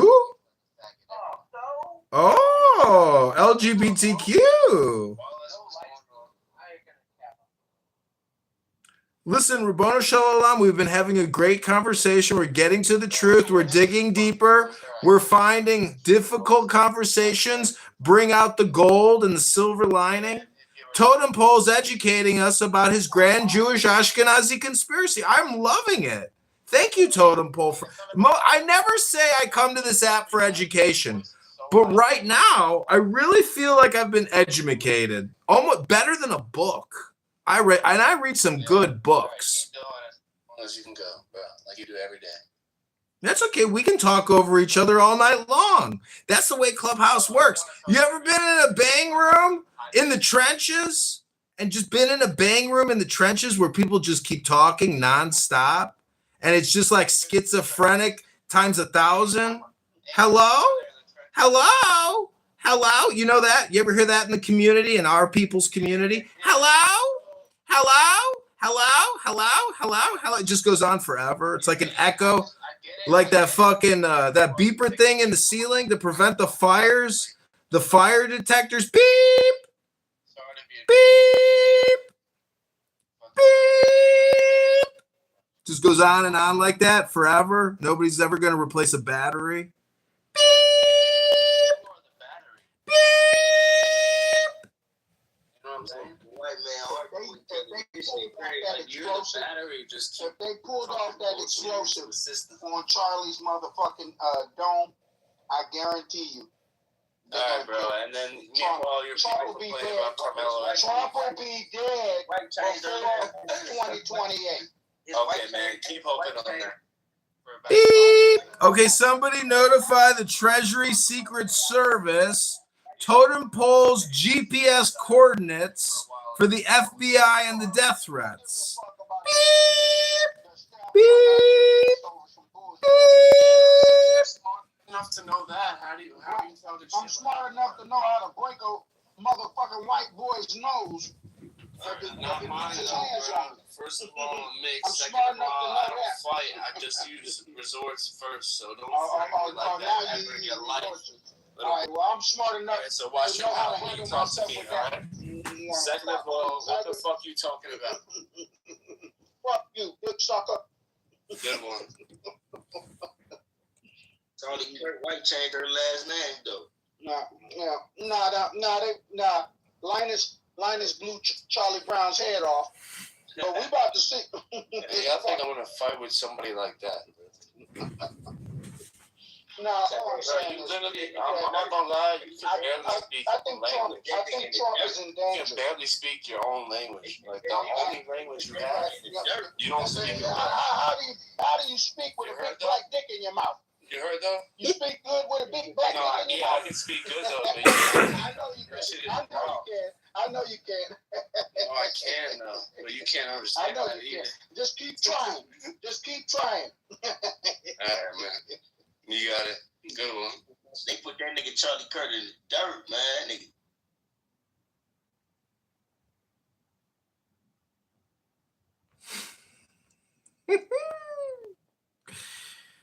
Game goes on and on and on and on and on.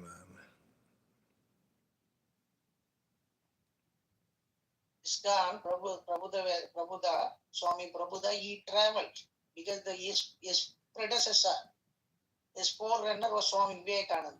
So you need to see the holistic picture of it. Yeah, so all that, so be about the same thing. He is dead as shit, Charlie Kirk, for the wrong reason though. You ain't got nobody else to talk for y'all, boy. It's over. Shut your ass up. Yo, my friend got fired from the supermarket because some trans guy was going up to him going like, Charlie Kirk, every day. And he snapped on him.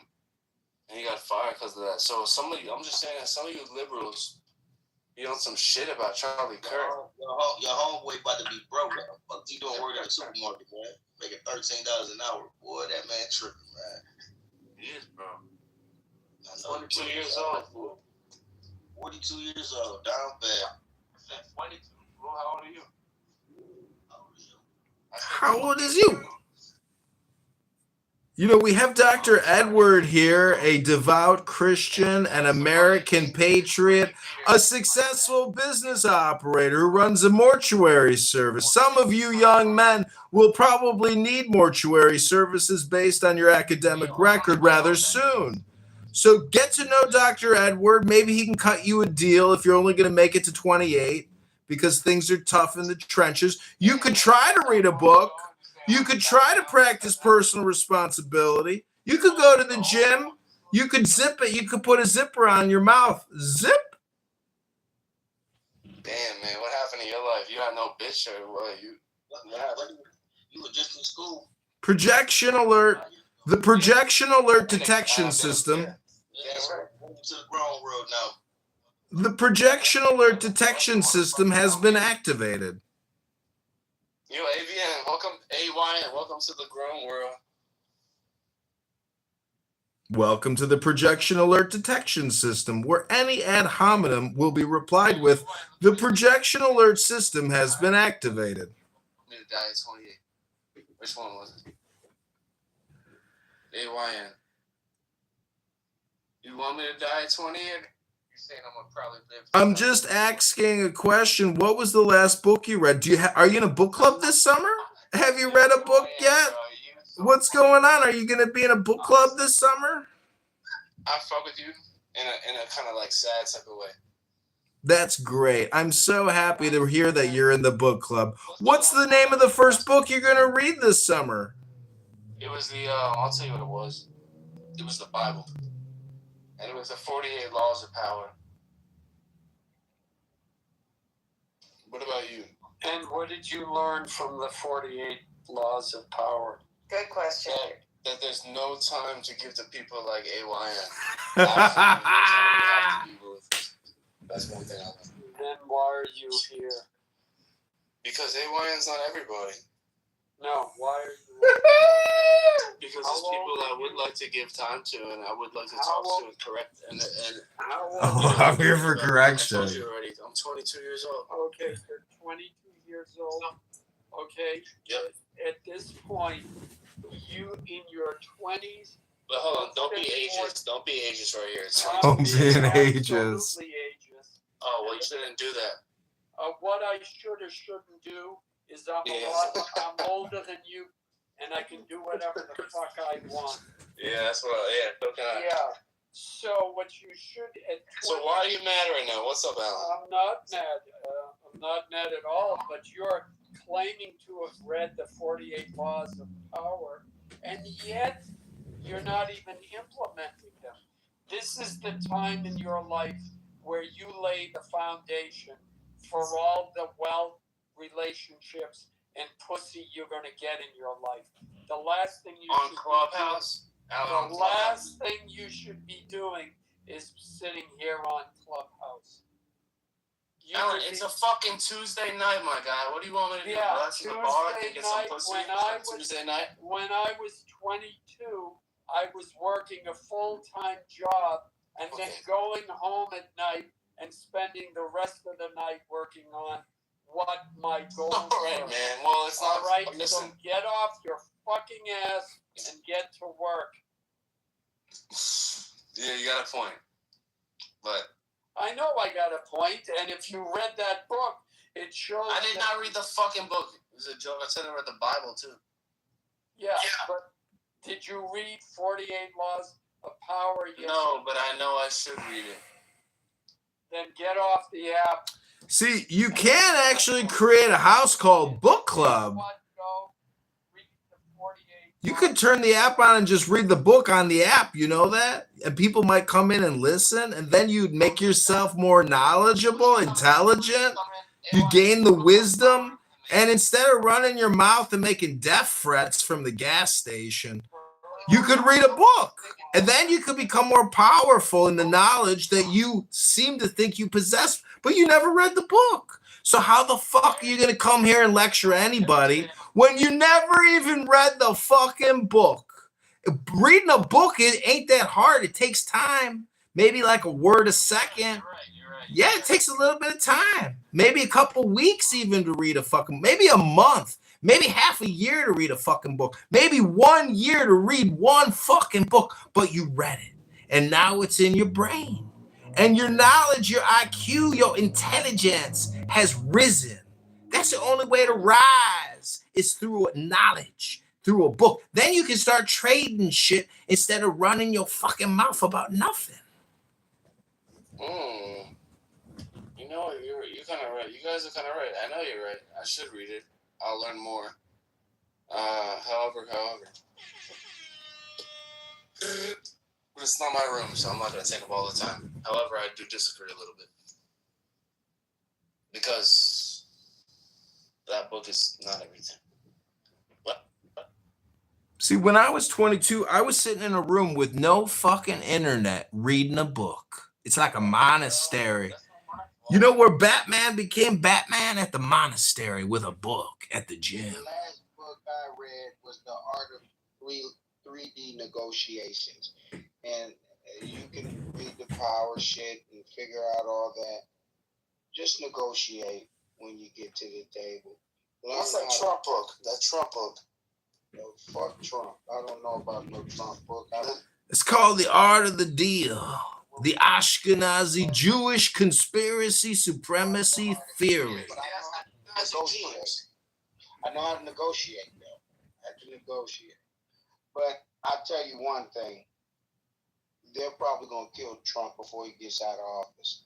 Stop being so aggressive, bro. Something tells me that. No, something is telling me that because if they use those plastic explosives on Charlie Brown, they did. That's what you're doing. I think if they use that. See, Totem Pole, what you're missing is the rest of the backdrop, which is Russia and China. You're all or nothing on these Ashkenazi Jewish conspiracy theorists, but you're not acknowledging the fact that Ukraine is daily making incursions into Russia and blowing up oil facilities with drones. We are about to be in World War III because Zelensky is a stupid motherfucker. Well, no, I don't think that's going to happen. Ain't nobody trying to go to war. And I don't think, in my 52 years of living, I don't think I've ever seen China do anything but stockpile weapons and stack money. I've never seen them go to war with anybody. That's more of the Anglo-Saxons bit. They like that. Always the white people. It's the Anglo-Saxons. They like to war and fight. Shit like that. What about Africa, bro? Before the U.S. came over there to take the slaves to America. I don't know what, but I know what. Well, I'll tell you. I'm indigenous. I'm indigenous, so you know what happened before, like slavery in America? They went to Africa and they took all the black people that were getting their heads cut off. I was already from here. I'm from. Are you Native American? No, you're black. And you think you're indigenous? Can you read Totem Pole? And I don't want to argue with you about that. Have you ever been to the Grand Canyon or Snake River? Have you ever read any sort of forensic science? Have you ever been to Utah? Whether you be able to see. I'm indignant and indigenous. I'm an American. I ain't indignant or indigenous. I'm an American. And I can have a political opinion about anything the fuck I want to have it about. That's my privilege and my freedom. And that's how I move about the face of the earth, motherfucker, with my free will. But just because I'm indigenous don't mean I ain't got the laws don't apply to me. I ain't no sovereign citizen indigenous. I'm a motherfucking American. And as a motherfucking American, I will do what I can for Uncle Sam. Because as JFK said, ask not what your country can do for you, but what our people can do for our country. Can you see that? What's that look like? I can't see shit. What do you want me to look at? Open it up, Anglo. Yo, let me know how to open up that ass. Hold on, give me a second. I gotta go get I have a bigger dragon. I just got a little baby.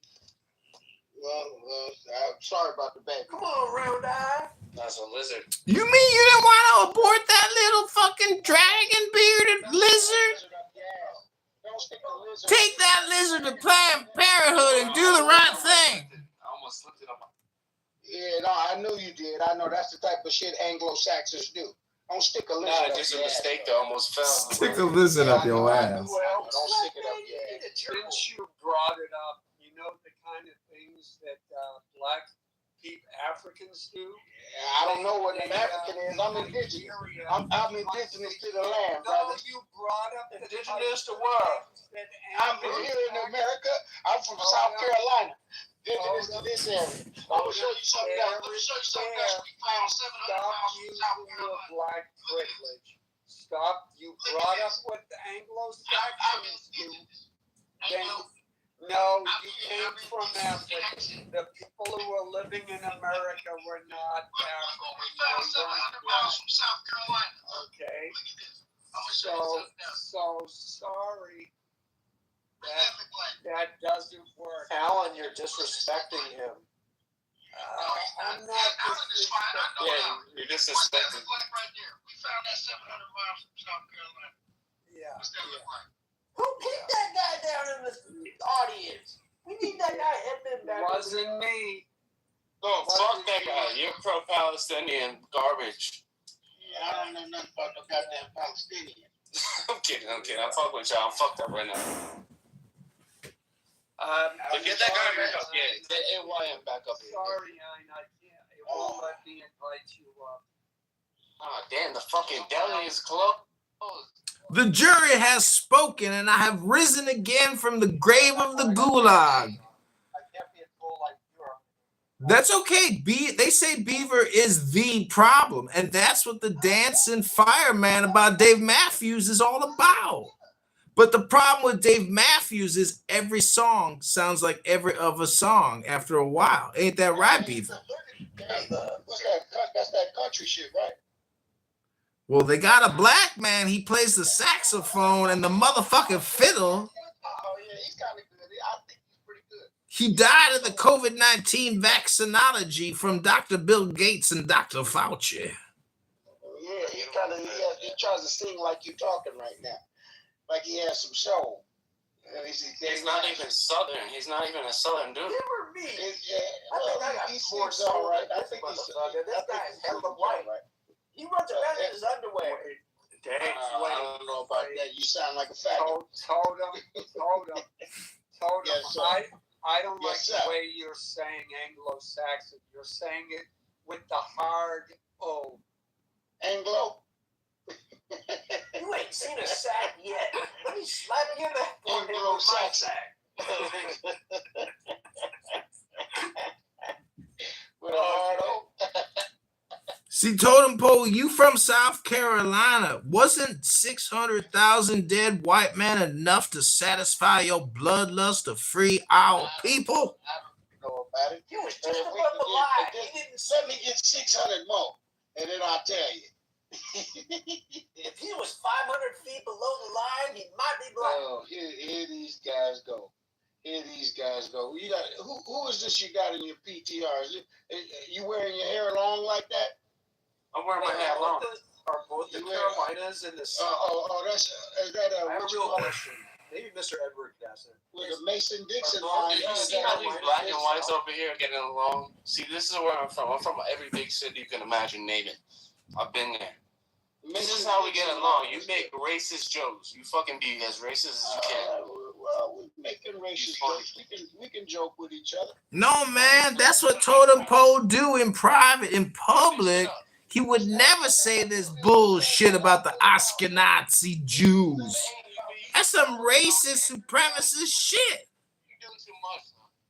No, Totem Pole is full of shit. He's political. He can't admit it because he's too low IQ to admit that this motherfucker's political. That's all Hero has back in the day.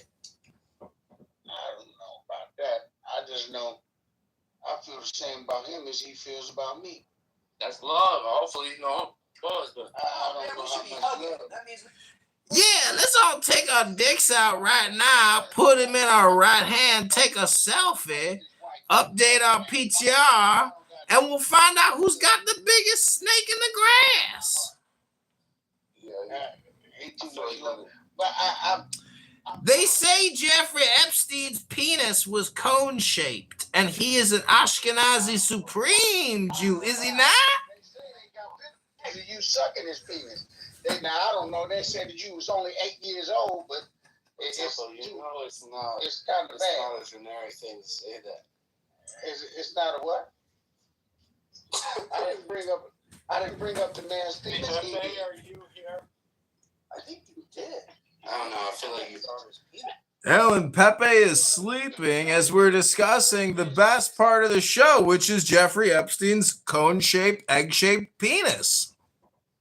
See, this motherfucker's bringing up. This delusional motherfucker's bringing up. I didn't bring that up. They say right before the shape charge took off, Charlie Potato Head's head, it was Jeffrey Epstein came to him in a vision and whispered in his ear, "I have an egg-shaped penis." I don't know. They said that the IRGC, his security, said, "Here, Charlie, I got that. Let me put your mic on your lapel." Let me put that penis in his face real quick. He pinned that on his lapel, and then 5, 4, 3, take off. That's the way he flipped the rope. Oh shit. The Pepe Show, Part 2.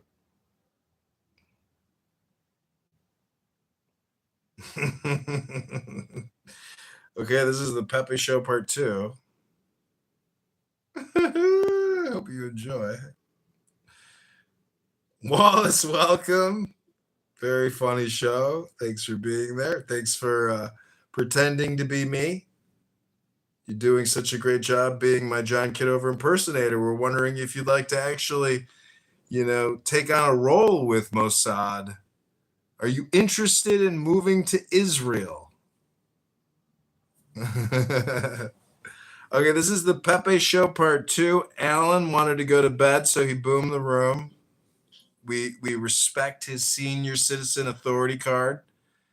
And, we learned a lot amongst our African ADOS friends, our people.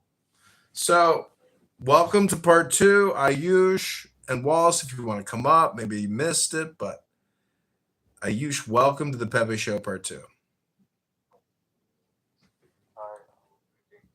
Greetings, my friend. Welcome. Yeah, thanks for the welcome. Yeah, what is this all about? This is the Pepe Show Part 2. This is the follow-on room from the Boom Room. Okay, that's cool. We have Wallace there. He is a John Kitover professional impersonator. Do you know who John Kitover is?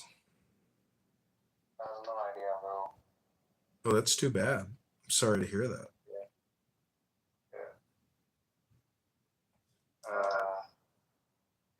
Actually, I don't live in America, so I have no idea about. Yeah, if you don't know John Kitover, you probably shouldn't be on this stage. Sorry, bro. Sorry.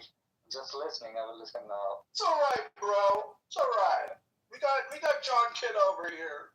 So, Ayush, are you from India, sir? Yeah, I'm from India. You're a Hindu, not a Muslim?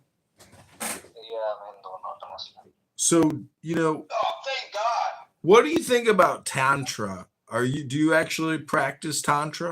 Okay. Tantra. Yeah, I know that, but I don't practice. No. Well, why not? What are you waiting for? Nothing much. Actually, to be honest, I'm not that much of a Hindu. I'm kind of an agnostic, something like that. Yeah. You're a Dindu. Dindu nothing. Yeah, I'm Hindu, but No, Dindu. Dindu. That's the opposite. I don't know if you'd be safe in here. Yeah, we like McDonald's. The opposite of a Hindu is a Dindu. Dindu nothing. I didn't click that since I was 5. Didn't do. That's good. Bro, I went to a Catholic school, in schooling, and my family is Hindu, so I'm kind of a mixed like that, so I'm kind of confused. Bro. So wait, when you say Catholic, is that an analog for saying you're LGBTQ? No, Catholic, like Christian school. Oh, I thought that was like a pederasty society for priests, gay men that want to touch boys. Yeah, you're more the Catholic or the lick. No. Actually, like a lot of schools in India are owned by like Christians, so just a Christian school, but not. I'm not a Christian or anything. Oh, just like for I'm just making a joke. But anyways, do you know what the Holy Spirit is then, right? Yeah, kind of. Let's go. Yeah. Well, what I'm saying is the Tantra and the Holy Spirit and the chakras or the chakras, it's all the same system. Yeah, actually, it's same. Yeah. So basically, life comes down to busting a nut and having an orgasm. John, if you believe that, why are you always trying to brainwash me? Well, you're a professional John Kitover impersonator. We need you. It's just think of Stalin and the body doubles, or Only because I can do it better. Only because I can do it better. Well, you're like my Saddam Hussein and double body impersonator, you know?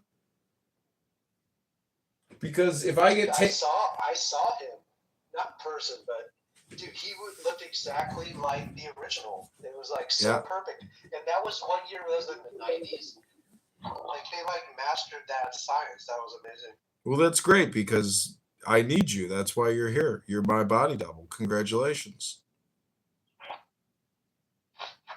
Ayush, I am looking for a job. I gotta get trained. Ayush, I am looking for a John Kitover impersonator in India. Are you up for the job, for the task? It's a big one. It's a lot of work. I can, but if Heavy lifting. That's a yes. Okay, great. You're in. Congratulations. It's a dangerous job, so you just fell on the stink, dude. Yeah. That could have been the drink. What do you think about the Indian Communist Party, Ayush? Indian Communist Party, I don't think about them because they are irrelevant. Like they are not in power. Is there such thing? Absolutely. Yeah, we have a strong communist movement in some parts of India. Yep. But like they are not strong, but so not important. Yeah, you guys should make it illegal, and we should again too. It is illegal. It's on the books. 1945 Communist Control Act. Yeah, but Ayush, are you a capitalist, Ayush? Capitalist, you can say somewhat. Are you an objective ethicist or are you an altruist? Does society shit on you or praise you? I don't really understand. Yeah, what's sorry? That's okay. My body double here is trying too hard. Ayush, I was thinking about the caste system. I'm sorry. Okay, Yeah. okay, you can talk about that. Yeah. Well, do you know what objective ethics is? Kind of, but I don't really know. Like, just know basic meaning. It's the separation. It's the separation of state and economy. Okay, yeah. Okay, I get it. With hummus. With hummus, of course. Some cultural appropriation. Ayush, are you prepared to establish a new laissez-faire capitalist society in India on behalf of John Kitover? Sure, whatever you say. Can I be the VP? Well, this is a venture capital movement. Yeah. We are whispering sweet nothings into Peter Thiel's butthole at the current moment in Buenos Aires. Dude, where's all the white women at, John? What do you mean? They're all liberal Democrats. They're watching Netflix and petting their cats right now. We're trying to find the 1%, the ones that are worth something. Oh, those are all senior citizens. They're sitting in nursing homes with $1 million profiles. Hummus, dude, what the fuck? Dude, I've been eating it for weeks and it's getting old. I want to ask something about America. Have you run it through ChatGPT or Grok yet? Yeah, Americans are always listening, so go ahead.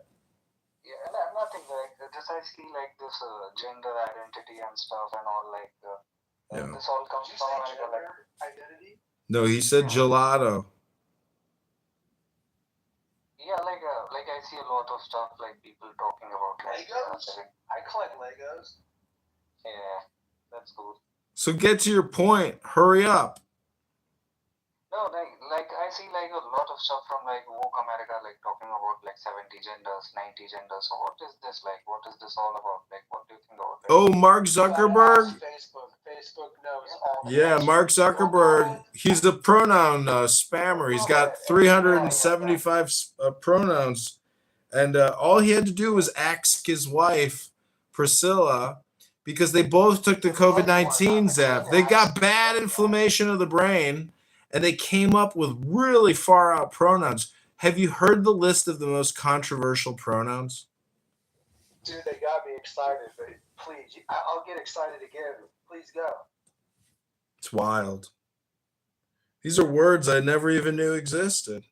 I'm about to change my name to Edmund. Okay, these are the most controversial pronouns.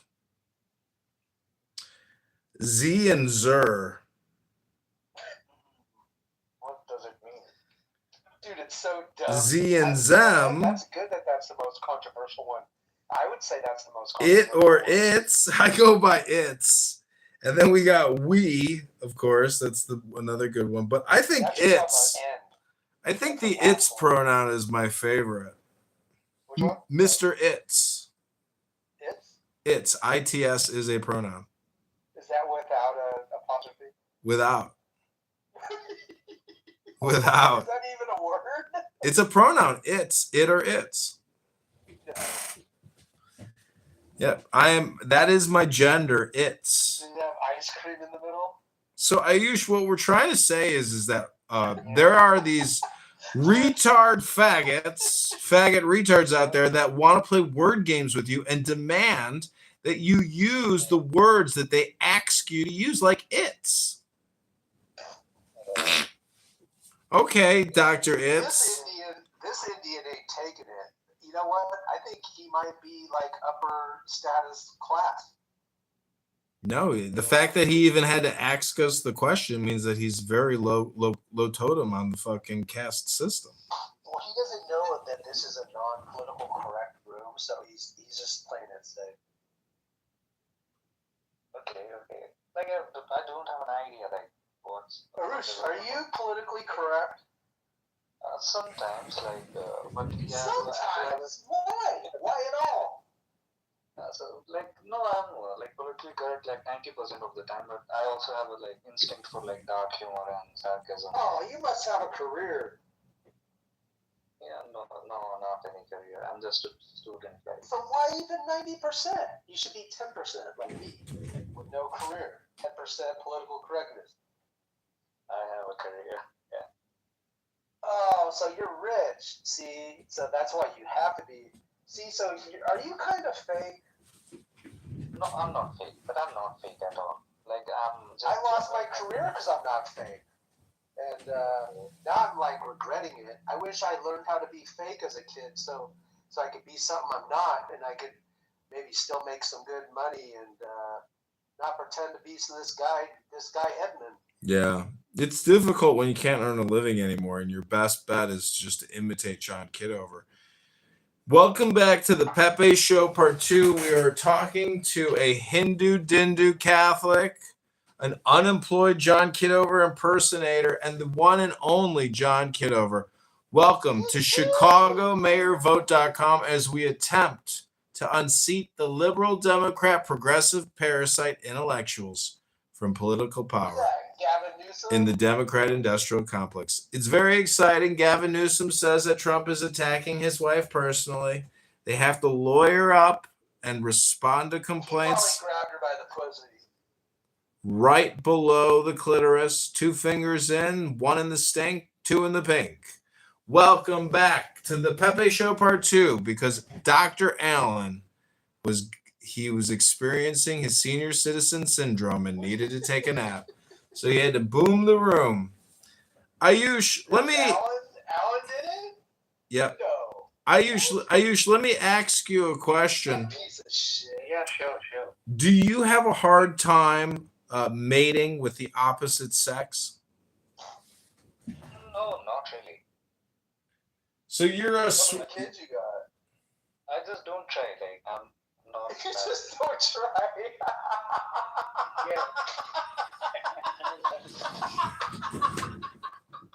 Because That's the best. Ayush, the reason why I ask you is because in America, many Indian men Hey, put the axe away. Yeah. many Indian men in America have a hard time engaging in coitus. And Yeah, I get it. Like, what's that word mean? it means sexual intercourse. Yeah, exactly. The Big Bang Theory TV show. So until last week. Yeah. Yeah, exactly. Yeah, but I like that show. Like, still I got one of those hanging machines, and now I'm the coolest kid in town. Okay, well, the Pepe Show has a hard out in 12 minutes. That's 2 a.m. Central Standard Time. Ayush, if you were... When he wakes up. That's when he wakes up, huh? Ayush, if you were president of the world, what would your 3 priorities of your administration be for we the people? For we people. We the people. Huh?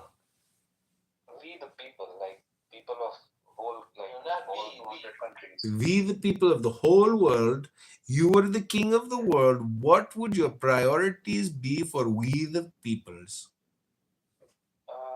Dude, don't mock him. Nothing. No, bro. I would be like, just live your life. I don't care. That is not good leadership. That's why, Ayush, that's why you're not being promoted. Yeah, maybe. You're not a leader. When in charge, take charge. Like, you hear this cracker here? One of my worst motherfucking impersonators? He's playing with crackers, making himself a soup. No, you sit in the goo. Now you get good. You sit there in the communist goo where you belong because you are an ineffective John Kitover impersonator. Ayush is my number 1 now. You've been fired, Wallace. This is how Indians take over America.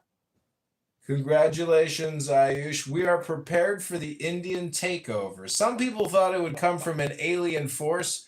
I said it would come from the Hindus.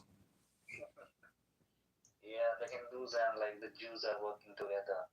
They are, because Islam is a threat to both. They tell me I do a better John Kitover than Edmund. How many times do you think you've been accused of being me? At least 7 times, 6 times. I thought it would be like 20, 30. No, it's only the rooms that, because I'll just go into a random room that I've never seen before, and then they'll pressure me to come on stage and to talk, and then when I do, that's when I start to talk like you. Well, you heard me. I can only do it at the spur of the moment. Like if somebody asked me to do it, like right now, I probably couldn't do it. I just have to.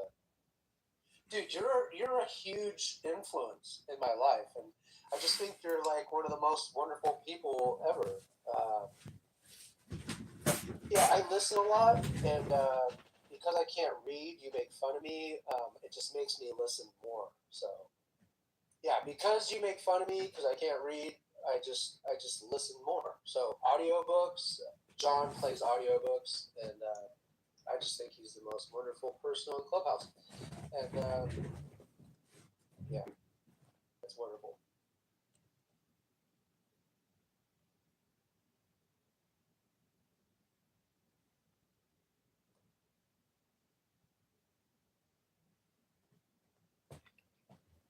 Yeah, a lot of people just use this app for conversational purposes, but I play music here, I play audiobooks, I read books. I try to disengage from the spectacle, which is every room. And it basically, the accusation is that people come here and they're addicted to a video game and they can't get out of playing the same game. It's like somebody watching the same movie over and over again. They're just addicted to that flick or that video. So, I'm trying to wake people up to say, hey, be more creative. Escape the mind virus that you keep promoting. Do you really need replays on though? Really? What do you mean? Why not? Why? It really doesn't matter because nobody listens to it. Recorded 3 times anyways. Like I don't understand why replays have to be on. Well, you're now. Clubhouse Clubhouse recording it too. Like, I mean, you're just like a triple recorder. Triple repetitive. Triple Lindy. I think it's more than triple. It's like a quadruple. Yeah, it's like it's actually like a quintuple or even more, because I have so many different YouTube accounts that, like, if one of my accounts gets taken out, it's backed up on 9 other accounts. So yeah, you might be the safest person on Clubhouse. Truly, I'm the most transparent person. Or That's Darren might be, because he never comes on stage. I think that might be the safest. No, I think that I'm the most transparent. He came in here though. Look, he came in here. That's pretty Could cool. you stop interrupting a mod while he's speaking? Could you stop interrupting a mod? What's a mod? A mod? How dare you? A mod is speaking. I was trying to say. If I was treated like one, I would respect I'm that. trying to say that I'm the I'm most. disrespected all the time. Stop interrupting a mod. How do you think I feel? Well, I'm gonna kick you to the goo again. I'm kicking this impersonator to the goo real quick. I'm trying to get a sentence out, and I can't get the sentence out. Jeez, what a jerk! How dare you interrupt somebody, a moderator, while he's speaking, you jerk! What I'm trying to say. When do I get a check? When do I get a check for tonight, John? You just got to go to JohnKitoverNews.com and sign up as an affiliate of the news network. Chicago News Incorporated. Go to ChicagoNewsIncorporated.com. You ever hear Narje's crash out late at night? She sounds like a dindu, like burnt like chicken at a farm going.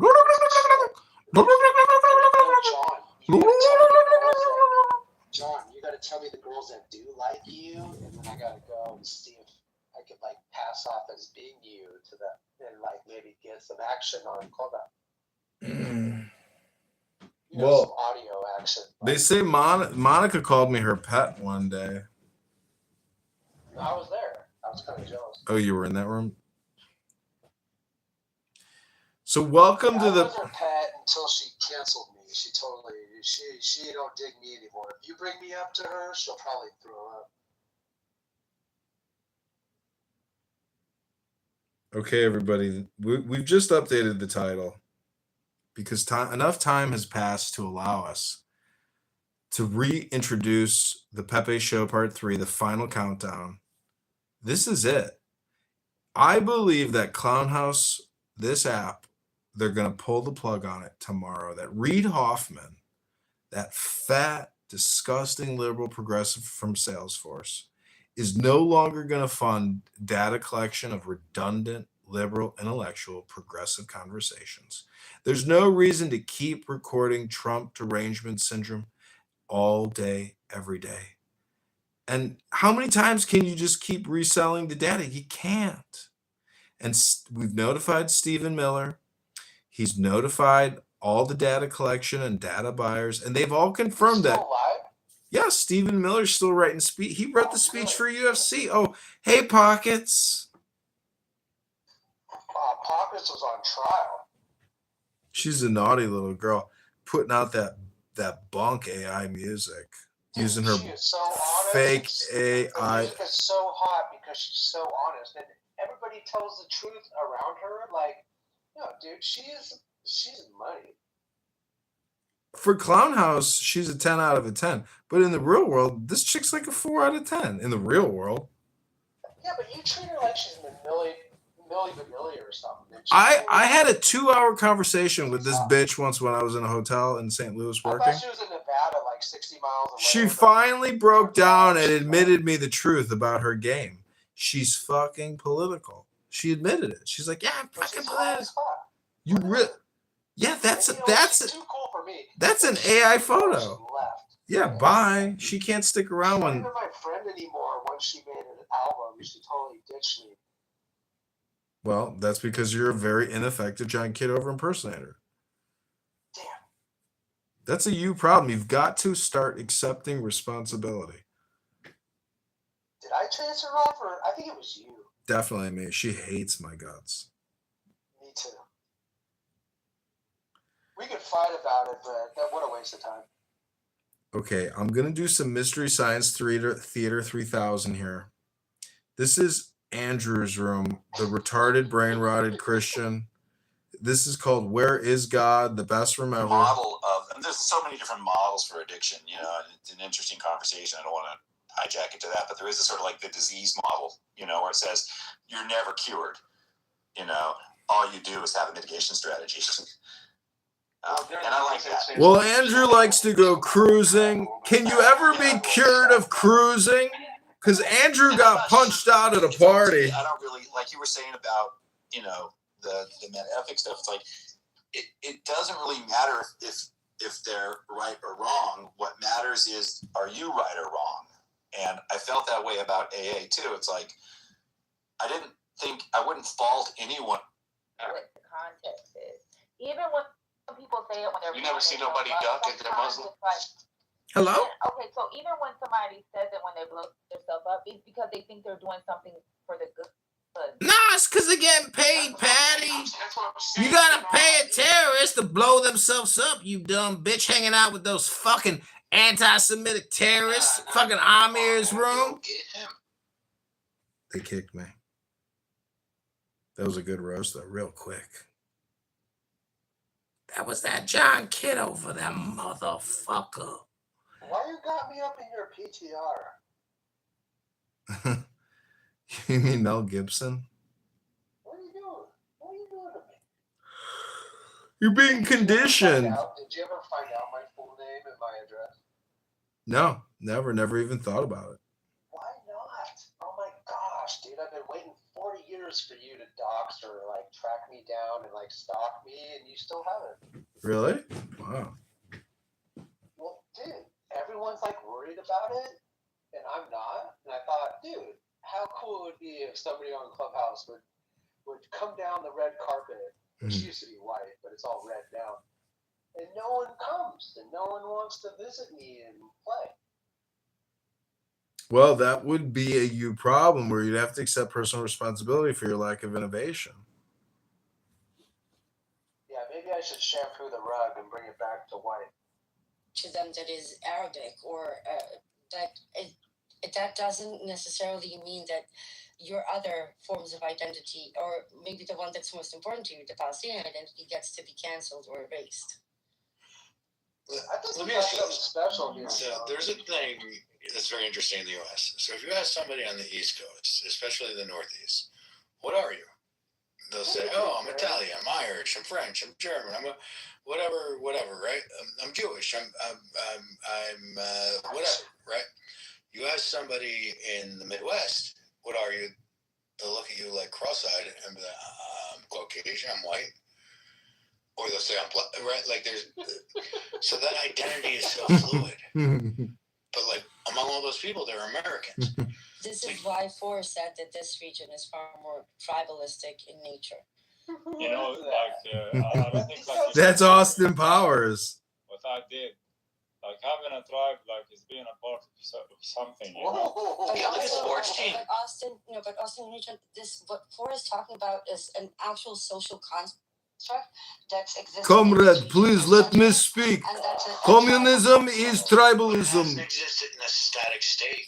It has existed since 1926. It is called communism, comrade.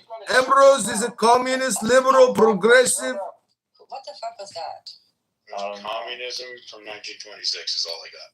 I'm not a communist. I mean, yeah. I haven't been around since 1926, so how would I know?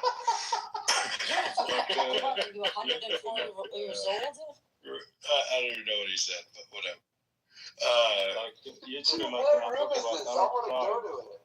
It's called Jews Against Genocide. And the Bedouins, you know? This is what I think that Westerners don't understand that it's not just an academic term when we see tribalism in the Middle East.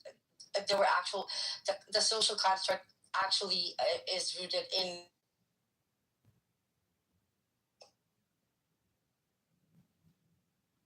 We'll see if Nero is still up, but I'm about to call it quits. Me too. I gotta go wash my balls. Put some Vaseline on there. No, I use Aquaphor. Try some good old Vaseline. Works miracles. You gotta get rid of the Vaseline and trade it up for Aquifer. Aquifer is the best because it still feels like Vaseline, but it's natural. What kind of cologne do you wear? Filled with Arabs. No, I wear no fragrance. This is where I don't know. The partition plan was basically 3-state plan. It wasn't a 2-state plan. And I'll tell you how. One, the Jewish state, right? They'll get the majority of the land, even though they were minority. Arabs, they were majority. They would get a smaller piece of the land. And Jerusalem, they were not going to get the Jerusalem. You know why?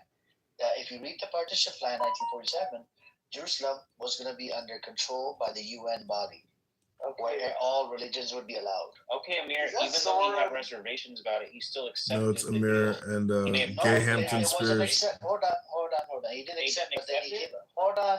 He didn't Hold on. Do you know that they took Hold on. by assassinating a UN mediator after the war ended, after they won the so-called war? UN mediator, his name was Volker Bernadotte. That guy came in. He wanted to mediate the situation. He put a block on it that they should not get the Jerusalem. What ended up happening? They assassinated him. Okay, but you're kind of like fast forwarding, like you're because it's all connected to this plan. No, but what I'm saying is, okay, just let me just say this. Under the original partition recommendation, the Arabs and that were in the Jewish portion of the Israeli state, they were not going to be expelled. If the Arabs had not waged war, they were not expelled. There wasn't a war. Which war? What happened in 48? They were expelled. No. The reason why they were expelled. Hold on a second, Iman. The war happened in 48, not in 47. No, the partition plan came out in 47, right? Yeah, so 47 they started, I think. They know more than I do. Everybody knows their history experts. They know everything. John, you're right. Like the shit you talk about people, like, why don't you guys read a book? You're totally right. It's crazy, bro. It's focus. I'll admit that I'm one of those people. And, yeah, you're retarded. Because you do what you do, John, though, I put time aside to do that. And only because you make fun of me. And so I appreciate you, John. Yeah, no problem. I'm here to help retarded people like myself become less retarded, to use our brains to improve our brains. Even though I'm illiterate, I still try. And so when I think about it, I ain't really doing anything, but I think John would be proud that I'm trying. Yeah, it's important as a John Kitover impersonator, always think about John Kitover to improve yourself. As your true guru and spiritual leader, it's always important to look in the mirror and know exactly just how retarded you are. Therefore, one must pick up a book to improve the brain using the brain. Oh, as long as you accuse first, you have nothing to worry about. Exactly. Ask for forgiveness after the accusation. Don't worry about slander or libel laws when you're bankrupt already. It's pointless because you can't squeeze juice from an already squeezed lemon. Am I right? You can't make lemonade from a squeezed lemon. It's like beating a dead horse. The horse is already dead. You might get some drops out for your tacos the next day. I've done it before. That's the miracle. I've had miracles like that in my life where you're like, I can't believe there's still more. How is there still more of this? And then you come back an hour later and there's still more. Come back an hour later. Oh my God. Need it, he will give it. And you know that. I know you know.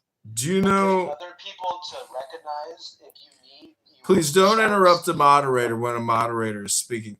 Don't you know the secret? Oh, yeah, you got a great bunghole. That's right. That's right. Don't never interrupt a moderator when a moderator is speaking. And I just want to let all my mod squad know that if anybody interrupts anybody on the mod squad, you will be kicked.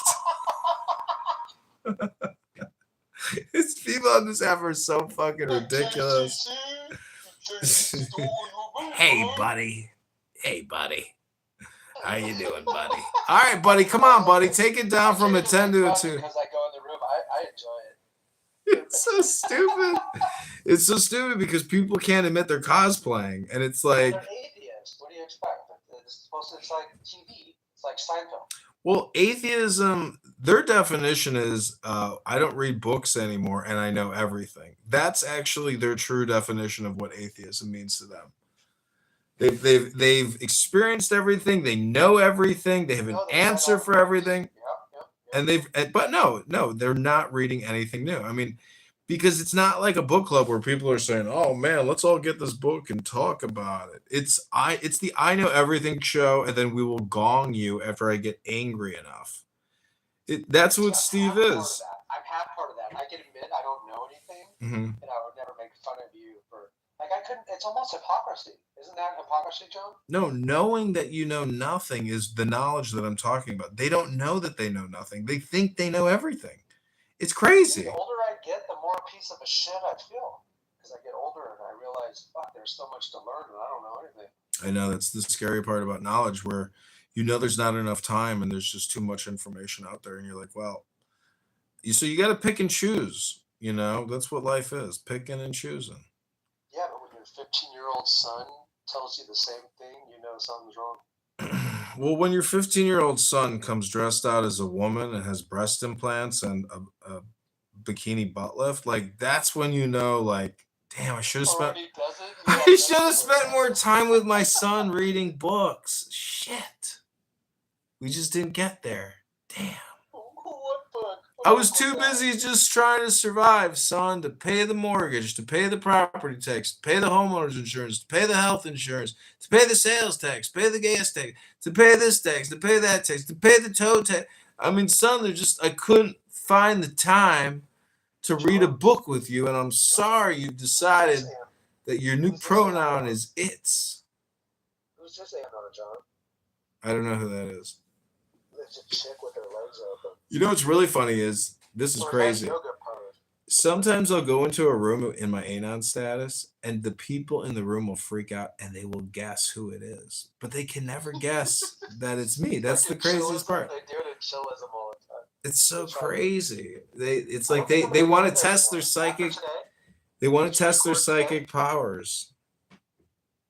I walked out of there and said I'd never go back. I said, fuck all you. You're all racist. I'll never go back, but tomorrow I will go in there and I will see you in the goo. I will see you in the I'm goo. gonna make the biggest spectacle. Now I'm gonna troll. I'll probably, if I go back to chillism, as I said I never would. If I go back, I'm gonna go back trolling. Full Edmund style. It's actually, it's what it is they're. Give me content. You should give me content so I could. What they're doing is just mock trial. It's like, impersonator. well, you know. I think I'm you though. It's hilarious. You should honestly just change your name to John Kitover and experience what it's truly like. Fuck people every day. You. Such a compliment to me if you actually changed your name to John Kitover. It would be such a compliment. You and I are on good terms, right? I give you the John Kitover license, bro, for free. Do as thou wilt is the whole of the law. You don't, like, I would never do anything to fuck with you. I'm afraid of you, so I just hope you don't hurt me. I wouldn't do anything. You have to be more worried about. You have to be more worried about self-injury. I have a friend who just crashed one of those electric scooters and seriously injured himself. Like really bad? Yeah. Not just a scrape on the knee. Spinal damage. Why do you record your room? Why do you need replays on? You don't even need replays on. That dumb broad down there, Anon, is probably you. With her legs open, showing off her crotch. It's not even Indian style. Why do they put their foot over their knee like that? Like, that's like dot Indian style. Like, I like the other Indian style where you put your foot under the knee and not on top, you know? And you probably like alhamdulillah, like, do you meditate like that?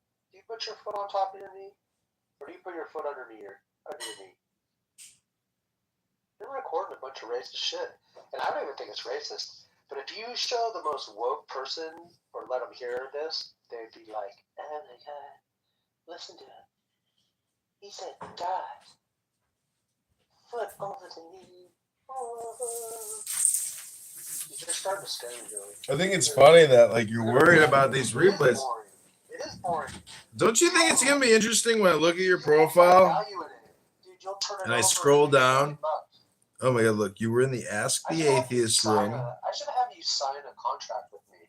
So if you ever do get like rich off this, You were in Pepe Never Shuts Up. I get to come with you, you know? Or you should just hire me as a stunt double, and I'll be your assistant, stunt double. Yeah, I'll even go to jail for you. Holy shit. I'll be like the best assistant you would ever have for the rest of your life. Like, Whoa. we can even leave my kids. We can leave my kids at home. This sounds like the story of Basho and his Zen disciple. I want to get rid of my wife and my annoying kids and just go live off the land. You know what I'm saying? No, because I want to be alone. You're not coming with me. That's when I get away from you. That's where I'll be.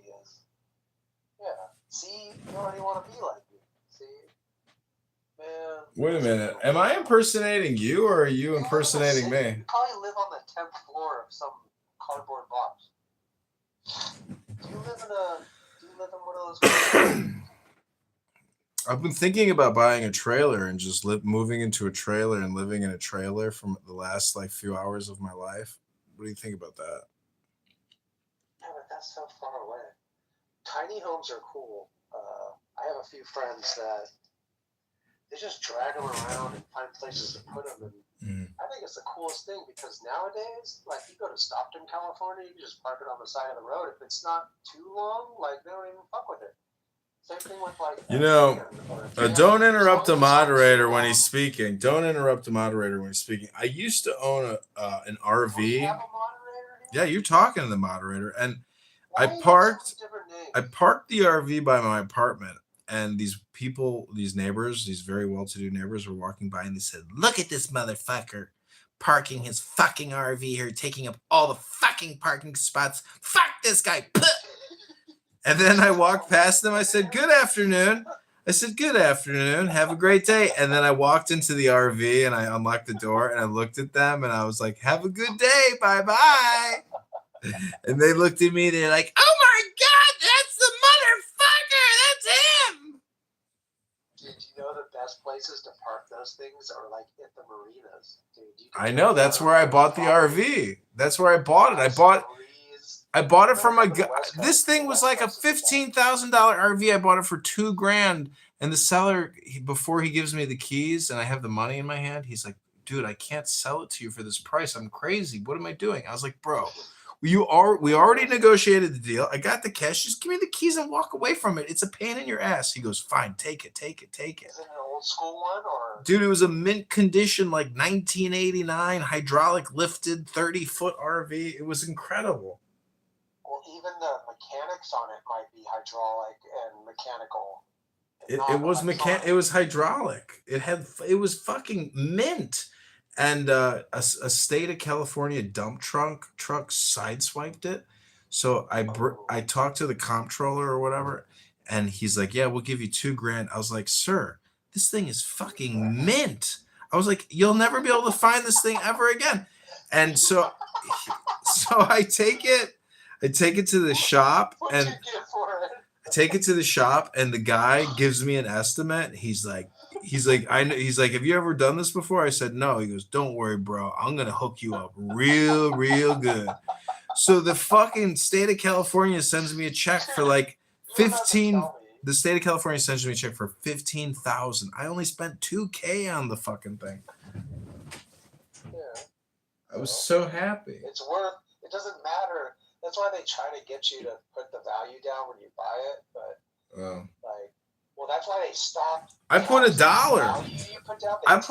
Yeah, I know. I put $1 on the thing, and she looked at me. She's like, "You can't fucking put $1." No, if you put $1, I told this dude because he sold me a trailer for $1, and I gave him $10. He goes, "I don't want $10. I just want $1." I said, "I don't want to buy it for $1." I said, "I won't buy it for $1." I said, "You got to take 10 or 100, a trailer." I said, you got to take $100. I'm going to write it on the bill of sale. And he goes, no, I only want to sell it for $1. I said, and I mean, it's like a $4,500 trailer. And I'm arguing with him. No. So I wrote $10 on the bill of sale. He got so mad at me. I was like, dude, fuck you. $10 instead of $1. Come on, dude. So when I sold the RV, I put it on Craigslist, and I said, California, though. yeah, I said lot. Yeah, it was in West LA. I said live auction. Show up at 8 p.m. highest bidder gets the RV. So this cute couple shows up, and then this Persian guy shows up, and I'm like, all right, everybody, the first bid is $2,000. You're a predator. I said, is there a higher bid? And she's like, we can give you $2,100. And the guy's like, the Persian guy's like, really high. Does he have high heels on? Yeah, the Persian guy's like, I will give you $2,300. I was like, how many girls did he have with him? he had nobody. I said, so if I sell the RV to you guys, what are you guys gonna do with it? And the cute couple is like, we're gonna go live on a farm in mid California, please.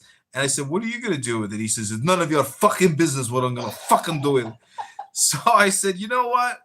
These people are getting the RV, and you ain't getting nothing. And he goes, motherfucker, I call the police. I have you fucking arrested, motherfucker.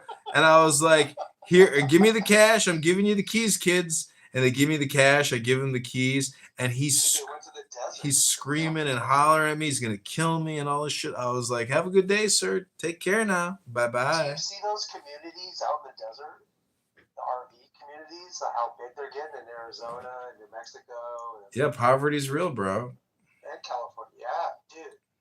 There's so much. I'm trying to get my kids, they're in their later teens, and I'm trying to get them into journalism because they're so red-pilled for kids. Mm-hmm. It's kind of weird because I've never did politics or talked about it, and they kind of figured it out on their own, which I'm super proud.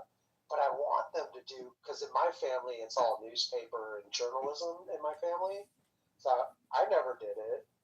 Although now in my later years I'm interested, so I'm trying to push my kids, tell them how important it is that they could have hella fun and be able to like what you do, but maybe you gotta frame it like if you're a journalist, you have to establish your credibility, and then you can create content. Like tomorrow. Oh, really? Is that what you do, John?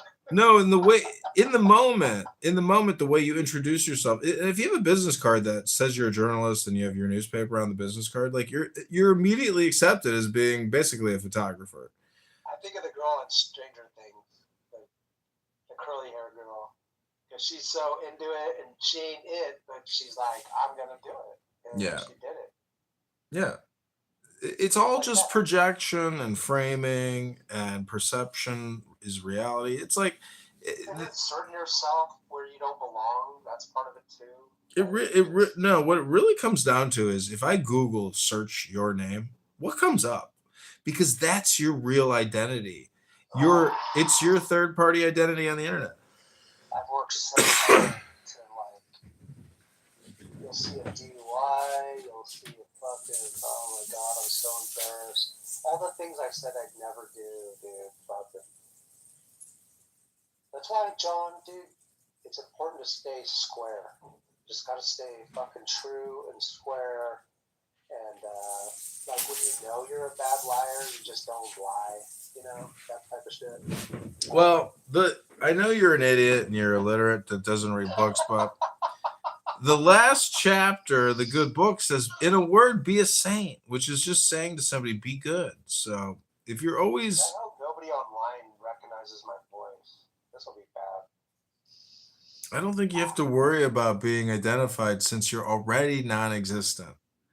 The thing about being a John Kitover impersonator... I graduated with that dumb bitch on MSNBC. What's her name?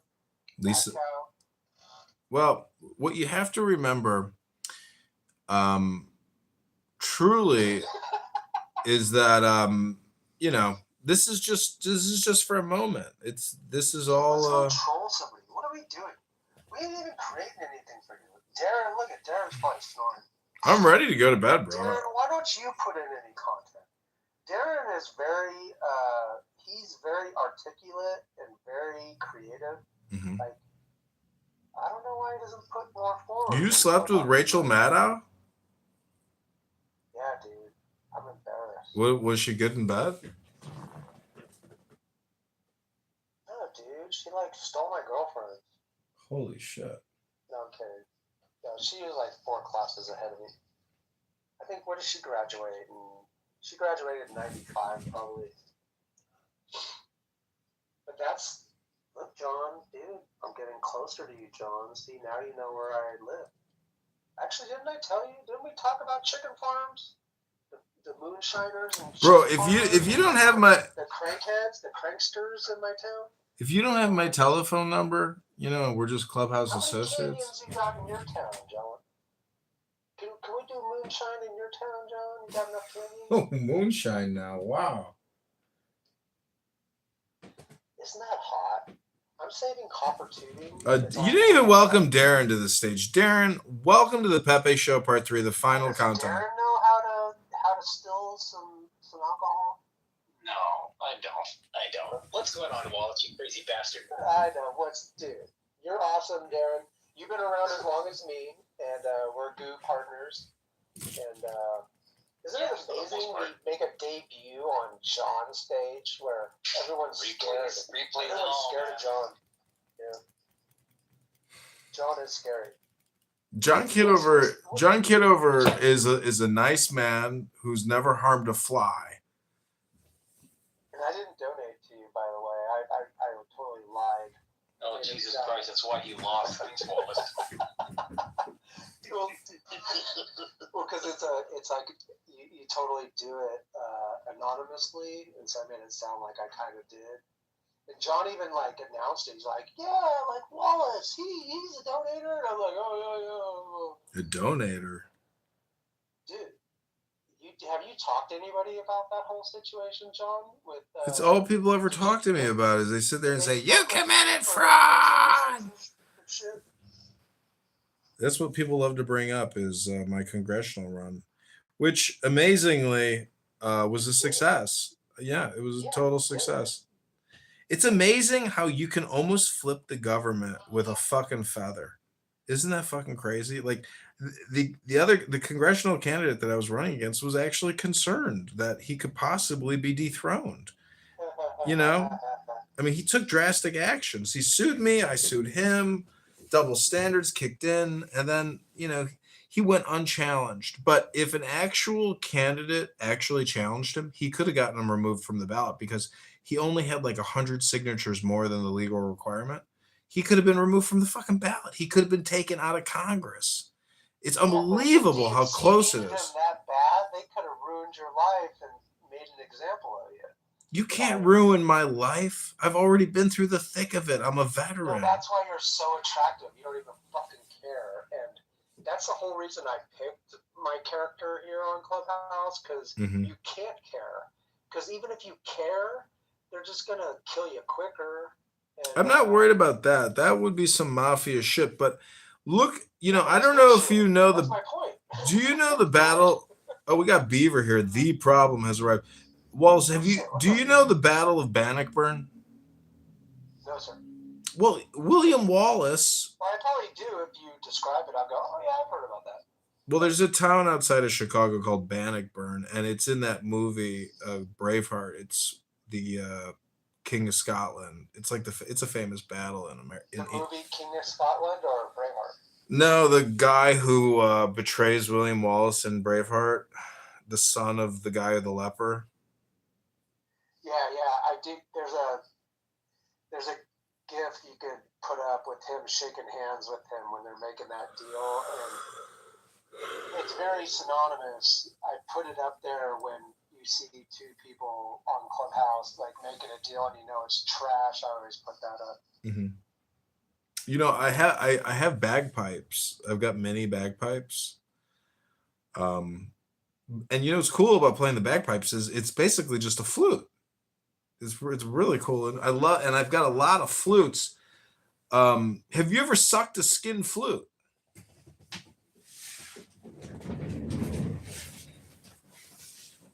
This is the penis right?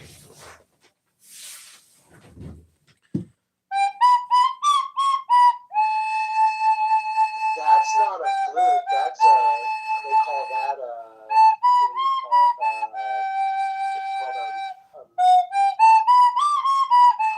what's it called, Dan? The stupid cheap little plastic thing. You mean a piccolo or a clarinet? No, it's even cheaper than that. It's a plastic tube. It's called It's a recorder. Recorder. I gotcha. All right. But the thing is, a recorder is the same fucking thing that comes out of the side of a bagpipe. There's a fucking difference. It's the same fucking thing. I know. You should hook it up to an air compressor.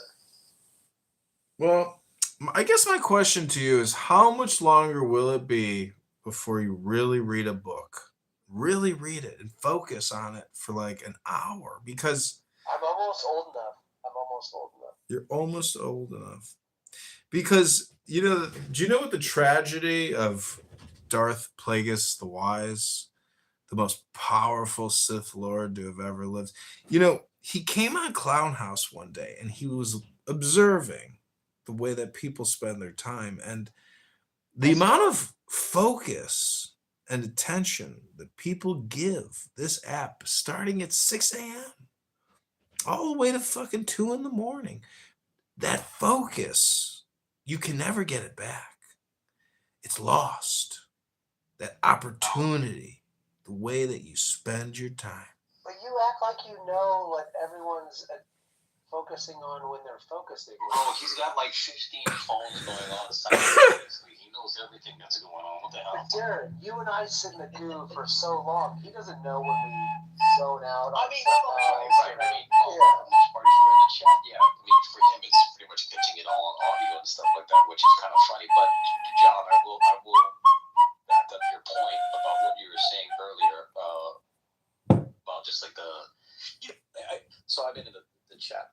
The goo for like the longest time, and the one thing that I noticed right clearly is that even as adults, it's very rare when you're getting into a debate with somebody where someone says, you know what, that's a good point, I didn't think about that, right? You got me something to think, you gave me something to think about, right? There's very, very few moments like that, because all of us seem to be just very hardwired into what it is that we already believe. It's very hard to change someone's mind.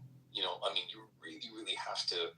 And the person has to be willing to, and in good faith, and with the heart of humility, to be able to accept another person's argument, which is very rare here on Clubhouse, because it's just everything is ego. And we've never solved the gun problem. Every shooting that comes up, every school shooting that comes up, we debate it for about a week, maybe 2 or whatever like that, and then it's in the ether, right? And then it goes on and on and on. And this is just pure entertainment for me. Anybody who takes Pepe seriously is kind of crazy. I mean, in terms of the way how his antics are, right? I mean, and I get it. You know, I'm not a Pepe hater. I'm in his rooms all the time. Right? He makes great points and a little excessive with the racial epithets, but he knows it. And I treated him like he was a character like that in the beginning.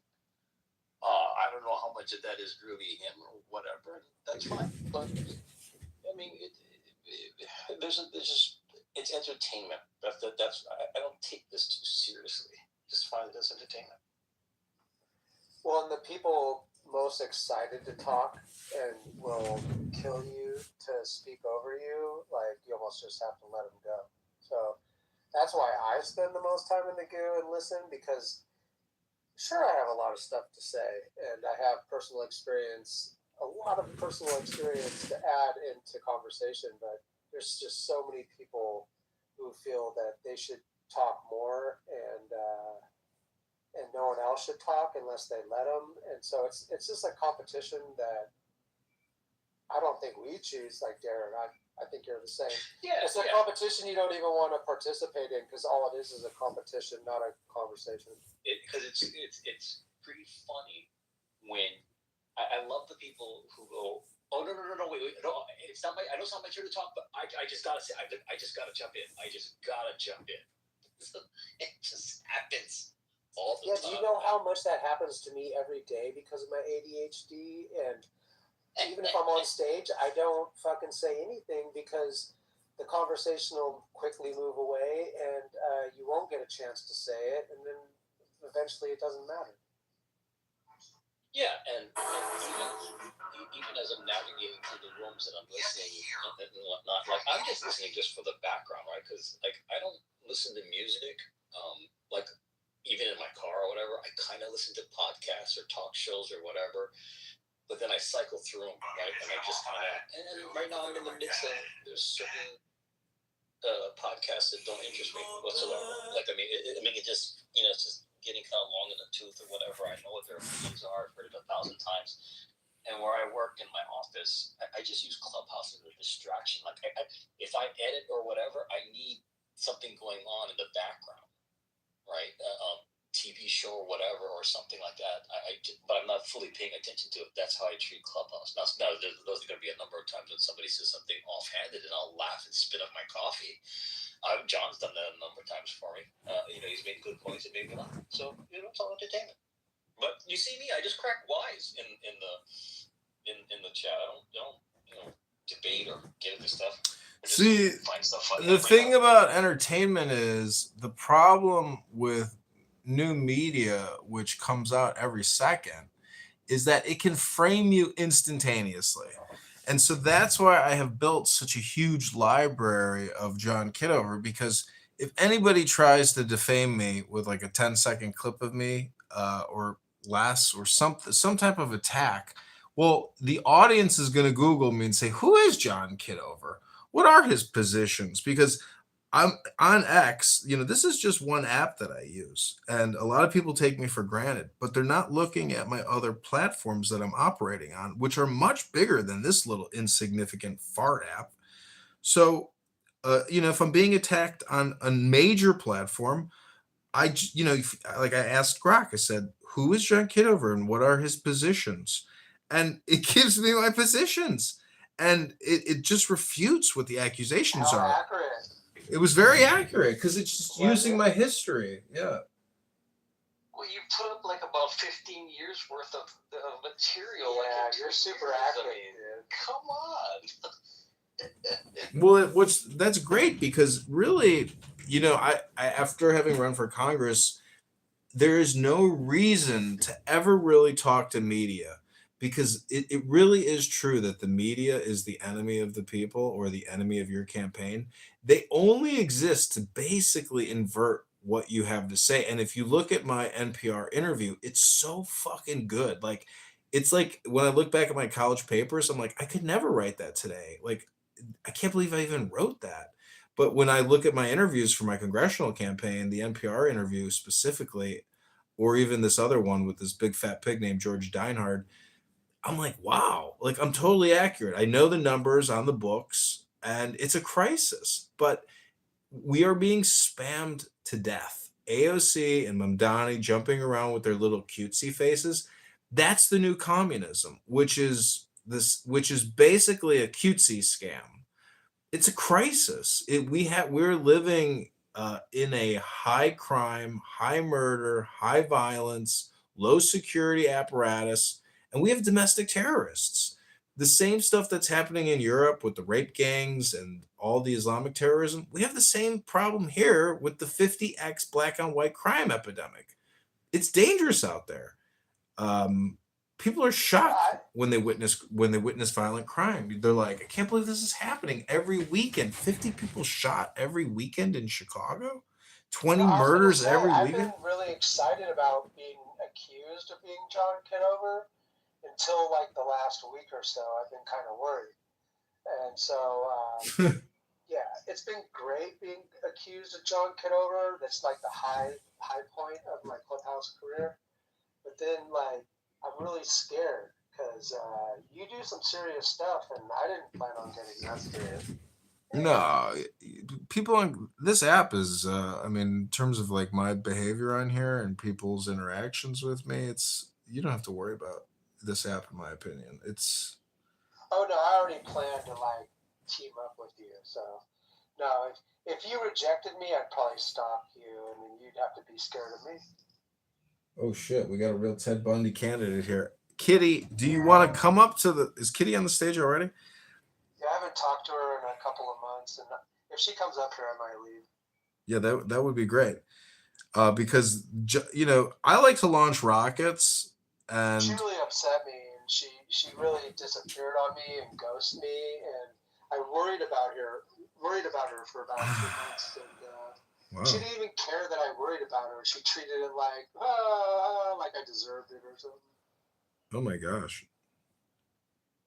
I think you're going through. Yeah, it's the only person I really cared about. It's the only person I cared about on Clubhouse, and she totally ghosted me. You just said that you cared about pockets like an hour ago. Oh no, I was trolling. I trolled pockets. Wallace, take some menopause medication. I was just messing with you all. Get laid. I don't know. Hey, John, seriously. Wait, I made a promise. Every time I hear you talk, it's just inspiring. I mean, it's a kick in the cunt to all the lift guards, but even the Republicans that are saying, they'll say it all except for the stuff that they should say out loud, but they just don't. I mean, you pissed off a lot of people a couple nights ago, and like they weren't on stage, but they weren't afraid to say it in the chat. Like when you got down to it, you're like, fuck it, I want to see like militia, to where it's real. Like you will be shot right as you're about to, kill someone. You're gonna have a militia of our military that will kill you. You don't have to sit and wonder and fear if you're just gonna get free jail stay and shit like that. No. The murdering fucking stops here. And as soon as you said that, it was like a shot heard around the entire clubhouse room. Because, like, I swear, if you got to read the chat, you had either severely pissed off, and they were mainly black, but, like, a lot of people, like, screaming that you were a fascist and all this kind of shit, or it was the softer conservatives that were like, well, we want us to be safer and stuff like that, but I really don't want to go as far as like penalize people that for doing the evil shit that they do. Like, but I don't know. I took care of your Wallace problem. The real pussy's on stage, Wallace. You can talk to John, just don't stalk him. Damn. Wallace got pussy. Wallace, you're a pussy, bro. How could you let Kitty run you out of here like that? Look, man, I put him down in the audience. I'm not even a mod. See, Kitty, I guess the thing about like deploying the U.S. military into major U.S. cities is it's really basically, in my opinion, I don't know. It's just such a complicated issue, and it's so political and so like dangerous to even comment on. But in other countries, they have a FAFO policy, and they're very rigid. America, because of the elite liberal intellectual Democrat judges, we've created like this cesspool of really low value spawning. And I would just say that like if I was murdered by an illegal alien or a African American male, I would hope that my recording would actually somehow in the future get my soul the justice of capital execution. Because without capital punishment, there really is no true equal justice. And we have to make the punishment fit the crime. I personally would be willing to be the state executioner. I want to be on television. I want them to be shot publicly.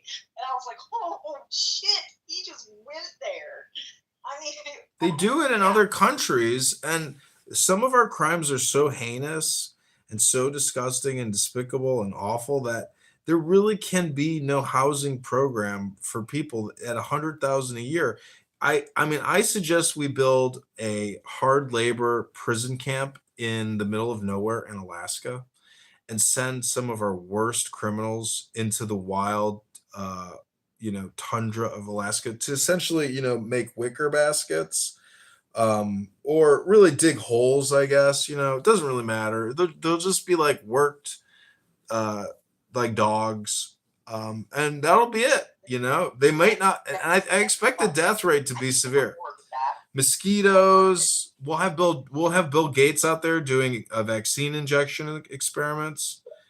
It'll be a whole new thing. And we'll let SecDot or whatever, we'll let the El Salvadorian little fascist king down there run the prison camp in Alaska for us. What do you think? Secta. And for all the crybabies that if they truly want to stay in America, they refuse to get the hell out, but all they want to do is complain and bitch and moan about how terrible America is. How we'll give them an option. Continue to espouse shit like this.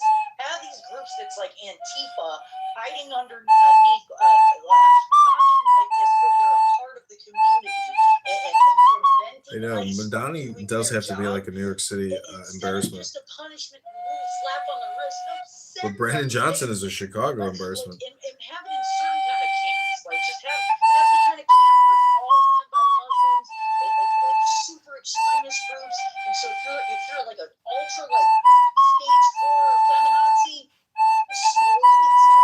The whole head thing. You better not take that off, bitch. And if you're LGBTQ plus W to the fourth power, and then you just want to just hate. Rabbano Shalom, Kitty, despite all my rhetoric, I'm still a big believer in taking a deep breath and, being mindful, because your problem, Kitty, is I'm creating content with every single, hyperbolic statement that I make. And part of my strategy of communication. See, Kitty, you don't have a strategy with your communication. I know, but that's okay. That's okay. I'm just trying to tell you to reconsider the way that you spend your time, because the truth is Motown never would have been successful unless they were able to record. And so what I'm trying to say is everybody gets 2.5 billion seconds to make the best recording possible. And I don't think you're really mindful enough to know that, in my opinion, you're kind of wasting some of your seconds. Could be a better recording. That's all I'm trying to say now. Hello? I'm gonna start calling you Ike Turner. I'm feeling a little beat down now, but I mean, on a serious note, this app is shit, John. You know that. Come on, man. It used to be cool, but it's not anymore. I mean, if you find like-minded individuals in the same talking thing, even like the theology stuff now. That's how you treat it. You treat it like shit, and it's gonna, treat you like shit. Look, man, I don't know what happened with you and your wife and kids and stuff. Okay, I'm talking about a friendship you and I have, but you treat it like shit. Dude, I deleted social media. I was like fucking done with it. I needed to start making real money, pay taxes, and do well. I was done being in this post-pandemic bullshit. Good excuse. Good job. No, it's not. It's stupid. It's remedial work, and it's not. Good job. Good job, Kitty. But you know what? I'm surviving, and I'm gonna close. Okay, Rabbano Shalom. We're moving on. Because I thought you were dead. We're moving on to the ASMR portion of the Pepe Show Part 3, the final countdown. We're going to update the room title to the Pepe Show Part 4, the astrology session, where we're going to unfuck your brain. Get out of here. Fuck you guys. Uh-oh. We had a rejection from the program. That's okay. The hypnosis will continue. He can come back to the replays and see what he missed. Kitty, when is your birthday? What is your zodiac, Kitty? Hello? When we start with my social security number, I feel a little bit more comfortable with that. So what you're saying is you're Scorpio, correct? So goddamn close, but no. Are you Sagittarius? Libra? Well, Libra? yeah. You're Libra. Huh? You're a Libra. Oh no, you're Virgo. You are Virgo. I'm anal-retentive, detail-oriented, and here's the thing: I don't get down with all that shit because, I think that honestly, of all human beings that are on Earth, we're all going to be born at a certain time at a certain place. So yeah, you're going to group up and you're going to be around certain people, and your gender is going to be a certain thing. So whatever pronoun he, she, them, or they.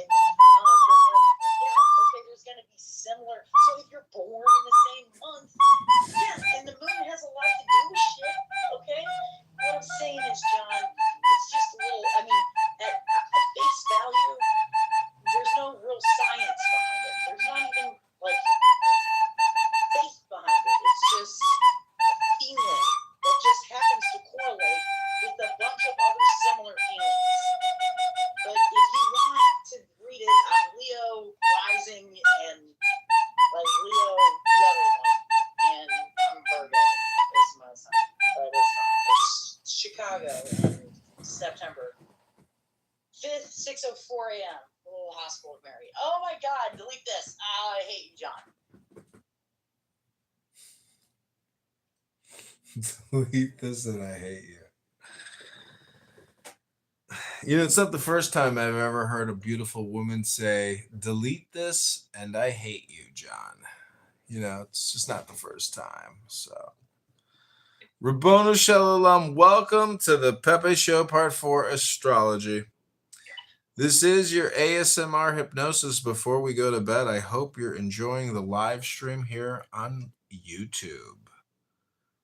We are here with our friend, Kitty. Meow. I'm trying to think of some of the stuff I saw on Fox News today that was interesting. There was one thing that they were talking about as far as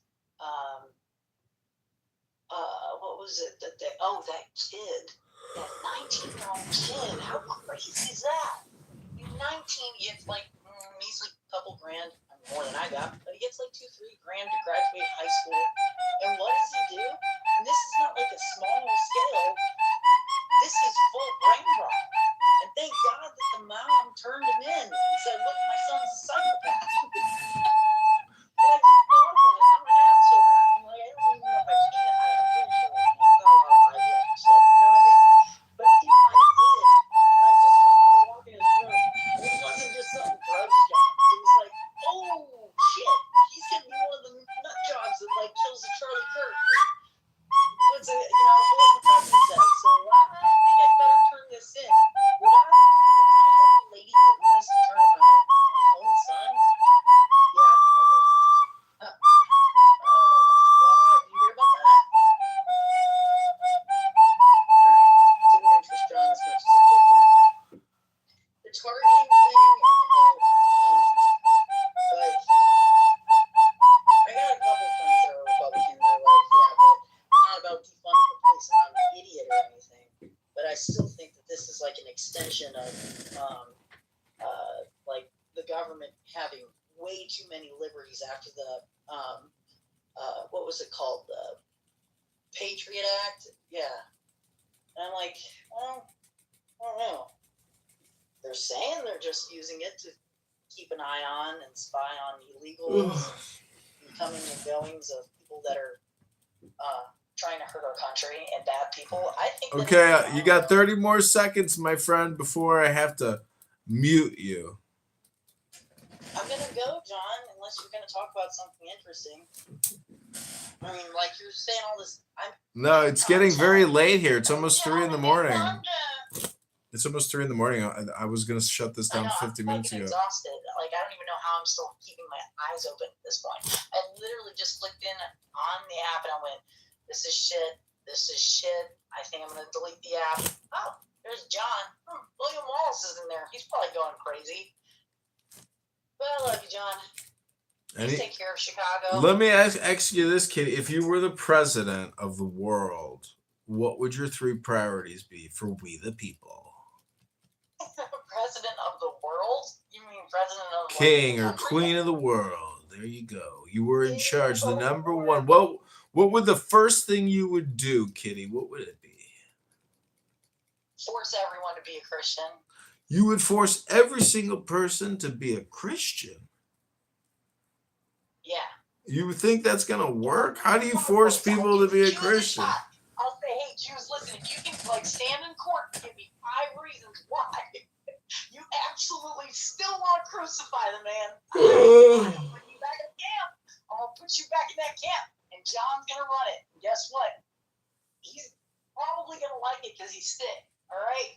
Okay, what's your number 2? What's your number 2, Kitty? What's your number 2? We got the number 1. What's your number 2?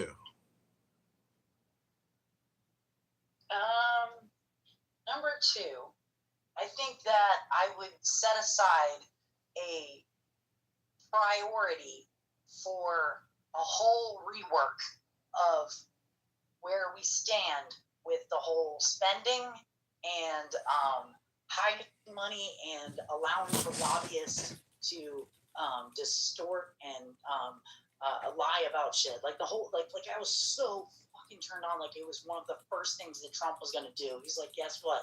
I'm just going to terrorize the shit out of libtards, like and GM and you know what was oh God, I can't think anymore. Why don't you be on the spot in your room just to leave this fucking replay? When you turn it off, then I become normal again. I'm also tired. Okay, what's your number 3 plan as the ruler and queen of the world? You're gonna take out like the people. You're gonna want to take out the people that lie about where tax dollars go. I don't care that they say, well, we need more transparency. Great. Republicans say that we need more transparency, and they say that they put it out there. But more transparency, while other places are allowed to have fake spending, like literally, it was still just happening now, and they're probably not going to do anything to Tampon Tim. Like Tampon Tim is like on my hit list of people that I really want to like. You talk about taking out all the other assholes that are just civilians. Take out some of the freaking AOCs and the libtards like Tampon Tim. I'm saying if you make Tim Walz like a or Kamala Harris, if you make them a object of ridicule, like for real, not just like little Facebook internet memes. I'm saying like they go to prison like they were trying to do to Donald Trump, but you actually like eliminate them for legit reasons. Like if he was turning a blind eye and even lining his own pocket, clearly it was up into the millions of dollars in his state. I'm just clarifying what you're saying today. When you say Jesus reached out to you, Jesus as the human being? Yes, as his spirit. As his spirit? Okay. And it was so crazy because I thought I was going crazy as a whole thing. But he made it so clear that he is with me in my life at some point.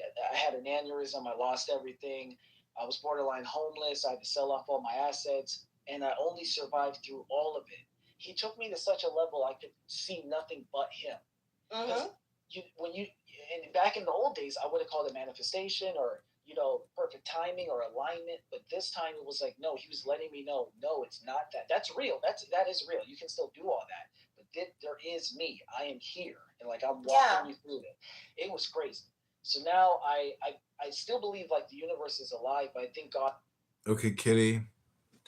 Final closing statements. Last words. What would you like to say, Kitty, before you get Irish goodbye? Love more, drink less. USA, and also. Fuck you, Bears. You haven't won a Super Bowl since 1985. If you want to leave, I don't blame you. Good night, John.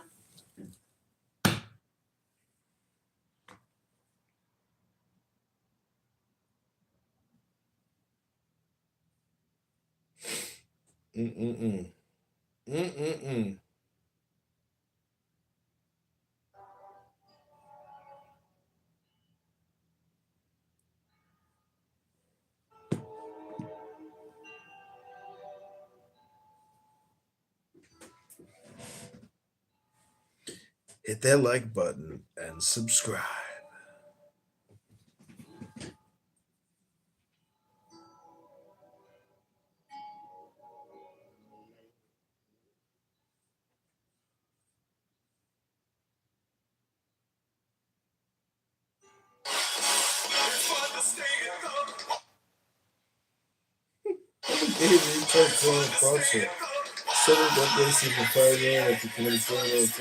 It feels like college students have been giving CEO truck licenses to legal players.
I'm a gay retard criminal fraudster.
Hey, everybody.